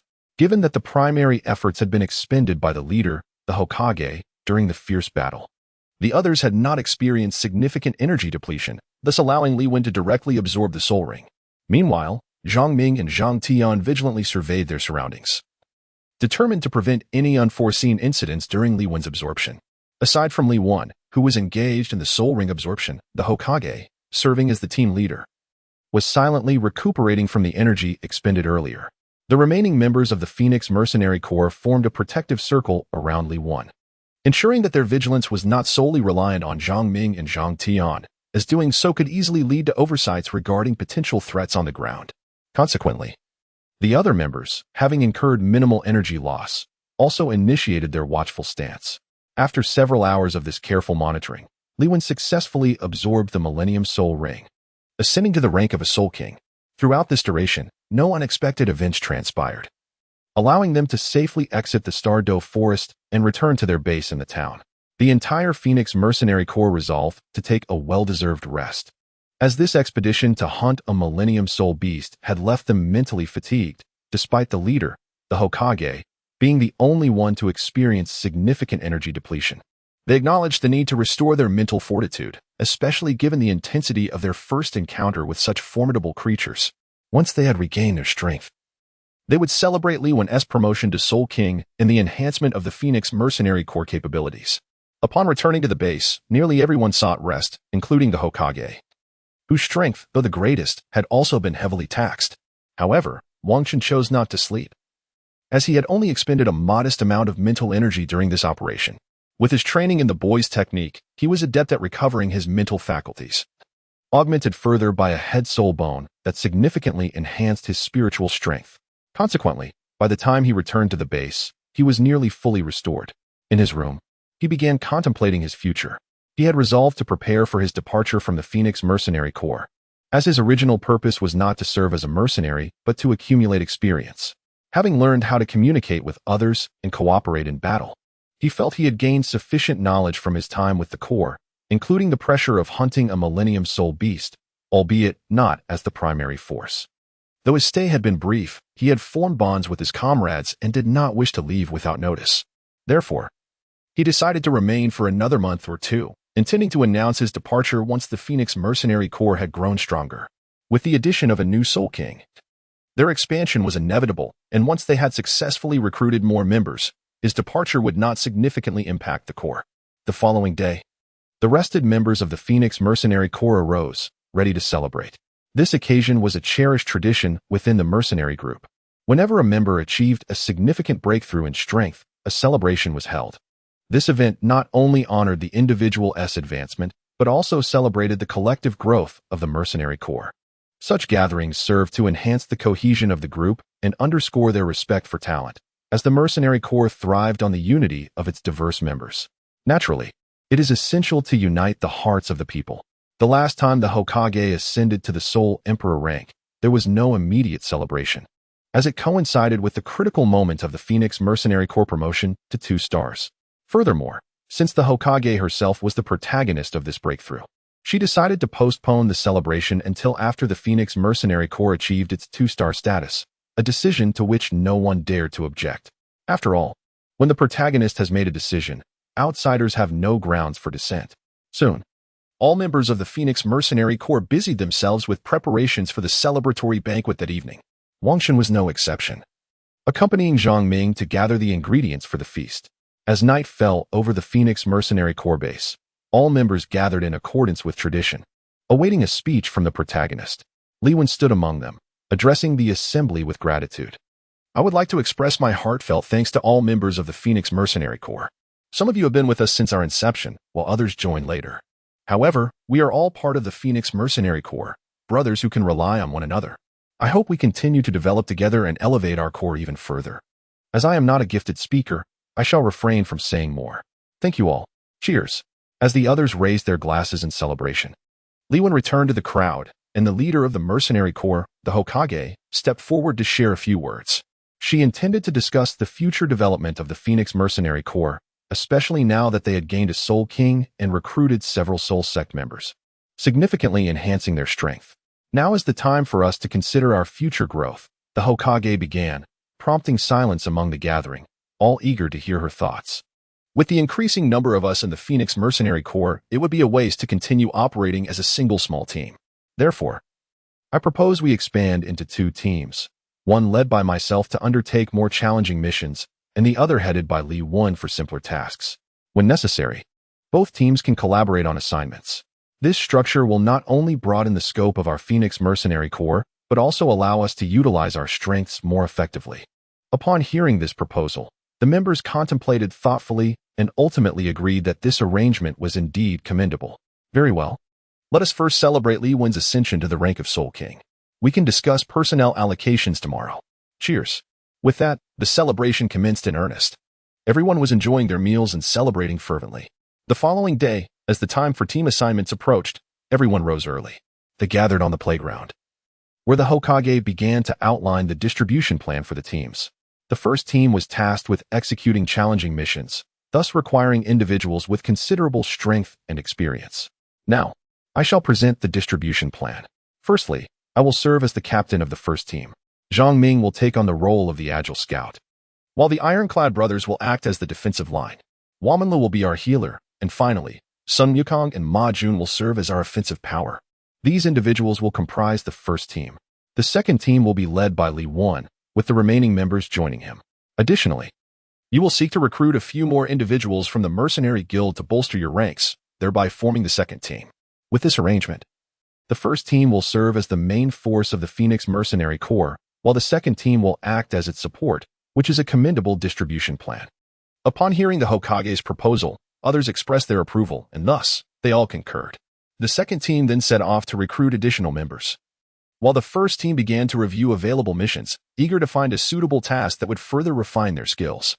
Wang Chen and his companions discovered an exceptionally promising mission within the Mercenary Guild to assist in hunting an 8,000-year-old soul beast. This task not only posed a formidable challenge for the first team of the Phoenix Mercenary Corps, but also offered a commendable reward. Swiftly, the first team accomplished the mission, while the second team successfully recruited personnel to embark on their own tasks. Upon the return of the first team to their base, Wang Chen sought out the team leader. Huaying, leader, I wish to discuss something with you. Oh, what is it? I have decided to resign from the Phoenix Mercenary Corps. Huaying fell silent for a moment after hearing Wang Chen's words. Have you made up your mind? I have indeed. Well, to be honest, I anticipated that your stay with us would not be prolonged. Given your youth and remarkable strength, it is only natural that you would venture across the continent. I shall not hinder your decision. When do you plan to depart? I intend to leave in a month's time, once the Phoenix Mercenary Corps has sufficiently honed its strength. By then, my departure will not adversely affect the team's capabilities. Very well. I will assign a powerful Assault-type Soul Master from the second team to fill your position. During this month, please take the time to train him. When you leave, I will host a farewell banquet in your honor. Thank you, leader. I will take my leave now. Indeed, you may return. The following day, Huaying selected a formidable Assault-type Soul Master from the second team to join the first team, with Wang Chen providing guidance and facilitating cooperative training. Thus, they commenced their integration training. After a month of collaboration, the newly recruited Assault-type Soul Master was able to work harmoniously with the first team. Just before Wang Chen's intended departure, Huaying approached him. Brother Sun, I am aware that you are about to leave, but the Phoenix Mercenary Corps has recently accepted a mission to hunt a 10,000-year-old soul beast. I would like to request your assistance in executing this task before you depart. What do you think? If it is inconvenient, I will not press the matter. Not a problem. Wang Chen readily acquiesced to the request of the Hokage, for after spending so many days here, it would be a delight to contribute to the Phoenix Mercenary Corps before his departure. Soon enough, the Phoenix Mercenary Corps gathered all its members and embarked on this mission, marking Wang Chen's final task within the organization. This undertaking presented considerable challenges, as the employers sought assistance in hunting a millennium-old soul beast of the poison attribute. Unlike the previous hunt for the soul beast on behalf of Li Wan, the Hokage had no attribute advantage against this creature, thus elevating the difficulty significantly. However, this time, the team was larger, for the Hokage was determined to elevate the reputation of the Phoenix Mercenary Corps, summoning everyone to participate. Additionally, with Li Wan having ascended to the status of Soul King, the strength of the Phoenix Mercenary Corps had greatly increased, which justified the decision to undertake this task. Otherwise, she would not have risked everyone's safety without a reasonable chance of success. Soon, the entire Phoenix Mercenary Corps, accompanied by their employer, journeyed to the Douluo Forest in search of the Millennium Soul Beast. This hunt involved an animal-type soul beast, inherently more elusive than the immobile plant-type soul beasts, leading them to search for 5 days without encountering a suitable target. Let us rest. Tomorrow we shall venture towards the poison forest, the captain, Hokage, announced, orchestrating their encampment. At that moment, Zhang Ming approached the captain, expressing his concern. Captain, are we truly going to the poison forest? It is perilously dangerous there. Such is the nature of our endeavor. This is our first mission to hunt a Millennium Soul Beast. A failure to execute it well would significantly tarnish the reputation of the Phoenix Mercenary Corps. Moreover, we shall only search the outskirts of the poison forest, waiting for the soul beasts to emerge for feeding, thus avoiding the deeper, more perilous regions. It should not be overly dangerous. Reluctantly, Zhang Ming conceded to the Hokage's perspective, agreeing to pursue the soul beast at the periphery of the poison forest. The poison forest is a treacherous area within the Douluo Forest, known for accelerating the evolution of poison attribute soul beasts. Countless poison attribute soul beasts yearn to enter its depths, yet it harbors dangers even for them. Many who venture too far succumb to the toxic miasma, losing their lives. Nevertheless, instinct compels numerous poison attribute soul beasts to enter the poison forest, despite the inherent risks that may lead to their demise. However, once one adapts to the environment within, they can experience significant enhancements, with their strength surpassing even that of other venomous soul beasts by threefold. Consequently, aside from soul masters in need of venomous soul beasts, few dare venture there, for the region is teeming with numerous venomous creatures, as well as perilous miasmas. Without proper preparation, one could easily meet their demise within. Fortunately, the leader of the Phoenix Mercenary Corps had anticipated the worst and meticulously stocked an ample supply of resources, more than sufficient for the entire team to hunt soul beasts within the poisonous forest. The following day, the members of the Phoenix Mercenary Corps, accompanied by their employer, set off towards the poisonous forest in search of a suitable soul beast. After half a day's journey, they reached the outskirts of the forest and began their meticulous search for soul beasts, true to its reputation as a paradise for venomous soul beasts. Within just half an hour, the mercenaries encountered 7 or 8 venomous soul beasts, albeit all of them were of the 1,000-year variety, unsuitable for their current objectives. To avoid alarming their targets, they refrained from attacking these creatures. The venomous soul beasts capable of surviving in this toxic environment were predominantly over 1,000 years old, possessing a sense of awareness that prevented them from confronting the evidently dangerous members of the Phoenix Mercenary Corps, thus no battles ensued. As half a day passed, the mercenaries still had not located a suitable target, having only searched the periphery of the forest, making it challenging to find a 10,000-year soul beast.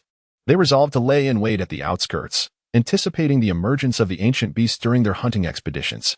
The toxic miasmas present in the forest were what enabled these venomous creatures to surpass others in strength. However, it was precisely due to these toxic vapors that the beasts had mutated, rendering them inedible. Thus, these formidable soul beasts typically needed to hunt for sustenance outside the forest. Consequently, the Phoenix Mercenary Corps decided to wait at the forest's edge for the ancient soul beasts to emerge for feeding. Soon, night fell, and some soul beasts in need of sustenance began to venture out from within the forest. Wang Qin and his companions concealed themselves among the trees at the periphery, meticulously observing the soul beasts in search of a suitable 10,000-year soul beast. After an hour of vigilant observation, nearly 10 toxic attribute soul beasts emerged from the poisonous forest. However, they were predominantly 1,000-year beasts, which did not align with Wang Qin's aspirations. Yet, soon they stumbled upon a fitting 10,000-year soul beast, a 100-eyed centipede. This soul beast is characterized by its remarkable feature of possessing not only the 2 eyes atop its head, but also an additional 98 eyes along its body, totaling 100 eyes, thus earning it the name 100-eyed centipede. The most peculiar aspect of this soul beast is the coloration of its two prominent eyes. At the age of 100 years, these eyes are black, and for every additional 100 years of cultivation, its body lengthens by 1 meter. Upon reaching the age of 1,000 years, it condenses back to a meter in length, yet its eyes transform to white. At this stage, each meter signifies 1,000 years of cultivation. When it achieves the age of 10,000 years, it once again reverts to a meter in length, with its eyes turning golden. At this point, each meter represents 10,000 years of cultivation. The 100-eyed centipede discovered by the Phoenix Mercenary Corps was indeed a soul beast of 1 meter in length, adorned with golden eyes, perfectly matching their objective. Consequently, they all began to stealthily follow the 100-eyed centipede, intending to hunt it after it exited the poisonous forest. Engaging the 100-eyed centipede within the vicinity of the poisonous forest could easily provoke an onslaught from the surrounding soul beasts, posing a significant threat to the Phoenix Mercenary Corps. Thus, they resolved to wait until they reached a safer location before commencing their hunt. Thus, the Phoenix Mercenary Corps trailed the 100-eyed centipede for quite a distance, moving further away from the poisonous forest. As they prepared to strike, Zhang Ming and Zhang Tian were assigned to ascend to the skies for vigilance, remaining alert to external dangers while seeking opportunities for ambush, all the while being cautious of the centipede's multitude of eyes. Understood, Zhang Ming replied. Li Wen, maintain control. Everyone else, prepare to attack. Do not allow it a chance to retaliate. Stay alert, and avoid being struck by the golden light from its eyes. We shall strike together when it begins to feed. Agreed. Upon hearing the arrangements made by their leader, Hohokich, the members of the Phoenix Mercenary Corps responded in hushed tones. Indeed, as a creature of the poisonous nature, the centipede with 100 eyes posed its most formidable threat not merely through its venom but rather through the multitude of eyes adorning its body. These eyes could emit beams of light to attack, not only obscuring the vision of adversaries but also, upon contact, ensnaring them in a state of paralysis for a duration proportional to their strength. The weaker the foe, the longer the incapacitation.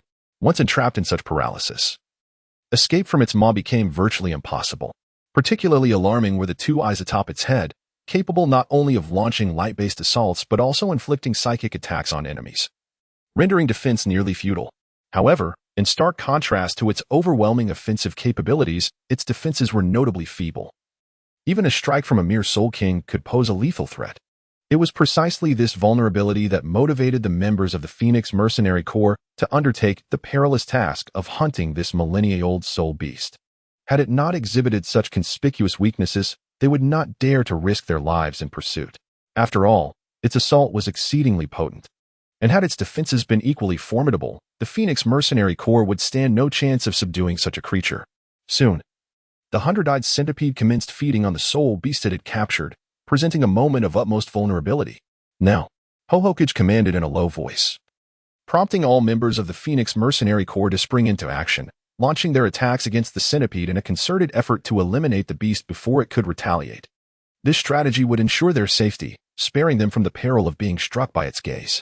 Thus, they poured their full strength into the assault. Before the centipede could react, Li Wen's vines had already ensnared it, rendering it immobile. Subsequently, the attacks from the rest of the Phoenix Mercenary Corps rained down upon the creature, preventing it from utilizing its 100-eyed divine light for a counteroffensive. Boom, boom, boom. Countless assaults rained upon the centipede, whose feeble defenses were swiftly overwhelmed, leaving it severely injured and incapacitated on the ground. At this juncture, the employer stepped forward to dispatch the centipede and commenced the absorption of its soul ring.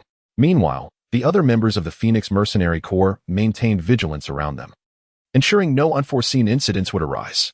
Amidst this, Wang Chen found himself reflecting on his journey. It had been some time since he departed from his family, having arrived at this small town in Tiannan and joined the Phoenix Mercenary Corps a few months prior. He recalled how he had fought alongside his comrades during their moment of crisis, contributing to their ascension to a 2-star mercenary group, which filled him with a sense of accomplishment. Yet, his purpose for venturing out was to seek experiences across the continent. Remaining here as a mere mercenary was not his destiny. Thus, he resolved that once the Phoenix Mercenary Corps had flourished, he would take his leave. After several hours, the employer successfully absorbed the millennia-old soul ring from the centipede. Together, they exited the Stardoe forest. Before their departure, however, the members of the Phoenix Mercenary Corps inspected the centipede's remains, only to find, regrettably, no soul bones. Yet this was not surprising, as soul bones were exceedingly rare. The last one they had discovered had indeed been a stroke of immense fortune. Upon returning to the base of the Phoenix Mercenary Corps, the atmosphere was subdued. Despite the completion of a notably challenging mission, the impending departure of a brother cast a shadow over their spirits. Nevertheless, no one uttered words of entreaty to dissuade him. After all, what reason could there be to hinder a valiant adventurer setting forth into the world? Everyone offered encouragement and blessings. And a farewell banquet was held in Wang Chen's honor at their base. Brother Sun, please be cautious on your adventures across the continent. Should you ever tire of wandering? Remember that here awaits a group of friends with whom you once shared life and death. Certainly, Brother Zhang Ming. The farewell banquet lasted over an hour. As it is customary for such occasions to carry a more somber tone than that of a celebratory feast, resulting in a shorter duration. As the protagonist of this narrative, Wang Chen naturally has a few words to share. First and foremost, I am truly delighted to have joined this collective, where we have collectively elevated the status of the Phoenix Mercenary Corps. This accomplishment fills me with a profound sense of achievement. However, due to certain circumstances, I must now depart from this group, leaving the future development and growth of this collective in your capable hands. I extend my sincerest apologies. Henceforth, it will be up to all of you. I shall be leaving at dawn tomorrow, and therefore, I will not bid farewell to each of you individually. I raise a toast to you all. Cheers. Early the next morning, Wang Chen quietly exited his room, intending to leave unnoticed. After all, he harbored a dislike for the emotional scenes often associated with farewells. Thus, he chose not to inform anyone of his departure. Wang Chen quietly departed. As he exited the Phoenix Mercenary Corps base, the others within emerged from their chambers. Disliking the scene of farewell, they refrained from bidding him farewell in person, instead choosing to silently see him off from their rooms. Has he left? Yes, he has. All right, everyone, let's return to our rest. Although Brother Sun has departed, our lives must continue. We must strive to expand the Phoenix Mercenary Corps. Therefore, let us all return and recuperate.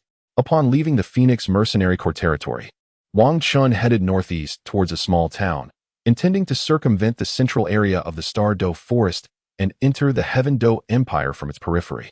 He planned to hone his skills within the Heaven Do Empire before venturing into the Sunset Forest to seek the Ice and Fire Yin Yang Eye, intending to summon the experts from his family to procure the documented celestial herbs. After 2 days of travel, Wang Chun found himself far from Tiannan town. During this time, he arrived at a quaint town where he intended to rest and enjoy a meal before continuing towards his goal the following day. After finishing his meal, he strolled around the town, but unfortunately, he encountered no unexpected discoveries. After all, this was reality, not a novel. He did not experience any fortuitous encounters like a protagonist might. It was simply a matter of having a meal and wandering about before returning to the inn to rest. Preparing to set forth towards the Heaven Do Empire the next day, he yearned to locate the Ice and Fire Yin Yang Eye and acquire the celestial herbs. Fully aware that the sooner he consumed them, the better their effects would be. Hence, he did not wish to delay. Having gained considerable experience during his time at the Phoenix Mercenary Corps, he felt it unnecessary to focus solely on training at this moment. His journey thus far had also served as a form of training, eliminating the need to linger in one place for too long. His plan was to consume the celestial herbs, reach level 50, and then absorb a 10,000-year spirit ring. Subsequently, he could casually train across the continent and perhaps even make his way to Sea God Island to participate in the Sea God examination. Consequently, Wang Chen opted not to continue exploring the town and returned to the inn to prepare for rest, ensuring he was ready for his ongoing journey. Given the high demand for spirit rings, numerous soul masters sought to hunt within the Star Do Forest, leading to the establishment of many small towns on its outskirts. Where there is demand, there is commerce. Thus, a multitude of merchants conducted their business in these towns, resulting in bustling activity and a lively atmosphere. Wang Chen returned to the inn and summoned the attendant to prepare a modest dinner, intending to dine in the lobby before retiring to his room for the night. As he observed the comings and goings of travelers in the lobby, he couldn't help but marvel at the town's vibrant atmosphere. At that moment, he sensed a gaze upon him. Turning to look, he noticed a middle-aged man, approximately in his 40s or 50s, scrutinizing him intently. However, when Wang Chen turned back, the man feigned indifference, ceasing his examination as if nothing had transpired. Wang Chen gazed at him, feeling a sense of familiarity, yet could not recall where they had met. After a moment of contemplation, he realized that he had no recollection at all. At that juncture, the man finished his meal and promptly exited the inn. Observing his departure, Wang Chen dismissed the matter from his mind. Coincidentally, the innkeeper arrived with the dishes Wang Chen had ordered, prompting him to begin his meal and forget about the earlier encounter. That night, within the inner courtyard of the King Kong clan, the clan leader inquired, "Did you mention that news of Shaochen has returned?" "Indeed. I just received word that Shaochen has departed from the Phoenix Mercenary Corps to embark on his own journey of training. Unfortunately, there is still no news of his arrival at his destination. However, judging by his route, he is likely entering the Luo Empire from the northeastern direction of the Stardow Forest. What purpose could he have in the Luo Empire? Our influence there pales in comparison to that of the Star Luo side. Should any unforeseen circumstances arise, we lack the strength to address them. Who can say? We cannot dictate the training locations of our clansmen. They will go wherever they please. It is beyond our control. Let us set aside these concerns and discuss matters regarding the clan. The clan remains as it is. Recently, no exceptionally talented individuals have emerged. The following day, Wang Chen awoke comfortably in the inn, for it was certainly far superior to camping outdoors. After finishing breakfast, he set off once more. Alas, just as he exited the town, he was confronted by a group of individuals. Among the five was the middle-aged man who had observed him in the inn lobby the previous day. "Gentlemen, is there something you require?" Wang Chen inquired. "Young man, we merely wish to inquire about a matter. Your cooperation would suffice." The middle-aged man who had been watching Wang Chen stepped forward to address him. "Oh, what is it?"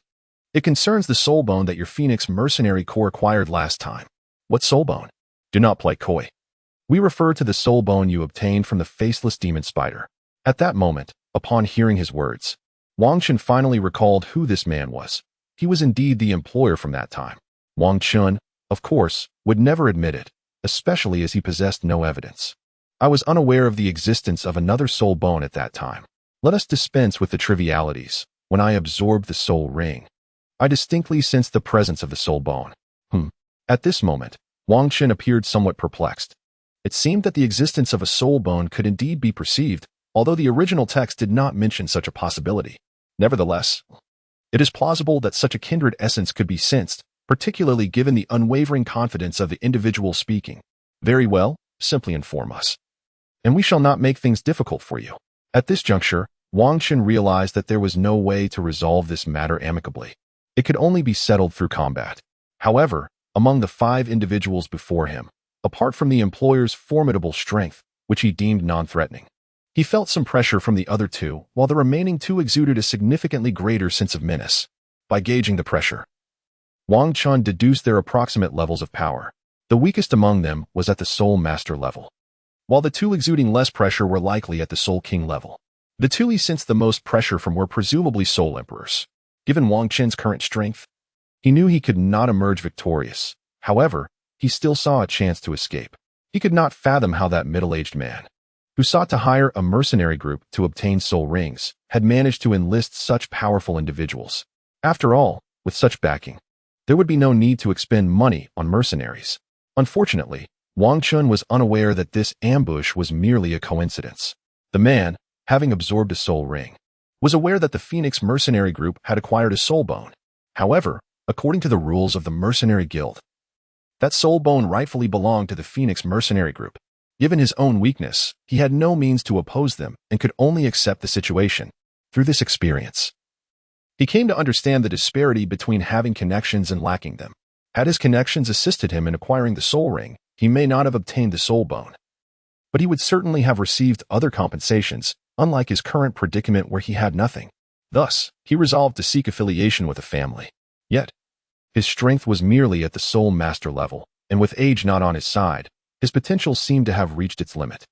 Joining a very small family might grant him some power, but ultimately it would be devoid of significance.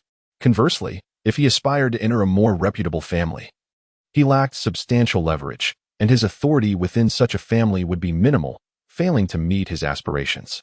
Just then, he encountered Wang Chen, a member of the Phoenix Mercenary Group, at the inn and recalled the matter of the soul bone.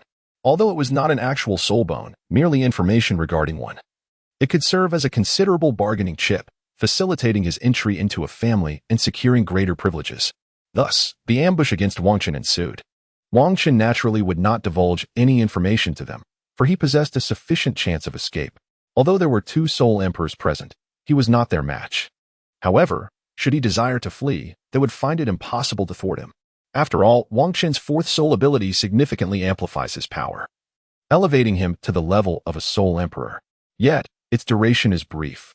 Otherwise, he would not entertain the notion of fleeing but would instead have directly vanquished them.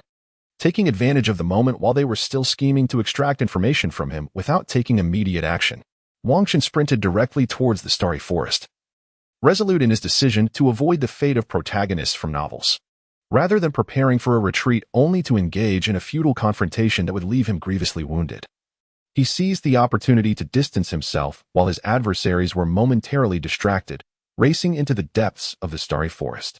Once inside, he knew he would find ample refuge, for the forest teemed with spirit beasts, enhancing his chances of escape significantly. Should his pursuers engage with those spirit beasts, he could depart with an air of nonchalance. The 5 individuals who witnessed Wang Qin's flight were momentarily stunned before shouting in unison, urging him to halt. "Stop, do not flee." Yet, only a fool would remain. Battling them offered no advantage, and should they summon additional formidable fighters, he would undoubtedly face dire consequences. Wang Qin disregarded their shouts and dashed into the depths of the starry forest. Although the 5 individuals possessed slightly greater strength than Wang Qin, their speed was decidedly inferior. They likely did not anticipate that Wang Qin would dare to flee, let alone with such swiftness. After all, with 2 Soul Emperors and 2 Soul Kings joining forces to capture a mere Soul Sect member, one would assume it to be an effortless task. Shouldn't a Soul Sect member simply surrender upon encountering a Soul Emperor and a Soul King? Yet, Wang Qin defied their expectations. Not only did he dare to escape, but his speed also surpassed theirs. Having underestimated Wang Qin, they failed to make adequate preparations and were left with no choice but to follow in pursuit, continuously chasing after him. After running for several minutes, Wang Qin finally caught sight of the entrance to the starry forest. Just as he was about to step inside, an elderly man and a young boy emerged from the depths of the forest. Upon noticing the swiftly fleeing Wang Qin, they were momentarily taken aback. Yet they did not take any further action. Instead, they simply halted, observing Wang Qin with a wary gaze as he passed by them and ventured into the woods. Wang Qin naturally noticed the presence of these 2 individuals, yet at this moment, he was preoccupied with fleeing and could not afford to dwell on such matters. He opted to enter the forest from a location relatively distant from them. In the wilderness, unfamiliar soul masters, if they ventured too close, could easily incite misunderstandings, leading to violent confrontations. Therefore, had he not been pursued, Wang Qin would not have hastily entered the forest. Rather, he would have paused to gradually step into the woods, thereby minimizing the chances of misinterpretation. At that moment, the 2 Soul Emperors trailing Wang Qin arrived at the scene. Given the inferior strength of the other pursuers, they decided to allow only these 2 Soul Emperors to chase after him and capture Wang Qin. Upon spotting the elderly man and the young boy, they were filled with excitement. One of the Soul Emperors shouted loudly, "Elder, please apprehend the young lad ahead." Upon hearing the words of his family member, the elder did not hesitate and immediately launched his attack. The volume of the Soul Emperor's call reached Wang Qin's ears, and he could hardly believe his misfortune. Just as he was about to enter the Stardow Forest, he encountered reinforcements at the entrance. As the elder unleashed his assault, Wang Qin sensed an overwhelming threat. Turning to glance at the elder, he noticed the 7 swirling soul rings beneath his feet, realizing that escape would not be so simple this time. In the face of the elder's onslaught, he could not disregard it as he had with the 2 Soul Emperors. He was left with no choice but to halt and activate his 4th and 2nd soul skills to withstand the impending attack. With his back turned to the elder, evasion from the Soul Sage's strike was impossible. Thus, he could only maximize his defenses to shield himself. Boom! The Soul Sage's strike landed squarely on Wang Qin's back, sending him hurtling through the air. Wang Qin sustained significant injuries, yet the recent assault propelled him deep into the Stardow Forest. Despite his grievous wounds, he dared not hesitate, resolutely continuing his flight into the depths of the forest. He was acutely aware that he was no match for the Soul Sage. After all, he had yet to unleash his ultimate attack, his martial soul's true form. Merely a casual soul skill had inflicted such severe harm upon him. Should the sage close the distance, he would have no chance of escape. The elder, witnessing Wang Qin's continued flight, was momentarily taken aback. He had not anticipated that the young man, struck by a blow from a soul sage, would still be capable of fleeing. This revelation was somewhat humiliating for him. Yet he maintained a facade of nonchalance as he addressed the 2 Soul Emperors. "What is the matter with that boy?" he inquired, reporting to the Grand Elder. The young man possesses a soul bone, and we merely sought to inquire about it. To our surprise, he fled with remarkable speed. Had it not been for your intervention, Grand Elder, we might not have even been able to catch a glimpse of him. Enough of this. You two take Shaolin back. I shall pursue him myself. With that, he activated his martial soul's true form and set off in the direction of Wang Chun. Although this transformation would render him temporarily weakened, the pursuit of information regarding a soul bone was deemed worthwhile. Furthermore, having inflicted serious injuries upon the boy, he was confident that the young man could not escape too far, allowing him to obtain the desired information under relatively safe conditions. As Wang Chun fled deeper into the forest, he sensed a subtle pull guiding him forward. Faced with the relentless pursuit of a soul sage, he could only trust his instincts and flee in that direction, hopeful that it might provide an opportunity to elude his formidable pursuer. With every ounce of his strength, Wang Chun ran at an impressive speed, yet it still fell short compared to the soul sage. The distance between them was narrowing, and had it not been for the elder's prior conversation with the two soul emperors outside, it was likely that he would have already been caught. Wang Chun sprinted with reckless abandon, casting aside any concern for the soul beast lurking within the starry forest.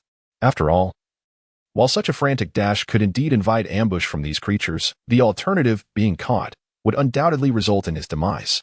Faced with these two perilous choices, Wang Chun instinctively prioritized the immediate threat to his life. Thus, he ran tirelessly for nearly 10 minutes, disregarding the toll of his exertion. Yet, the allure of the mountain ahead grew ever stronger and clearer in his mind. At that moment, the Soul Saint had closed the distance, poised to strike. Initially intent on capturing Wang Chun alive, the Soul Saint, now infuriated by the latter's flight, abandoned the notion of a complete capture. Even incapacitating him would yield valuable intelligence. Without hesitation, he unleashed a golden beam of energy aimed directly at Wang Chun. Just as Wang Chun reached the mountain that beckoned him, the Soul Saint's attack found its mark. With a thunderous crash, the strike impacted the ground, sending a cloud of dust into the air. When the Soul Saint approached, he was astounded to find Wang Chun had vanished. What on earth? Where has that brat gone?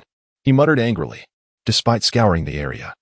The Soul Saint could not locate Wang Chun, and due to the depletion of his strength after manifesting his martial spirit, he was compelled to retreat momentarily and rally his clan for a search.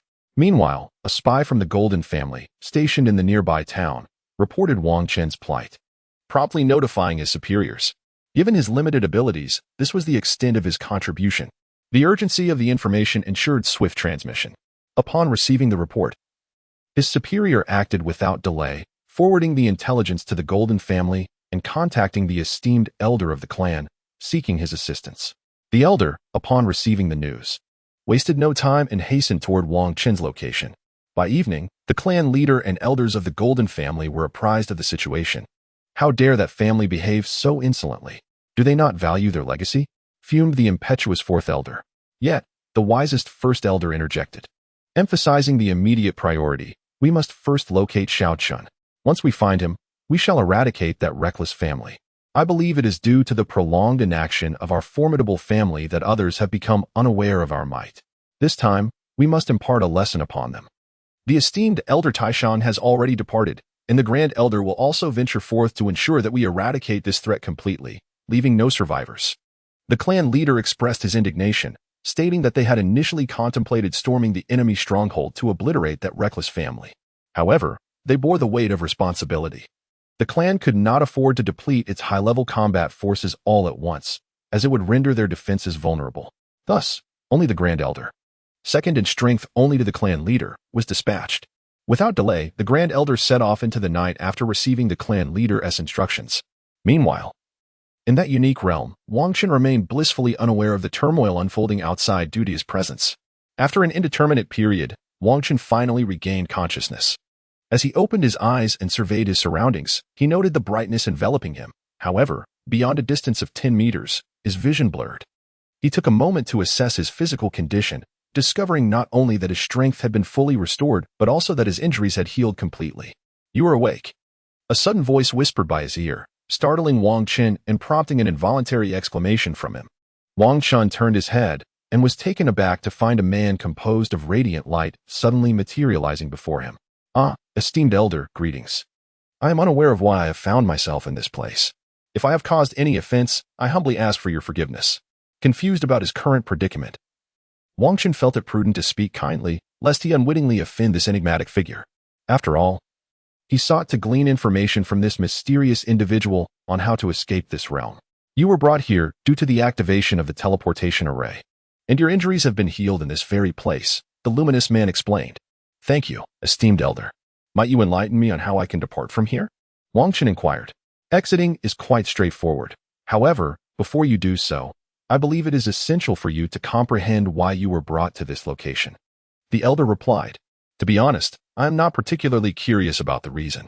I simply wish to ascertain how to leave this place. Wang Chen, as he expressed, harbored little interest in the underlying reason. After all, the mechanism that transported him to such an extraordinary realm must be rooted in complexities. According to the conventions of novels, should he indulge his curiosity and delve into these matters, he would inevitably attract one or several formidable adversaries, those of exceptional prowess. He was reluctant to invite such formidable foes merely due to his inquisitiveness. At present, his sole desire was to leave this place swiftly, while still oblivious to the circumstances. Otherwise, once the enigmatic figure disclosed the reason, he would be confronted with powerful enemies. You fear that knowing the reason may lead to complications, do you? Esteemed elder, please do not misunderstand. My lack of curiosity is purely unintentional. Alas, you need not worry about potential troubles arising from this knowledge, for you have already become ensnared in the whirlpool of complications. Wang Chen gazed at the enigmatic figure before him, perplexed, as if confronting an unknown deity. Indeed, through a series of observations coupled with the transformations he had undergone, it became evident that no mere mortal could have transported him to such a wondrous realm and completely healed his injuries. Moreover, Wang Chen surmised that this mysterious individual was not akin to the gods of the original narrative residing in the divine realm. Rather, he seemed reminiscent of a vanquished wild god who lingered here to leave a legacy, nurture an heir, and ultimately seek vengeance. Consequently, Wang Chen was disinclined to hear the reasons for his arrival in this place, as he wished to avoid direct confrontations with the gods of the celestial domain, lest he forfeit the opportunities presented in the original tale. You were brought here because you possess certain authority, the figure explained. Authority? How does that work, one might wonder. Have you ever heard of gods? It appears you are familiar with the concept of deities, the figure continued. Yes, I have indeed heard of them, such as angelic gods and the like. That is sufficient. This authority is the key to divinity. Only by possessing authority and achieving a power level of 99 can one ascend to godhood. Predecessor, does this imply that I have laid the groundwork for divinity? Are you suggesting that upon reaching level 99, I can directly become a god? You are thinking too simply. With your meager fragment of authority, even if you become a god, you shall be the weakest among them. Wang Chen was not overly surprised by the words of this mysterious figure. After all, in the original narrative, the Shrek 7 monsters also inherited their divine positions based on hierarchical distinctions. It would indeed be peculiar if one could ascend to greatness relying solely on a so-called fragment of authority. Thus, I must inherit your complete authority in order to become a formidable god? Inheriting my authority can indeed make you powerful. However, it is also fraught with peril. You would do well to contemplate this carefully. I have made my decision. I hope you will permit me to inherit your full authority. Wang Chen responded without a moment's hesitation, for he had already acquired a fragment of authority and had long since allied himself with this enigmatic figure. After all, when confronted by the adversaries of this mysterious individual, would they not associate Wang Chen with him upon observing the authority he bore? A conflict would inevitably ensue, and it would be prudent to secure some advantages in that scenario. Moreover, the greater Wang Chen's strength, the more secure he would be. As for the possibility that this mysterious figure was lying, Wang Chen did not entertain such thoughts. He had already discerned the nature of the so-called fragmentary authority. It was the mysterious crystal he had obtained in Yuhui Town. Ever since Wang Chen absorbed that crystal, his cultivation speed had accelerated to an almost unnatural degree. If that crystal were indeed a divine authority, it would explain much. Very well, since you desire to inherit my authority, allow me to impart some knowledge, the figure began. And what if I do not wish to inherit it? What then? Wang Chen inquired, half-jokingly. I am no demon. I shall merely erase your memories and return you whence you came, the figure replied. But before we delve into such matters, permit me to introduce myself. I am Xing Tian, the first war god to wield the authority of the god of war. Long ago, during a time when the Douluo Continent had yet to know gods, the conflict between humans and soul beasts was not as brutal as it is today. In those days, Humanity did not require the destruction of soul beasts to enhance their power through soul rings. One fateful day, the consciousness of the Douluo Continent awakened and began to cultivate formidable humans and soul beasts using the continent's authority. These beings became the original gods. Empowered by the authority of the continent, these gods enhanced their strength and were tasked with fulfilling their responsibilities. They were required not only to uphold the duties bestowed upon them by their authority, but also to venture beyond their world, conquering other realms to enrich and fortify the Douluo Continent. In turn, they could reap benefits from the flourishing Douluo, further augmenting their own power. Thus, as long as fortune did not forsake them, this mutually beneficial arrangement could persist indefinitely. It was akin to the military meritocracy established during the Qin dynasty in the real world, yielding significant advantages but also glaring drawbacks. The primary concern was the necessity of perpetual victory. A single failure could deliver a devastating blow to their progress. However, how could one guarantee unbroken success in such uncertain endeavors? As they expanded and absorbed several minor realms, they eventually encountered a formidable world. This led to their first significant defeat, a catastrophic setback. Close to half of the gods born from the Douluo Continent perished, forcing a retreat back to their homeland. Although the indigenous inhabitants of that world had nearly annihilated the invading gods from Douluo, their own losses were grievous, making any counteroffensive against the Douluo Continent utterly implausible. They could only watch as their adversaries retreated. The deities returning to the Douluo Continent, having suffered considerable losses, naturally required time for recuperation. Furthermore, the powers of the deceased gods reverted once again to the consciousness of Douluo. Initially, she expended divine energy to heal the returning deities. Subsequently, she commenced the selection of new talents from the continent to inherit the vacant powers, thereby reinforcing the strength of Douluo. Of course, such a selection could not be conducted by the consciousness of Douluo. Rather, it was the original gods who were responsible for this replenishment.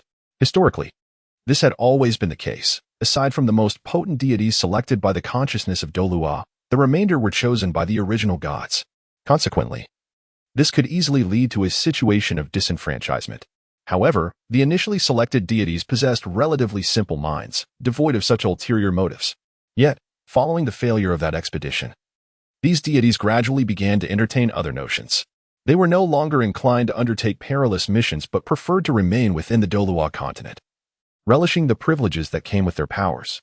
Nonetheless, this situation was one that the consciousness of Douluo would not permit. Because she meticulously nurtured these deities for the purpose of conquering other realms and enhancing her own power, she would undoubtedly disapprove if those deities chose merely to revel in their authority without fulfilling their obligations. Aware that the consciousness of the continent would never consent to such an action, these deities conspired to seal away the continent's consciousness, rendering it unable to interfere with their decisions. Thus, they began to ally with like-minded gods while marginalizing those who sought only the development of the continent, coercing the latter into undertaking perilous tasks, resulting in their demise one by one. Furthermore, during the selection of new gods, they suppressed dissenting voices, favoring only those who shared their ambitions.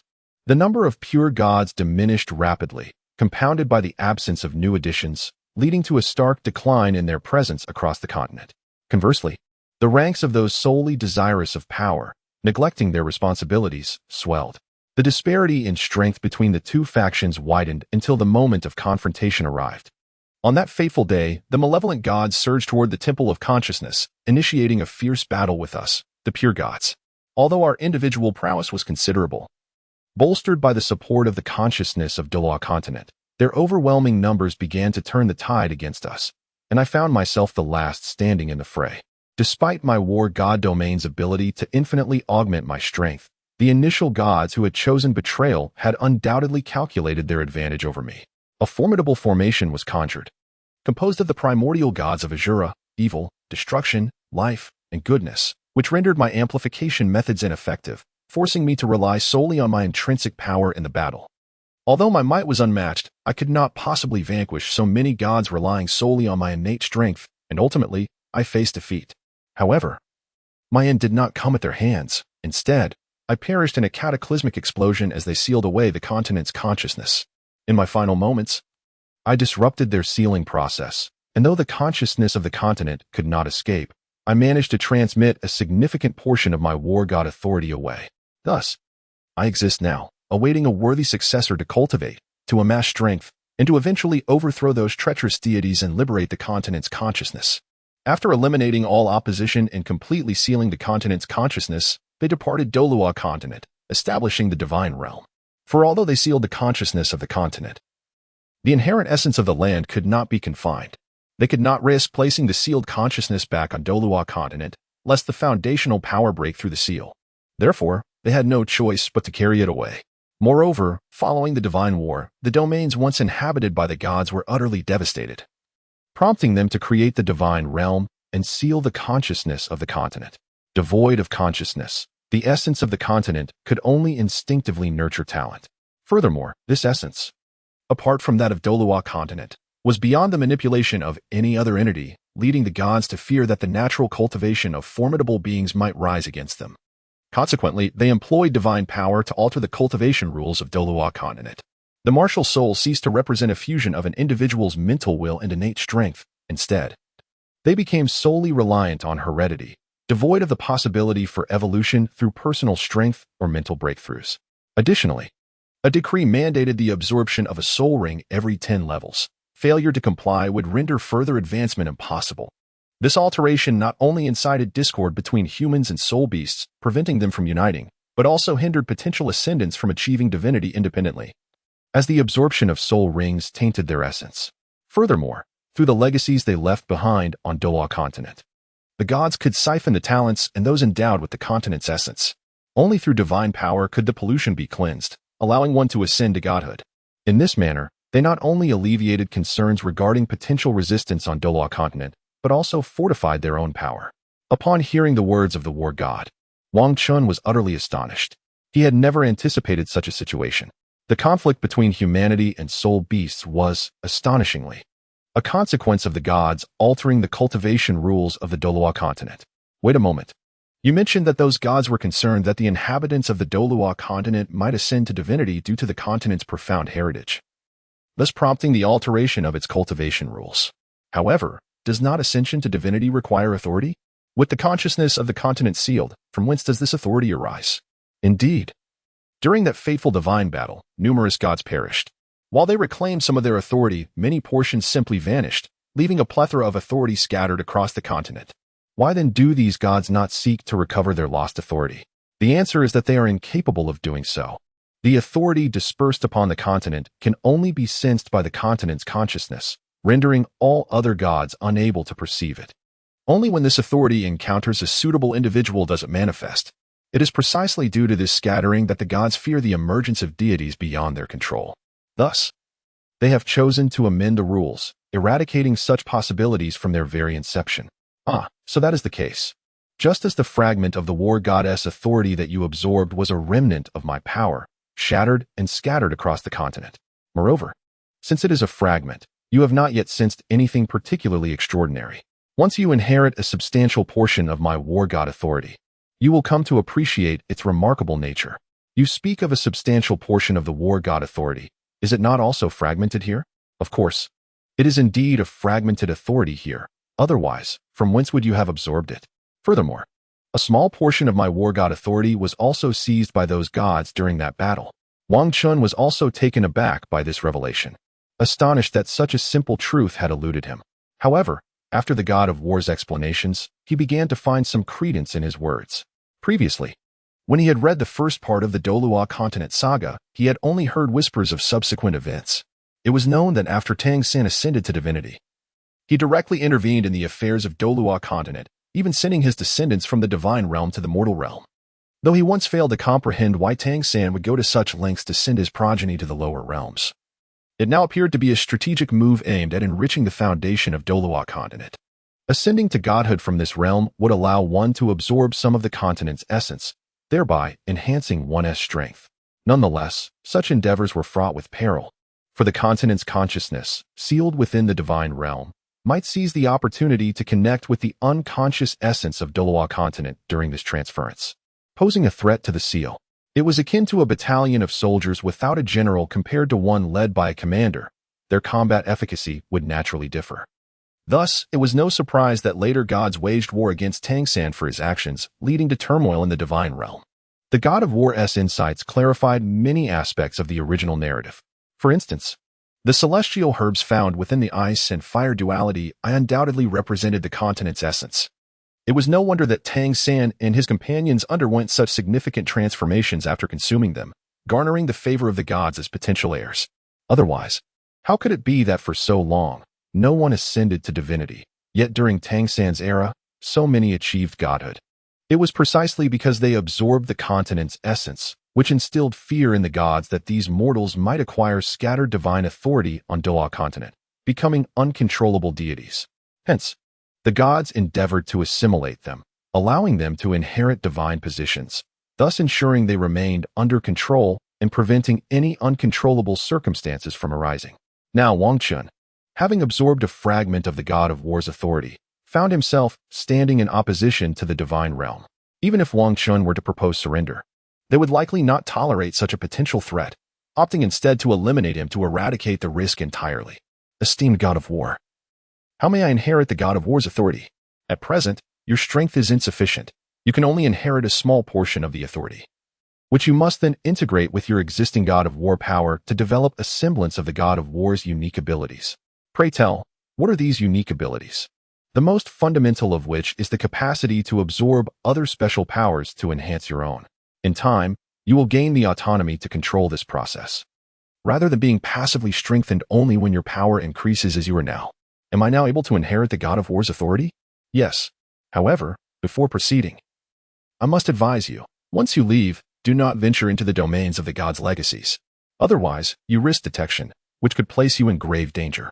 I understand. Esteemed Minner, let the legacy commence. Upon concluding his words, the god of war summoned his divine power, manifesting a radiant circle before Wang Chun.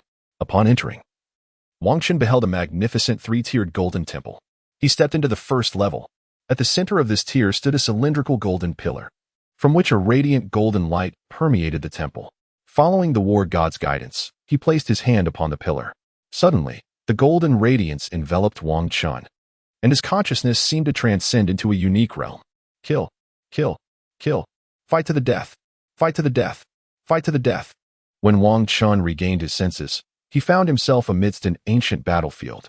Approximately 1,000 soldiers lined up on each side, and as the commander of one faction, Wang Chun understood that this was indeed a trial to inherit the war god's authority. Victory would grant him a fragment of that power. However, defeat would render such inheritance impossible. Having arrived at this juncture, Wang Chun was resolute in his determination not to succumb to defeat. He issued commands, directing the entire army to launch an offensive. He joined the charge himself, and his leadership invigorated the soldiers' spirits. Onward to battle. With Wang Chun leading the charge and their spirits soaring, coupled with their advantageous position, victory in this conflict was ultimately secured. Boom. When Wang Chun regained his senses, he found himself within the hallowed confines of the Temple of Inheritance. Golden light enveloped him entirely, signaling the commencement of the transfer of the war goddess authority. He felt waves of unique energy coursing through his body, gradually fortifying him. This enhancement not only amplified his power, but significantly strengthened his foundational essence, accelerating his cultivation process. Furthermore, within his mind, a peculiar space materialized, likely the war goddess realm, where one could absorb special energies and combat intent, transforming them into divine power to fortify oneself. Time passed incrementally as Wang Chun's inheritance neared its conclusion. Once the golden radiance dissipated, he completed this phase of the transfer. He continued onward to the second level. Hoping to further the inheritance, however, he found the entrance barred to him. Consequently, he exited the temple of the war god. Upon stepping out through the temple's grand doors, he was abruptly transported back to the very place where he first encountered the war god. Senior, I have inherited a portion of the war goddess authority. Can you assist me in my departure? Indeed, I can. However, I must caution you once more. Steer clear of the divine inheritance sites, for they harbor peril. Moreover, upon reaching level 70, you must return to inherit a greater share of the war goddess authority. You need not hunt for soul rings. Coming here will grant you the most suitable war god ring. Remember, the level 70 war god ring will be immensely beneficial for your future. Do not mistake this. I understand, Senior. As Wang Chun departed from the war goddess presence, he found himself back in the very location where he had initially been pursued. Thanks to the augmentation from the authority he inherited in the temple, his strength had vastly increased beyond his previous capabilities, although his soul power level had not risen. If he were to confront his former self who had not undergone the war goddess inheritance, he could confidently proclaim, "I am prepared to take on 10. Even if he were to encounter that ancient soul sage again, he could still make his escape. Provided he does not cross paths with any master above the rank of soul sage, even if he finds himself outmatched, he might still seize the chance to flee. Unlike the last time when he was caught in a most precarious situation. However, he still intended to vacate this place. Although he felt less intimidated by a mere soul sage now, the possibility of that old man summoning several soul sages to block his path posed a significant threat. While the likelihood of such an event was slim, it was prudent to prepare for any eventuality. Just as Wang Chun was about to depart, an elderly figure suddenly dashed toward him from a distance. In the blink of an eye, he stood before Wang Chun. Feeling the intensity of the elder's aura, Wang Chun realized that this individual was at least a soul Douluo, as the level of danger he emanated far surpassed that of the previous soul sage. He had just reassured himself that he would be safe as long as he avoided encounters with masters beyond the soul sage rank, and now, an elder of at least soul Douluo caliber had appeared, clearly intent on confronting him. Not only had he embarrassed himself, but he now found himself in an exceedingly perilous predicament. Wang Chun was contemplating inquiring about the identity of the elder before him. If he were not affiliated with the Soul Saint family, he could perhaps engage in a brief conversation before taking his leave. However, the elder launched an attack directly at Wang Chun. Given the escalation of hostilities, Wang Chun was not one to remain passive. He retaliated with his own assault against the elder. Considering the elder's earlier speed, fleeing was no longer an option. He resolved to test the new abilities he had recently acquired, hoping to deliver a significant blow to the elder before seeking an opportunity to escape. As the skirmish progressed, Wang Chun discerned that the elder's strength seemed rather lacking. It was uncertain whether the elder was simply weak or if Wang Chun's own abilities, enhanced within the War God Temple, were simply overwhelming. Just as Wang Chun pondered this, the elder suddenly unleashed his full power, swiftly subduing Wang Chun. It became clear to Wang Chun that the elder was not weak. Rather, he had refrained from utilizing his full strength, seemingly assessing Wang Chun's capabilities. As Wang Chun resigned himself to the dire situation, the elder spoke. "Indeed, your strength is commendable. You truly are the most gifted in your family. Oh, are you also from the Diamond family?" Upon hearing the elder's words, Wang Chun realized that this individual was not an enemy. The earlier confrontation was merely a test of his abilities. "Yes, I am from the Diamond family. Following your sudden disappearance, the family informed me, as I was among the closest, to come and search for you." "Ah, thank you, esteemed elder." The elder continued, "Now, let us depart from this place. The family has dispatched an elder to meet us, who will provide further explanation." With that, the elder swiftly led Wang Chun out of the forest, moving with a speed that rivaled even the most formidable titled Douluos. Before long, they arrived at the small town where the initial ambush had occurred. Encountering the elder who had been sent to assist, "Shao Chun, it is truly a relief to see you unharmed. The family has avenged you." Wang Chun had intended to wait until he was stronger before seeking vengeance, but since the family had acted on his behalf, he felt no need to intervene personally. "Thank you, great elder. Now that we have found you, I must take my leave. I shall not return to the family. I never expected your strength to have progressed so substantially." With that, the elder departed. "Thank you, Elder Wu." Wang Chun expressed his gratitude as the elder left. After his departure, Wang Chun turned to the great elder with a puzzled expression. "Great elder, who was that just now? I do not recall seeing him within the family." "Your lack of knowledge is understandable. He left the family long before your birth." "Oh, but why did he leave?" "It was never my intention to divulge such matters to you. However, as you have encountered them yourself, allow me to elucidate.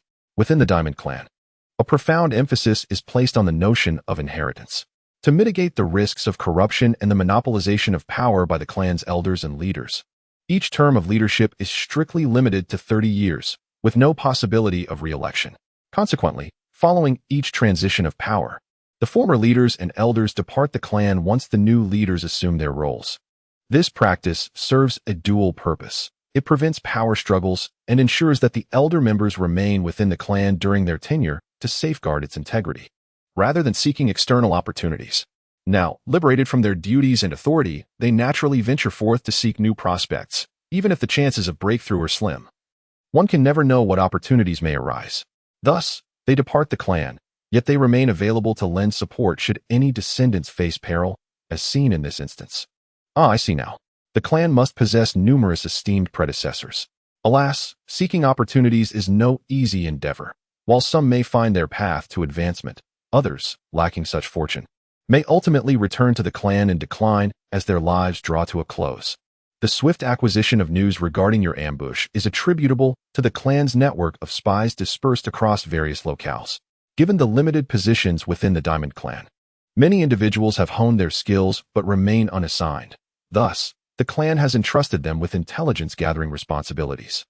This arrangement not only provides for those individuals but also fortifies the clan's influence in diverse regions. They serve not only to gather intelligence for the clan but also to offer protection to younger members who venture beyond. Now that you are secure, I must return to the clan. You must take great care of your safety moving forward. Wait a moment, Grand Elder. I have something I need you to bring back to the clan. Oh, what is it? It is the fortuitous encounter I experienced this time. Very well. Will the elder not inquire about the nature of this fortuitous encounter? The clan does not pry into the personal experiences of its members. Such matters are inherently private. Only if one chooses to share with the clan will we seek to understand. Wang Chun found paper and pen, meticulously documenting his childhood cultivation technique. This endeavor had long been in his thoughts, and now he seized the opportunity to establish its origin. Before long, he had inscribed the entirety of the technique. Elder, this encapsulates my recent adventure. This method not only accelerates the pace of cultivation, but also bestows a unique attribute upon one's soul power. However, it bears a significant limitation. Only those of a youthful body can aspire to reach its pinnacle. For those lacking this trait, the maximum attainment is merely the second tier. Nonetheless, aside from this constraint, the results remain commendable. Very well, I shall take this with me, and the family will reward you accordingly. Continuing his journey, the Grand Elder departed with the technique given by Wang Chun, while Wang Chun resumed his own path of cultivation. Now aware that the family provided protection for the juniors venturing out, he felt a renewed sense of ease. This was only natural. It would be unreasonable for the Golden Diamond clan to offer no safeguards. With the lingering concerns now resolved, Wang Chun pressed onward toward his aspirations. After over a month of travel, Wang Chun finally reached the province bordering the Luo Empire. He stepped out of the province and entered the Barak Kingdom of the Luo Empire. The Barak Kingdom lies to the south of the Luo Empire, adjacent to the Fasnuo province. Although it is termed a kingdom, its area is merely 3/4 that of the Fasnuo province. It is one of the 4 major kingdoms within the Luo Empire. To the south of the Barak Kingdom lies the Luo Empire, making it the strongest militarily among the 4 kingdoms of the Luo Empire, effectively serving as the empire's gateway. Originally, the Luo Empire encompassed 10 provinces. But with the division among the 4 kingdoms, 6 factions emerged. The empire directly controlled 5 provinces, while each of the 4 kingdoms governed 1. Additionally, there exists a duchy, subordinate to the kingdoms, occupying the smallest province in the eastern part of the empire. On the surface, the 4 kingdoms and the duchy are subject to the rule of the Luo Empire. However, in reality, these 5 states have functioned as nations within a nation, maintaining complete autonomy aside from necessary tributes. Were it not for the imperial family's control over a formidable military, internal strife might have already erupted. The Luo Empire faces a similar predicament, albeit to a lesser degree. Consequently, while both empires appear formidable, they are, in truth, on a decline. It is uncertain when the entire continent's situation might undergo a sudden transformation. Within the Barak Kingdom, 2 cities hold paramount importance. One is the capital, Barak City, which serves as the political and economic hub of the entire kingdom. In another city, situated at the heart of the fertile Lima Plain within the realm of the Barak Kingdom, lies the renowned Soto City, often referred to as the Granary of Barak. Both of these cities are heavily garrisoned, representing the utmost significance to the entire kingdom. Wang Chun's destination this time is indeed Soto City, a location featured in the original narrative, where he intends to ascertain whether the Shrek Academy has been established there. Being a legendary institution from the original work, it is only natural for him to seek further understanding. Upon entering the Barak Kingdom of the Tiendo Empire, he found himself not far from Soto City. Throughout his journey, he encountered no unexpected events and arrived safely. After a fortnight of travel, he finally reached Soto City. Standing before the grand southern gates, Wang Chun paused momentarily to admire the impressive fortifications, allowing himself a moment of reflection. Once inside the city, he resolved to indulge in a hearty meal, for the long journey had left him quite fatigued. He first sought out a quaint establishment to savor Soto City's local delicacies, and subsequently aimed to find an inn for rest. As he wandered through the city, he searched in vain for the Rose Hotel, a place mentioned in the original text. Perhaps established after the events of the story, Wang Qin must have found a rather fine hotel to rest for the night. Preparing to inquire about the Shrek Academy the following day, on the morrow, he sought information at both the tavern and the battle arena, yet regrettably, no news surfaced. It remained uncertain whether the Shrek Academy had yet to be established or if its renown was simply too diminutive. Since he gleaned no insights, Wang Qin resolved not to pursue further inquiries. After all, it had merely been a fleeting thought. Should he have discovered something, he would have ventured to see it. But if not, then it was of little consequence.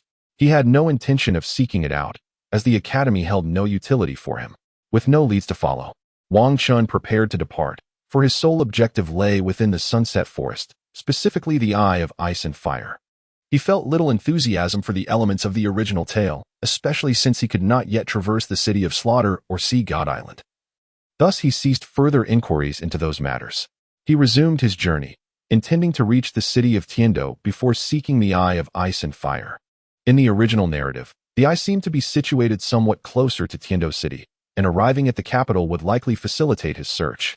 Tiando City, the imperial capital of the Tiando Empire, resides in the northeastern part of the empire, serving as the nucleus of political power and one of the largest cities on the continent. Only the imperial capital of the Luo Empire can rival it in magnitude within the Douluo Continent. To reach Tiando City, Wang Qin must first exit the territory of the Balak Kingdom and traverse the entirety of the Silvis Kingdom to the north before entering the imperial capital of the Tiando Empire. Subsequently, heading east leads to Tiando City. The journey is lengthy, spanning nearly 2,000 miles, showcasing the vast expanse of the Tiando Empire. However, with Wang Qin's current prowess, he could arrive in just a few days if he exerted himself fully. Yet, such exertion would be excessive, and he did not require immediate arrival in Tiando City. Along the way, he could enjoy the scenic vistas and, in turn, gain a modicum of experience. After several days of travel, Wang Qin reached Silvis City, the capital of the Silvis Kingdom. Upon entering Silvis City, he sensed a subtle allure emanating from the realm of his mind, the space of the God of War. Could there be fragments of the God of War's authority here? Upon reflecting on this, Wang Qin felt a flicker of joy. After inheriting a fragment of the God of War's authority, the God of War, Xing Tian, had once informed him that scattered shards of divine power lingered across the Douluo Continent. Upon encountering these remnants, one would experience a resonance within the God of War's domain in their mind. Absorbing the discovered fragments would fortify the God of War's dominion. To his surprise, he had now sensed such a presence. Wang Qin intended to first ascertain the whereabouts of the object that had captivated him, but unexpectedly, the sense of connection vanished. How could it just disappear? How would he search for it now? With the sensation dissipated, he found himself at a loss. After all, he could not discern whether it had been taken away from Silvis City by someone else or if it remained within the city, merely obscured by some barrier.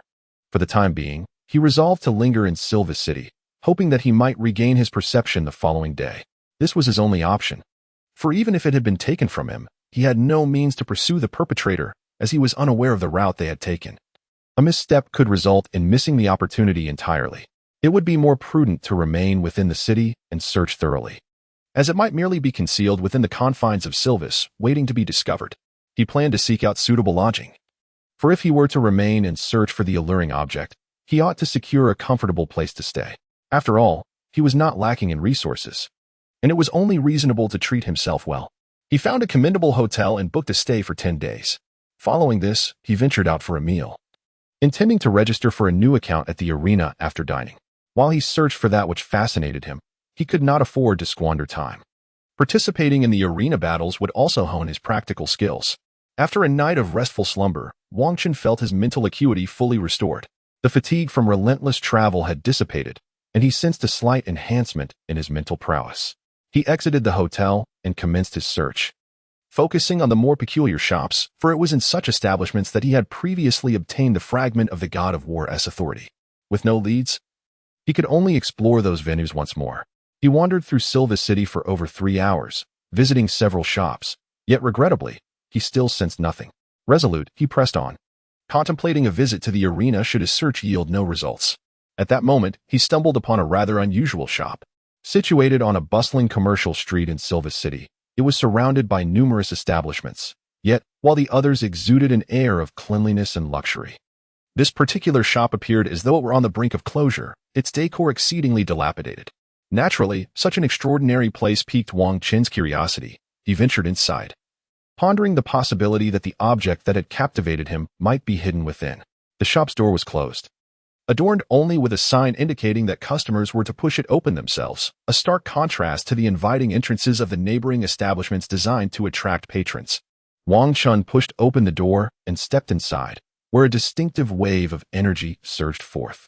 Wang Qin sensed that this energy fluctuation emanated from a soul guidance device, rather than something that had drawn him to Silva's city, which left him with a slight sense of disappointment. After all, what he sought on this journey was not a soul guidance device at all. Nevertheless, having arrived, he felt compelled to explore thoroughly. Although he had not detected the item he was searching for, the prospect of discovering a unique soul guidance device here would still constitute an unexpected gain. Wang Qin learned from the King Kong family that all soul guiding devices possess fluctuations of soul power, if they are not bound for use by others. Such phenomena of soul power emanation may occur. Generally, soul guiding devices do not possess offensive capabilities. They are primarily designed for simple assistance. Nevertheless, these devices are exceedingly rare. The soul guiding devices that have been passed down through generations can be considered antiques, as their methods of creation have been lost to time. Therefore, when one encounters a soul guiding device, meticulous observation is essential. Otherwise, one may unwittingly spend a considerable sum only to acquire something of little value. Of course, it is also possible to stumble upon a soul guiding device of special utility for a mere fraction of the price. Such outcomes hinge upon fortune. A stroke of luck might lead one to discover an object whose purpose is unknown to others, yet aligns perfectly with one's own capabilities, thus rendering it a serendipitous find. Inside the shop, there was but a solitary individual amidst two counters, with various items hanging on the walls, all appearing rather worn and seemingly devoid of worth. The lone occupant sat in a wooden recliner, eyes closed, swaying gently with the chair's motion. He appeared to be in his 60s, despite his age. He exhibited a robust physique. The sturdy recliner creaked under his weight. This man's face possessed distinctive features, a slightly protruding chin, broad cheekbones, a flat visage, and a somewhat hooked nose. If one were to draw an analogy, his face could be likened to the sole of a shoe. Although his eyes were shut, there lingered a hint of cunning about him. Upon seeing him, Wang Qin was reminded of Flinder from the original narrative, nearly mistaking him for the four-eyed cat eagle. However, a moment's reflection revealed the age discrepancy, suggesting merely a superficial resemblance. Furthermore, he was not adorned with spectacles, thus confirming he was not the four-eyed cat eagle. Despite the resemblance, it is only natural for one to exhibit a somewhat shrewd demeanor in a shop setting. Upon entering the shop, Wang Qin remained reclined on the chair, displaying no inclination to rise and greet the customers. Wang Qin now comprehends why, among the shops located on the same street, others flourish while this particular establishment appears so dilapidated. With such an attitude, it is likely that few patrons would choose to make purchases here. However, since Wang Qin has already entered, he feels compelled to explore thoroughly, for who knows what unexpected delights he might encounter. Wang Qin observed carefully, and, all of a sudden, he discovered a black wrist guard. Upon holding this wrist guard in his hand, a unique allure emanated from the war goddess realm once more, distinct from the sensation he experienced upon entering the city. This artifact was likely not a manifestation of the war goddess authority, but rather a piece of equipment from the illustrious past of the war god. Wang Qin first held the object in his hand, meticulously searching once more to see if he could discover anything else of interest. After a thorough examination of the surroundings, he regrettably found no other captivating items. At this moment, Wang Qin discovered that the elderly man was still sound asleep, seemingly unperturbed by the prospect of theft. However, Wang Qin did not dwell on this matter for long. He approached the old man, clutching the item in his hand. After all, the man did not appear to be an ordinary figure.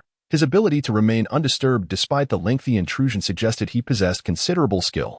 It was worth inquiring further, as there might be additional treasures to uncover. "Excuse me, sir. May I ask what this item is?" Wang Qin inquired. Upon hearing the question, the elder gradually opened his eyes, cast a fleeting glance before shutting them once more. "Isn't this merely a fractured wrist guard?" he replied. "Are there any others like this one?" Wang Qin pressed. "None," came the curt response. "Very well. How much for this item?" Wang Qin asked. 500 gold soul coins. No negotiations, the old man stated firmly. All right then, here you go. Wang Chun retrieved 500 gold soul coins from the soul guide device and handed them to the proprietor before departing without hesitation. The proprietor, having accepted the money, paid no further attention and resumed his slumber. Upon exiting the shop, Wang Chun returned directly to his accommodation, harboring no desire to seek out further items. His sole intention was to absorb the special wristband he had procured.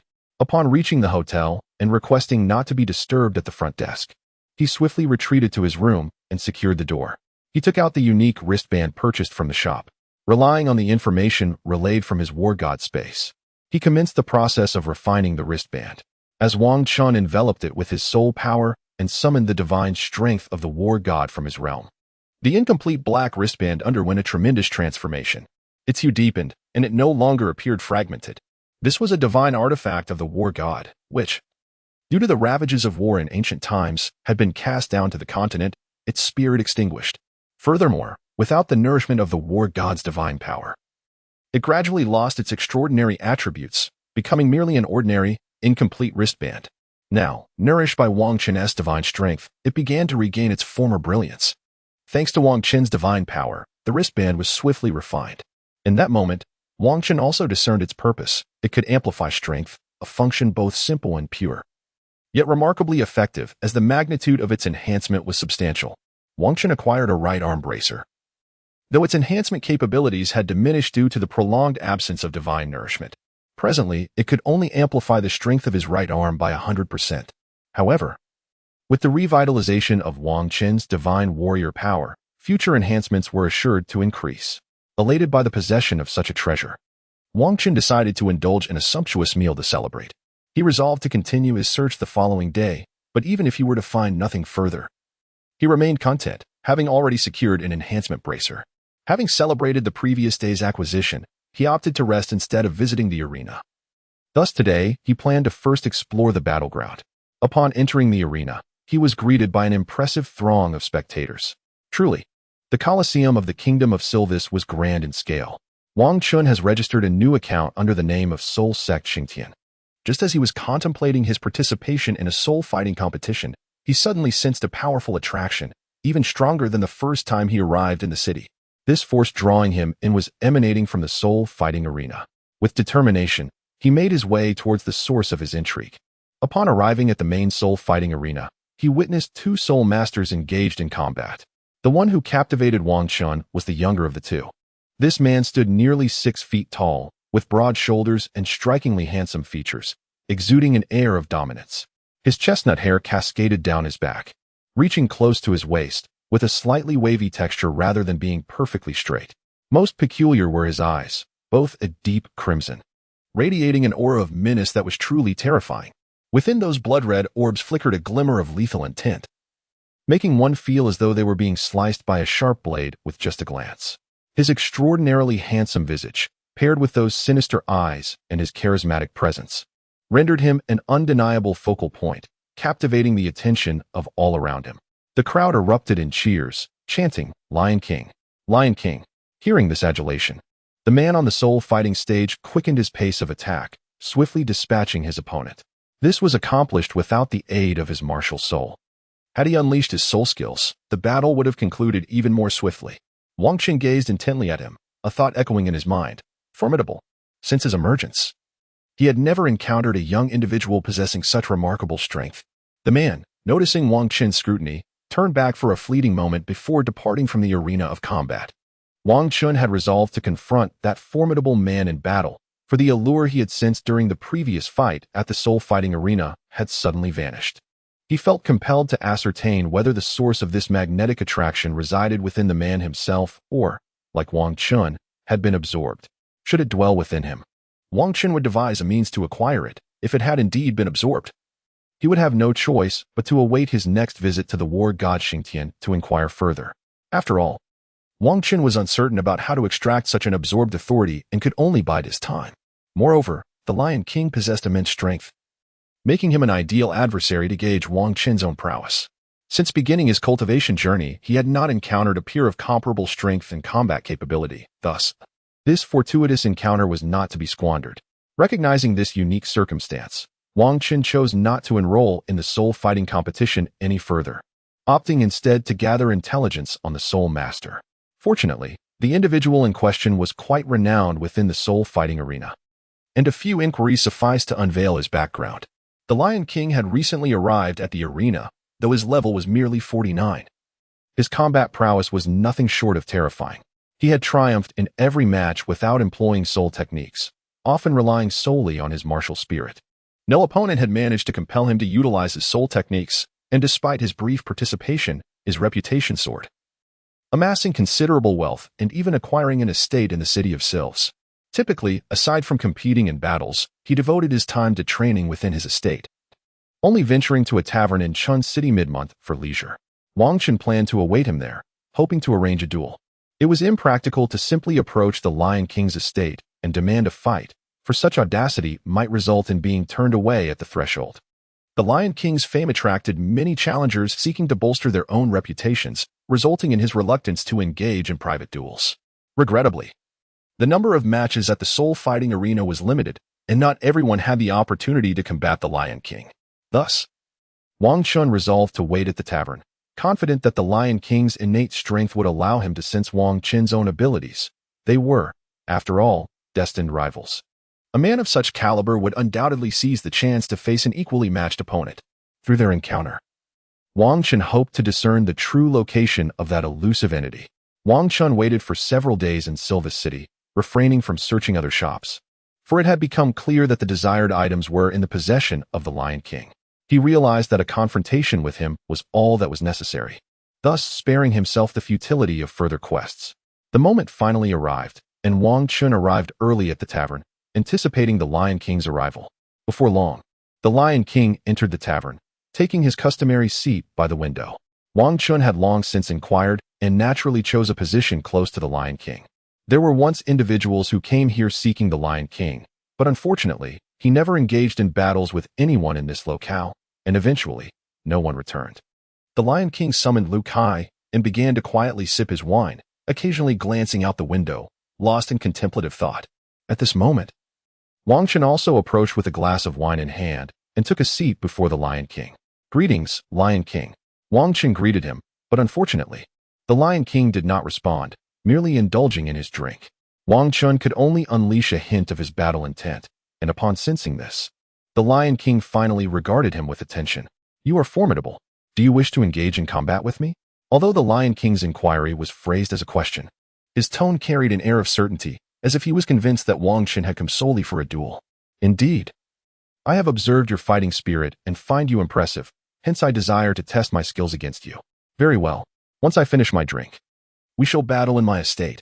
"Agreed." Thus, Wang Qin awaited the Lion King to finish his drink before following him to his estate. Perhaps the Lion King was eager for this contest, as he did not linger over his drink and promptly led Wang Qin away. Inside the Lion King's estate, they stood quietly on a patch of open ground. Both competitors valued this match highly, so they refrained from immediate combat, instead taking a moment to attune themselves. Neither wished for external factors to hinder the integrity of their duel. Since beginning his cultivation, Wang Qin had yet to encounter a peer rival, and the Lion King shared this sentiment. Throughout his career, he had not faced an opponent of equal level, let alone one capable of drawing forth his full potential. There was a profound sense of solitude that came from standing atop the pinnacle of strength. Now, before him stood Wang Qin, undoubtedly the most perfect adversary he had ever encountered, deserving of his utmost respect. "Are you prepared?" "Yes. We shall first test our combat prowess without the use of our martial souls or soul skills." "Understood." "Lion King Simba, King Kong, Wang Qin, please, be gentle." The battle commenced as the Lion King Simba charged fiercely at Wang Qin. His right fist swiftly rose, aiming squarely at Wang Qin's chest. The simplicity of his movement belied its potency, yet Wang Qin could feel the strength behind this strike, fueled by immense power and rapid velocity. The force of his blow reached its zenith. Truly, the Lion King, capable of triumphing in the arena without relying on soul skills, possessed an abundance of practical combat experience. Wang Qin recognized that retreating was not an option. Should he falter, the Lion King's momentum would surge, exponentially amplifying the impact of his attack.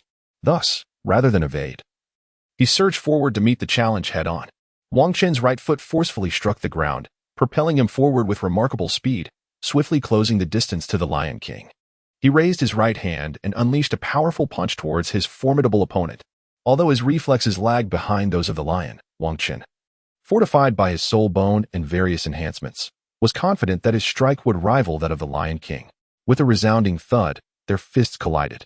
Both warriors halted their advance, momentarily repelled by the force of the other's assault. Wang Qin felt a twinge of surprise, for he had not anticipated that his physical form was not only augmented by the myriad family resources since childhood, but also by his own foundational techniques that enhanced his physical prowess, not to mention the formidable empowerment from the divine authority of the war god and the ancient bone of a right arm that had existed for millennia. Astonishingly, he had managed to achieve a stalemate with the Lion King. The Lion King, too, displayed a glimmer of astonishment in his eyes. Although he sensed that Wang Qin's strength might be considerable, he had not expected that Wang Qin could match him in sheer power. It is worth noting that in all the soul combat competitions he had participated in within the arena, none had been able to compare with him in terms of strength. Moreover, he had experienced a fortuitous event that further enhanced his power. Indeed, you are the first individual of comparable strength to me at this level. It is worth my utmost effort, declared the Lion King, before once again launching himself at Wang Qin.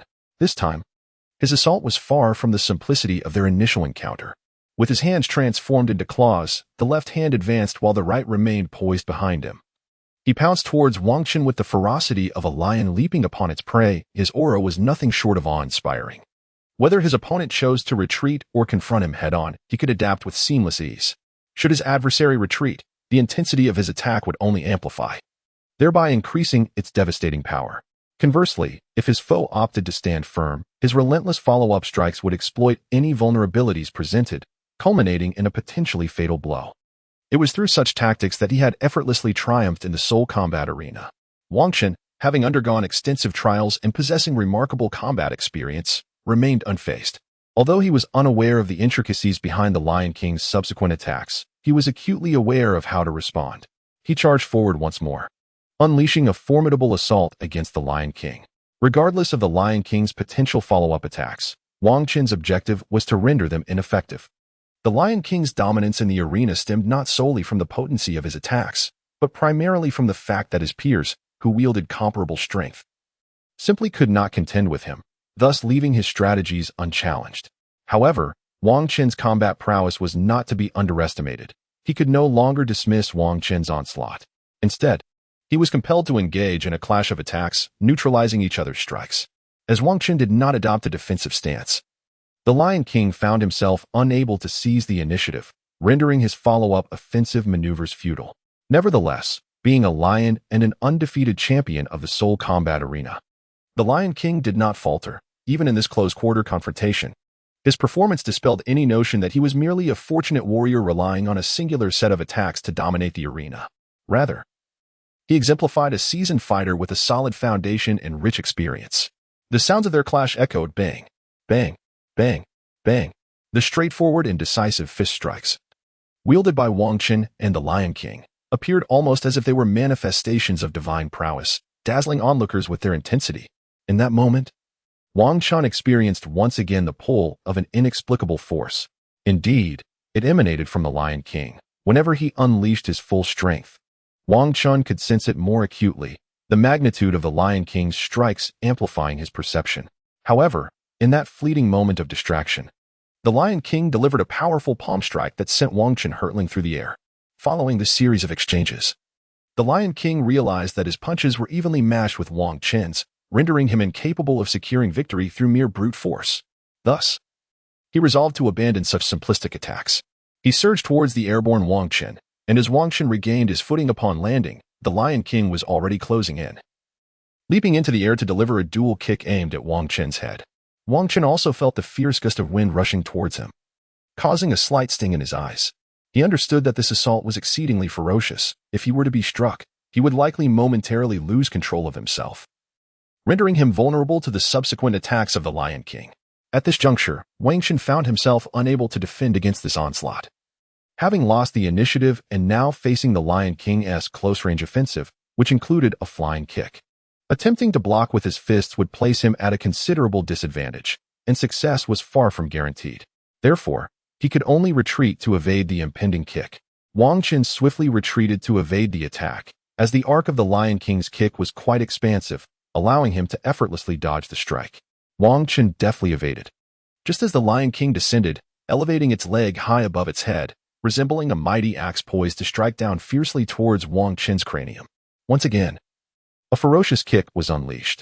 It must be acknowledged that such a technique possesses considerable power and intimidation against ordinary soul masters. However, when faced with Wang Qin, it proved somewhat lacking, for the arc of the Lion King's attack was excessively broad and its speed insufficient to render Wang Qin unable to evade, ensuring that the strike would miss its mark. Nevertheless, the Lion King's relentless onslaught maintained a seamless flow, perpetually adopting an offensive stance without the slightest pause, leaving Wang Qin momentarily bereft of openings, forcing him to continuously evade. He resolved to wait for the Lion King to exhaust its stamina, at which point he would seek to exploit its vulnerabilities, confident that given the current pace of the Lion King's strikes, it was utterly impossible for him to be hit. Yet, could the Lion King's assault be so simplistic? If it were truly so straightforward, he would not resort to such easily dodged attacks after his initial assault had failed, thereby squandering his own energy. Ultimately, amidst his ceaseless evasion, Wang Qin discerned an unusual aspect of the Lion King's attacks. The speed of the Lion King's kicks increased progressively, as did their force. This was a calculated build-up, compelling opponents to find themselves cornered by his accelerating strikes, ultimately bearing the brunt of his amplified blows, leading to their incapacitation. Wang Qin had not heard of the Lion King employing this tactic in the Soul Arena, likely because no adversary had posed a challenge sufficient to compel its use. Now that he comprehended the essence of the Lion King's assault, Wang Qin was determined not to allow it to continue its build-up. Even if he were to endure one of its strikes, he would aim to disrupt it. As the Lion King prepared to unleash yet another high kick, Wang Qin surged forward, his left hand poised to block the incoming attack from below, while his right hand launched upward to counter the Lion King's leg strike as their attacks collided. Bang! Bang! Two resounding thuds echoed as Wang Qin harnessed the strength of both hands to deflect the Lion King's assault, not only interrupting its build-up but also mitigating the damage he sustained. With a sudden surge of strength, Wang Qin thrust his hands upward, propelling the Lion King away. The Lion King, taken aback by Wang Qin's unexpected method of countering his assault, experiences a flicker of joy, for it has been quite some time since he encountered such a formidable adversary. For a warrior of his caliber, nothing brings greater delight than the presence of a worthy opponent. Not one to simply endure blows without retaliation, Wang Qin charges toward the grounded Lion King, unleashing powerful attacks he had mastered from the elders of the Southern Town Legion. Whoosh, whoosh, whoosh. Wang Qin's strikes relentlessly targeted the Lion King's vulnerabilities, while the Lion King, confronted with such fierce assaults, could only muster all his strength to withstand them.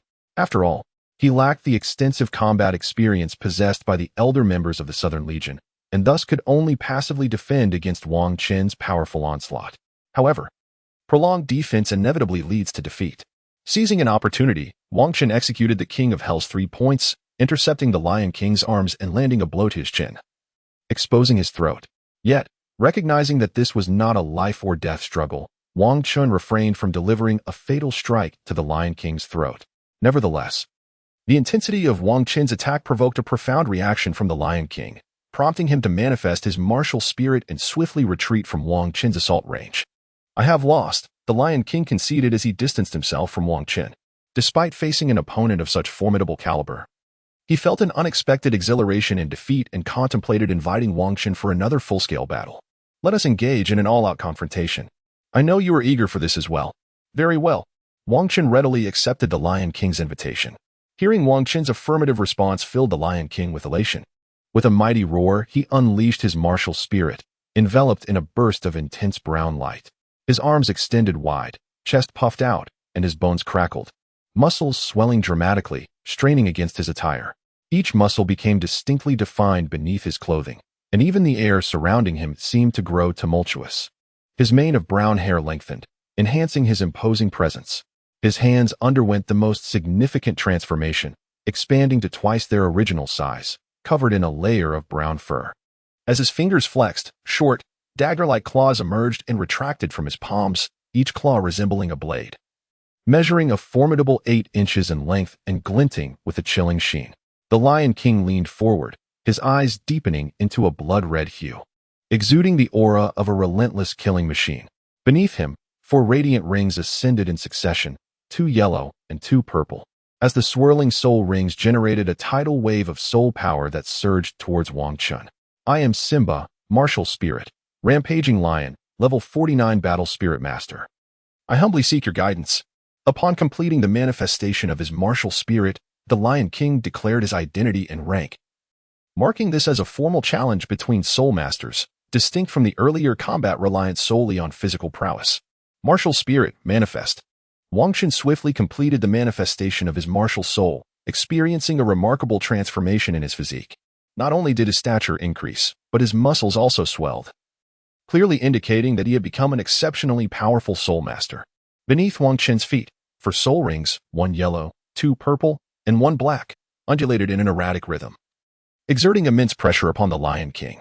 The Lion King was taken aback upon witnessing Wang Chun's soul ring configuration. However, in the midst of battle, he refrained from questioning it. Yet, he comprehended why Wang Chun, at such a tender age, could rival his own formidable strength. His soul rings possessed an exceptionally high age. Gong. Wang Chun, Martial Soul, Titan Great Ape, Level 47 Battle Soul Sect, I seek your guidance. Upon hearing this, the Lion King sprang into action. An unmistakable transformation evident since he activated his martial soul. In an instant, he closed the distance to Wang Chun, his claw-like blades poised to strike. Unyielding, Wang Chun stepped forward, raising his left hand to block while delivering a powerful strike with his right. With the defensive prowess granted by his martial soul, his left hand successfully intercepted the Lion King's assault, while his right fist collided with the Lion King's attack. Bang! With such substantial enhancements, Wang Chun's right arm bore a strength that far surpassed that of the Lion King, sending him reeling once more in the wake of his overwhelming power. Wang Chun, undoubtedly, sought to capitalize on his momentum. He forcefully propelled himself off the ground with his right foot, the tremendous recoil launching him forward, poised to deliver another powerful strike against the Lion King. Meanwhile, the Lion King, having been thrust back by Wang Chun, recognized the disparity in their strengths and resolved to avoid a direct confrontation. Instead, he opted to leverage his speed advantage to outmaneuver his adversary. Suddenly, the first yellow spirit ring beneath him shimmered brightly, causing his velocity to surge dramatically, rendering him almost invisible to Wang Chun's eyes. In an instant, the Lion King reappeared to Wang Chun's right, his claws slashing down with ferocity, their sharpness enhanced by the amplification of his spirit abilities. Wang Chun understood that relying solely on the defensive capabilities granted by his martial spirit would be insufficient. Therefore, he promptly activated his defensive soul skill, Indestructible Diamond.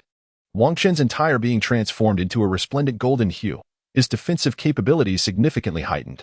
Clang! The Lion King's assault proved futile. After a single strike, he vanished once more, reappearing suddenly to Wang Chun's left side to launch another attack before disappearing again. Thus, the Lion King relentlessly flickered in and out of existence, unleashing a barrage of rapid, formidable strikes upon Wang Chun. Were he an ordinary individual, he would have surely succumbed to such overwhelming onslaughts. However, Wang Chun was no ordinary person. He adeptly harnessed his second soul skill, greatly fortifying his defenses and successfully withstanding the Lion King's swift onslaught. Yet, the Lion King's astonishing speed left him unable to mount a counterattack. Moreover, amidst the torrent of the Lion King's rapid strikes, he increasingly sensed an irresistible allure, which intensified with each of the Lion King's assaults. Wang Chun continued to fend off the onslaught of the Lion King, acutely aware of the escalating speed and ferocity of the beast's attacks. It became evident that, much like his own leg strikes, the Lion King's ferocity could be amplified through relentless assaults, enhancing both speed and power.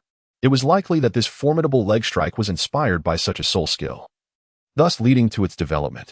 With this understanding, Wang Chun was resolute in preventing further amplification of the Lion King's prowess. Although he could not match the Lion King's swift movements to interrupt them directly, he possessed a group attack soul skill. As long as the area of effect was sufficiently expansive, it would suffice to disrupt the Lion King's rapid barrage. 71 Battle, Part 3, Roar. Behind Wang Chun, a formidable soul power Titan ape emerged, letting out a deafening roar. The powerful sonic attack radiated in every direction. Naturally, the Lion King was also caught in this widespread onslaught. However, due to his strength, this assault did not inflict significant harm upon him. Yet, Wang Chun had achieved his objective, disrupting the Lion King's rapid assault and preventing him from further augmenting his speed and power. Pausing to gaze at Wang Chun, the Lion King felt an unparalleled thrill. He was, After all, facing an opponent who posed a genuine threat, one who had once again thwarted his attack. Sensing the exhilaration of battle, the Lion King prepared to unleash his most potent strike against the mightiest adversary he had encountered since his debut. With a triumphant roar of Ha! Rampaging lion transformation, the Lion King activated the 4 soul rings beneath him, their rhythmic pulsations intensifying. The 4th purple soul ring radiated a brilliant light as he summoned his ultimate soul skill to enhance his abilities, intending to vanquish his foe with his utmost strength. A gesture of profound respect towards his opponent. Upon invoking his 4th soul skill, the Lion King's already imposing physique, bolstered by his martial spirit, swelled once more. His muscles bulging dramatically, stretching his attire to its limits. Yet, the garment did not tear. It appeared to be specially tailored to withstand such transformations. Similar to Wang Chun, who had commissioned several outfits from his family specifically designed for his 4th soul skill. These garments not only offered a degree of protection, but also exhibited remarkable elasticity to accommodate various beast martial spirit augmentations. Transformed, the Lion King emanated an even more astonishing aura. Beneath his inflated clothing, tufts of brown fur were visible, further enhancing his defensive capabilities. His palms swelled, revealing blades that had turned brown as well, while his blood-red eyes sparkled with a terrifying killing intent, radiating the majestic aura of the King of Beasts. Observing this transformation, Wang Chun understood the implications. The Lion King was now poised to unleash his full power.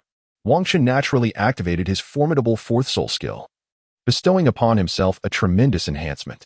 Upon the completion of this skill, the aura emanating from him exerted a pressure even more formidable than that of the Lion King. By the time Wang Chun's augmentation reached its zenith, the Lion King had already charged toward him. He raised his right claw, and the 2nd soul ring beneath him shimmered, conjuring a spectral manifestation around his claw, further amplifying his attack power. If one were to consider the Lion King's 1st soul skill, it primarily augmented speed and attack. Due to the variety of enhancements, the overall boost was not as pronounced. Conversely, his 2nd soul skill served as a pure single-target offensive measure, solely enhancing his own attack power, resulting in a substantial increase in potency. Wang Chun felt the impact of the strike, momentarily taken aback. He had not anticipated such formidable power from the Lion King. However, upon reflecting that the Lion King likely possessed an enhancement from a fragment of authority, it became comprehensible. It was probable that this attack was amplified by that unique fragment of power. The Lion King's speed was already impressive, and with the advantage of initiating the attack, Wang Chun realized he would be unable to evade this assault directly and would have to rely on his defensive capabilities to endure it. Indestructible.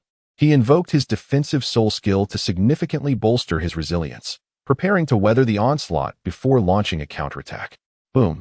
The Lion King's tremendous strike descended, and Wang Chun crossed his arms to absorb the blow, seizing the moment when his defense and the Lion King's assault were locked in a stalemate. Wang Chun unleashed his 3rd soul skill. Although the Lion King had previously witnessed this sonic soul skill, its activation had a certain delay, leading him to underestimate Wang Chun's ability to deploy it instantaneously. Consequently, he was caught off guard and momentarily dazed. Though this moment of distraction was fleeting, it constituted a fatal opening for 2 evenly matched adversaries. Furthermore, Wang Chun's strength surpassed that of the Lion King, coupled with his extensive combat experience. Given that he had orchestrated this scenario, he would undoubtedly seize the opportunity. The Lion King's attack, weakened by his momentary disorientation, was easily deflected by Wang Chun. With his hands freed, Wang Chun promptly activated his 1st soul skill, enveloping his right hand in a golden radiance before delivering a powerful punch to the Lion King's chin, sending him hurtling away. As the Lion King regained his senses, he was struck once more in the jaw, losing control of his body and crashing to the ground. Wang Chun ceased his assault and paused, observing the Lion King as he descended to the ground. After a short while, the Lion King regained consciousness, dispelling his martial spirit and approaching Wang Chun. You have triumphed. Truly, you are a formidable opponent whom I sensed as a threat. Indeed, this time, fortune favored me. Yet you are exceptionally powerful. Following their encounter, Wang Chun had come to realize that the alluring authority he had sensed was absorbed by the Lion King. However, the Lion King had only ingested a fragment of that incomplete essence and lacked the mutual perception ability that Wang Chun possessed. Thus, he did not sense the authority within Wang Chun, but rather felt exhilarated to have encountered a rival of comparable strength. Wang Chun, on the other hand, was uncertain how to retrieve the fragmented authority that had been absorbed by others and chose not to dwell on it further. He resolved to seek guidance from the war god, Xingtian, during their next meeting. You are remarkably powerful. The first spirit master of my rank to overcome me since I embarked on my journey. Therefore, I would like to invite you for a drink. Certainly. I am most grateful for your invitation. Wang Chun and the Lion King ventured out for a drink, engaging in a profound exchange during the banquet. As both were exceptionally gifted individuals brimming with topics of conversation. After an entire day of dialogue, their relationship experienced a significant breakthrough. This was, of course, facilitated by Wang Chun's intentional efforts to communicate, coupled with the Lion King's subtle respect for someone who had triumphed over him. Their bond deepened considerably, likely owing to their shared brilliance and the camaraderie forged through their previous encounters in combat, following their exhilarating duel. The Lion King's invitation for further discourse allowed them to connect even more intimately. Having discerned what truly captivated him, Wang Chun resolved to depart from the city of Silvis. Driven by his quest to seek the eyes of ice and fire and procure the powerful celestial herbs. Thus, on the following day after conversing with the Lion King, he articulated his intentions. The Lion King, recognizing that someone of Wang Chun's caliber surely had his own plans, did not attempt to dissuade him, but extended one final invitation for a farewell drink. After their toast, Wang Chun bid farewell to the Lion King's estate, rested for a night, and set forth the next day, embarking towards his objective. After leaving Silvis, Wang Chun journeyed northward, and after several days of travel, he was nearing the capital of Tiando. Having endured the elements in the wilderness, he longed to reach Tiando City for a refreshing respite. Soon, he arrived at the capital of the Luo Empire, where from a distance, he could see the fluttering banners atop the city walls. As one of the largest and most prosperous cities on the continent, Tiando City's walls soared over 100 meters, constructed entirely from the sturdiest granite. Upon the ramparts, soldiers clad in armor patrolled, wielding long spears and exuding an air of formidable vigilance. Truly, it was a royal city, with even the patrolling soldiers being elite troops. The grand main gate stood 10 meters tall and equally wide, allowing 6 riders to pass abreast. Flanking either side were smaller gates, each 5 meters high, through which pedestrians entered and exited in an orderly fashion, entering from the right and exiting on the left. The central gate remained closed, as ordinary citizens lacked the privilege to enter through it. Only those of noble standing were granted passage when visiting Tiando City, welcomed by the opening of the grand entrance. Wang Chun had no choice but to obediently queue on the right side to enter, despite being a sole master entitled to bypass the line and access through a smaller door. However, he chose to adhere to the queue, as it would not take too long.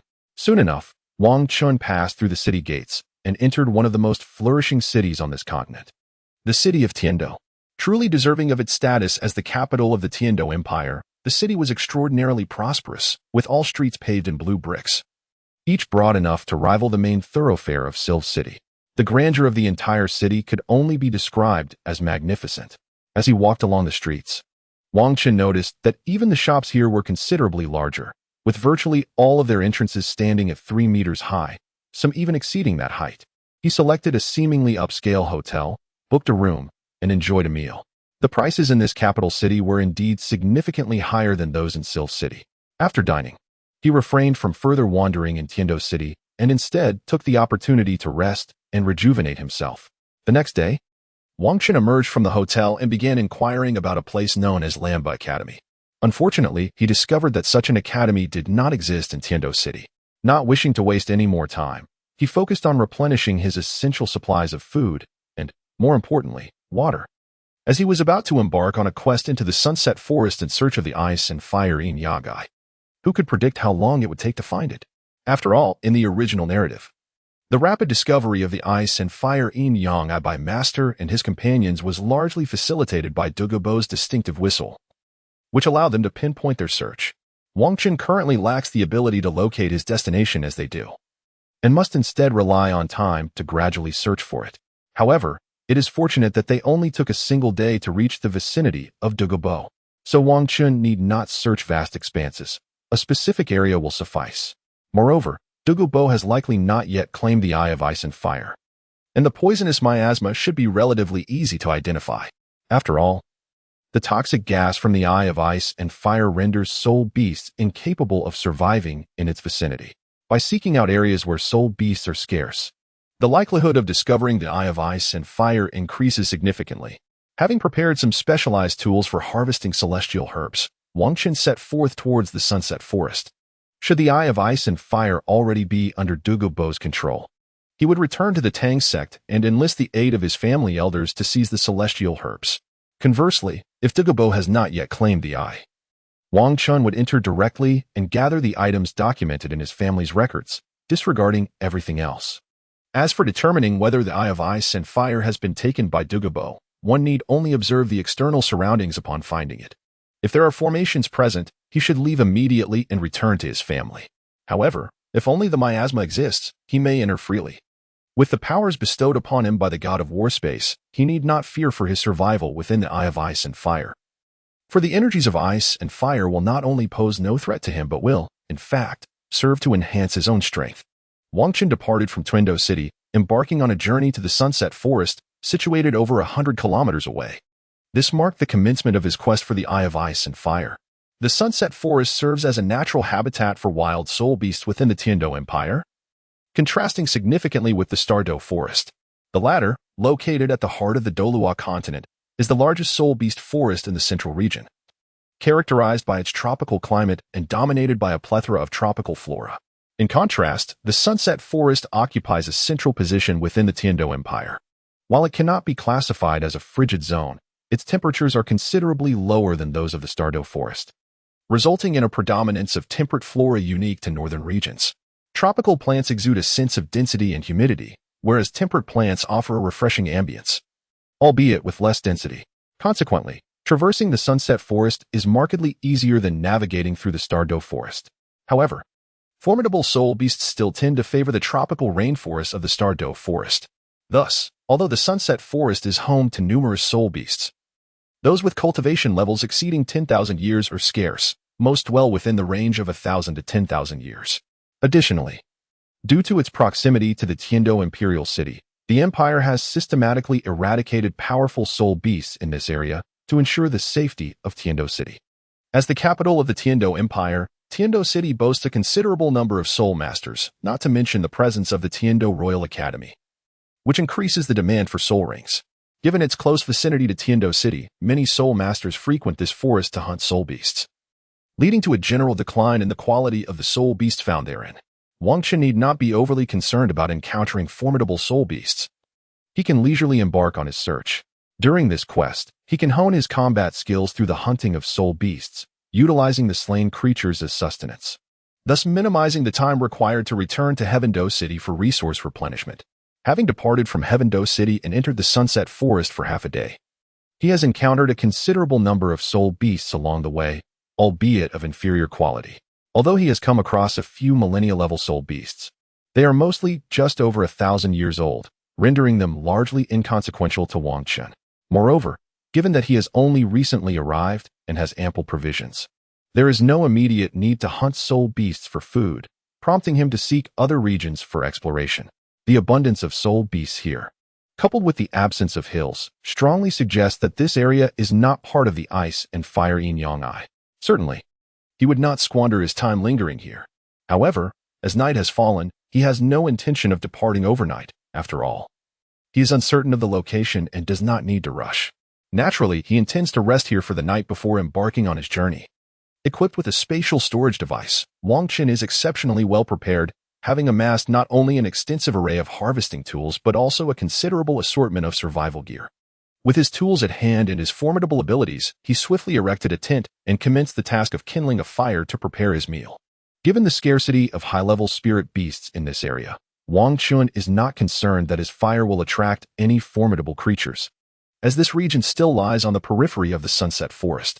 High-level spirit beasts are already rare, thus it is unlikely they would appear in this vicinity. After enjoying his meal, Wang Qin chose not to extinguish the fire, as the spirit beasts here are relatively weak and the ambient temperature is quite low.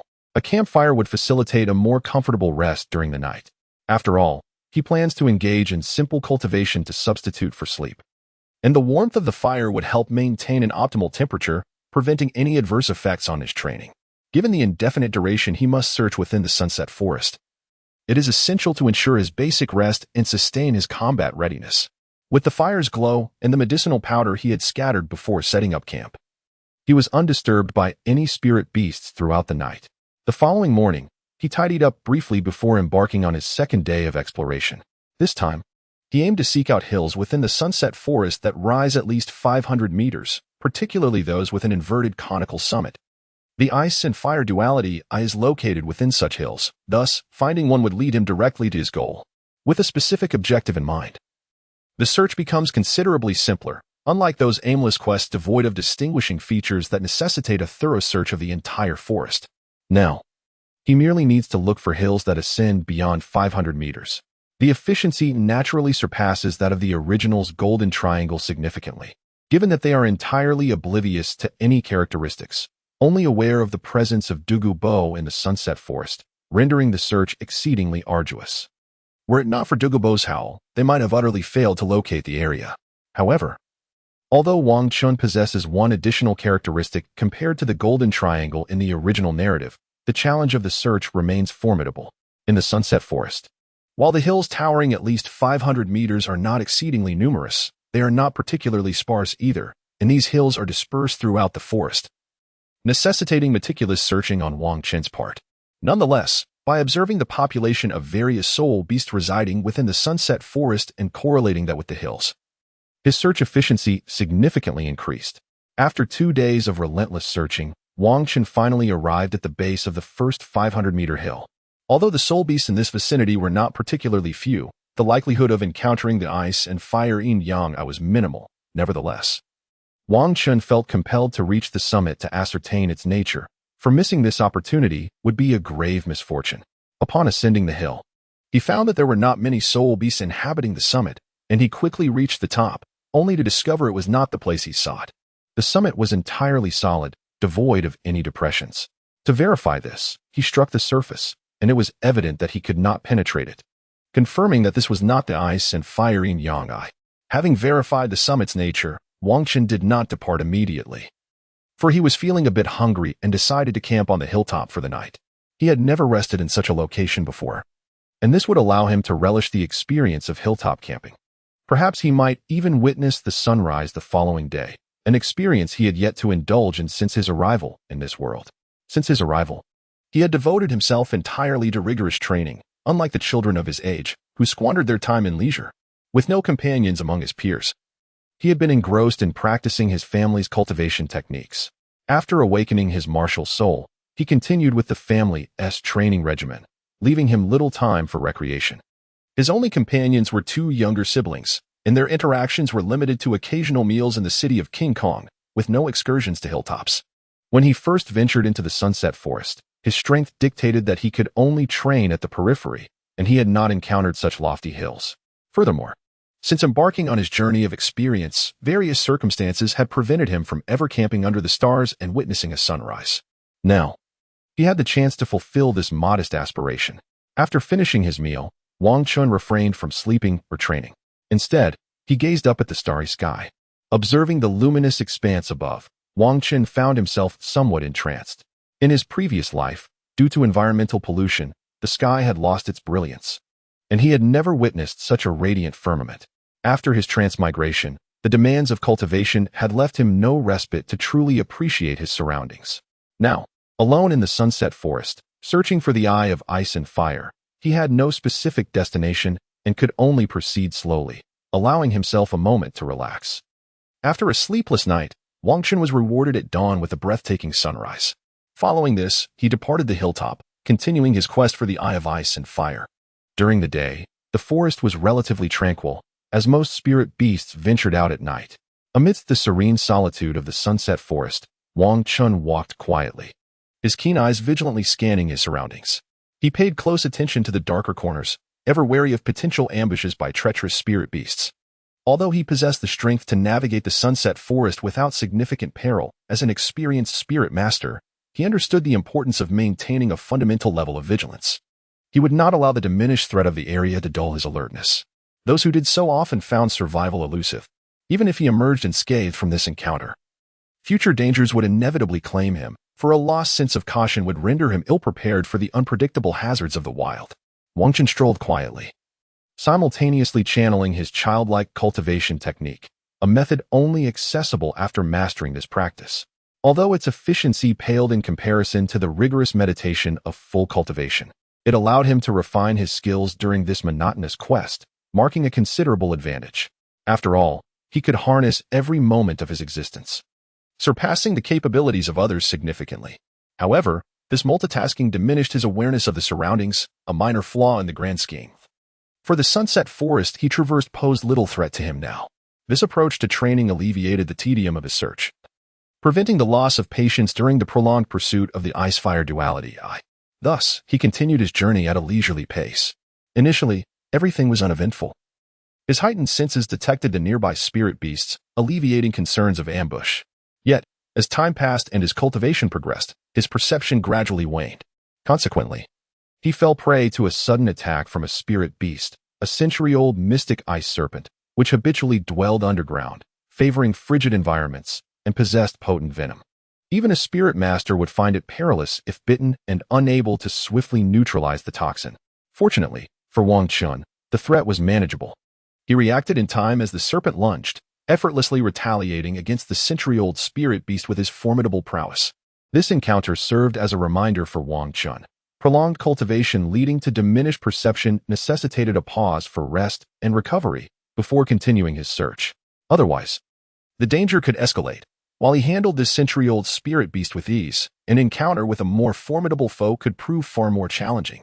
Although the mystic ice serpent measured merely 1 meter in length, it promised a delectable meal, ideal for replenishing his energy before resuming his quest. Opting for a brief respite, he forewent constructing a campsite, merely scattering some medicinal powder before igniting a fire to prepare his meal. The serpent required a vigorous boil to unlock its intrinsic qualities. For those with an ice attribute martial soul, consuming such a serpent could enhance their abilities and fortify their physique, albeit in modest increments. Regrettably, Wang Chun lacked an ice attribute martial soul, limiting his gains to a slight enhancement of his physical form. However, now that his body has been remarkably enhanced, the effects are likely imperceptible. Nevertheless, even in the absence of these effects, the exquisite flavor of the Xianbing serpent is unparalleled, and thus Wang Chun did not dwell on it too much. After relishing this delectable dish, he had rested sufficiently and resumed his search. Having learned from the recent ambush by the Xianbing serpent, Wang Chun began to apply his newfound wisdom. Whenever his perceptive abilities diminished due to his training, he would pause to rest, fully restoring his mental acuity before continuing on his path. Thus, Wang Chun spent over a month within the sunset forest, meticulously examining 5 hills that rose 500 meters high. Regrettably, he had yet to discover the ice and fire duality. However, his strength had seen a modest improvement over this past month, advancing further within the 47th level, nearing its pinnacle. After a brief night's rest, Wang Chun set forth once more towards another hill over 500 meters high that he had observed. Beneath the hill, a multitude of dense trees flourished. Yet there were not many soul beasts to be found. Upon sensing this, Wang Chun felt a twinge of excitement. After all, in previous encounters, the soul beasts dwelling beneath the hills had been numerous. The scarcity this time, however, suggested a heightened possibility that this location might be the ice and fire duality. Wang Chun ascended the mountain path with the grace of one traversing a flat expanse, moving swiftly, each stride covering several meters, and every step remarkably consistent. This was the culmination of his experiences from scaling numerous hills over the past month. Such a method not only enhanced his speed, but also minimized his energy expenditure. Moreover, this pace allowed him to evade many soul beasts, as the creatures inhabiting these hills tended to be relatively feeble.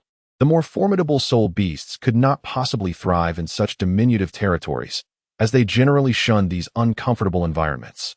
The weaker soul beasts, sensing his rapid approach, seldom dared to provoke him, enabling Wang Chun to reach the summit with remarkable swiftness. Upon reaching the crest of the hill, he could not help but smile.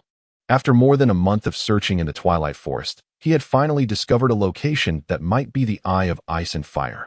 Although it remained unconfirmed, it instilled in him a glimmer of hope, unlike before, when the summits were invariably sealed off, leaving no room for optimism. Wang Chun observed intently, although it was daytime. The contents of the valley remained obscured. A swirling amalgamation of blue and red gas emanated from the depths of the hollow, only to dissipate shortly after leaving its confines. It was no wonder that few had discovered this place, for the gas vanished as it exited the valley, rendering it virtually undetectable from a distance. Wang Qun has now firmly concluded that this place is indeed the Eye of Ice and Fire, for it is the only location where such a unique fusion of icy and fiery energies could occur. Approaching the valley, he is almost certain that Douluo has yet to discover this site, as there is no path leading up the hill and he has not encountered any formations. Thus, Wang Qun intends to descend and examine the area more closely. Thanks to the war god space, he need not worry about being affected by the ice and fire energies within. Rather, these energies pose no threat to him and can be absorbed by the war god space, enhancing his physical strength. Lacking the formidable power of Douluo, he cannot simply leap down, nor does he possess the external soul bone like Tang, sand that would allow him to descend the cliffside effortlessly. However, prior to his arrival, he had prepared a set of sharp claws specifically for rock climbing, which are now perfectly suited for use. Equipped with the claws, Wang Qun leaps toward the valley and secures himself to the rock face, halting his fall. He continues to descend, alternating the strength of his hands, swiftly making his way down toward the valley. Before long, he lands safely on the ground. He takes a moment to observe his surroundings. In the center lies a modest oval hot spring, its waters divided into milky white and crimson hues.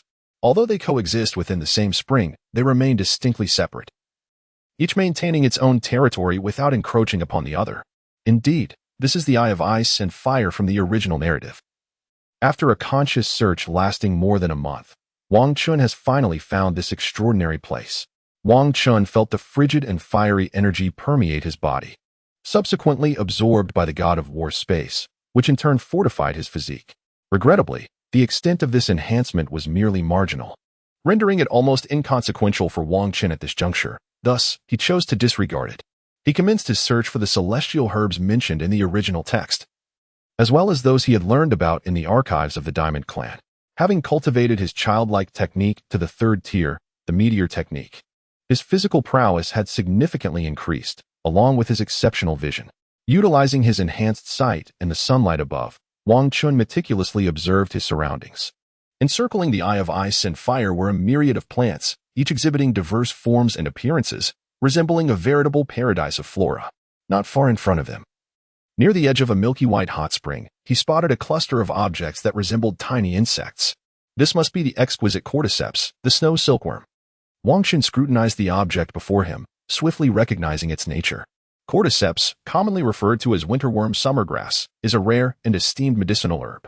It is, in fact, a type of parasitic fungus that thrives on lowly insects, particularly the larvae, pupae, or adult forms of moths and bees inhabiting lofty mountains.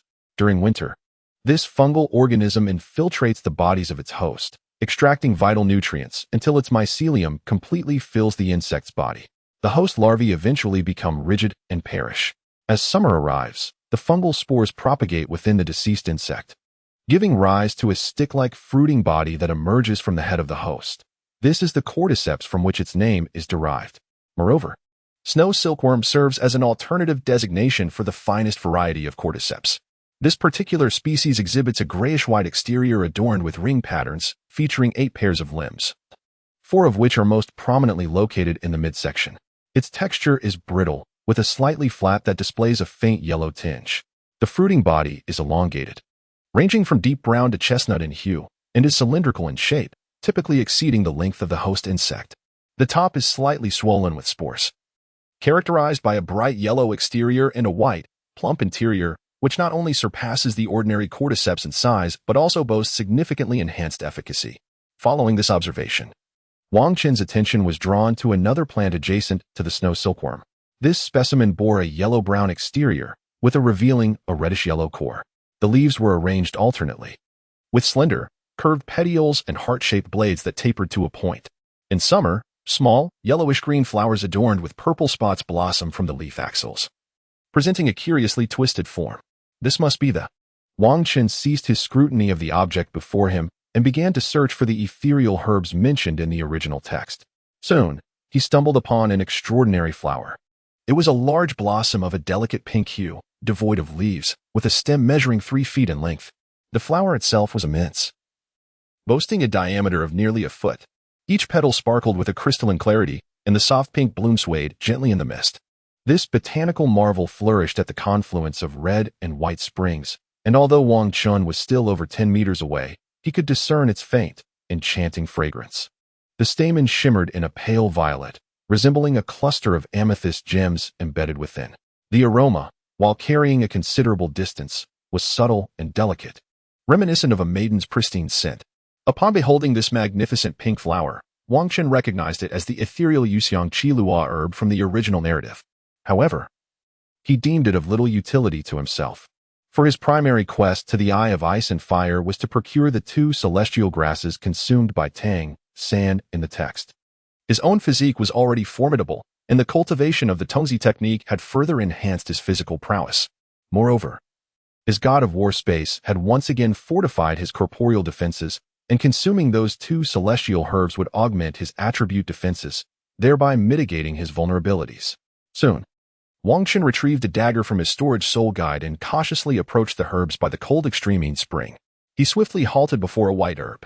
The upper portion of this herb resembled a grand white flower, shaped like an octagon, its center glimmering with crystalline stamen. No fragrance emanated from it. Its location was precisely at the epicenter of the cold extreme spring. Without further hesitation, he swiftly brandished the dagger, retreating rapidly, finding himself 10 meters distant in the blink of an eye. As the dagger glinted coldly through the air, the octagonal white flower fell in response, landing amid the herbs. And in an instant, a wave of chill radiated outward, enveloping the surrounding plants in a delicate layer of frost. While this herb was indeed a celestial variety, it was far from beneficial. Rather, it was an exceedingly rare poison, known as the octagonal xianbing grass. This chilling flower could instill a profound sense of dread and numbness within the heart. Within a 10-meter radius, the frigid air was oppressive, and prolonged exposure would lead to an incurable chill that could seize the heart. To harvest it, one would require an implement of gold or iron. After Wang Chun severed the 8-pointed ice grass, he did not linger nor retrieve it, but rather hastily made his way to the opposite side of the Eye of Ice and Fire, to the very heart of the searing Yang Spring. This time, his target was a plant that resembled a cabbage yet was entirely crimson.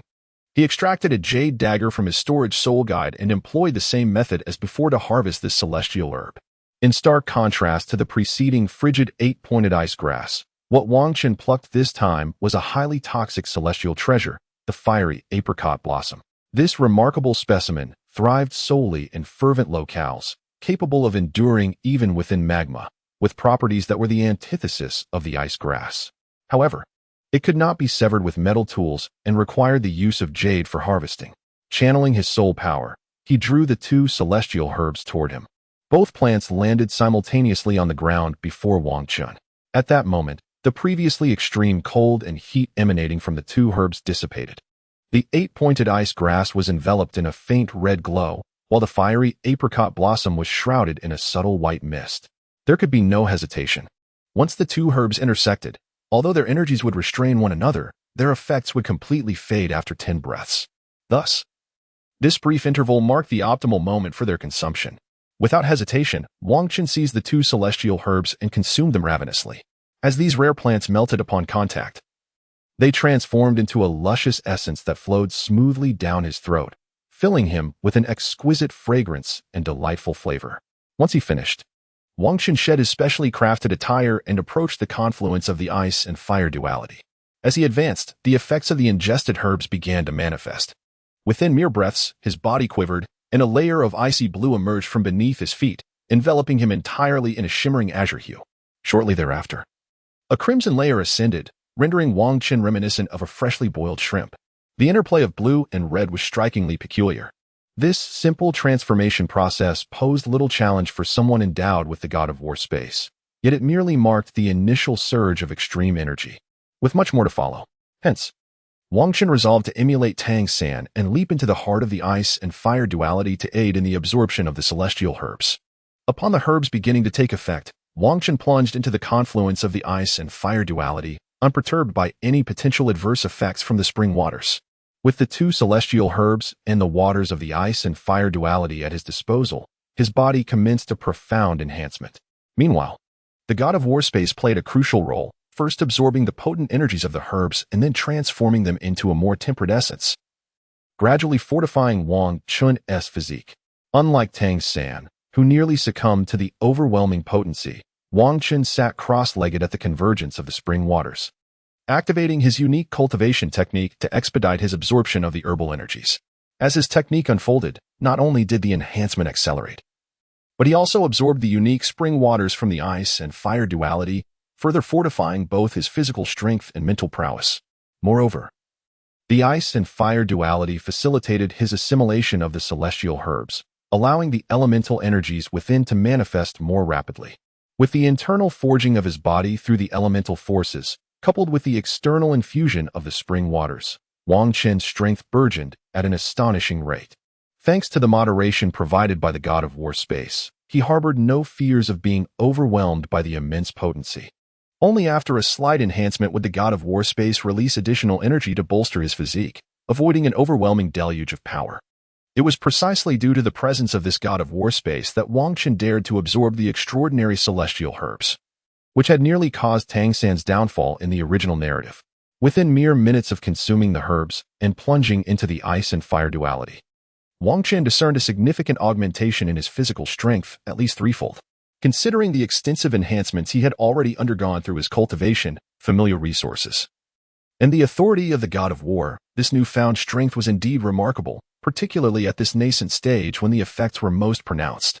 The subsequent effects may indeed diminish. However, at present, he has merely absorbed a fraction of the medicinal potency. Even if the enhancement effects wane, his physical constitution could still potentially double in strength. This illustrates the formidable nature of these celestial herbs. It is no wonder that the Shrek 7 monsters in the original narrative could cultivate at such an accelerated pace and attain formidable power. As Wang Qin plunged into the duality of ice and fire, the waters within the eye of ice and fire churned momentarily. Before long, he had quietly submerged into its depths. The surface regained its tranquility, with the milky white and crimson waters remaining distinctly separate. The mist lingered in the air, and all returned to a profound silence. Time flowed like water, from dawn to dusk, merely a cycle of sunrises and sunsets. It has been said that the blink of an eye can signify the passage of a day, while a closed eye can symbolize the entirety of one's life. Time may seem extensive, yet it is fleeting. Such is the nature of human existence. As night fell once more, darkness enveloped the land, and the realm of the eye of ice and fire succumbed to shadow, yet Wang Qin, submerged within, had not resurfaced. It appeared as though he had completely vanished from the waters. 2 days passed, and Wang Qin finally emerged from the eye of ice and fire. He felt his physical strength had increased by more than double, and his power had similarly intensified. With his current capabilities, should he face the elderly soul sage from before, retreat would not be an option. Moreover, with the absorption and neutralization from the god of war space, he was not like Tang San, incapable of harnessing the vast medicinal potency. Now at level 50, upon returning to his family, he need only have the elders find a suitable soul beast for him to ascend to the rank of Soul King. Additionally, the god of war space still held some medicinal essence. After absorbing a soul ring, it was likely his strength would experience yet another surge in a short span. Once he emerged from the waters, Wang Qin donned his attire and began to gather the herbs he required. No longer fearing the dangers posed by the waters of the Eye of Ice and Fire or the toxic flora. For Wang Qin at this moment, the cold extreme Yin spring felt akin to cold water, while the fiery Yang spring was merely warm. Immersion within not only posed no harm, but was remarkably refreshing, akin to a unique ice and fire hot spring. Simultaneously consuming these two types of celestial toxic herbs could yield benefits succinctly summarized in 8 characters: invulnerable to water and fire, resistant to all toxins. Wang Qin gathered all the herbs he recognized, neglecting those whose names and uses were unknown to him. Once his foraging was complete, he departed from the Eye of Ice and Fire, preparing to leave the Sunset Forest and return to the city of King Kong within the Star Luo Empire. He intended to present these celestial herbs to his family and the elders of his clan, thereby bolstering both the strength of his lineage and his own prowess. However, rather than hastily journeying back, Wang Qin first returned to Heaven-Do City to freshen up. Subsequently, he hired a carriage to leave Heaven-Do City, heading towards the Balik Kingdom, which bordered the Star Luo Empire. Upon his arrival there, Wang Qin reflected on his departure from Heaven-Do City towards the Star Luo Empire. After all, such transnational ventures were exceedingly rare due to their inherent risks. Thus, he chose to embark on this journey alone.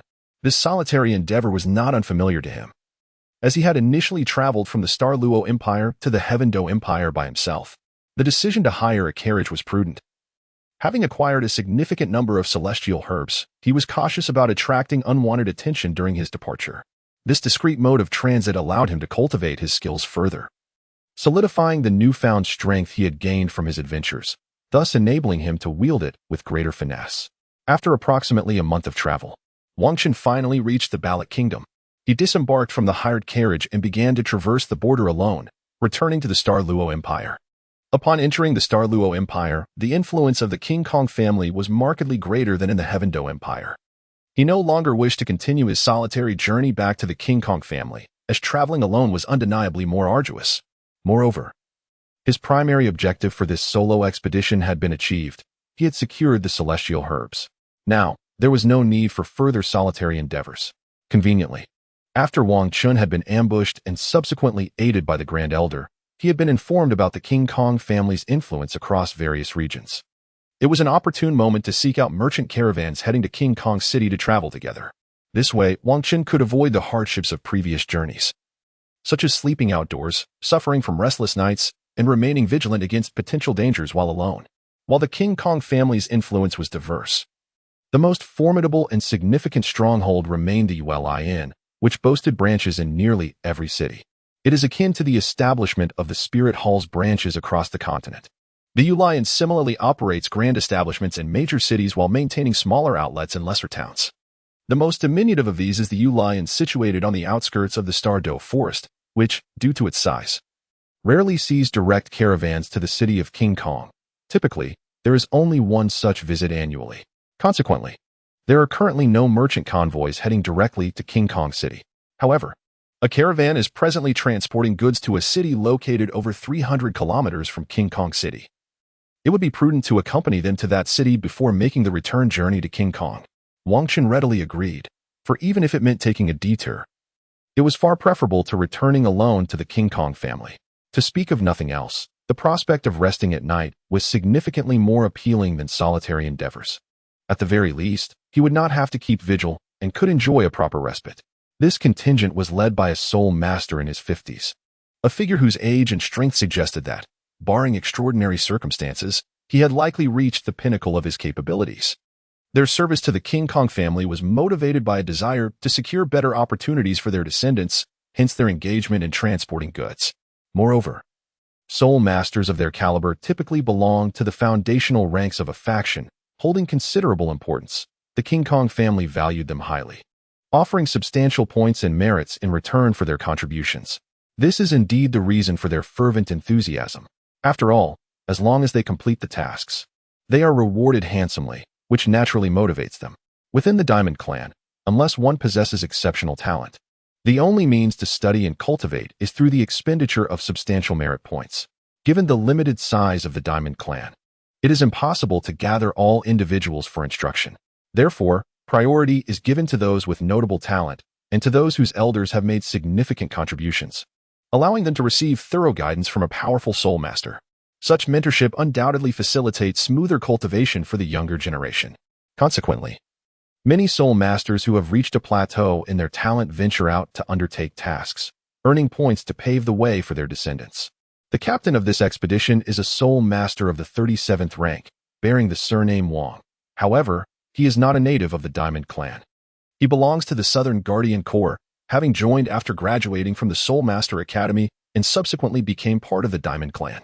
Having retired from the Southern Guardian Corps and now with descendants of his own, he seeks to earn points to establish a solid foundation for them.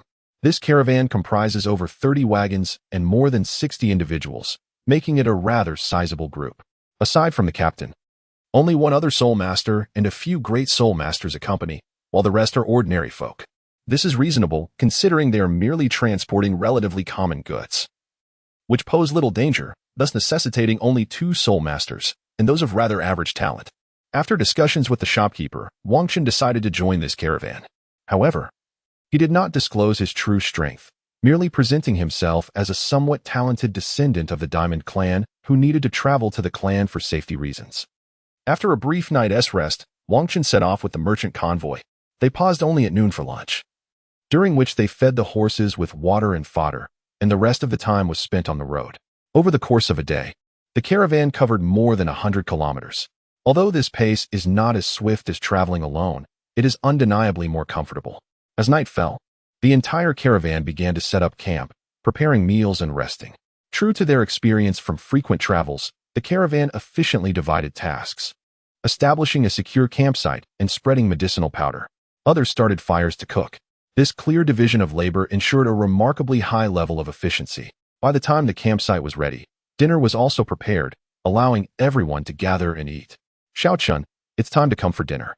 The captain called Wang Chun over for a meal, recognizing him as a youthful prodigy. They did not require Wang Chun to undertake any tasks. His mere presence in the caravan was sufficient, as long as he did not cause any inconvenience. Thus, Wang Chun remained in the carriage, seizing the opportunity to rest. For he had seldom enjoyed a proper respite during his travels since embarking on this journey. All right, Uncle Wang, I shall be there shortly. Wang Chun replied promptly upon hearing the captain's summons and made his way over. The captain handed him a portion of food and remarked, "Here you go, Xiaochun. Your dinner. Since we are camping in the wilderness, the food is rather modest. Please make do with it." "It's perfectly fine, Uncle. This meal is quite satisfactory. After all, I used to be content with merely having cooked food in the wild. How could I possibly complain about such a delightful dinner?" Wang Chun smiled and remarked to the captain, "It is indeed reassuring to see you possess such insight. It appears you have been tempered by experience. I was concerned that a genius like you might find it difficult to adapt." With that, he encouraged, "Now let us eat. After a long day of travel, we must replenish our strength and rest well, for tomorrow we shall continue our journey." Following the captain's words, he began to partake in the meal, ceasing further conversation with Wang Chun, who likewise fell silent and focused on his own dinner. As the youngest member of the group, and having joined later, Wang Chun had not yet established a rapport with the team. Hence, he was not assigned to the night watch and was permitted to retire for the night.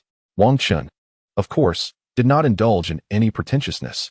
Upon hearing the arrangements, he promptly retired to the camp for rest. Unaccustomed to sharing a sleeping space with so many others, he chose to rest in the wagon where he had spent his days. After all, it was impractical for the group to set up a separate tent solely for him. After a night of rest, during which nothing untoward occurred, they arose the following day, enjoyed their breakfast, and resumed their journey. With several days still ahead to reach their destination, they could not afford to squander time on the road. After all, the sooner they accomplished their task, the sooner they would reap its rewards, and the risks would diminish. After several days of travel, the caravan finally arrived at their destination one fateful evening. Wang Chun arrived here and bid farewell to them, as he needed to return to Jingang City, while this team would remain here to complete the transfer of goods before embarking on new missions. Thus, he parted ways with them immediately after entering the city. Now, the distance to Jingang City was merely a little over 300 kilometers, and with his capabilities, he could easily cover that in a single day. However, as night had fallen, Wang Chun decided to rest for the night before setting off again to return to Jingang City. The following day, he departed at dawn, determined to journey swiftly, aiming to reach the Wang family as soon as possible. Wang Chun hurried along the path, neglecting to eat, and finally returned to the Jingang family in the afternoon. He first went to his own home, intending to present a gift of celestial herbs to his parents, and then deliver the remaining herbs to the clan leader to strengthen their abilities, thus contributing to the Jingang family. Upon entering his home, he was surprised to find his father resting instead of working. "Father, mother, I'm back," he announced. His parents were equally astonished. "Xiaochun, didn't you go out for training? Why have you returned?" his mother asked with delight. "Of course, I missed you, mother," he replied, knowing that flattery would please her. "I'll prepare your favorite dishes while you and your father catch up," his mother said before departing. What brings you back?" his father inquired. "I've obtained something and plan to bring it back to the family. Plus, I've reached level 50 and require assistance from the clan to hunt for a suitable soul ring." You've already reached level 50? "Yes. By the way, father, why are you home today instead of working?" "I resigned from the job involving soul beast meat and am preparing for other work, so I have a bit of free time to spend with your mother." "Oh, how did you end up assigned to a different role? Did something go awry at work?" "Stop speculating. I've actually been promoted.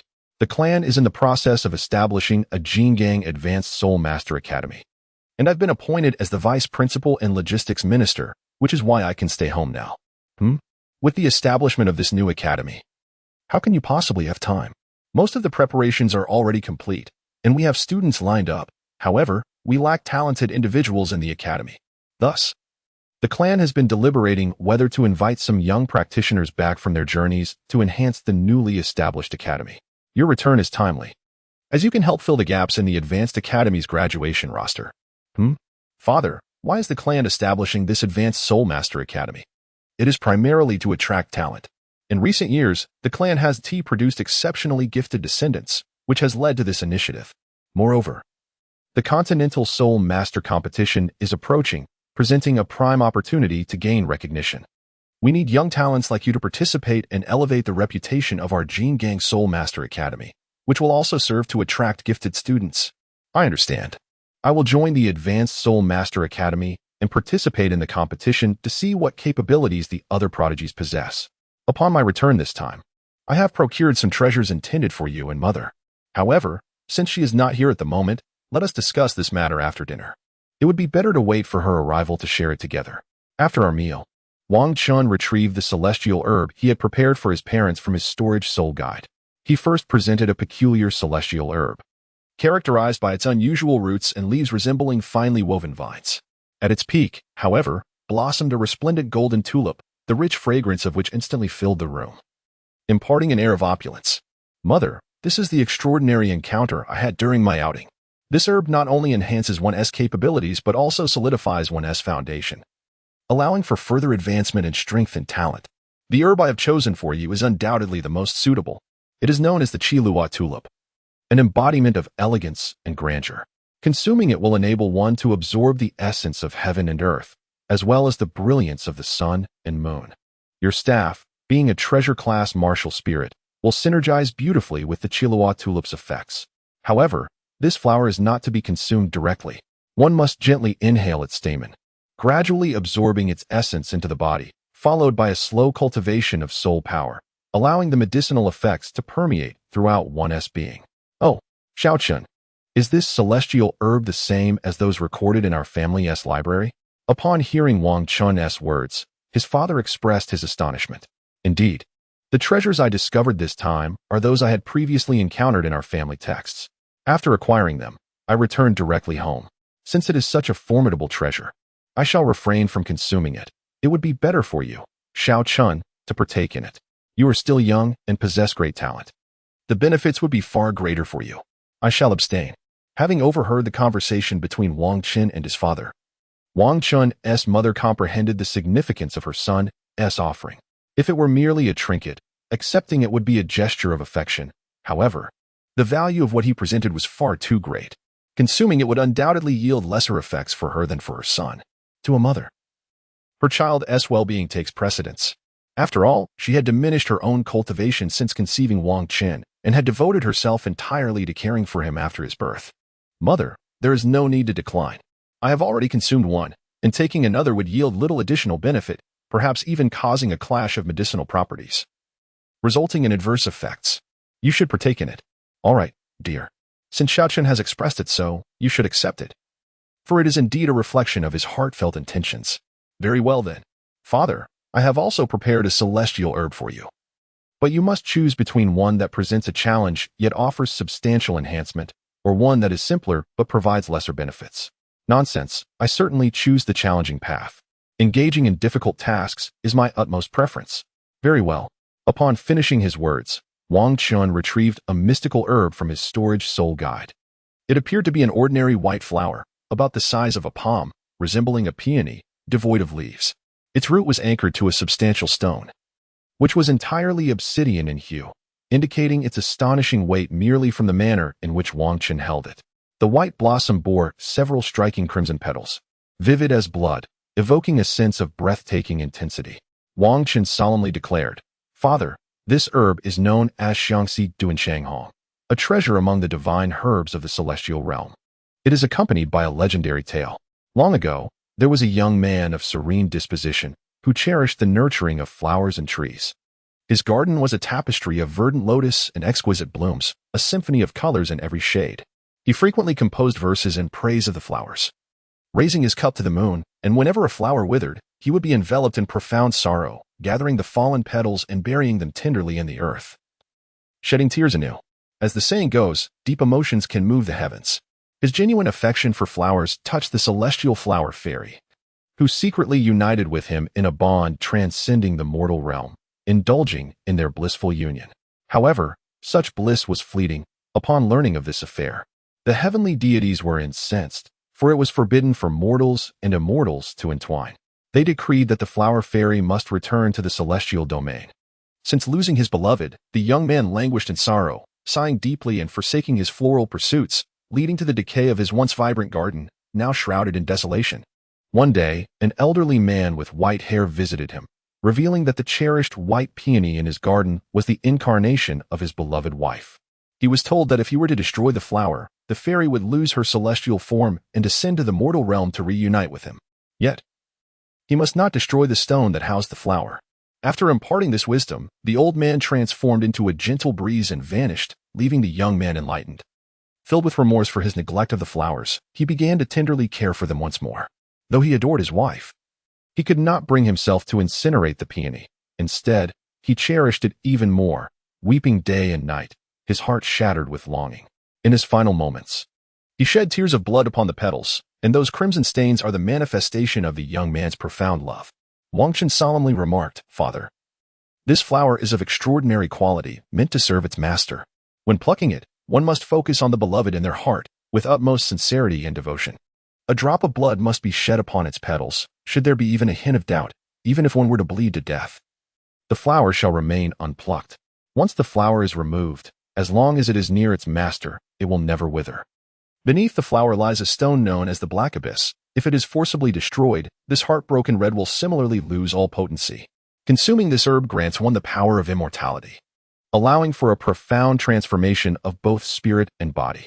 Upon hearing his son's explanation, Wang Long was somewhat moved by this tale. "Very well, I shall give it a try." Within Wang Long's body, the soul energy surged, invigorating his vital essence as he expelled a mouthful of fresh blood upon the petals. In that fleeting moment of bloodletting, his mind was flooded with the image of his beloved wife. He reminisced about their encounter, their shared trials, and ultimately, their union. As the blood fell upon the petals, the crimson hue of longing quivered gently before it descended. "All right, dear parents, you now possess the celestial herb. Do consume it swiftly, for I shall safeguard you." Wang Long took his wife to his usual training chamber, where they began to consume the celestial herb and enter a state of cultivation. Time passed slowly, and Wang Chen observed his parents practice for over 3 hours, as they were finally approaching the completion of their training. During this period, significant transformations occurred within them. The changes in his mother were the most magnificent. A staff radiating with a resplendent, multicolored aura floated gracefully before her, shimmering amidst a cascade of vibrant lights, all enveloped in a rich golden glow. This golden light emanated from her very being, infused with the enchanting fragrance of tulips, as if she were a celestial being descending from the heavens. With each surge of golden brilliance, her staff appeared increasingly dazzling and captivating. In contrast, his father's transformation was somewhat different. After consuming the heartbreak red herb, he was enveloped in a crimson radiance. The potency of the heartbreak red began to fundamentally reshape his physique, enhancing his innate attributes and facilitating a smoother path in future cultivation, where Wang Long's previous potential had only allowed him to reach the rank of a title Douluo. Now his aptitude was sufficient to support his ascent to a super Douluo, and perhaps even to challenge the realm of a peerless Douluo. After several hours of absorption and refinement, Wang Chen's parents finally awakened. "How do you feel, Mom and Dad?" he inquired. "I feel absolutely magnificent. Not only has my strength risen from level 59 to 60, but it also seems that the quality of my martial soul has improved as well. More importantly, I still possess a considerable amount of medicinal power within me. Once I acquire a soul ring, I believe I can continue to ascend rapidly in strength," she exclaimed. "What a treasure this is." Wang Chen's mother expressed her transformation and then turned to look at Wang Chen's father. "Haha, I feel an even greater change within myself. Not only has my strength surged from level 76 to 79, but my innate talent has also been enhanced. Moreover, I have successfully navigated the threshold to level 80. As long as I elevate my soul power, I can directly ascend to the soul Douluo rank. Perhaps in the future, there may be an opportunity for me to become an elder. Very well, since both of you have experienced enhancements, I shall take my leave to rest. After all, I have traveled a considerable distance, and, having not rested adequately, I have also been serving as your protector for several hours now. I find myself quite fatigued. All right, Xiaochen, since you are weary, you may go and rest. Upon hearing his father's words, Wang Chen immediately departed and returned to his room to rest. After Wang Chen's departure, his parents briefly organized their belongings before freshening up. After all, consuming the celestial herb had indeed been a transformative experience, purging their bodies of various impurities, necessitating a thorough cleansing. The following morning, upon rising, Wang Chen proceeded to the dining hall for breakfast. By the time he arrived, his father and mother had already begun their meal. Xiaochen, come and eat. Afterward, you need to visit the elder.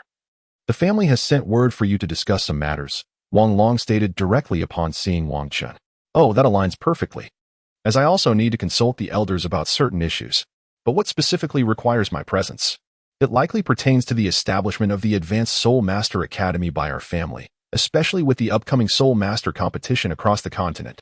We need a prodigy to enhance the reputation of our academy during this event. Very well. I shall go after I finish eating.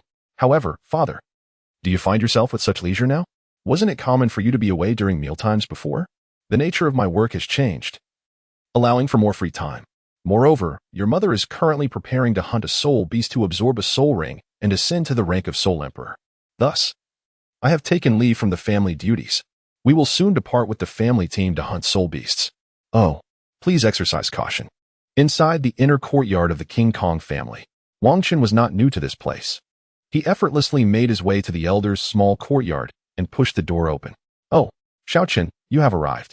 Come in quickly, exclaimed the fourth elder, who, upon noticing Wang Chen's presence, promptly rose from his reclining chair and approached him. Wang Chen followed the fourth elder into the family's small meeting room, where the patriarch and the other four elders had already gathered, engrossed in discussion. The fourth elder, being somewhat impetuous and having summoned Wang Chen, opted to wait outside rather than participate in the deliberations. As Wang Chen entered, their conversation came to an abrupt halt. Now that Xiaochen has arrived, let us discuss the matter for which you were summoned, the patriarch began. Since you have returned to the family from your travels, it is fortuitous that we require your assistance in elevating the reputation of our newly established Advanced Soul Master Academy. I am aware of this, patriarch. My father mentioned it to me upon my return home, Wang Chen replied. Ah, indeed. He is responsible for the academy, so it is only natural he would inform you. What are your thoughts? Certainly, I have no objections. My current prowess is undoubtedly a product of the family's nurturing, and it is my duty to contribute to our clan's success. Excellent. You may enroll at the academy, aside from team training. You shall have the freedom to arrange your time as you see fit. Very well. However, who else will be participating in the Soul Master competition besides myself? Currently, apart from you, the only other qualified candidate at the academy is Xiangde, whom you previously introduced to the family. As we aspire to secure victory and enhance our prestige in this competition, we must select participants of formidable strength. Unfortunately, most of the capable individuals of suitable age are currently engaged in their own training journeys, and we are reluctant to disrupt their plans. Therefore, we have not summoned them back to the family unless it becomes absolutely necessary to assemble a powerful team. However, with your return, we have at least one contestant, and perhaps others will complete their training and return in the next half year, allowing us to gather a full team without disrupting their progress. Indeed, however, my primary motivation for returning is due to a fortuitous encounter I experienced while away. Oh, another fortunate event. Speaking of which, we have been studying the cultivation method you asked the Grand Elder to bring back. It seems this technique enhances one's innate young energy, thereby improving physical constitution and cultivation talent. Consequently, it can only be imparted to the males within the family. Thus, the men of our clan are currently learning the first level of this method, with subsequent teachings being contingent on contributions. However, you may selectively share it with others, which serves as a reward for your contribution to the family. Indeed, you speak wisely, patriarch. Nevertheless, even though the martial arts technique you have contributed possesses certain limitations, it remains remarkably formidable. We have also distilled a straightforward method for soul power cultivation from this technique, imparting it to the female soul masters. While it may not be as powerful as the original, it effectively addresses the constraints of the technique. The impetuous fourth elder finally interjected during the exchange between the clan leader and Wang Chen. These matters can be arranged by the family. I shall now present the treasures I have acquired from my recent endeavors outside. Upon concluding his statement, Wang Chen prepared to retrieve the celestial herbs he had meticulously selected from his storage soul guide. These herbs were specifically intended for the clan leader and the 5 esteemed elders. Each herb was exquisitely tailored to harmonize with the martial souls of the elders and the clan leader, akin to bespoke creations. 82 Celestial Herbs. 3. Wangchen first presented the celestial herb prepared for the clan chief. What emerged was a golden flower adorned with 9 petals. And as this blossom manifested, the entire room was enveloped in an aura of pure yang energy.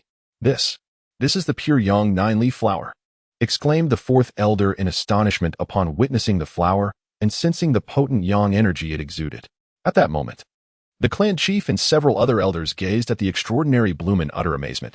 Indeed, within the entire Jingang clan, both the chief and the elders were well aware of this celestial herb.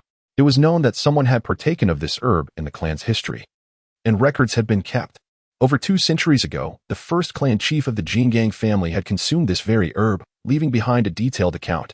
Hence, the astonishment of the clan chief and the elders was entirely justified. Indeed, this was the pure yang 9-leaf flower, the most suitable for the clan chief's consumption. This was particularly significant as clan chief Wang Gang possessed the violent spirit of the Jingang, identical to that of the first clan chief, and the effects of its consumption had been meticulously documented. When Wangchen discovered this celestial herb within the Eye of Ice and Fire, he was utterly astonished. He had not anticipated encountering a celestial herb that was meticulously documented within the records of the King Kong clan. At that moment, he resolved to present this precious herb to the clan leader, Wang Gang, for consumption, as it would directly enhance the clan's ultimate combat prowess. Historically, the first clan leader, having ingested a celestial herb at the soul Douluo level of 87, had experienced an immediate elevation of 3 levels, reaching the esteemed rank of a titled Douluo. Furthermore, he cultivated a pure yang body, amplifying the ferocious power of his martial spirit, the violent King Kong, while simultaneously augmenting his own strength. Each of his moves exuded immense power, rendering him formidable even without the use of soul energy. Additionally, the inherent indestructibility of his martial spirit allowed the first clan leader to engage in combat beyond his rank, an awe-inspiring feat upon hearing Wang Chen's words. The clan leader was moved. Such a rare celestial herb was being offered directly to him. However, as the leader, his considerations extended beyond his own desires. While the herb would undoubtedly yield significant benefits for him, given his advanced age, he believed it would be more advantageous for the clan's most promising talent, Wang Chun, to consume it. Although the herb would be beneficial for him, it was clear that Wang Chen would be the optimal choice for its consumption. The other elders, having overheard the clan leader's sentiments, regained their composure, realizing their earlier excitement was merely a reaction to encountering something from their clan's lore. Indeed, the clan leader is right. It is best for this herb to be consumed by young Chun, they concurred. After all, we are all advancing in years, and the effects will be most pronounced for him. Wang Chen was deeply touched by the clan leader and the elder's selflessness. If it were merely an unknown item, relinquishing it would not have been a significant loss. After all, with age comes the wisdom of not competing with the younger generation for resources. However, this celestial herb was documented and had proven effects, making its relinquishment even more poignant. The fact that these elders could suppress their own desires for the benefit of their junior was truly moving. Such consideration for the younger generation likely contributed to the unity within the King Kong clan. After all, who would betray a family with elders who genuinely care for their well-being? No need for that, clan leader. I have already consumed other celestial herbs. Their effects are optimal for me. To ingest this one now would not only be ineffective but could also conflict with what I have previously consumed, leading to a net loss. Thus, it is best that you partake of it. The stronger you become, the safer our King Kong clan will be, which is ultimately the best outcome for me. Upon hearing Wang Chen's words, the clan leader resolved to accept the celestial herb. Very well, I shall accept it. That's wonderful. Clan leader, I have not only prepared this herb for you, but the other elders have their own as well. Wang Chun then produced the second celestial herb. It was a plant adorned with pristine white blossoms, resembling a pure and immaculate blue lotus. Wang Chun presented it before the Grand Elder, stating, "This flower is known as the water nymph with jade-like skin and bones. Its properties nourish tendons and replenish bones, harmonizing the flow of qi through the 7 channels and 8 meridians. It complements your silverback gorilla martial spirit exceptionally well. When consuming it, you should only ingest the petals and ultimately savor the stamen, thereby absorbing its benefits. It must also be activated with soul energy. and only by maintaining a tranquil mind can one truly absorb its essence. Upon hearing Wang Chen's explanation, the Grand Elder ceased his pretensions and accepted the celestial herb without hesitation. After the Grand Elder received the herb, Wang Chen revealed another exquisite plant. This one was a vibrant red, quivering gently, soft and fluffy in appearance, seemingly simple, with just red grass-like leaves. The tips of the leaves resembled a rooster's comb. Yet upon closer inspection, one could discern their uniqueness. The veins shimmered in a resplendent golden hue. As this herb emerged, the temperature in the entire room rose significantly. This remarkable entity is called the coxcomb phoenix sunflower, which aligns perfectly with the second elder's flame bird martial spirit. It must not be chewed or swallowed. Instead, one should channel soul energy through it to enhance one's essence and marrow. The effects of this herb are remarkably potent and are expected to significantly elevate the second elder's soul power and the efficacy of his flames. After Wang Chen finished speaking, he handed the mystical herb to the second elder. He then produced a small plant, half black and half white, adorned with 2 leaves, one black and one white. The contrast between the two was stark, each occupying its own realm without encroachment upon the other. Third elder, he declared, this herb is known as the Yin-Yang immortal grass, capable of enhancing physical prowess and significantly boosting vitality. It harmonizes remarkably well with your immortal verdant vine martial spirit. Consuming this herb will undoubtedly augment your strength considerably. At that moment, Wang Chen turned to the fourth elder, whom he knew best, and presented a flower resembling a crimson rose. Fourth elder, this is the blazing flame rose. Your martial spirit may lead you to gradually lose your sanity amidst intense battles. While it can greatly enhance your power, such a path is fraught with peril. Therefore, I have prepared this blazing flame rose for you. It will not only purify your martial spirit, preventing any future loss of control, but it will also amplify your fire abilities and combat prowess, ensuring that your strength remains intact even after relinquishing that uncontrollable power. After Wang Chen spoke, he turned his gaze towards the fifth elder of the family, a support-type soul master possessing the Pan-Tao martial soul. It is well known that food-type support martial souls typically experience a slower cultivation rate. However, the fifth elder's martial soul, being Pan-Tao, harmonizes remarkably well with the family's simulated training environment. Otherwise, it would have been inconceivable for him to reach such a commendable level of over 80 at his age. Nevertheless, upon attaining the rank of Soul Douluo, his cultivation speed has significantly diminished. Surprisingly, he would no longer be the weakest among the family elders. It is noteworthy that at lower ranks, his soul power level was not inferior to that of the Grand Elder. Regrettably, not only has the Grand Elder's strength now left him far behind, but several other elders have also surpassed him in prowess. Wang Chen retrieved a jade box from his storage soul guide. Upon opening the box, an enchanting fragrance instantly enveloped the entire room. The rich aroma of orchids invigorated the senses, uplifting everyone's spirits and compelling them to inhale deeply. Within the jade box lay a serene 8-petaled orchid, its petals gently trembling. Resplendent and pure, glistening white, exuding an ethereal and transcendent aura. Wang Chen remarked, this object is known as the 8-petal celestial orchid, a divine medicinal herb that must be housed in a vessel of jade. When encased in such a vessel, it remains fresh for a millennium and blooms eternally across generations. Among all the celestial herbs I have brought back, this is the most gentle in its medicinal properties, yet possesses a richness unparalleled. It is easily absorbed, though it requires considerable time for full assimilation. However, as Elder Wu is a soul Douluo, his absorption rate will undoubtedly accelerate.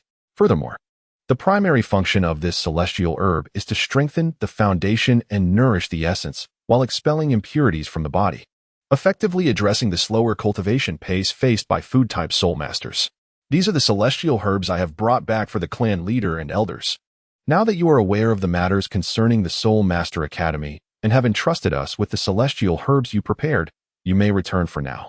Once we have absorbed these celestial herbs, we shall take you to hunt for soul rings. Very well, esteemed clan leader and elders, I shall take my leave. Wang Chen departed from the inner courtyard and returned to his abode. At that moment, his parents were also away, having joined the family's soul hunting team to procure soul rings. Wang Chen sent a message to his 3 loyal companions, inviting them to his residence.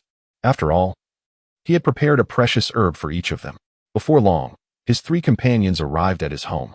Big brother, you have returned, exclaimed one. Yes, I have been out honing my skills for a while and have made some gains. Additionally, I encountered a fortuitous event, which prompted my return to the clan. How have you all been lately? Big brother, we're doing well. Ever since you embarked on your journey, we have been training diligently. I have already reached the 31st level. Oh, hi, that is impressive. What about the other two? What levels have you attained? Big brother, I am at the 29th level and on the verge of breaking through to the 30th. Soon. I will only need to hunt a soul ring to ascend to the rank of soul master, replied Lu Yun, who usually spoke little. Xiao Yun, splendid. Your dedication to training is commendable.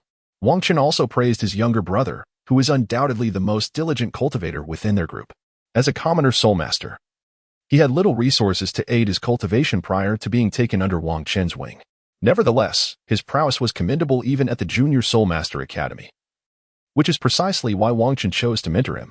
Now, with the resources provided by the Diamond family, his cultivation speed has significantly accelerated, achieving the remarkable level of 29 by the tender age of 13. It is essential to note that even with the support of the Diamond family, such strength could not have been attained without relentless effort in his training. Boss, I have also made considerable progress. My strength has now reached level 44, he declared. Since your departure, my interactions have primarily revolved around cultivating with the two of them, alongside honing my combat skills in the simulated training environment of the Diamond family and at the soul fighting arena. At this juncture, Xiongda spoke to Wang Chen. It is splendid to hear. Everyone has been diligently cultivating in your absence. I have returned bearing a treasure for you all, Wang Chen announced. This artifact not only enhances your strength, but also accelerates your cultivation speed. Such a treasure exists? It should be for you to consume, boss, as your talent is unparalleled. They responded. Rest assured, I have already partaken of it. Consuming too much of such treasures can lead to conflicting medicinal effects, which would be counterproductive. After Wang Chen finished speaking, he began to retrieve the prepared celestial herb from his storage soul guide. It was a magnificent chrysanthemum, adorned in a resplendent shade of purple. Curiously, each petal of the flower appeared to be covered in a soft, fuzzy texture, endowing the entire blossom with an endearing charm. The chrysanthemum was a harmonious whole, yet it exuded no fragrance whatsoever. The central stamen rose above the petals by more than half a foot, its apex shimmering with a delicate golden radiance. Boss, what is this? Wang Hai was the first to inquire, as the other two were equally captivated by the plant that Wang Chen had unveiled. Wang Chen smiled faintly and addressed Wang Hai. Ahai, this is a special gift I have prepared for you. It is called the extraordinary mushroom of heaven's chrysanthemum, a neutral celestial grade herb. Consuming it will invigorate your limbs, enhance the circulation of your blood through the 8 meridians, and enable you to cultivate an indestructible body. Wang Hai was taken aback, astonished by such ferocity. Indestructible, indeed. Wang Chen smiled and remarked, though the notion of an indestructible body may be somewhat exaggerated. This particular herb harmonizes perfectly with your martial spirit. Your soul power is characterized by its neutrality, vastness, and formidable strength. The essence of your prowess lies in your limbs. And with this herb, your cultivation will yield remarkable results with minimal effort. Furthermore, the effects of this herb will not only enhance your soul power directly, but also accelerate the pace of your future training. Wang Hai cautiously accepted the extraordinary Qirong Tongtianji that Wang Chen handed over, casting a profound glance at him. Boss, I shall refrain from expressing my gratitude. From now on, whenever you require my assistance, merely utter a word. Regardless of the perilous trials we may face, I shall not falter.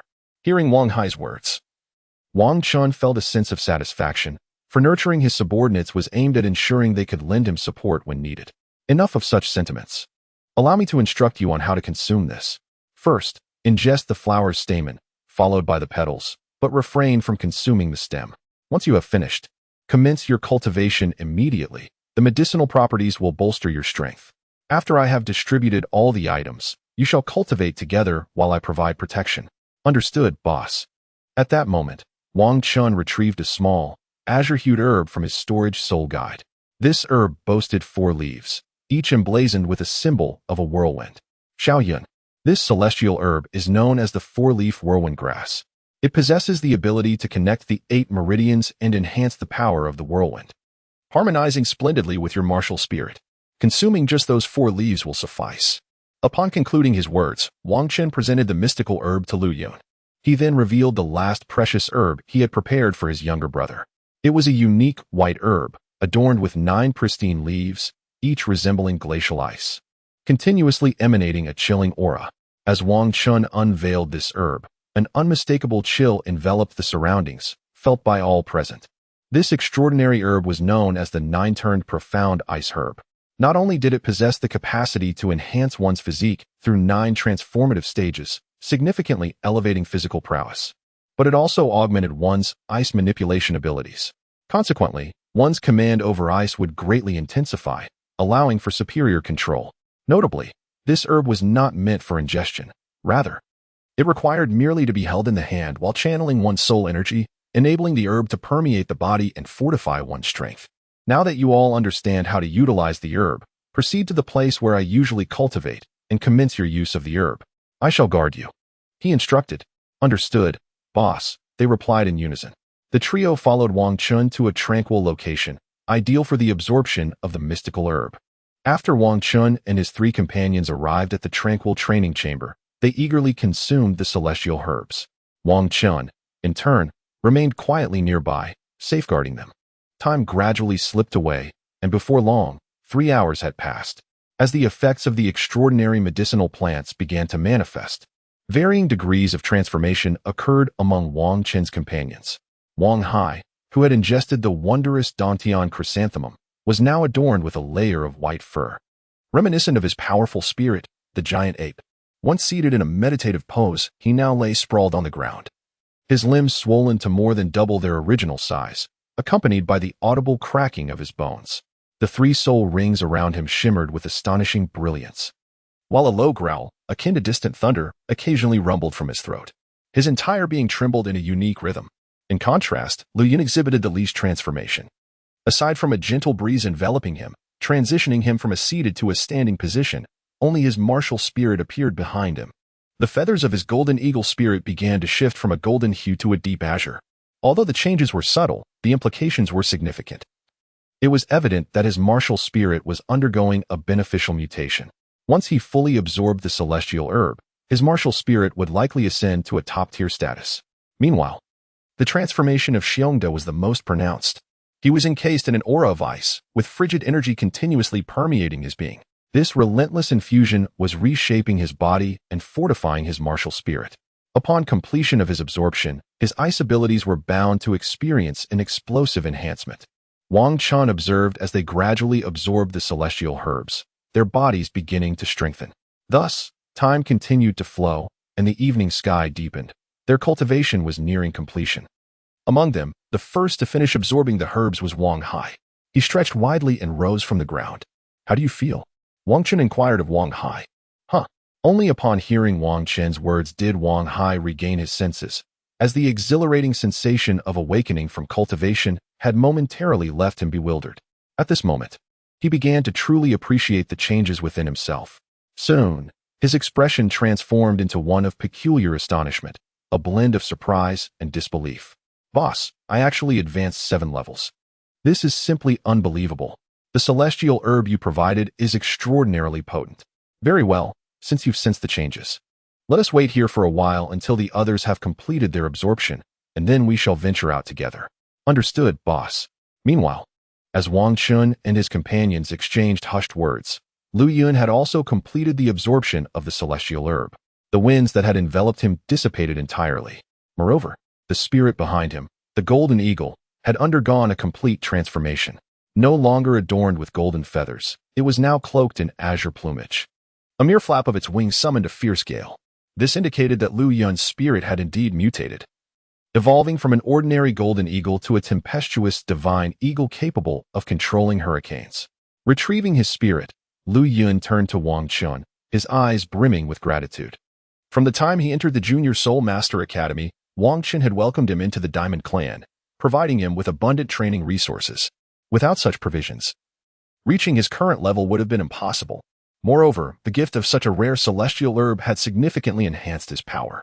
Though he was not particularly loquacious and had not uttered any vows of loyalty, he had resolutely decided to follow Wang Chun wholeheartedly. From now on, whatever Wang Chun undertook, he would offer his unwavering support. Boss, I truly appreciate your assistance. Enough of that. How do you feel now? I feel exceptional.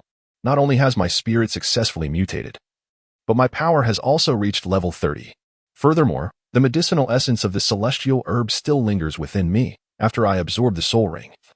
My strength will increase several levels in a short span of time. That's splendid. Xiongda is about to finish as well. We shall wait for him. Yes, boss. Before long, the icy aura surrounding Xiongda completely faded. With a deep breath, he opened his eyes wide and exhaled a long sigh, then stood up. Xiongda, how do you feel? What level of enhancement have you achieved? Upon witnessing the completion of the final absorption by Xiongda, Wang Hai eagerly inquired about the outcome. Xiongda took a moment to attune himself, only to discover that his strength had remarkably surged. He realized that his martial soul had also experienced a significant enhancement. My power has ascended by 3 levels, now reaching level 47. Moreover, my martial soul has been fortified, my control over ice has greatly intensified, and the potency of my ice abilities has seen a substantial increase. With that, he concluded, since the absorption has been successfully accomplished, let us first partake in a meal, followed by a thorough consolidation of our newfound strength. Wang Chun, accompanied by his 3 loyal subordinates, departed from the training room, intent on dining at the family cafeteria. With his household now devoid of company, the prospect of preparing a meal seemed a daunting task. Thus, he resolved to make do with a simple meal at the cafeteria, saving a more lavish feast for later, once they had thoroughly fortified their mastery of the celestial herbs. In the ensuing days, Wang Chun and his companions dedicated themselves to rigorous training within the confines of the practice room, while the trio focused on solidifying the potency of the celestial herbs. Wang Chun awaited the elder family members to fully absorb the herb's essence before embarking on a quest to procure soul rings. It was imperative for him to acquire soul rings from soul beasts that were at least 50,000 years old, a feat unattainable by the average family hunting teams. Thus, he remained patiently in the family compound, awaiting the elder's summons. Finally, after 3 days of anticipation, the 4th elder delivered news. They were to venture into the Star Doe forest to hunt for soul rings in 3 days' time. By this juncture, Wang Chun's subordinates had sufficiently absorbed the herb's power, and they no longer lingered in the training room. With the 4th elder's message in hand, Wang Chun decided it was time for a reunion with his companions, having been back for several days. Previously, their focus on absorbing the celestial herbs had left no room for social gatherings, but now, they were ready to celebrate.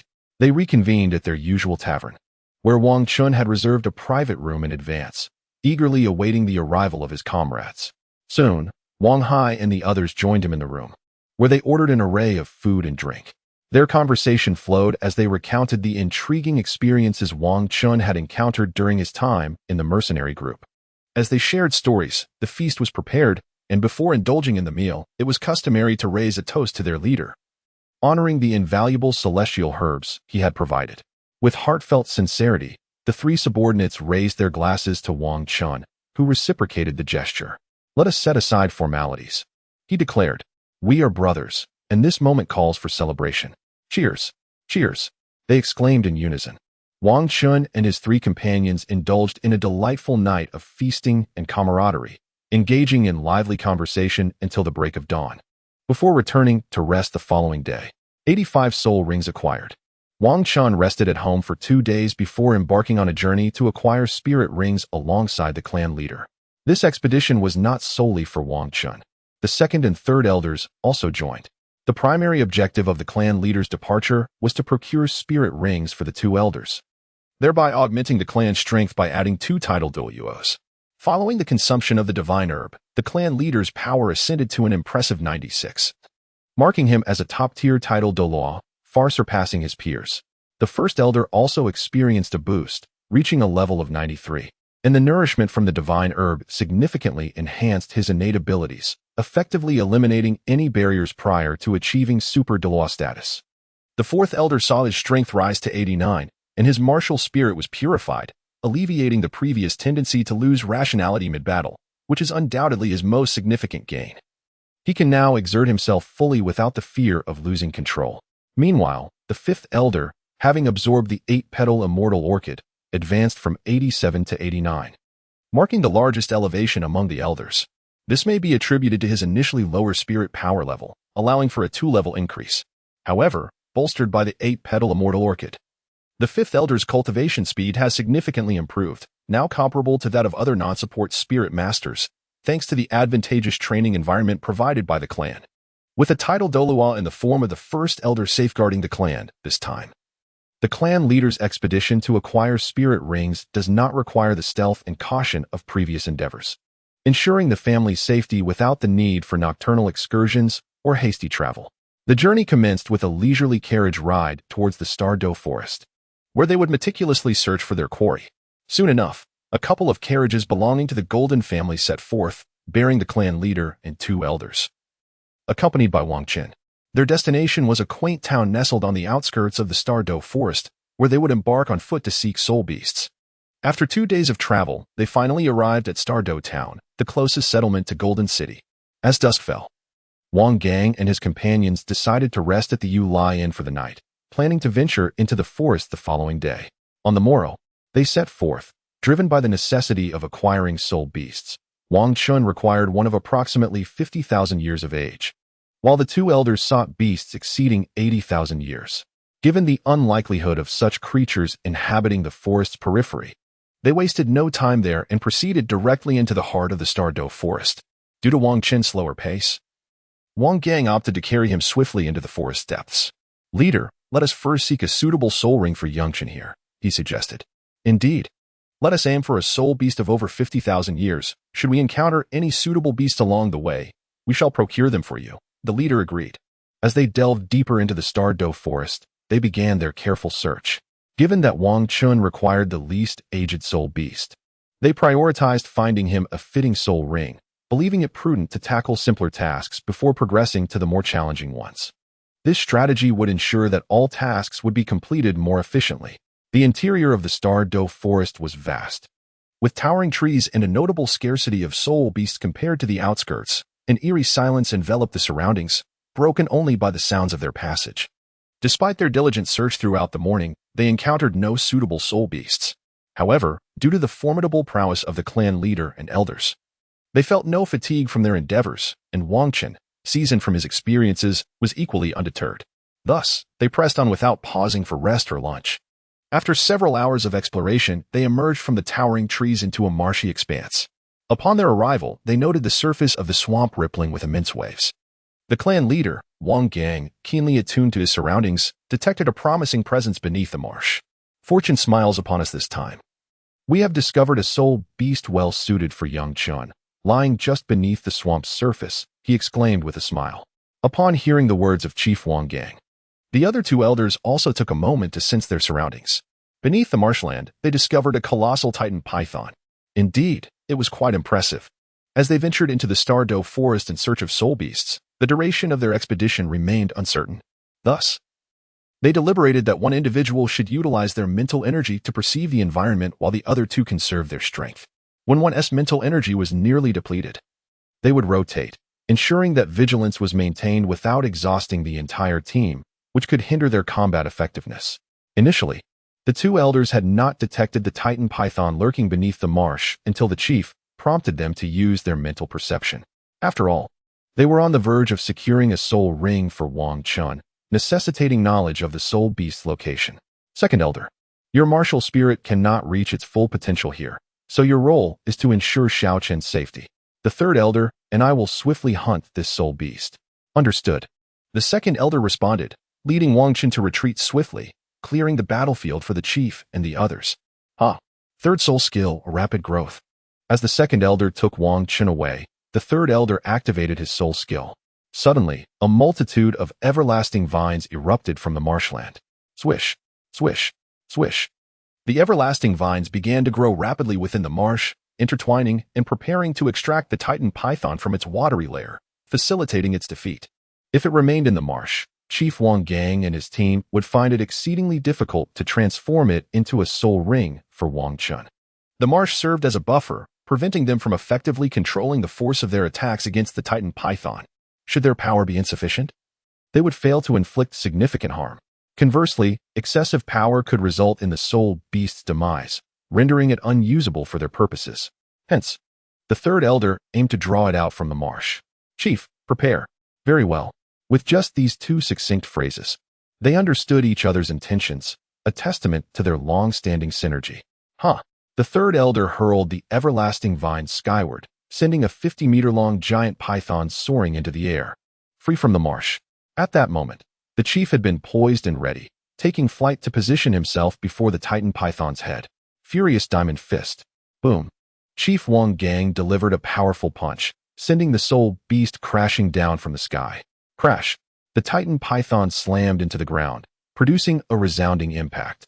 Bang, bang, bang, bang. The Titan Python, having fallen to the ground, began to fracture, emitting a series of explosive sounds. This was the ferocious diamond fist of the clan leader. Wang Gang, capable not only of inflicting tremendous damage upon adversaries, but also of causing internal detonation injuries within them. The disparity in strength determined the magnitude of the damage. The greater the difference, the more catastrophic the impact. Under ordinary circumstances, such a blow would have been sufficient to slay the Titan Python instantly. However, this instance was pivotal for Wang Chun to acquire a soul ring. Thus he judiciously restrained the damage. Witnessing the clan leader and the others having subdued the Titan Python, the second elder promptly took Wang Chun aloft. Shaoqin, proceed to vanquish the Titan Python and prepare to absorb the soul ring, he instructed. Upon hearing the second elder's words, Wang Chun advanced towards the severely weakened Titan Python, striking decisively at the site previously assaulted by the clan leader. With a single, formidable punch delivered through the gaping wound created by the clan leader, Wang Chun effortlessly struck at the cerebral core of the Titan Python, resulting in its immediate demise. Through the creature's injury, Wang Chun gained a profound understanding of the clan leader's formidable prowess. The ability to shatter the Titan Python's most resilient skull with a mere fist, while simultaneously infusing soul power to devastate its corporeal form, was a testament to incredible strength. Remarkably, this feat did not even culminate in the direct slaying of the Titan Python. The precision of soul power manipulation was nothing short of terrifying. Such meticulous control was far beyond the capabilities of an ordinary titled Douluo. Undoubtedly, as the most powerful member of the Diamond Clan, the clan leader had become even more formidable after absorbing the pure Yang nine-leaf flower. At that moment, a black soul ring emerged from the lifeless form of the Titan Python. Wang Chun sat cross-legged on the ground, channeling his soul power, and subsequently attracted the formidable black soul beast towards him. With a thunderous crash, the soul ring of the Titan Python, aged over 50,000 years, descended upon Wang Chun's head, inundating him with an immense surge of soul power. This influx of energy far surpassed that of the 10,000-year soul ring he had previously absorbed. It is only natural, given that this soul ring was thrice as old as the last, to possess such a significant amount of energy. Had the former Wang Chun been subjected to such a colossal force, it is likely that he would have been overwhelmed. However, the present Wang Chun was transformed. Not only had he gained a portion of the War God's authority, providing him with a sanctuary for energy storage known as the War God Space, but he had also received enhancements from the Ice-Fire Immortal Grass within the Eye of Ice and Fire, significantly augmenting his physical constitution. Thus, he was entirely capable of withstanding the influx of this energy. With the aid of the War God Space, designed specifically for energy absorption, the 50,000-year soul ring posed no challenge. The War God Space voraciously consumed the energy, filtering it before returning it to Wang Chun's body. This process rendered the energy less volatile, facilitating a smoother absorption. Now, it was merely a matter of time for Wang Chun to successfully assimilate the Titan Python's soul ring. The gentle energy, having been filtered, flowed throughout his body, gradually enhancing his already formidable physique, which had undergone countless amplifications. As time elapsed, Wang Chun continued this absorption for 3 hours. The energy emanating from the 50,000-year black soul ring diminished progressively, and Wang Chun's aura grew increasingly potent. It became evident that he was nearing completion in his absorption. After an additional 10 minutes had passed, the black soul ring hovering above Wang Chun ceased to emit energy and vanished entirely. This signified that Wang Chun had successfully absorbed the soul ring aged over 50,000 years. Wang Chun has once again shattered the records set by the Jingang family. Even the inaugural patriarch, who founded the Jingang lineage, did not achieve such extraordinary feats. However, Patriarch Wang Gang and the other 2 elders had their suspicions beforehand, as they had already conducted assessments of Wang Chun's physical prowess within the Jingang family. Wang Chun's physical prowess has reached a level where he can assimilate the essence of soul beasts nearing 60,000 years of age. Otherwise, they would not have endeavored to procure this Titan boa, exceeding 50,000 years, for him. Soon, Wang Chun concluded his absorption and rose from the ground, meticulously attuning himself to the transformations within. The manifestation of his martial spirit enveloped him. With a low growl, Wang Chun completed the manifestation of his martial soul, This transformation elevated him to a height exceeding 2 meters, as an overwhelming surge of soul power coursed through his body. Beneath his feet, 5 soul rings, 1 yellow, 2 purple, and 2 black, pulsated rhythmically, accentuating Wang Qin's extraordinary presence. Upon a moment of introspection, he discerned that his physical prowess had once again ascended, rendering him comparable to the typical soul sage. Furthermore, although this extraordinary absorption had undergone filtration within the God of War space, resulting in a slight loss of energy, remnants of the medicinal potency from celestial herbs still lingered within him. Now, through the amplification of the Soul Ring-S energy, this latent power was reinvigorated, further enhancing Wang Qin's strength. He stood as a peak battle soul king at the formidable rank of 53, possessing a physical constitution that far surpassed the conventional standards of soul power. At this juncture, his actual combat prowess rivaled that of ordinary soul sages who had unleashed their martial soul's true form. It could be said that he had undergone a tremendous enhancement. With his current capabilities, when he eventually participated in the continent-wide Soul Master Tournament, it was likely that he alone could vanquish the teams from other Soul Master Academies. Wang Qin released his martial soul and approached the clan leader and the elders. As he absorbed the soul ring, the clan leader and the 2 elders surrounded him, safeguarding against any unforeseen circumstances that might disrupt his process. Once Wang Qin completed his absorption, they returned to his side.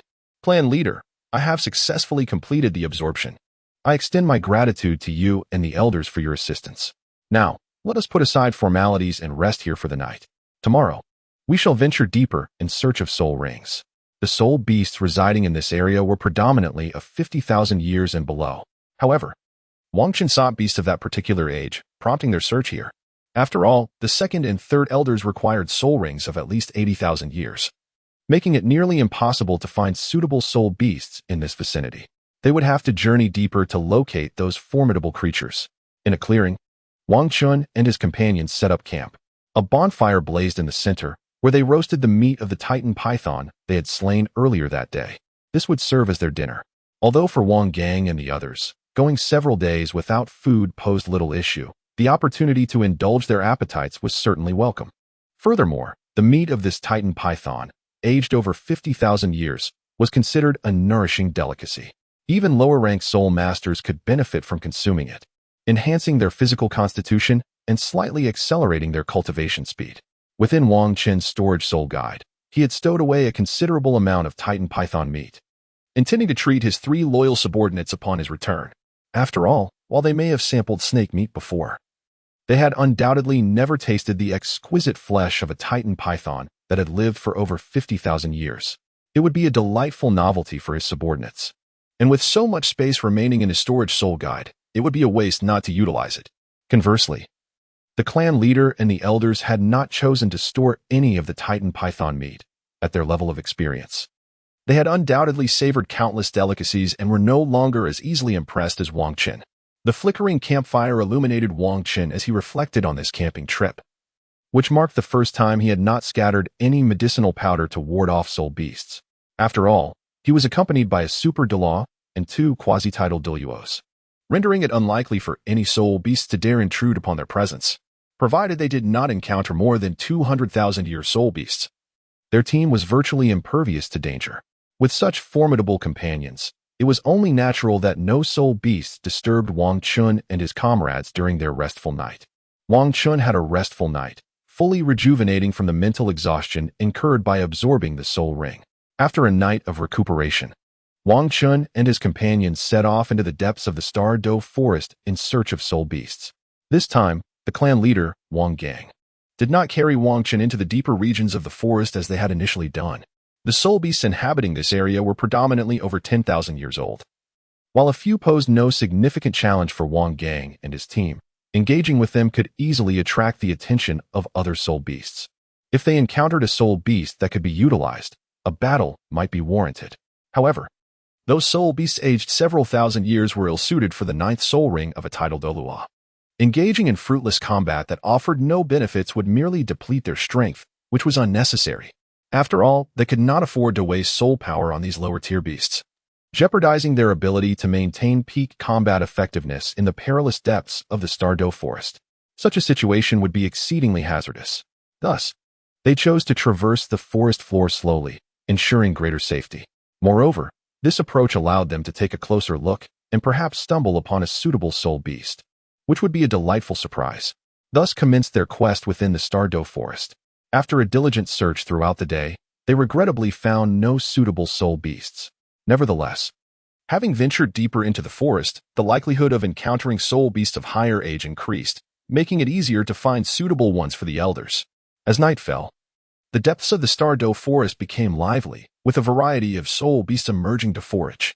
Wang Chun and his companions partook in a modest meal to replenish their energy before embarking on their nocturnal quest for soul beasts. Although the Douluo forest is perilous at night, the likelihood of encountering high-ranking soul beasts increases. Given Wang Gang and his team's formidable prowess, the dangers of the night posed little threat. Thus, they commenced their search for a suitable soul beast under the cover of darkness. True to its reputation, the Douluo forest at night harbored significant dangers. Within just over an hour of their search, they encountered 3 soul beasts that had existed for over 10 millennia. The presence of numerous thousand-year soul beasts was overwhelming, yet century-old soul beasts were nearly non-existent, as survival in this environment proved impossible for them. Despite their encounters with several 10,000-year soul beasts, none met the criteria set forth by the 2 elders. Determined, they pressed onward for another hour until they reached the base of a towering mountain, nearly 1,000 meters high. Upon arriving at the foot of the mountain, they paused to assess the surroundings. Elder 2, this is an active volcano. It likely harbors a multitude of fire attribute soul beasts. We should ascend to investigate, Wang Gang suggested. Indeed, let us proceed, came the affirmative response. With that, Wang Gang, once again accompanied by Wang Chun, took flight swiftly. Before long, they reached the summit. Atop the mountain lay a depression, revealing a hollow interior where molten lava glowed a vibrant crimson. Standing near the rim of this hollow, they were met with a wave of scorching heat. Wang Gang stood at the mouth of the ravine, meticulously scanning the molten lava with his mental prowess. Although the magma posed a slight interference to his psychic scan, his formidable strength as a super Douluo enabled him to probe the volcano effectively. Furthermore, he did not require an exhaustive examination. A cursory scan would suffice. Should there be a powerful soul beast within, it would undoubtedly sense his mental presence. An unfamiliar psychic intrusion into a soul beast territory is certain to incite its wrath, compelling it to emerge and ascertain the source of the provocation. Conversely, lesser soul beasts would typically be oblivious to such a mental force, hence they would remain submerged within the lava. This method would allow Wang Gang and his companions to discern whether formidable soul beasts resided within, thus sparing them from unnecessary delays. Before long, the lava ceased its tranquil state, erupting into chaotic agitation. Acknowledging this, the 3rd elder remarked, "Your martial soul cannot be fully manifested here. You should lead Shaochen away for a while. The 2nd elder and I will handle this matter." Wang Gang, the clan leader, had already sensed the presence of a soul beast beneath the volcano, one that was at least 90,000 years old. A soul beast capable of thriving in such a volcanic environment must possess fire attributes, perfectly suiting the requirements of the 2nd elder. After several days of searching, they had finally located one. Once the 3rd elder had escorted Wang Chun to safety, a massive crimson serpent, approximately 10 meters long, surged forth from the depths of the volcano. The serpent bore a singular horn upon its head, which exhibited a blood-red hue interspersed with hints of violet and azure. Its entire body radiated a vivid crimson, devoid of any other coloration. The lava crimson chain serpent. The 2nd elder bellowed upon witnessing the full visage of the soul beast, instantly recognizing its identity. The lava-red chain serpent is an exceptionally unique fire attribute soul beast. In its juvenile stage, specifically as a century-old soul beast, its entire form is enveloped in a cloak of black, resembling a venomous serpent. However, it is regrettable that, despite its formidable appearance, it is entirely non-venomous. This deceptive guise enables its survival during its vulnerable years. As it approaches the millennium mark, it requires a fire attribute locale for metamorphosis and evolution. Upon evolving into a millennium-old soul beast, it transforms into a brilliant crimson hue, truly embodying its name. At this juncture, the lava-red chain serpent gains the ability to spew molten lava, no longer relying on mere camouflage for survival. It then enters a rapid growth phase, drawing power from the magma to swiftly enhance its soul beast age.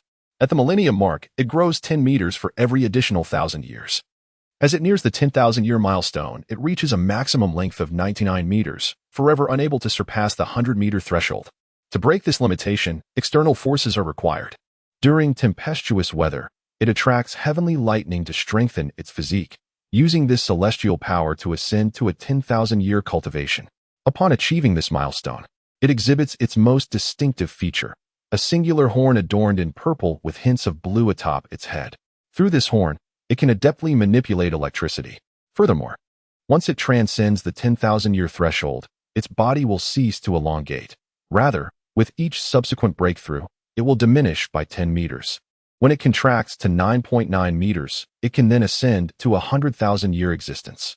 This particular lava red chain serpent measures over 10 meters, indicating that it is over 90,000 years old, an ideal target for the second elder to absorb. Naturally, Wang Gang and his companions would not let such a flawless, top-tier soul beast slip away. "Elder, let us first draw it out," one suggested. Indeed, if this lava-red chain serpent remains submerged within the magma, it would pose a significant challenge for Wang Gang and the others. However, once lured out, with a super Douluo and a quasi-tidal Douluo, they would easily triumph over it. Perhaps due to the rapid leveling facilitated by the absorption of magma, its intelligence is somewhat lacking, and its temperament is exceedingly volatile, making it susceptible to provocation. Bang! The second elder unleashed a fiery assault upon the lava chain serpent, prompting it to retreat from the volcano's mouth. Naturally, the serpent was infuriated by the attack. Upon witnessing the human who had assailed it fleeing, it surged forth from the volcano, launching a barrage of molten attacks. As the lava chain serpent emerged from the volcano, the concealed patriarch, Wang Gang, also revealed himself. He immediately manifested his martial soul and struck the serpent soaring in the sky with a powerful punch, sending it crashing to the ground. Seeing that the patriarch had blocked the lava chain serpent's escape, the second elder returned to the fray. The impact of Wang Gang's blow caused the serpent to tumble down, raising a cloud of dust. It shook its head and let out a furious roar directed at Wang Gang, then spewed forth a torrent of lava. Though struck by Wang Gang, the blow was inconsequential to the serpent. Despite its rapid advancement leading to a slight deficiency in intelligence, its physical prowess surpassed that of an ordinary 100,000-year soul beast. This was precisely why Wang Gang and his companions had decided to hunt this particular soul beast, having reached a level comparable to an average 100,000-year soul beast. Acquiring its soul ring would undoubtedly elevate the second elder's strength significantly. Consequently, the might of the Jingang family would also see a substantial increase. However, the formidable nature of this soul beast's soul ring implied that its strength was equally impressive, despite the presence of a super Douluo and a quasi-tidal Douluo. Defeating this soul beast would not be a straightforward task. The second elder and patriarch Wang Gang executed a coordinated assault on the lava chain serpent. Yet they found it difficult to inflict severe damage upon it in that moment. "Second elder, you hold it off.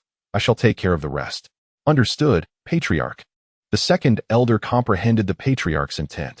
He leveraged the advantages of his martial soul to disrupt the lava chain serpent's movements, buying time for the patriarch's assault. Thus, the second elder managed to restrain the lava chain serpent for over 10 seconds, preventing its escape. Meanwhile, Wang Gang had readied his soul skill. Ninth soul skill, Jingang Kite Eon Strike. With a thunderous explosion, the ground erupted as Wang Gang propelled himself forward with the force of the recoil, closing the distance to the lava chain serpent. He struck its head with a devastating blow. The lava chain serpent was sent crashing down once more, resulting in a tremendous cacophony as it hit the ground. Beneath Wang Gang, 9 soul rings pulsated rhythmically before descending to the ground.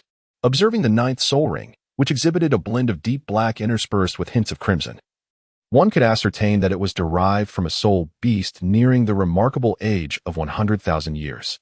This also suggests the formidable power that this soul skill possesses. Wang Gang's 9th soul skill is known as the Vidra Opening Heaven Technique. The very name evokes the formidable nature of this ability, suggesting that it has the power to carve through the heavens. Admittedly, this is a hyperbolic expression, yet it underscores the skill's remarkable potency. Wang Gang can unleash this technique instantaneously, albeit with somewhat diminished power. However, with sufficient time to charge and prepare, his 9th soul skill can unleash a force that far exceeds his inherent capabilities. After an extended period of accumulation, its power could even reach tenfold or more. Nevertheless, This technique is primarily effective against stationary targets, as adversarial soul masters are unlikely to allow one to charge unimpeded. They would either disrupt the charging process or flee, rendering the attack futile. Typically, if the difference in strength is not excessively vast, it becomes nearly impossible to land a hit. Conversely, if the disparity in power is significant enough, there would be no necessity to charge for such an attack. Therefore, it is essential for clan leader Wang Gang to have the assistance of allies to maximize the technique's potential. On this occasion, after charging for 10 seconds, the power of his ninth soul skill had increased by 50%. He was exceedingly confident that this strike would severely injure the lava red chain serpent, a creature whose physical prowess rivals that of an average 100,000-year soul beast. Indeed, as he anticipated, the fallen lava red chain serpent exhibited virtually no capacity for resistance. Its horn had been shattered by Wang Gang's ferocious blow, and its body was riddled with wounds, appearing as if it could perish at any moment. Elder 2 approached and swiftly ended the life of the lava red chain serpent before settling onto the ground to recuperate. After all, this soul ring would not vanish anytime soon, allowing him to restore his condition before commencing the absorption of this top-tier soul ring. By the time Elder 2 had regained his composure, half an hour had elapsed. During his recovery, clan leader Wang Gang, along with Elder 3 and Wang Chen, had gathered to provide protection. Once he felt prepared, Elder 2 began to absorb the soul ring, which was predominantly black with hints of red. As he activated his soul power, this exceptional soul ring, over 90,000 years old, floated above his head. Boom! A vast surge of power began to flow into the body of the second elder, yet this influx of energy was still within his capacity to manage. He channeled his soul power, absorbing the foreign energy, and commenced the fortification of his physique, wholeheartedly embracing the essence of this soul ring. Gradually, time slipped away, and the second elder continued to assimilate the soul ring. Observing his demeanor, it seemed he had surpassed the most perilous phase. Now, he merely needed to complete the absorption of this energy to successfully integrate the 90,000-year soul ring, thus elevating himself to the esteemed rank of title Douluo. As a day waned and nightfall crept in, the second elder finally fully absorbed the formidable 90,000-year soul ring. The lava red chain serpent truly lived up to its reputation, rivaling the most exceptional of 100,000-year soul beasts. Even with a soul bone and an exceptionally robust physique, the second elder required nearly an entire day to complete the assimilation of this soul ring. A dark crimson soul ring materialized beneath his feet, pulsating erratically alongside the other 8 rings, signifying that, at this moment, the second elder had officially ascended to the coveted realm of title Douluo, a status yearned for by all soul masters across the Douluo Continent. At this instant, the aura emanating from the second elder underwent a dramatic transformation. With the rhythmic undulations of the 9 soul rings, a formidable pressure of soul power enveloped the vicinity. Second elder, exercise caution in managing your soul power pressure. Observing the second elder struggling to control his newly acquired strength post-breakthrough, clan leader Wang Gang appeared beside Wang Chen, shielding him from the overwhelming soul power. He offered a timely reminder. Indeed, upon hearing clan leader Wang Gang's admonition, the second elder regained his composure and retracted his soul power pressure. Thank you, clan leader. Now that you have successfully absorbed the soul ring and ascended to title Douluo, we are only one step away from our goal, which is the soul ring of the third elder.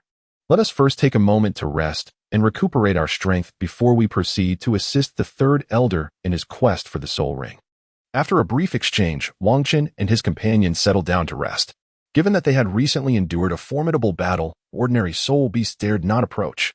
Thus, they resolved to spend the night here and set off again the following day. On the morrow, Wang Chen resumed his quest to locate a soul beast for the third elder. This expedition primarily aimed to find a plant-type soul beast of considerable age that would exhibit a high affinity with the elder's plant-type martial soul. According to their family's theoretical research, plant-type martial souls can indeed absorb animal-type soul beasts. However, under comparable conditions, they exhibit a significantly greater affinity for absorbing plant-type soul beasts than their animal counterparts. In other words, a soul master with a plant-type martial soul derives more substantial benefits from absorbing a plant-type soul beast of equivalent age than from an animal-type one. Therefore, when feasible, plant-type soul masters prioritize the absorption of plant-type soul beasts, resorting to animal-type ones only when suitable plant-type options are unavailable. Wang Gang and his companions were determined to find an appropriate plant-type soul beast for the third elder. However, locating such creatures proved more challenging than their animal-type counterparts. as plant-type soul beasts typically remain stationary.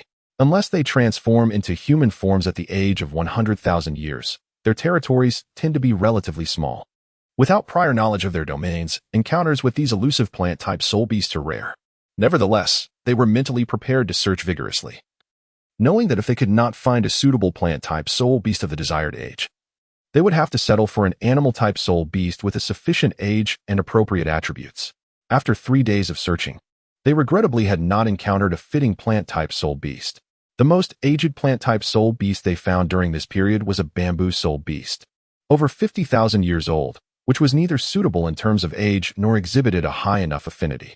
Wang Gang and his companions naturally did not seek to disturb the soul beast. However, they did take note of its location. Should any members of their clan require such a creature in the future, providing them with a commendable option. After all, plant-type soul beasts are generally reluctant to stray far from their territories and are largely sedentary.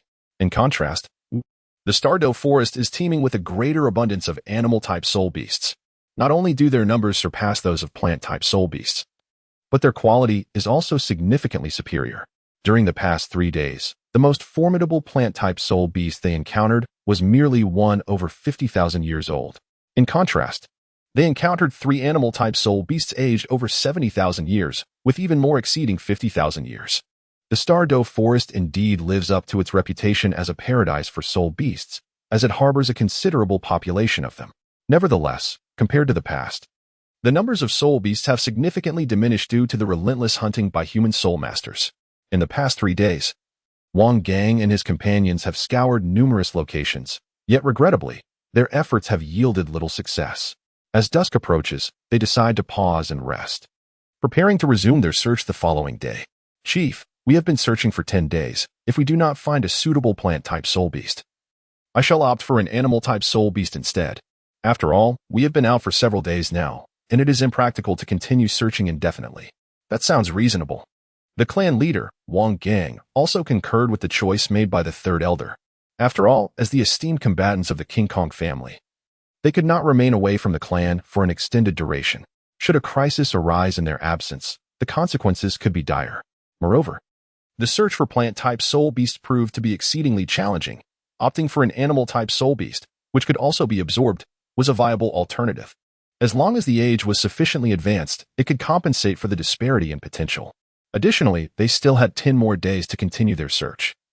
Should they discover a plant-type soul beast of appropriate age within that time frame, they would no longer need to settle for a lesser option. After 5 days of searching in the Douluo forest, Wang Gang and his companions had yet to locate a suitable plant-type soul beast. However, during their expedition, they encountered an animal-type soul beast approximately 90,000 years old, whose age and compatibility aligned well with the third elder. They meticulously observed the creature, noted its location, and then departed without disturbing it. They resolved that if, within the next 5 days, they failed to find a suitable plant-type soul beast, the third elder would return to absorb the 90,000-year-old animal-type soul beast.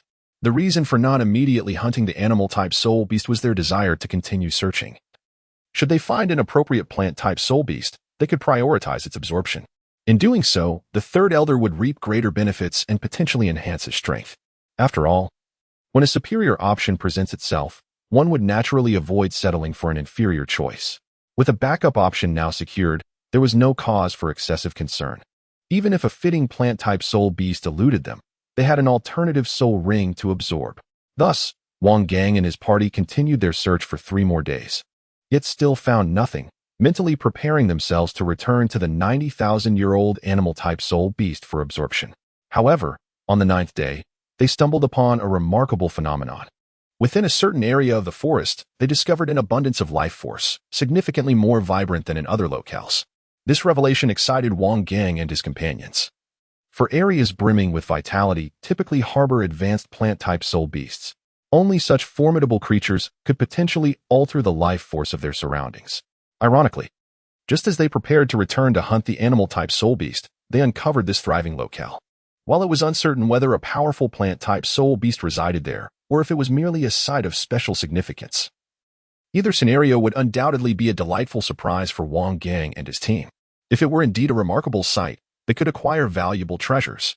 Conversely, if a powerful plant-type soul beast inhabited the area, the third elder could secure a formidable soul ring. Furthermore, for Wang Gang and his companions, hunting a plant-type soul beast would prove easier than pursuing an animal-type one.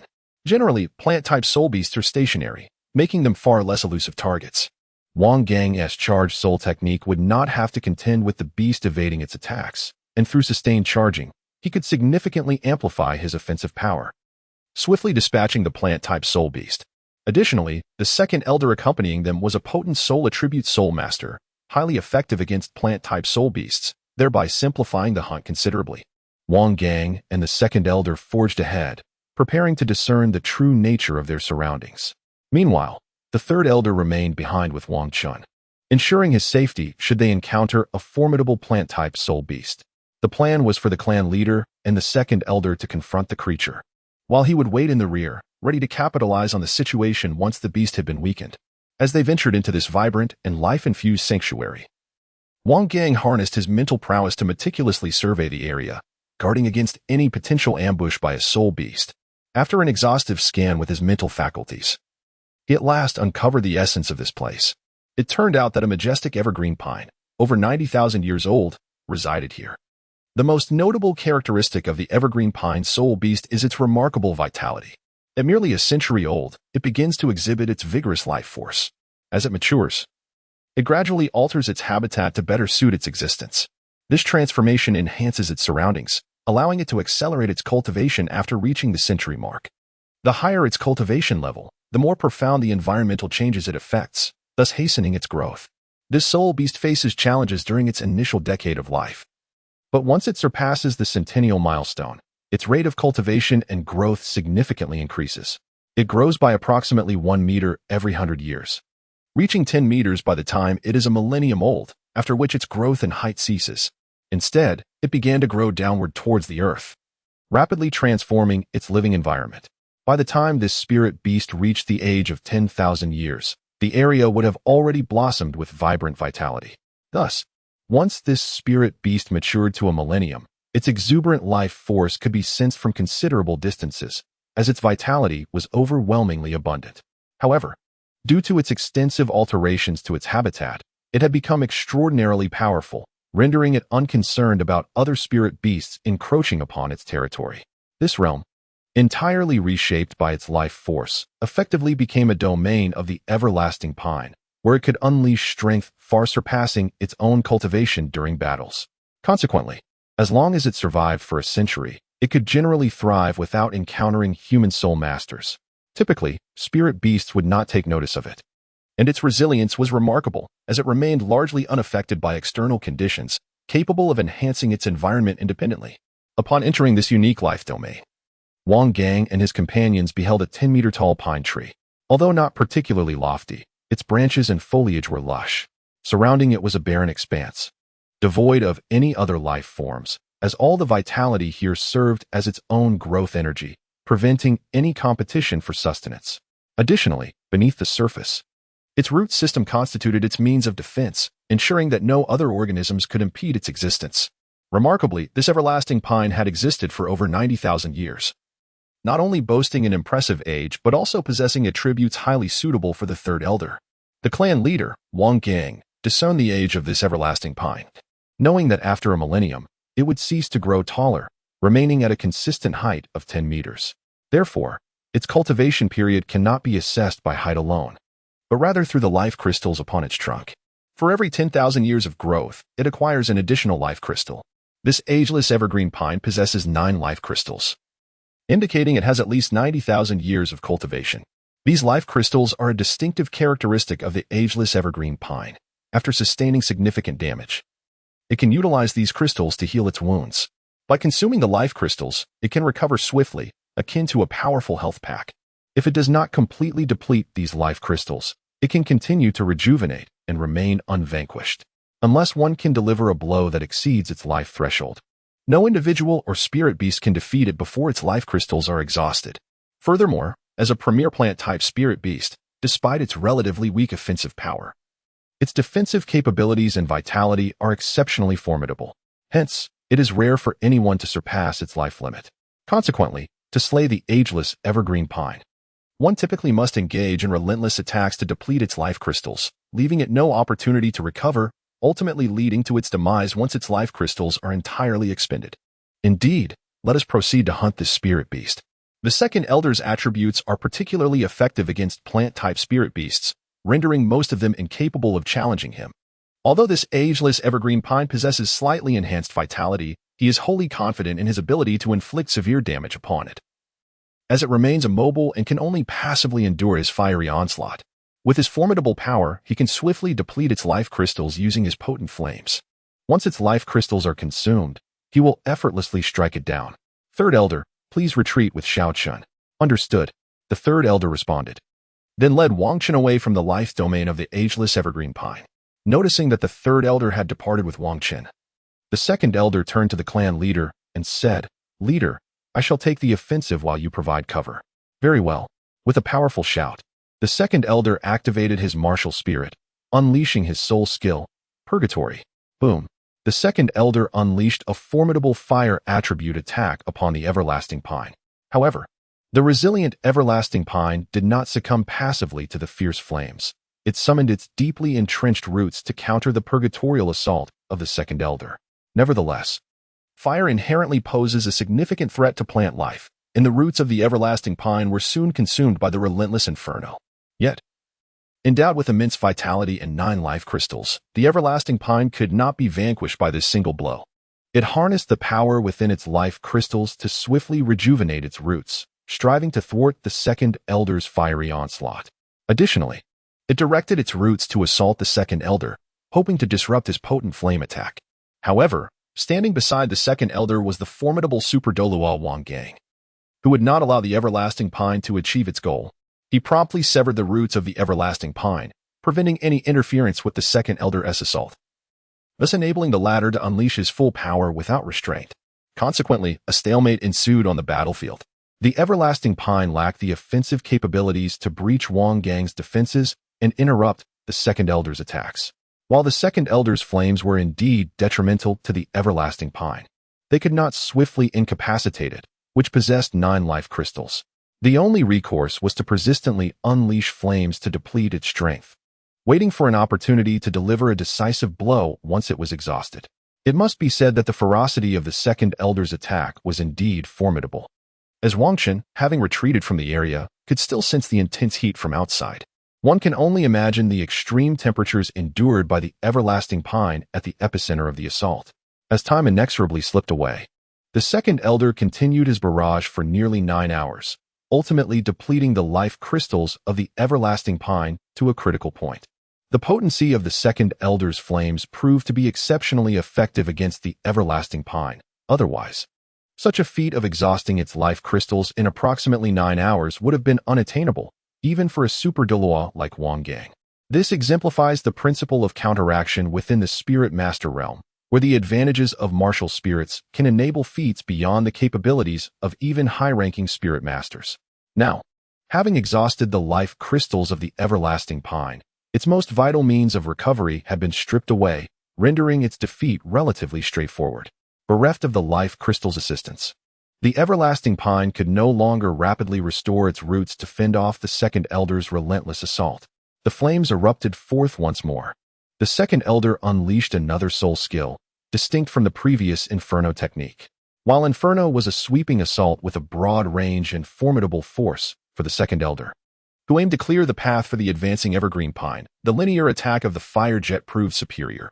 Upon witnessing the second elder's offensive, the clan leader, Wangang, discerned his intentions and began to prepare for a timely retreat after the second elder had inflicted significant damage on the evergreen pine, ensuring they could evade its powerful counterattacks.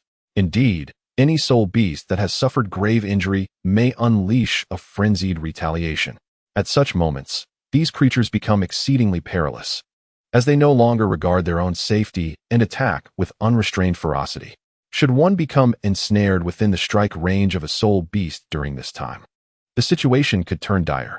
If their sole objective was to eliminate the evergreen pine soul beast, the second elder would not need to risk close combat. A fire attack from a distance would suffice. However, their mission was to enable the third elder to absorb the soul ring, thus necessitating the preservation of the soul beast's life. Attacking from the periphery would render it impossible to regulate the intensity of the assault, making it difficult to merely injure the beast without claiming its life.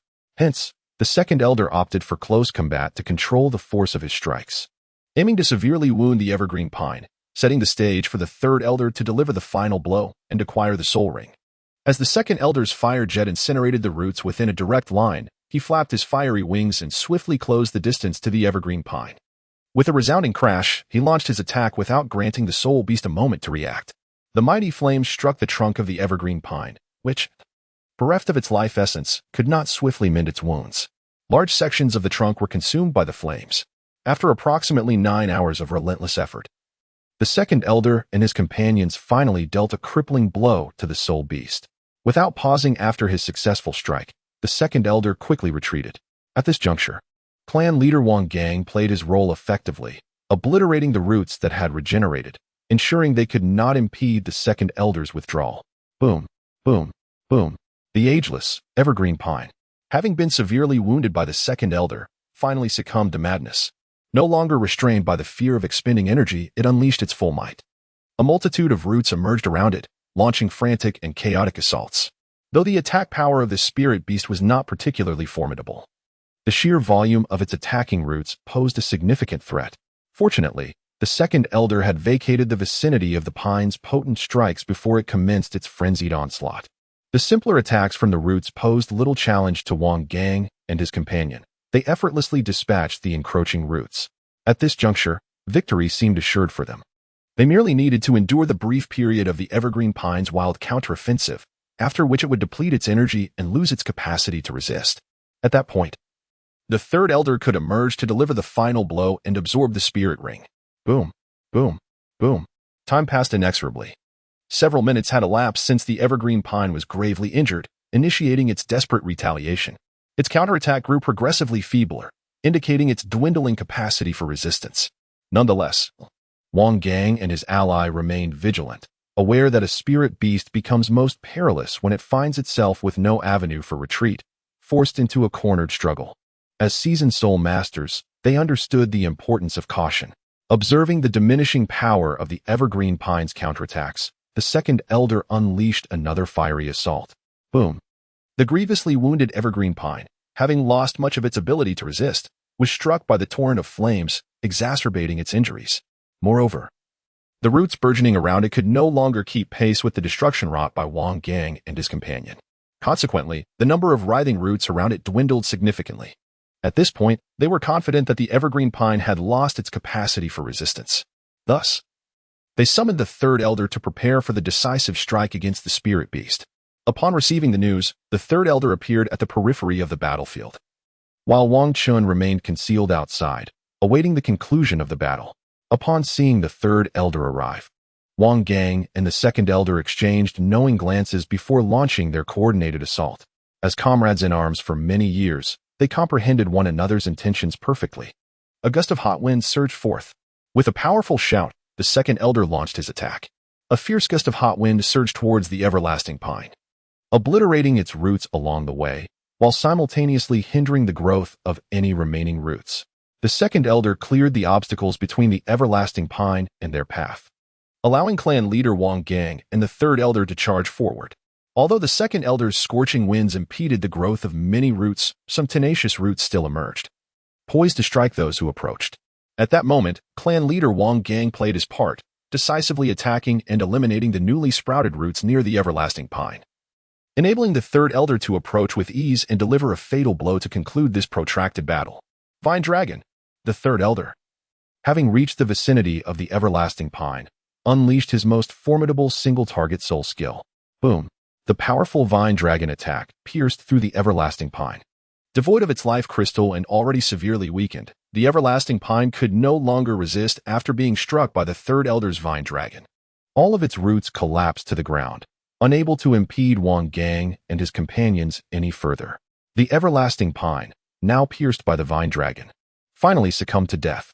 A black and crimson soul ring emerged from its body. After momentarily calming the turbulent soul power, the third elder sat down to absorb this high-grade plant-type soul ring, which had cost Wang Gang and the others considerable energy. Observing the end of the battle, Wang Chun emerged from his hiding place, ready to assist the third elder in absorbing the soul ring. Meanwhile, clan leader Wang Gang and the energy-exhausted second elder, disregarding their own need to recover, positioned themselves in front and behind the third elder, guarding against any unforeseen interruptions that might affect his absorption of the soul ring. This ensured the third elder could safely absorb the soul ring and successfully advance to the rank of title Douluo. As the third elder's soul power surged, the black and crimson soul ring was drawn towards him, settling upon his head and beginning to impart immense energy. 8 soul rings appeared beneath his feet, moving rhythmically in an erratic manner. He assisted him in absorbing a measure of energy. However, the black soul ring was imbued with an overwhelming abundance of energy. After all, the immortal and evergreen pine, which produced the soul ring, serves as a symbol of vitality. Thus, it is only natural that the soul ring would contain such an excess of power. The immense energy began to envelop the third elder, as if a verdant cocoon were shrouding him. This tremendous force commenced to fortify the third elder, rendering him increasingly formidable. The black soul ring continuously emanated energy, while the third elder incessantly absorbed it. With each surge and absorption, the green cocoon would shimmer momentarily. Thus, Wang Gang and his companions observed the ceaseless flow of energy, pouring forth only to be absorbed in turn. As time elapsed, the third elder had been absorbing for nearly 5 hours. Due to the sheer volume of energy within the soul ring, even after such an extensive duration, the third elder had yet to fully absorb it.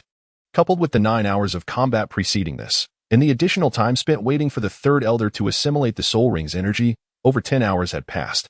The night had transformed into dawn.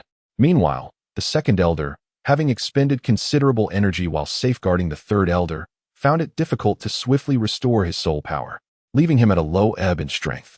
The clan leader, Wang Gang, constrained by his role as the paramount warrior of the group, had similarly found no opportunity to recuperate his soul power. Fortunately, his inherent strength was considerably greater, and as the second elder was the primary offensive force, his soul power expenditure was significantly less, allowing him to retain about half of his strength. At this juncture, it could be said that the combat prowess of Wang Gang's team was at its nadir. The second elder, having exhausted himself, possessed minimal fighting capability, while the clan leader, Wang Gang, was left with only half of his potential. The third elder, in the midst of absorbing the soul ring, could not exert any fighting ability. Adding to this was Wang Chun, whose strength as a soul king was merely an additional asset. If a soul beast of 90,000 years were to appear at this moment, it might fall solely to clan leader Wang Gang to confront it, as the others would lack the strength to engage. Fortunately, it seemed that the fierce battles that had transpired in the area deterred many soul beasts from approaching, allowing Wang Qin and his companions to remain unchallenged. After another 2 hours had passed, the third elder's absorption finally approached its conclusion. The energy of the dark red soul ring was nearing depletion, ceasing its outpouring. The green cocoon enveloping the third elder gradually thinned, revealing him seated in meditation. In the process of absorbing the soul ring, time once again slipped by for more than 10 minutes, and the third elder finally completed the absorption of the supreme soul ring. Beneath his feet emerged a black and red ninth soul ring, signifying his ascension into the coveted realm of title Douluo, a dream cherished by all soul masters in the Douluo Continent. Furthermore, the sheer abundance of energy contained within the evergreen pine soul ring he absorbed was overwhelming. As a result, upon completing the absorption, he immediately attained the formidable level of 91.5 in soul power, experiencing a remarkable enhancement in strength. Moreover, remnants of energy lingered within him, poised to facilitate a swift elevation of his soul power level. It was certain that his cultivation speed would be exceedingly rapid until he reached level 92. Additionally, having absorbed a significant amount of the evergreen pine's vitality, his physique was once again fortified, augmenting his innate talent, which was now sufficient to support his cultivation beyond level 97. Should fortune favor him further, he might even transcend to levels 98 or 99. It is undeniable that the benefits derived from absorbing a highly compatible soul ring are immense. Observing the third elder's successful absorption, the second elder no longer needed to maintain his protective stance and commenced the vigorous circulation of his soul power to restore his strength. At this moment, Patriarch Wang Gang approached. Third elder, we must rest here to recuperate. You shall keep watch over the surroundings. Very well. You can rest assured and focus on your recovery. I will take care of everything else, replied the third elder, instilling confidence in Wang Gang. Reassured, Wang Gang settled onto the ground to initiate a simple recovery of his soul power. Although he retained half of his strength and could venture outside without restoration, the second elder had expended considerable energy and required recuperation to safely exit the Douluo forest. Thus, they had no choice but to remain in this location for the time being. This interval also provided him the opportunity to regain some of his own strength, as a higher level of power would ensure greater safety within the Douluo forest. Noticing that both the patriarch and the second elder had begun to meditate for recovery, the third elder turned to Wang Chun and said, "Xiao Chun, I will keep watch over the surroundings to ensure safety. Please prepare some simple food so that when the patriarch and the others awaken, they can nourish themselves and regain some vitality." "Understood," Wang Chun replied. Wang Chun responded and began to prepare the meal. He first retrieved some Titan python meat from his storage soul guide, followed by a cast iron pot, intending to concoct a pot of Titan python soup. After informing Wang Chun, the third elder approached the corpse of the everlasting green pine, eager to ascertain if any soul bones were present, given that it was a soul beast over 90,000 years old and possessed such unique vitality. The likelihood of finding soul bones was considerably high. While he absorbed the soul ring, the clan leader and others were on high alert, leaving no time for inspection. The clan leader had urged him to investigate, which is why he was now examining the remains. Upon meticulous scrutiny, he indeed detected a peculiar fluctuation of soul energy. Channeling his soul power, he reached towards the source of this unusual wave. With a swift motion, the third elder's soul power penetrated the carcass, revealing the origin of the distinctive soul energy. It was a piece of special light green soul bone, adorned with 9 unique deep green dots, strikingly reminiscent of the life essence of the everlasting green pine. The third elder briefly inspected it before storing it in his soul guide, then prepared to vigilantly guard the surroundings for the recovery of the clan leader and the second elder. As morning transitioned into afternoon, clan leader Wang Gang finally regained consciousness from his restoration. However, the second elder remained in recovery due to the extensive energy expenditure and had yet to awaken. "Clan leader, you are fully recovered. Indeed, my consumption was not excessively great, and I am now completely restored. We are merely awaiting the second elder. I previously conducted an inspection and discovered a special torso soul bone." As the third elder spoke, he presented the soul bone he had found near the everlasting green pine to clan leader Wang Gang for his examination. "Oh, what extraordinary luck!" Clan leader Wang Gang expressed his surprise. After all, this was merely a soul beast over 90,000 years old.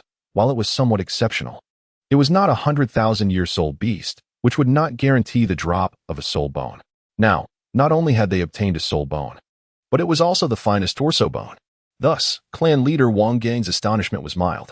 As a level 96 Super Douluo and the patriarch of the Kong family, he had witnessed grand spectacles. Discovering such a torso soul bone merely elicited a slight surprise from him.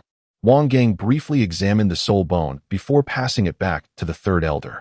"You should absorb this soul bone. After all, you have already taken in this soul ring. The effect of absorbing this soul bone will be maximized in your case." "Very well," the third elder replied, receiving the soul bone and placing it back into his storage soul guide. Although he understood that he was destined to absorb this soul bone, he felt it prudent to first inform the clan leader. The distinction between the clan's collective knowledge of the absorption and a clandestine process was significant. Unity was of utmost importance to the Golden Armor clan. Thus, it was customary for any soul master who acquired a soul bone from an external source to present it for collective absorption, unless they had already absorbed a similar soul bone. In such cases, they could present the soul bone to the clan in exchange for a different one of equivalent rank. This practice not only maximized the utility of the soul bones, but also greatly enhanced the cohesion of the family. Upon the eventual passing of the soul master or their untimely demise due to extraordinary circumstances, the clan would reclaim the soul bone into their treasure vault. When the direct descendants of that soul master reached a certain level of prowess, they would be prioritized in receiving the soul bone originally obtained from their ancestor. This tradition ensured that the clan benefited from remarkable soul bones without jeopardizing their unity. Of course, if the direct descendants had not met the requisite standards, yet a prodigious talent emerged within the clan in need of a soul bone, precedence would be given to that gifted individual. This was akin to the head soul bone that Wang Chun initially received, a legacy left by the clan's forebears. When the clan required it to nurture the extraordinary talent of Wang Chun, they readily provided the head soul bone. Now, with the acquisition of this trunk bone, the third elder was indeed bound to absorb it, for such was the custom of the Golden Armor clan. However, prior to the absorption, it is imperative to inform the clan leader in advance, so he is aware of the existence of such a soul bone. Otherwise, there would be no record within the family, rendering the recovery of this soul bone unattainable. Much like the last occasion when Wang Chen absorbed a soul ring and acquired a soul bone, it is customary for the item to first return to the clan, to be handed over to the clan leader before being returned to Wang Chen. This is the proper protocol. Nonetheless, at that time, Wang Chen was accompanied by the Grand Elder, who possessed the authority to make decisive choices when necessary. It would suffice for him to inform the clan leader upon returning to the clan. Hence, he permitted Wang Chen to absorb the soul bone directly. The clan leader, Wang Gang, along with others, was savoring the Titan Python soup prepared by Wang Chen while awaiting the recovery of the second elder. Currently, Wang Gang's strength had been fully restored, greatly enhancing their safety. Additionally, the second elder was regaining his strength, unlike the third elder who was absorbing a soul ring. Even if interrupted, he would only sustain minor injuries, without any severe repercussions. Therefore, there was no need for the same level of vigilance that was required for the third elder, allowing them to enjoy their soup while patiently waiting for the second elder. However, the second elder's recovery had been excessively taxing, and after expending his energy, he merely took a brief moment to recuperate before continuing to protect the third elder with his spiritual power. Consequently, his recovery was somewhat slow. Nevertheless, the second elder gradually began to regain his strength, and his complexion was slowly returning to a healthy hue. Given sufficient time, his recovery would indeed prove to be quite manageable. As it happened, Wang Gang and the others had completed their tasks and had ample time to await the second elder's restoration. As time passed, the sky transitioned from light to dark. At last, the second elder had fully recovered. Upon opening his eyes and rising to his feet, he observed the clan leader and the third elder returning from their vigilant watch. Second elder, have you completely recovered? Indeed, I am now fully restored. Moreover, after this intense battle, I sense a slight enhancement in my strength. That is splendid news. Since you have recovered, come and partake in the meat to replenish your energy. Very well. Wang Chen's meat soup simmered gently over the fire. At that moment, the clan leader and others had merely taken a small portion to replenish their strength before resuming their vigilant watch around the area. Now, with the second elder fully recuperated, the entire team's combat prowess had reached its zenith, rendering excessive caution unnecessary. Thus, clan leader Wang Gang and the others returned from their watch to invite the second elder to partake in the meal. This expedition had successfully achieved all its objectives, and preparations were underway for their return to the clan. Indeed, fortune had smiled upon them, as they had effortlessly discovered a remarkably suitable soul ring for absorption, allowing them to ascend to the rank of title Douluo.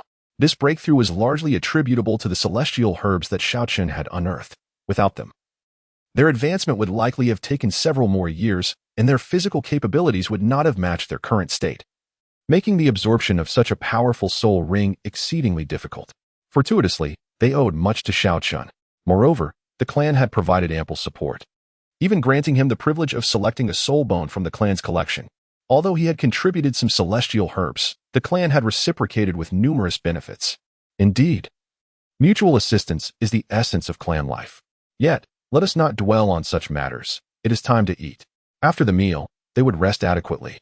For the following day, they would depart from the Douluo forest and return to the clan. With that, Wang Chen began his meal before retreating to the tent he had prepared for rest. The third elder took the night watch, while the clan leader and the second elder also returned to their tents for much-needed repose. After all, in this venture, most of the combat had been managed by the two of them, so it was only fitting that they seize this opportunity to rest. The third elder, due to the nature of his martial spirit, had not engaged in battle during this soul ring hunt, thus maintaining his combat readiness and taking on the duty of watching over the camp. The night passed peacefully, devoid of any unforeseen events. This tranquility was perhaps due to the location being a territory of a formidable soul beast, with few potent soul beasts in the vicinity. Furthermore, a fierce battle had recently occurred, scaring off other soul beasts. As a result, the knights saw no soul beasts encroach upon their camp, allowing clan leader Wang Gang and his companions to rest soundly. The following morning dawned. Wang Chun and his companions hastily consumed a modest meal before departing, making their way towards the outskirts of the Douluo forest, preparing to leave and return to the King Kong family. After a day's arduous journey, they finally emerged from the depths of the Douluo forest, nearing the periphery. As dusk fell, They resolved to rest here for the night, intending to resume their travels at dawn. Although they could have pressed on without peril, given their formidable prowess, the completion of their tasks rendered haste unnecessary. Thus, they opted for a leisurely departure in the morning. They established a simple campsite, ignited a fire, and prepared a modest pot of Titan python soup. Enjoying a brief respite under the stars, the following morning, they continued their journey. Approaching the outskirts, they found themselves close to the small town they had departed from. Feeling considerably less cautious than in the forest depths, under the guidance of the clan leader, Wang Gang, they soared through the skies, with the speed of a tidal Douluo allowing them to reach the town in merely a few hours. Once there, clan leader Wang Gang led them to the Yu Lion for a brief rest and a midday meal before returning to the family.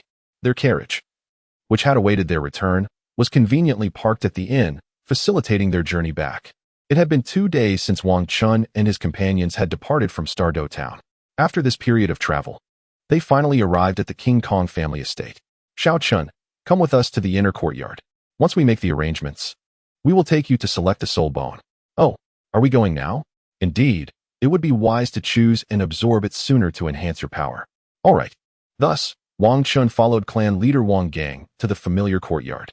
The fourth elder awaited them there, as the third elder was away hunting for soul rings.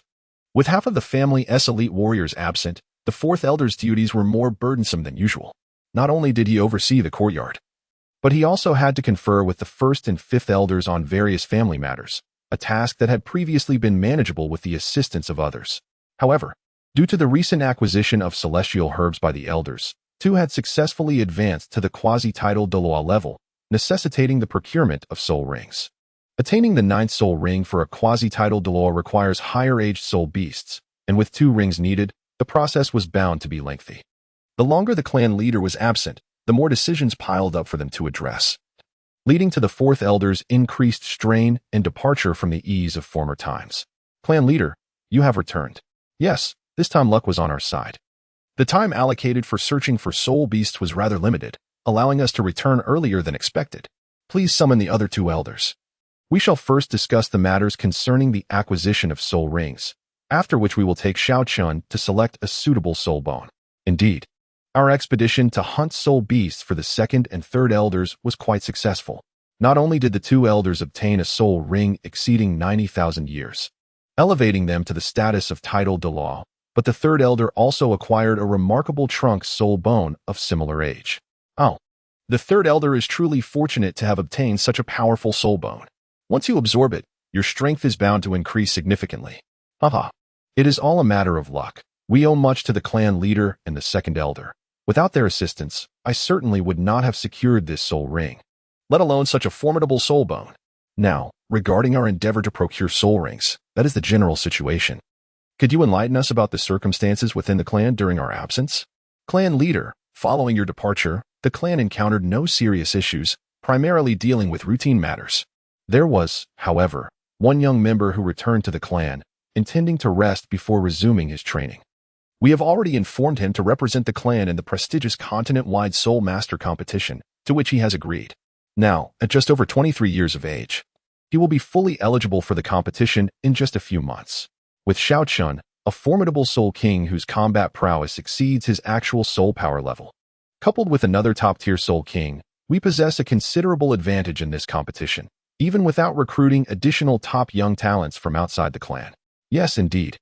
There will be no need to recruit personnel from outside for this continent-wide Soul Master competition, especially since it is a tournament for advanced Soul Master academies. It would be quite absurd to gather individuals solely from outside rather than including students from the Soul Master Academy.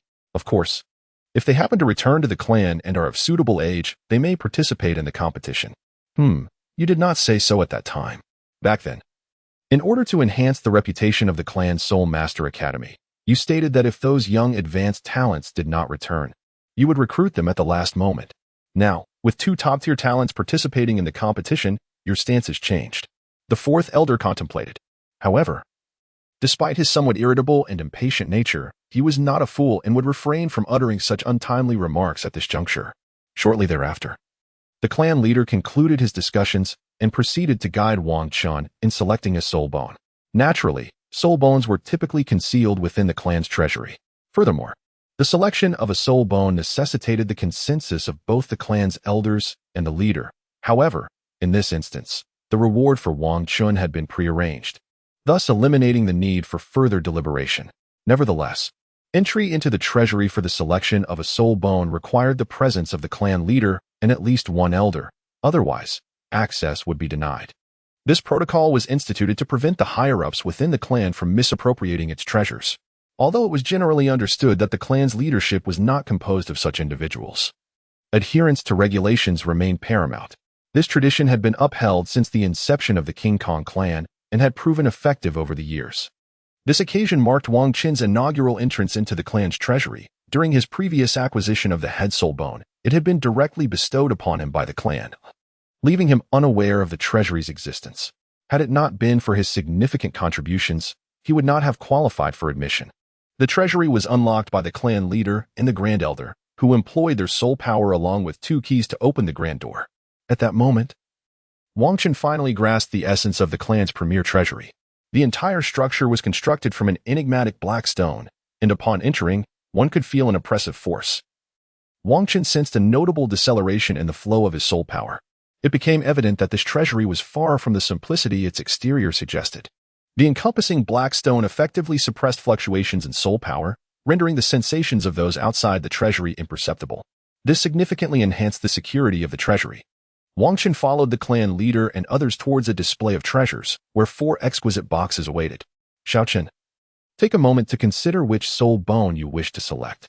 The family has prepared 4 top-tier soul bones, each over 50,000 years old.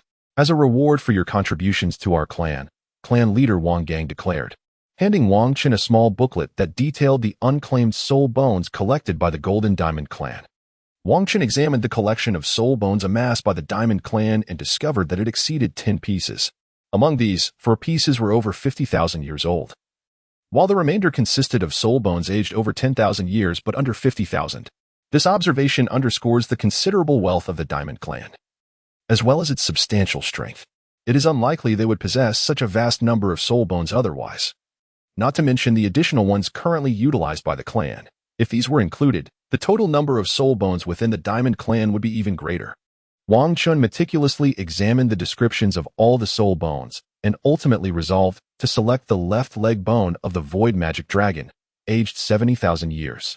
Although the family had provided 4 soul bones, one of which was an 80,000-year-old specimen, its attributes and effects were not particularly suited to Wang Chun. Thus, he chose the left leg bone of the Void Magic Dragon. Patriarch, I have opted for this left leg bone of the Void Magic Dragon, he stated. Oh, you have made your decision. Once chosen, there is no turning back, the Patriarch replied. Indeed, I have made my choice. Well then, this soul bone possesses formidable skills.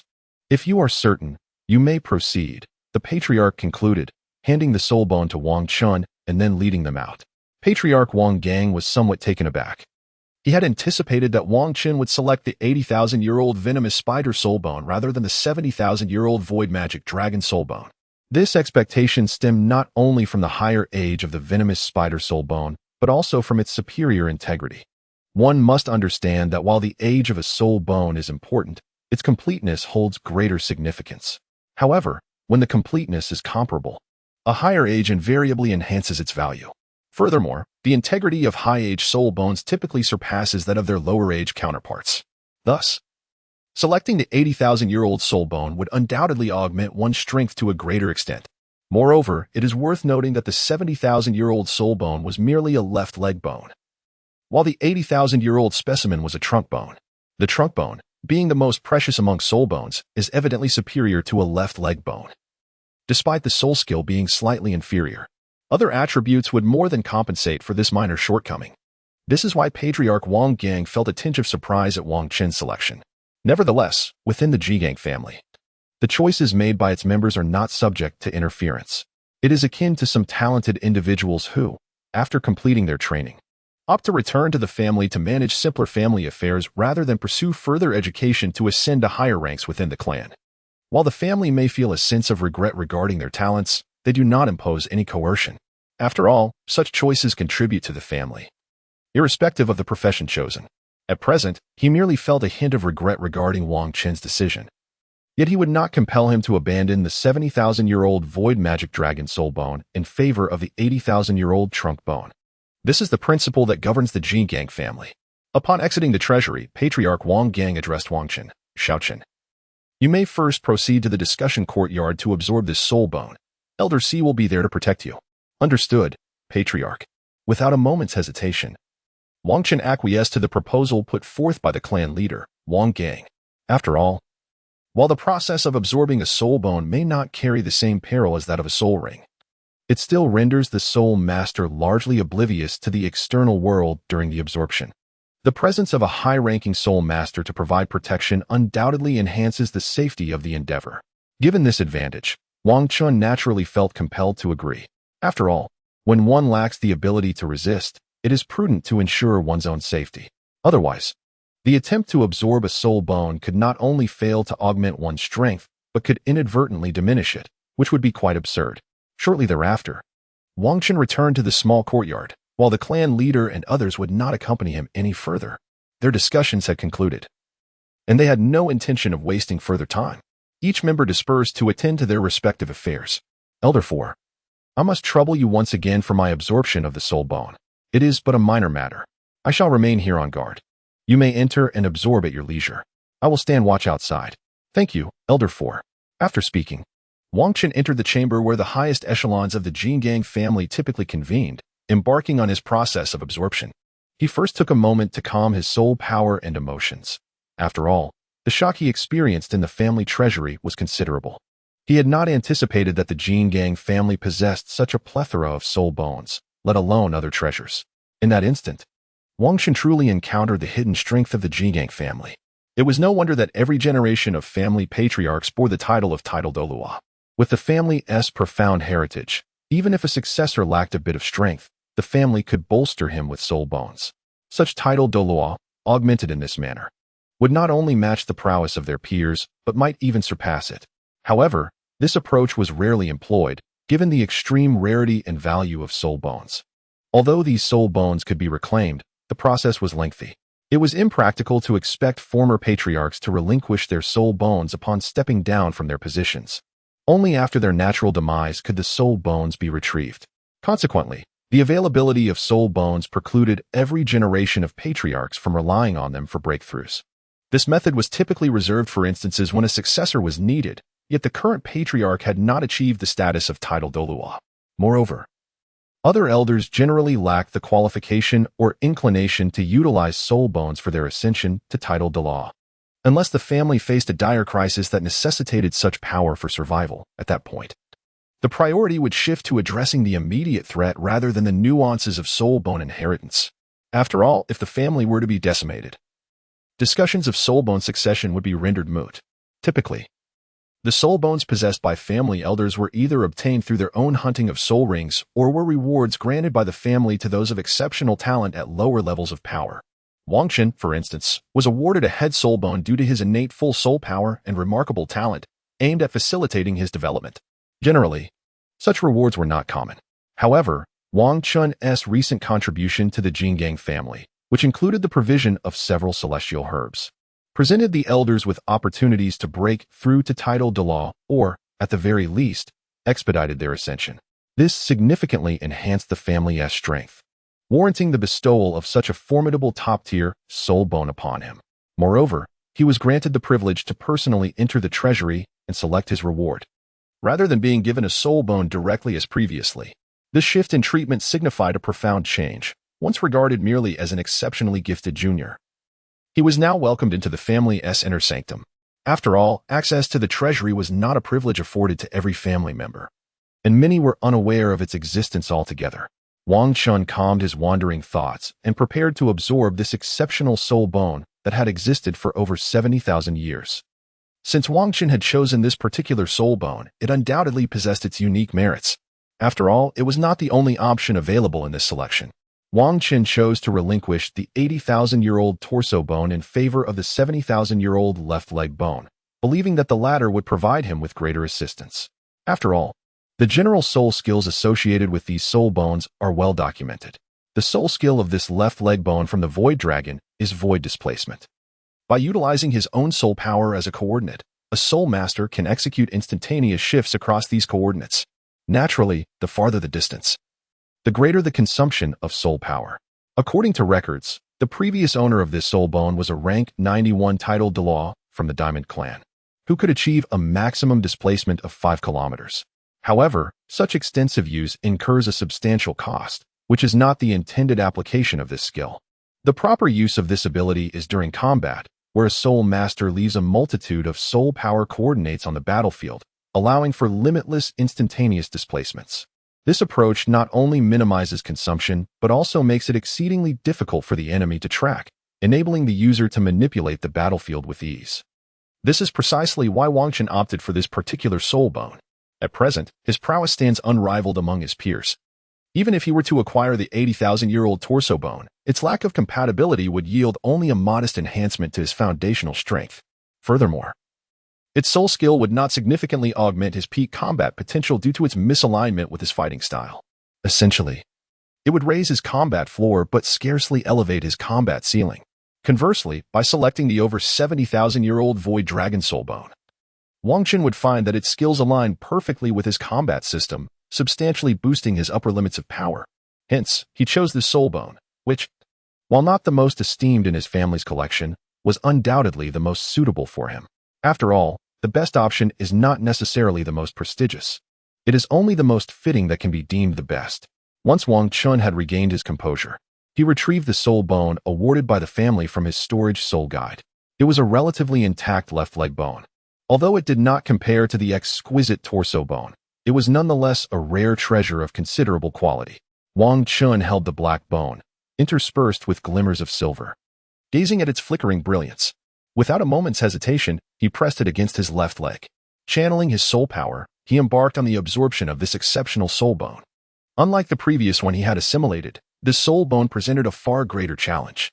After all, this particular bone not only boasted a more ancient lineage, but also originated from a considerably more formidable soul beast. Dubbed the Demon Dragon, its might was self-evident. The formidable physique of the Demon Dragon, coupled with its ability to shift through the void, indicated that had it not been severely wounded for reasons unknown, his family would never have succeeded in hunting such a creature. Yet, as the saying goes, to the victor belong the spoils. Regardless of the circumstances, the soul beast had been vanquished by the elders of his family, and its soul bone was now a treasured possession. Thus, Wangchen cast aside any lingering thoughts and devoted himself wholeheartedly to the task at hand. As he attracted and refined the soul bone with his soul power, it transformed into a stream of silver light, seamlessly flowing into his body. This surge of silver energy was immense, coursing through him as soon as it entered. However, being a man of the war god space, Wangchen was not one to allow such energy to roam freely. He promptly channeled his soul power to draw the energy into the war god space, where it would be purified and refined before absorption. This approach significantly reduced the difficulty of assimilating the soul bone. Wangchen tirelessly purified and refined the energy, subsequently releasing a measured amount to begin fortifying his physique. He adeptly controlled the energy emanating from the god of war space, ensuring it was neither excessive, risking his inability to absorb it, nor insufficient, which would lead to a sluggish absorption rate and a waste of precious time. Thus, Wangchen continuously absorbed the energy from the soul bone, his body undergoing relentless enhancement. Furthermore, his own soul power level began to ascend. Due to the substantial nature of this energy, he was able to elevate his soul power level effectively. Time passed, each second ticking away. Several hours have elapsed since Wangchen commenced the absorption of this soul bone. He is finally nearing completion. The reason for this prolonged duration is primarily due to the considerable amount of energy contained within the soul bone, coupled with the significant transformation it imparts upon him. This silvery energy coursed throughout Wangchen's entire being, incessantly enhancing and fortifying his physique, enabling him to perceive the energies of the void and adapt to the fluctuations of spatial displacement. Hence, the purification and refinement provided by the god of war space, alongside the extensive time invested, were essential. Now, having completed the absorption, Wangchen opens his eyes and meticulously examines the alterations in his strength. His soul power has not only ascended by 2 levels, reaching the 55th rank, but his physical prowess has also undergone remarkable enhancement. After all, the inherent strength of the body of a demonic dragon capable of traversing the void is formidable, Otherwise, it would be unable to withstand the pressures of spatial displacement. Had it not been for the substantial energy expended in the transformation, Wang Qin's soul power might have surged several additional levels. Nevertheless, the advantages of this modest elevation are distinctly apparent. Not only has his physical resilience intensified, but he can also now sense the energies of the void, granting him the ability to teleport. With this newfound capability, Wang Qin envisions the magnitude of his combat prowess enhancement. After all, he already possessed considerable strength previously. His speed may not have been as swift, and his attacks could not reach opponents with extraordinary velocity. However, with the ability to traverse the void now at his disposal, he no longer needs to fret over such concerns. Indeed, no matter how swift his adversaries may be, they cannot outpace his newfound teleportation. Wang Qin has devised a plan for his future development. Henceforth, he need only enhance his formidable offensive capabilities, alleviating any concerns regarding his ability to strike effectively. This approach will allow him to pursue a path of extreme aggression, significantly elevating his actual combat prowess beyond that of his peers among soul masters, and even enabling him to contend with the mightiest of those who transcend his level. Furthermore, he need not fret over the potential shortcomings that may arise from such an extreme path, as his deficiencies have already been mitigated by the augmentation provided by his soul bones. Wang Qin contemplated this very point, which led him to select this particular soul bone. Rising from the ground, he began to manipulate his soul power, dispersing it around him, preparing to attempt the art of spatial displacement. Whoosh, whoosh, whoosh. Wang Qin meticulously controlled himself as he began to experiment with spatial displacement within the discussion chamber. The endeavor proved remarkably successful. The energy expenditure for such short-range teleportation was minimal. With his current soul power, he could sustain this simple form of relocation for an entire hour without exhausting his reserves.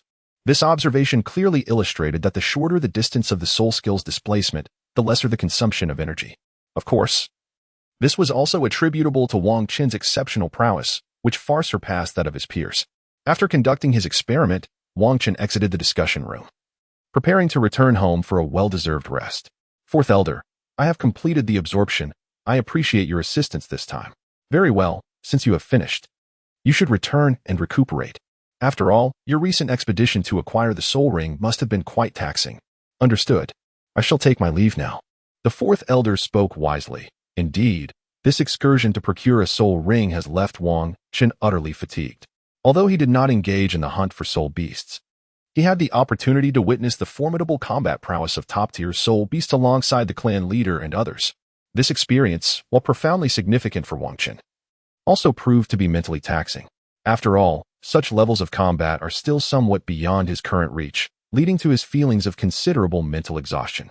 Had it not been for the necessity of absorbing the soul bone, he might have returned home to rest immediately upon arriving at the clan. After a night of restorative slumber, Wang Qin's mental fatigue had completely dissipated.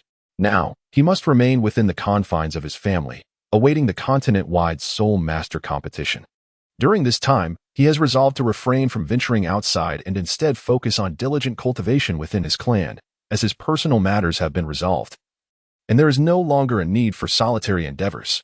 Furthermore, the clan provides an exceptional simulated training environment, ensuring that his cultivation here will undoubtedly be far more effective than in other locations. At this point, his sole objective is to reach level 70 and inherit the authority of the war god, with no other tasks left awaiting him. He has also acquired the celestial herbs and no longer needs to continually strategize to gain further advantages from the original narrative. Since he can no longer access the inheritance sites of other deities, the only remaining options, aside from the celestial herbs, are the two divine inheritance locations from the original work, which hold no value for him now. Consequently, Wang Qin is liberated from the relentless pursuit of cultivation that once consumed him, allowing him to leisurely explore the city. Indeed, since his birth, he has never had the opportunity to leisurely wander through the city of King Kong. However, despite his newfound freedom from the rigorous demands of cultivation, Wang Qin remains committed to his personal development. In this realm, strength is paramount, and he is acutely aware that he cannot afford to become complacent, lest his power stagnate. Nonetheless, he recognizes the importance of occasional relaxation, freeing himself from the tension that once defined his existence. Thus, on the following morning, Wang Qin ventured into King Kong City for a leisurely stroll. This complete immersion in relaxation seemed to elevate his mental acuity, even enhancing his foundational skills. Through this transformative experience, Wang Chun finally grasped the wisdom behind the principle of balancing work and rest in cultivation. It is not enough to exert oneself relentlessly, for such an approach may yield no tangible benefits in the end.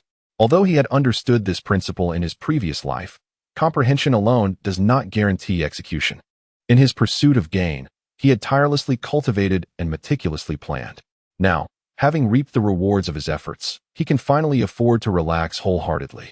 This reflects the adage, a truth recognized by all, yet executed by few. Wang Chun spent an entire day meandering aimlessly, this time without inviting anyone along. He simply wandered alone. As dusk descended, he returned to his home, where his parents had yet to arrive. Unlike Wang Chun, who accompanied the clan leader and elders on their quests, his parents engaged in soul ring hunting as part of a larger family hunting group. Their endeavors required collective effort, as they needed to secure soul rings for all members before returning to the clan, often taking 1 to 2 months. Of course, with a stroke of fortune, they could potentially return within a month or even less, though such instances were rare. After dinner, instead of seeking rest, Wang Chun settled in the small courtyard where he typically practiced, preparing to attempt a breakthrough to the 4th layer of his foundational technique. Achieving this advancement would significantly enhance his capabilities, as this particular discipline was characterized by a gradual accumulation of power. The benefits of the initial layers were subtle, offering merely slight improvements in physical prowess and soul power characteristics. However, upon reaching the 3rd layer, the enhancements became markedly pronounced, considerably augmenting both physical strength and the distinct traits of soul power, granting the practitioner the ability to differentiate between the sublime and the mundane. Upon reaching the 4th layer, known as the Moonlit Resolution, he would gain the ability to absorb Imperial Essence, substantially amplifying his mental fortitude while also providing a modest boost to his physical attributes. Once he transcended to the 4th layer, he would enter a period of remarkable growth, particularly once his mental capabilities began to surpass his physical prowess. However, that moment still lay some distance ahead, as this foundational technique was designed to bolster the practitioner's physicality from the outset. Although the early gains were modest, they accumulated over time, making it improbable for mental strength to eclipse physical prowess in just a few years. Thus, once Wang Chun achieved the 4th layer, he would embark on a period of rapid advancement lasting several years. He had recently experienced a noticeable deceleration in his cultivation speed after reaching level 50. Although he had achieved level 55 swiftly, it was largely due to his prior accumulation of energy from celestial herbs and the absorption of high-level soul ring energy. Following the acquisition of a top-tier soul bone over 70,000 years old, he managed to elevate his level further. Without such advantages, his cultivation speed would have undoubtedly slowed. Now, by breaking through to the 4th layer of his foundational technique, he hoped to restore his previous cultivation velocity, making this attempt a compelling endeavor. Today's leisurely exploration had elevated his mental acuity, allowing his foundational technique to reach its peak in the 3rd layer, presenting a promising opportunity for advancement. Seated on the ground, he began to circulate his energy, preparing for the breakthrough. Bathed in moonlight, the flow of his technique accelerated, and an immense surge of soul power coursed through his body, relentlessly opening the meridians as he aspired to reach the 4th tier. Thus, Wang Chun continued his practice, striving to attain the 4th layer of the Moonlit Resolution. Regrettably, as it was not the full moon, the lunar light was not at its most potent, and given his recent ascension to the pinnacle of the 3rd layer, he was unable to realize his goal this time. Nevertheless, this endeavor proved beneficial, yielding significant gains despite the unsuccessful breakthrough. He has already gained experience in making breakthroughs, and the chances of success will be significantly greater when he attempts to break through again. Moreover, there are merely 3 days remaining until the 15th of August, and Wang Chun intends to make another attempt on that day. By then, the opportunity for a breakthrough will be even more substantial. Wang Chun resolved to take a well-deserved respite over the next couple of days, aiming to elevate his condition to its utmost peak. Upon the arrival of the 15th day of August, he would endeavor to transcend to the 4th level. Time swiftly passed, and a day marked the 15th of August. Having dined early, Wang Chun sat cross-legged on the ground of his small courtyard, harmonizing his state in preparation for the moment of the fullest moon, when he would attempt to break through to the 4th layer of his cultivation, the moonlight technique. Wang Chun adjusted his breath, preparing to gradually circulate his cultivation technique to accumulate strength, ready to make a decisive breakthrough to the 4th level of the bright moon art at the peak of the moonlight. As time passed slowly, The moment of the fullest moon finally arrived. Wang Qin exerted his utmost effort to cultivate his technique, striving to absorb an abundance of lunar energy in hopes of breaking through to the fourth layer of the juvenile cultivation method during this peak of moonlight. As Wang Qin adeptly channeled his powers, an increasing cascade of imperial essence descended from the heavens, enveloping him, only to be drawn into his being. The pure, silvery moonlight enveloped Wang Qin, as a formidable soul force surged within him, circulating with remarkable swiftness. With the aid of the luminous moon, this iteration of his cultivation was evidently more fluid than the first. This signified that Wang Qin was one step closer to a breakthrough. As the imperial essence permeated his body, he distinctly sensed a chilling energy coursing through him, fortifying his physique.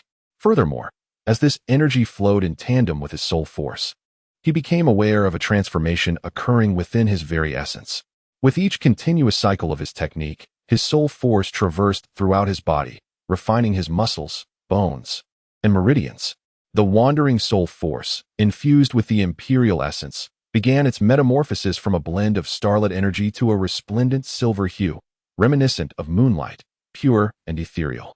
The silvery radiance emanating from Wang Qin's body shimmered, while the moonlight above cascaded down upon him, enveloping him as if he were draped in a gossamer veil of silver, harmonizing beautifully with the luminous moon in the sky.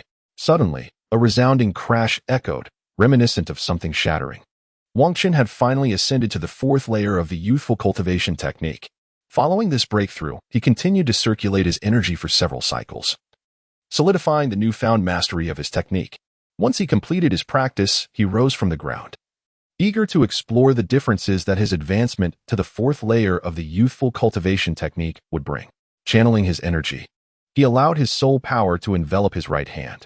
At that moment, he beheld the transformation of his soul power into a brilliant silver hue. Whoosh! With a swift motion of his right hand, Wang Qin unleashed a silvery aura from a tree in his courtyard, severing it as effortlessly as a blade. Following his advancement to the fourth tier of his youth technique, his soul power had transformed into a luminous essence, capable of slicing through gold and iron and inflicting harm from a distance.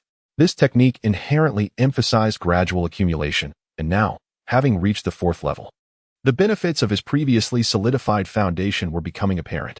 Not only had the quality of his soul power experienced a remarkable enhancement, but the speed at which he amassed soul energy had also significantly increased. Moreover, surpassing to the fourth tier had conferred substantial improvements to his defenses. While channeling his soul power, aside from vital areas such as his eyes and lower regions, the muscles across his body would harden to the strength of steel, allowing him to withstand formidable blows without sustaining harm. Of course, this was somewhat exaggerated, yet, as long as the attacks did not exceed his defensive capabilities, he could essentially disregard assaults from opponents of equal rank. This represented a considerable augmentation, as he could now achieve a level of defense that previously required extensive effort simply by channeling his soul power. Additionally, employing his second soul skill would compound his defensive capabilities, amplifying his resilience significantly. Most importantly, having ascended to the fourth tier, he could now absorb imperial essence nightly to further enhance his physical and mental fortitude, in stark contrast to his third tier limitations, where he could only access this essence on full moon nights. Each day, the quantity of imperial essence he absorbed far exceeded what he could previously attain under special circumstances. At this juncture, Wang Qin could once again rapidly elevate his soul power without compromising his foundational strength, ensuring he could reach his utmost potential. After testing his newfound abilities, he settled into a meditative position, channeling his technique to absorb the imperial essence from the heavens, fortifying his mental prowess. Thus, Wang Qin practiced throughout the night, emerging not with fatigue but invigorated. This was the remarkable effect of the fourth tier of the youth technique, allowing one to harness the night without suffering from exhaustion due to continuous cultivation, engaged in an intense state of training that consumed mental energy. The efficacy of this approach was unparalleled, albeit fleeting due to the mental toll it exacted. However, for Wang Qin, having attained the fourth tier, this was no longer a concern. While diligently practicing, he could absorb the imperial essence to replenish his mental energy, enabling him to sustain his training indefinitely. Consequently, Wang Qin's training speed and efficiency far surpassed that of his peers, granting him an additional night to cultivate. With daylight breaking, he exited his courtyard, intending to have a meal before heading to his family's simulated training environment. He planned to remain there that evening, eager to observe how much his strength could increase through continuous absorption of imperial essence and the benefits of the simulated training environment. Without delay, after finishing breakfast, he proceeded to the family's training facility.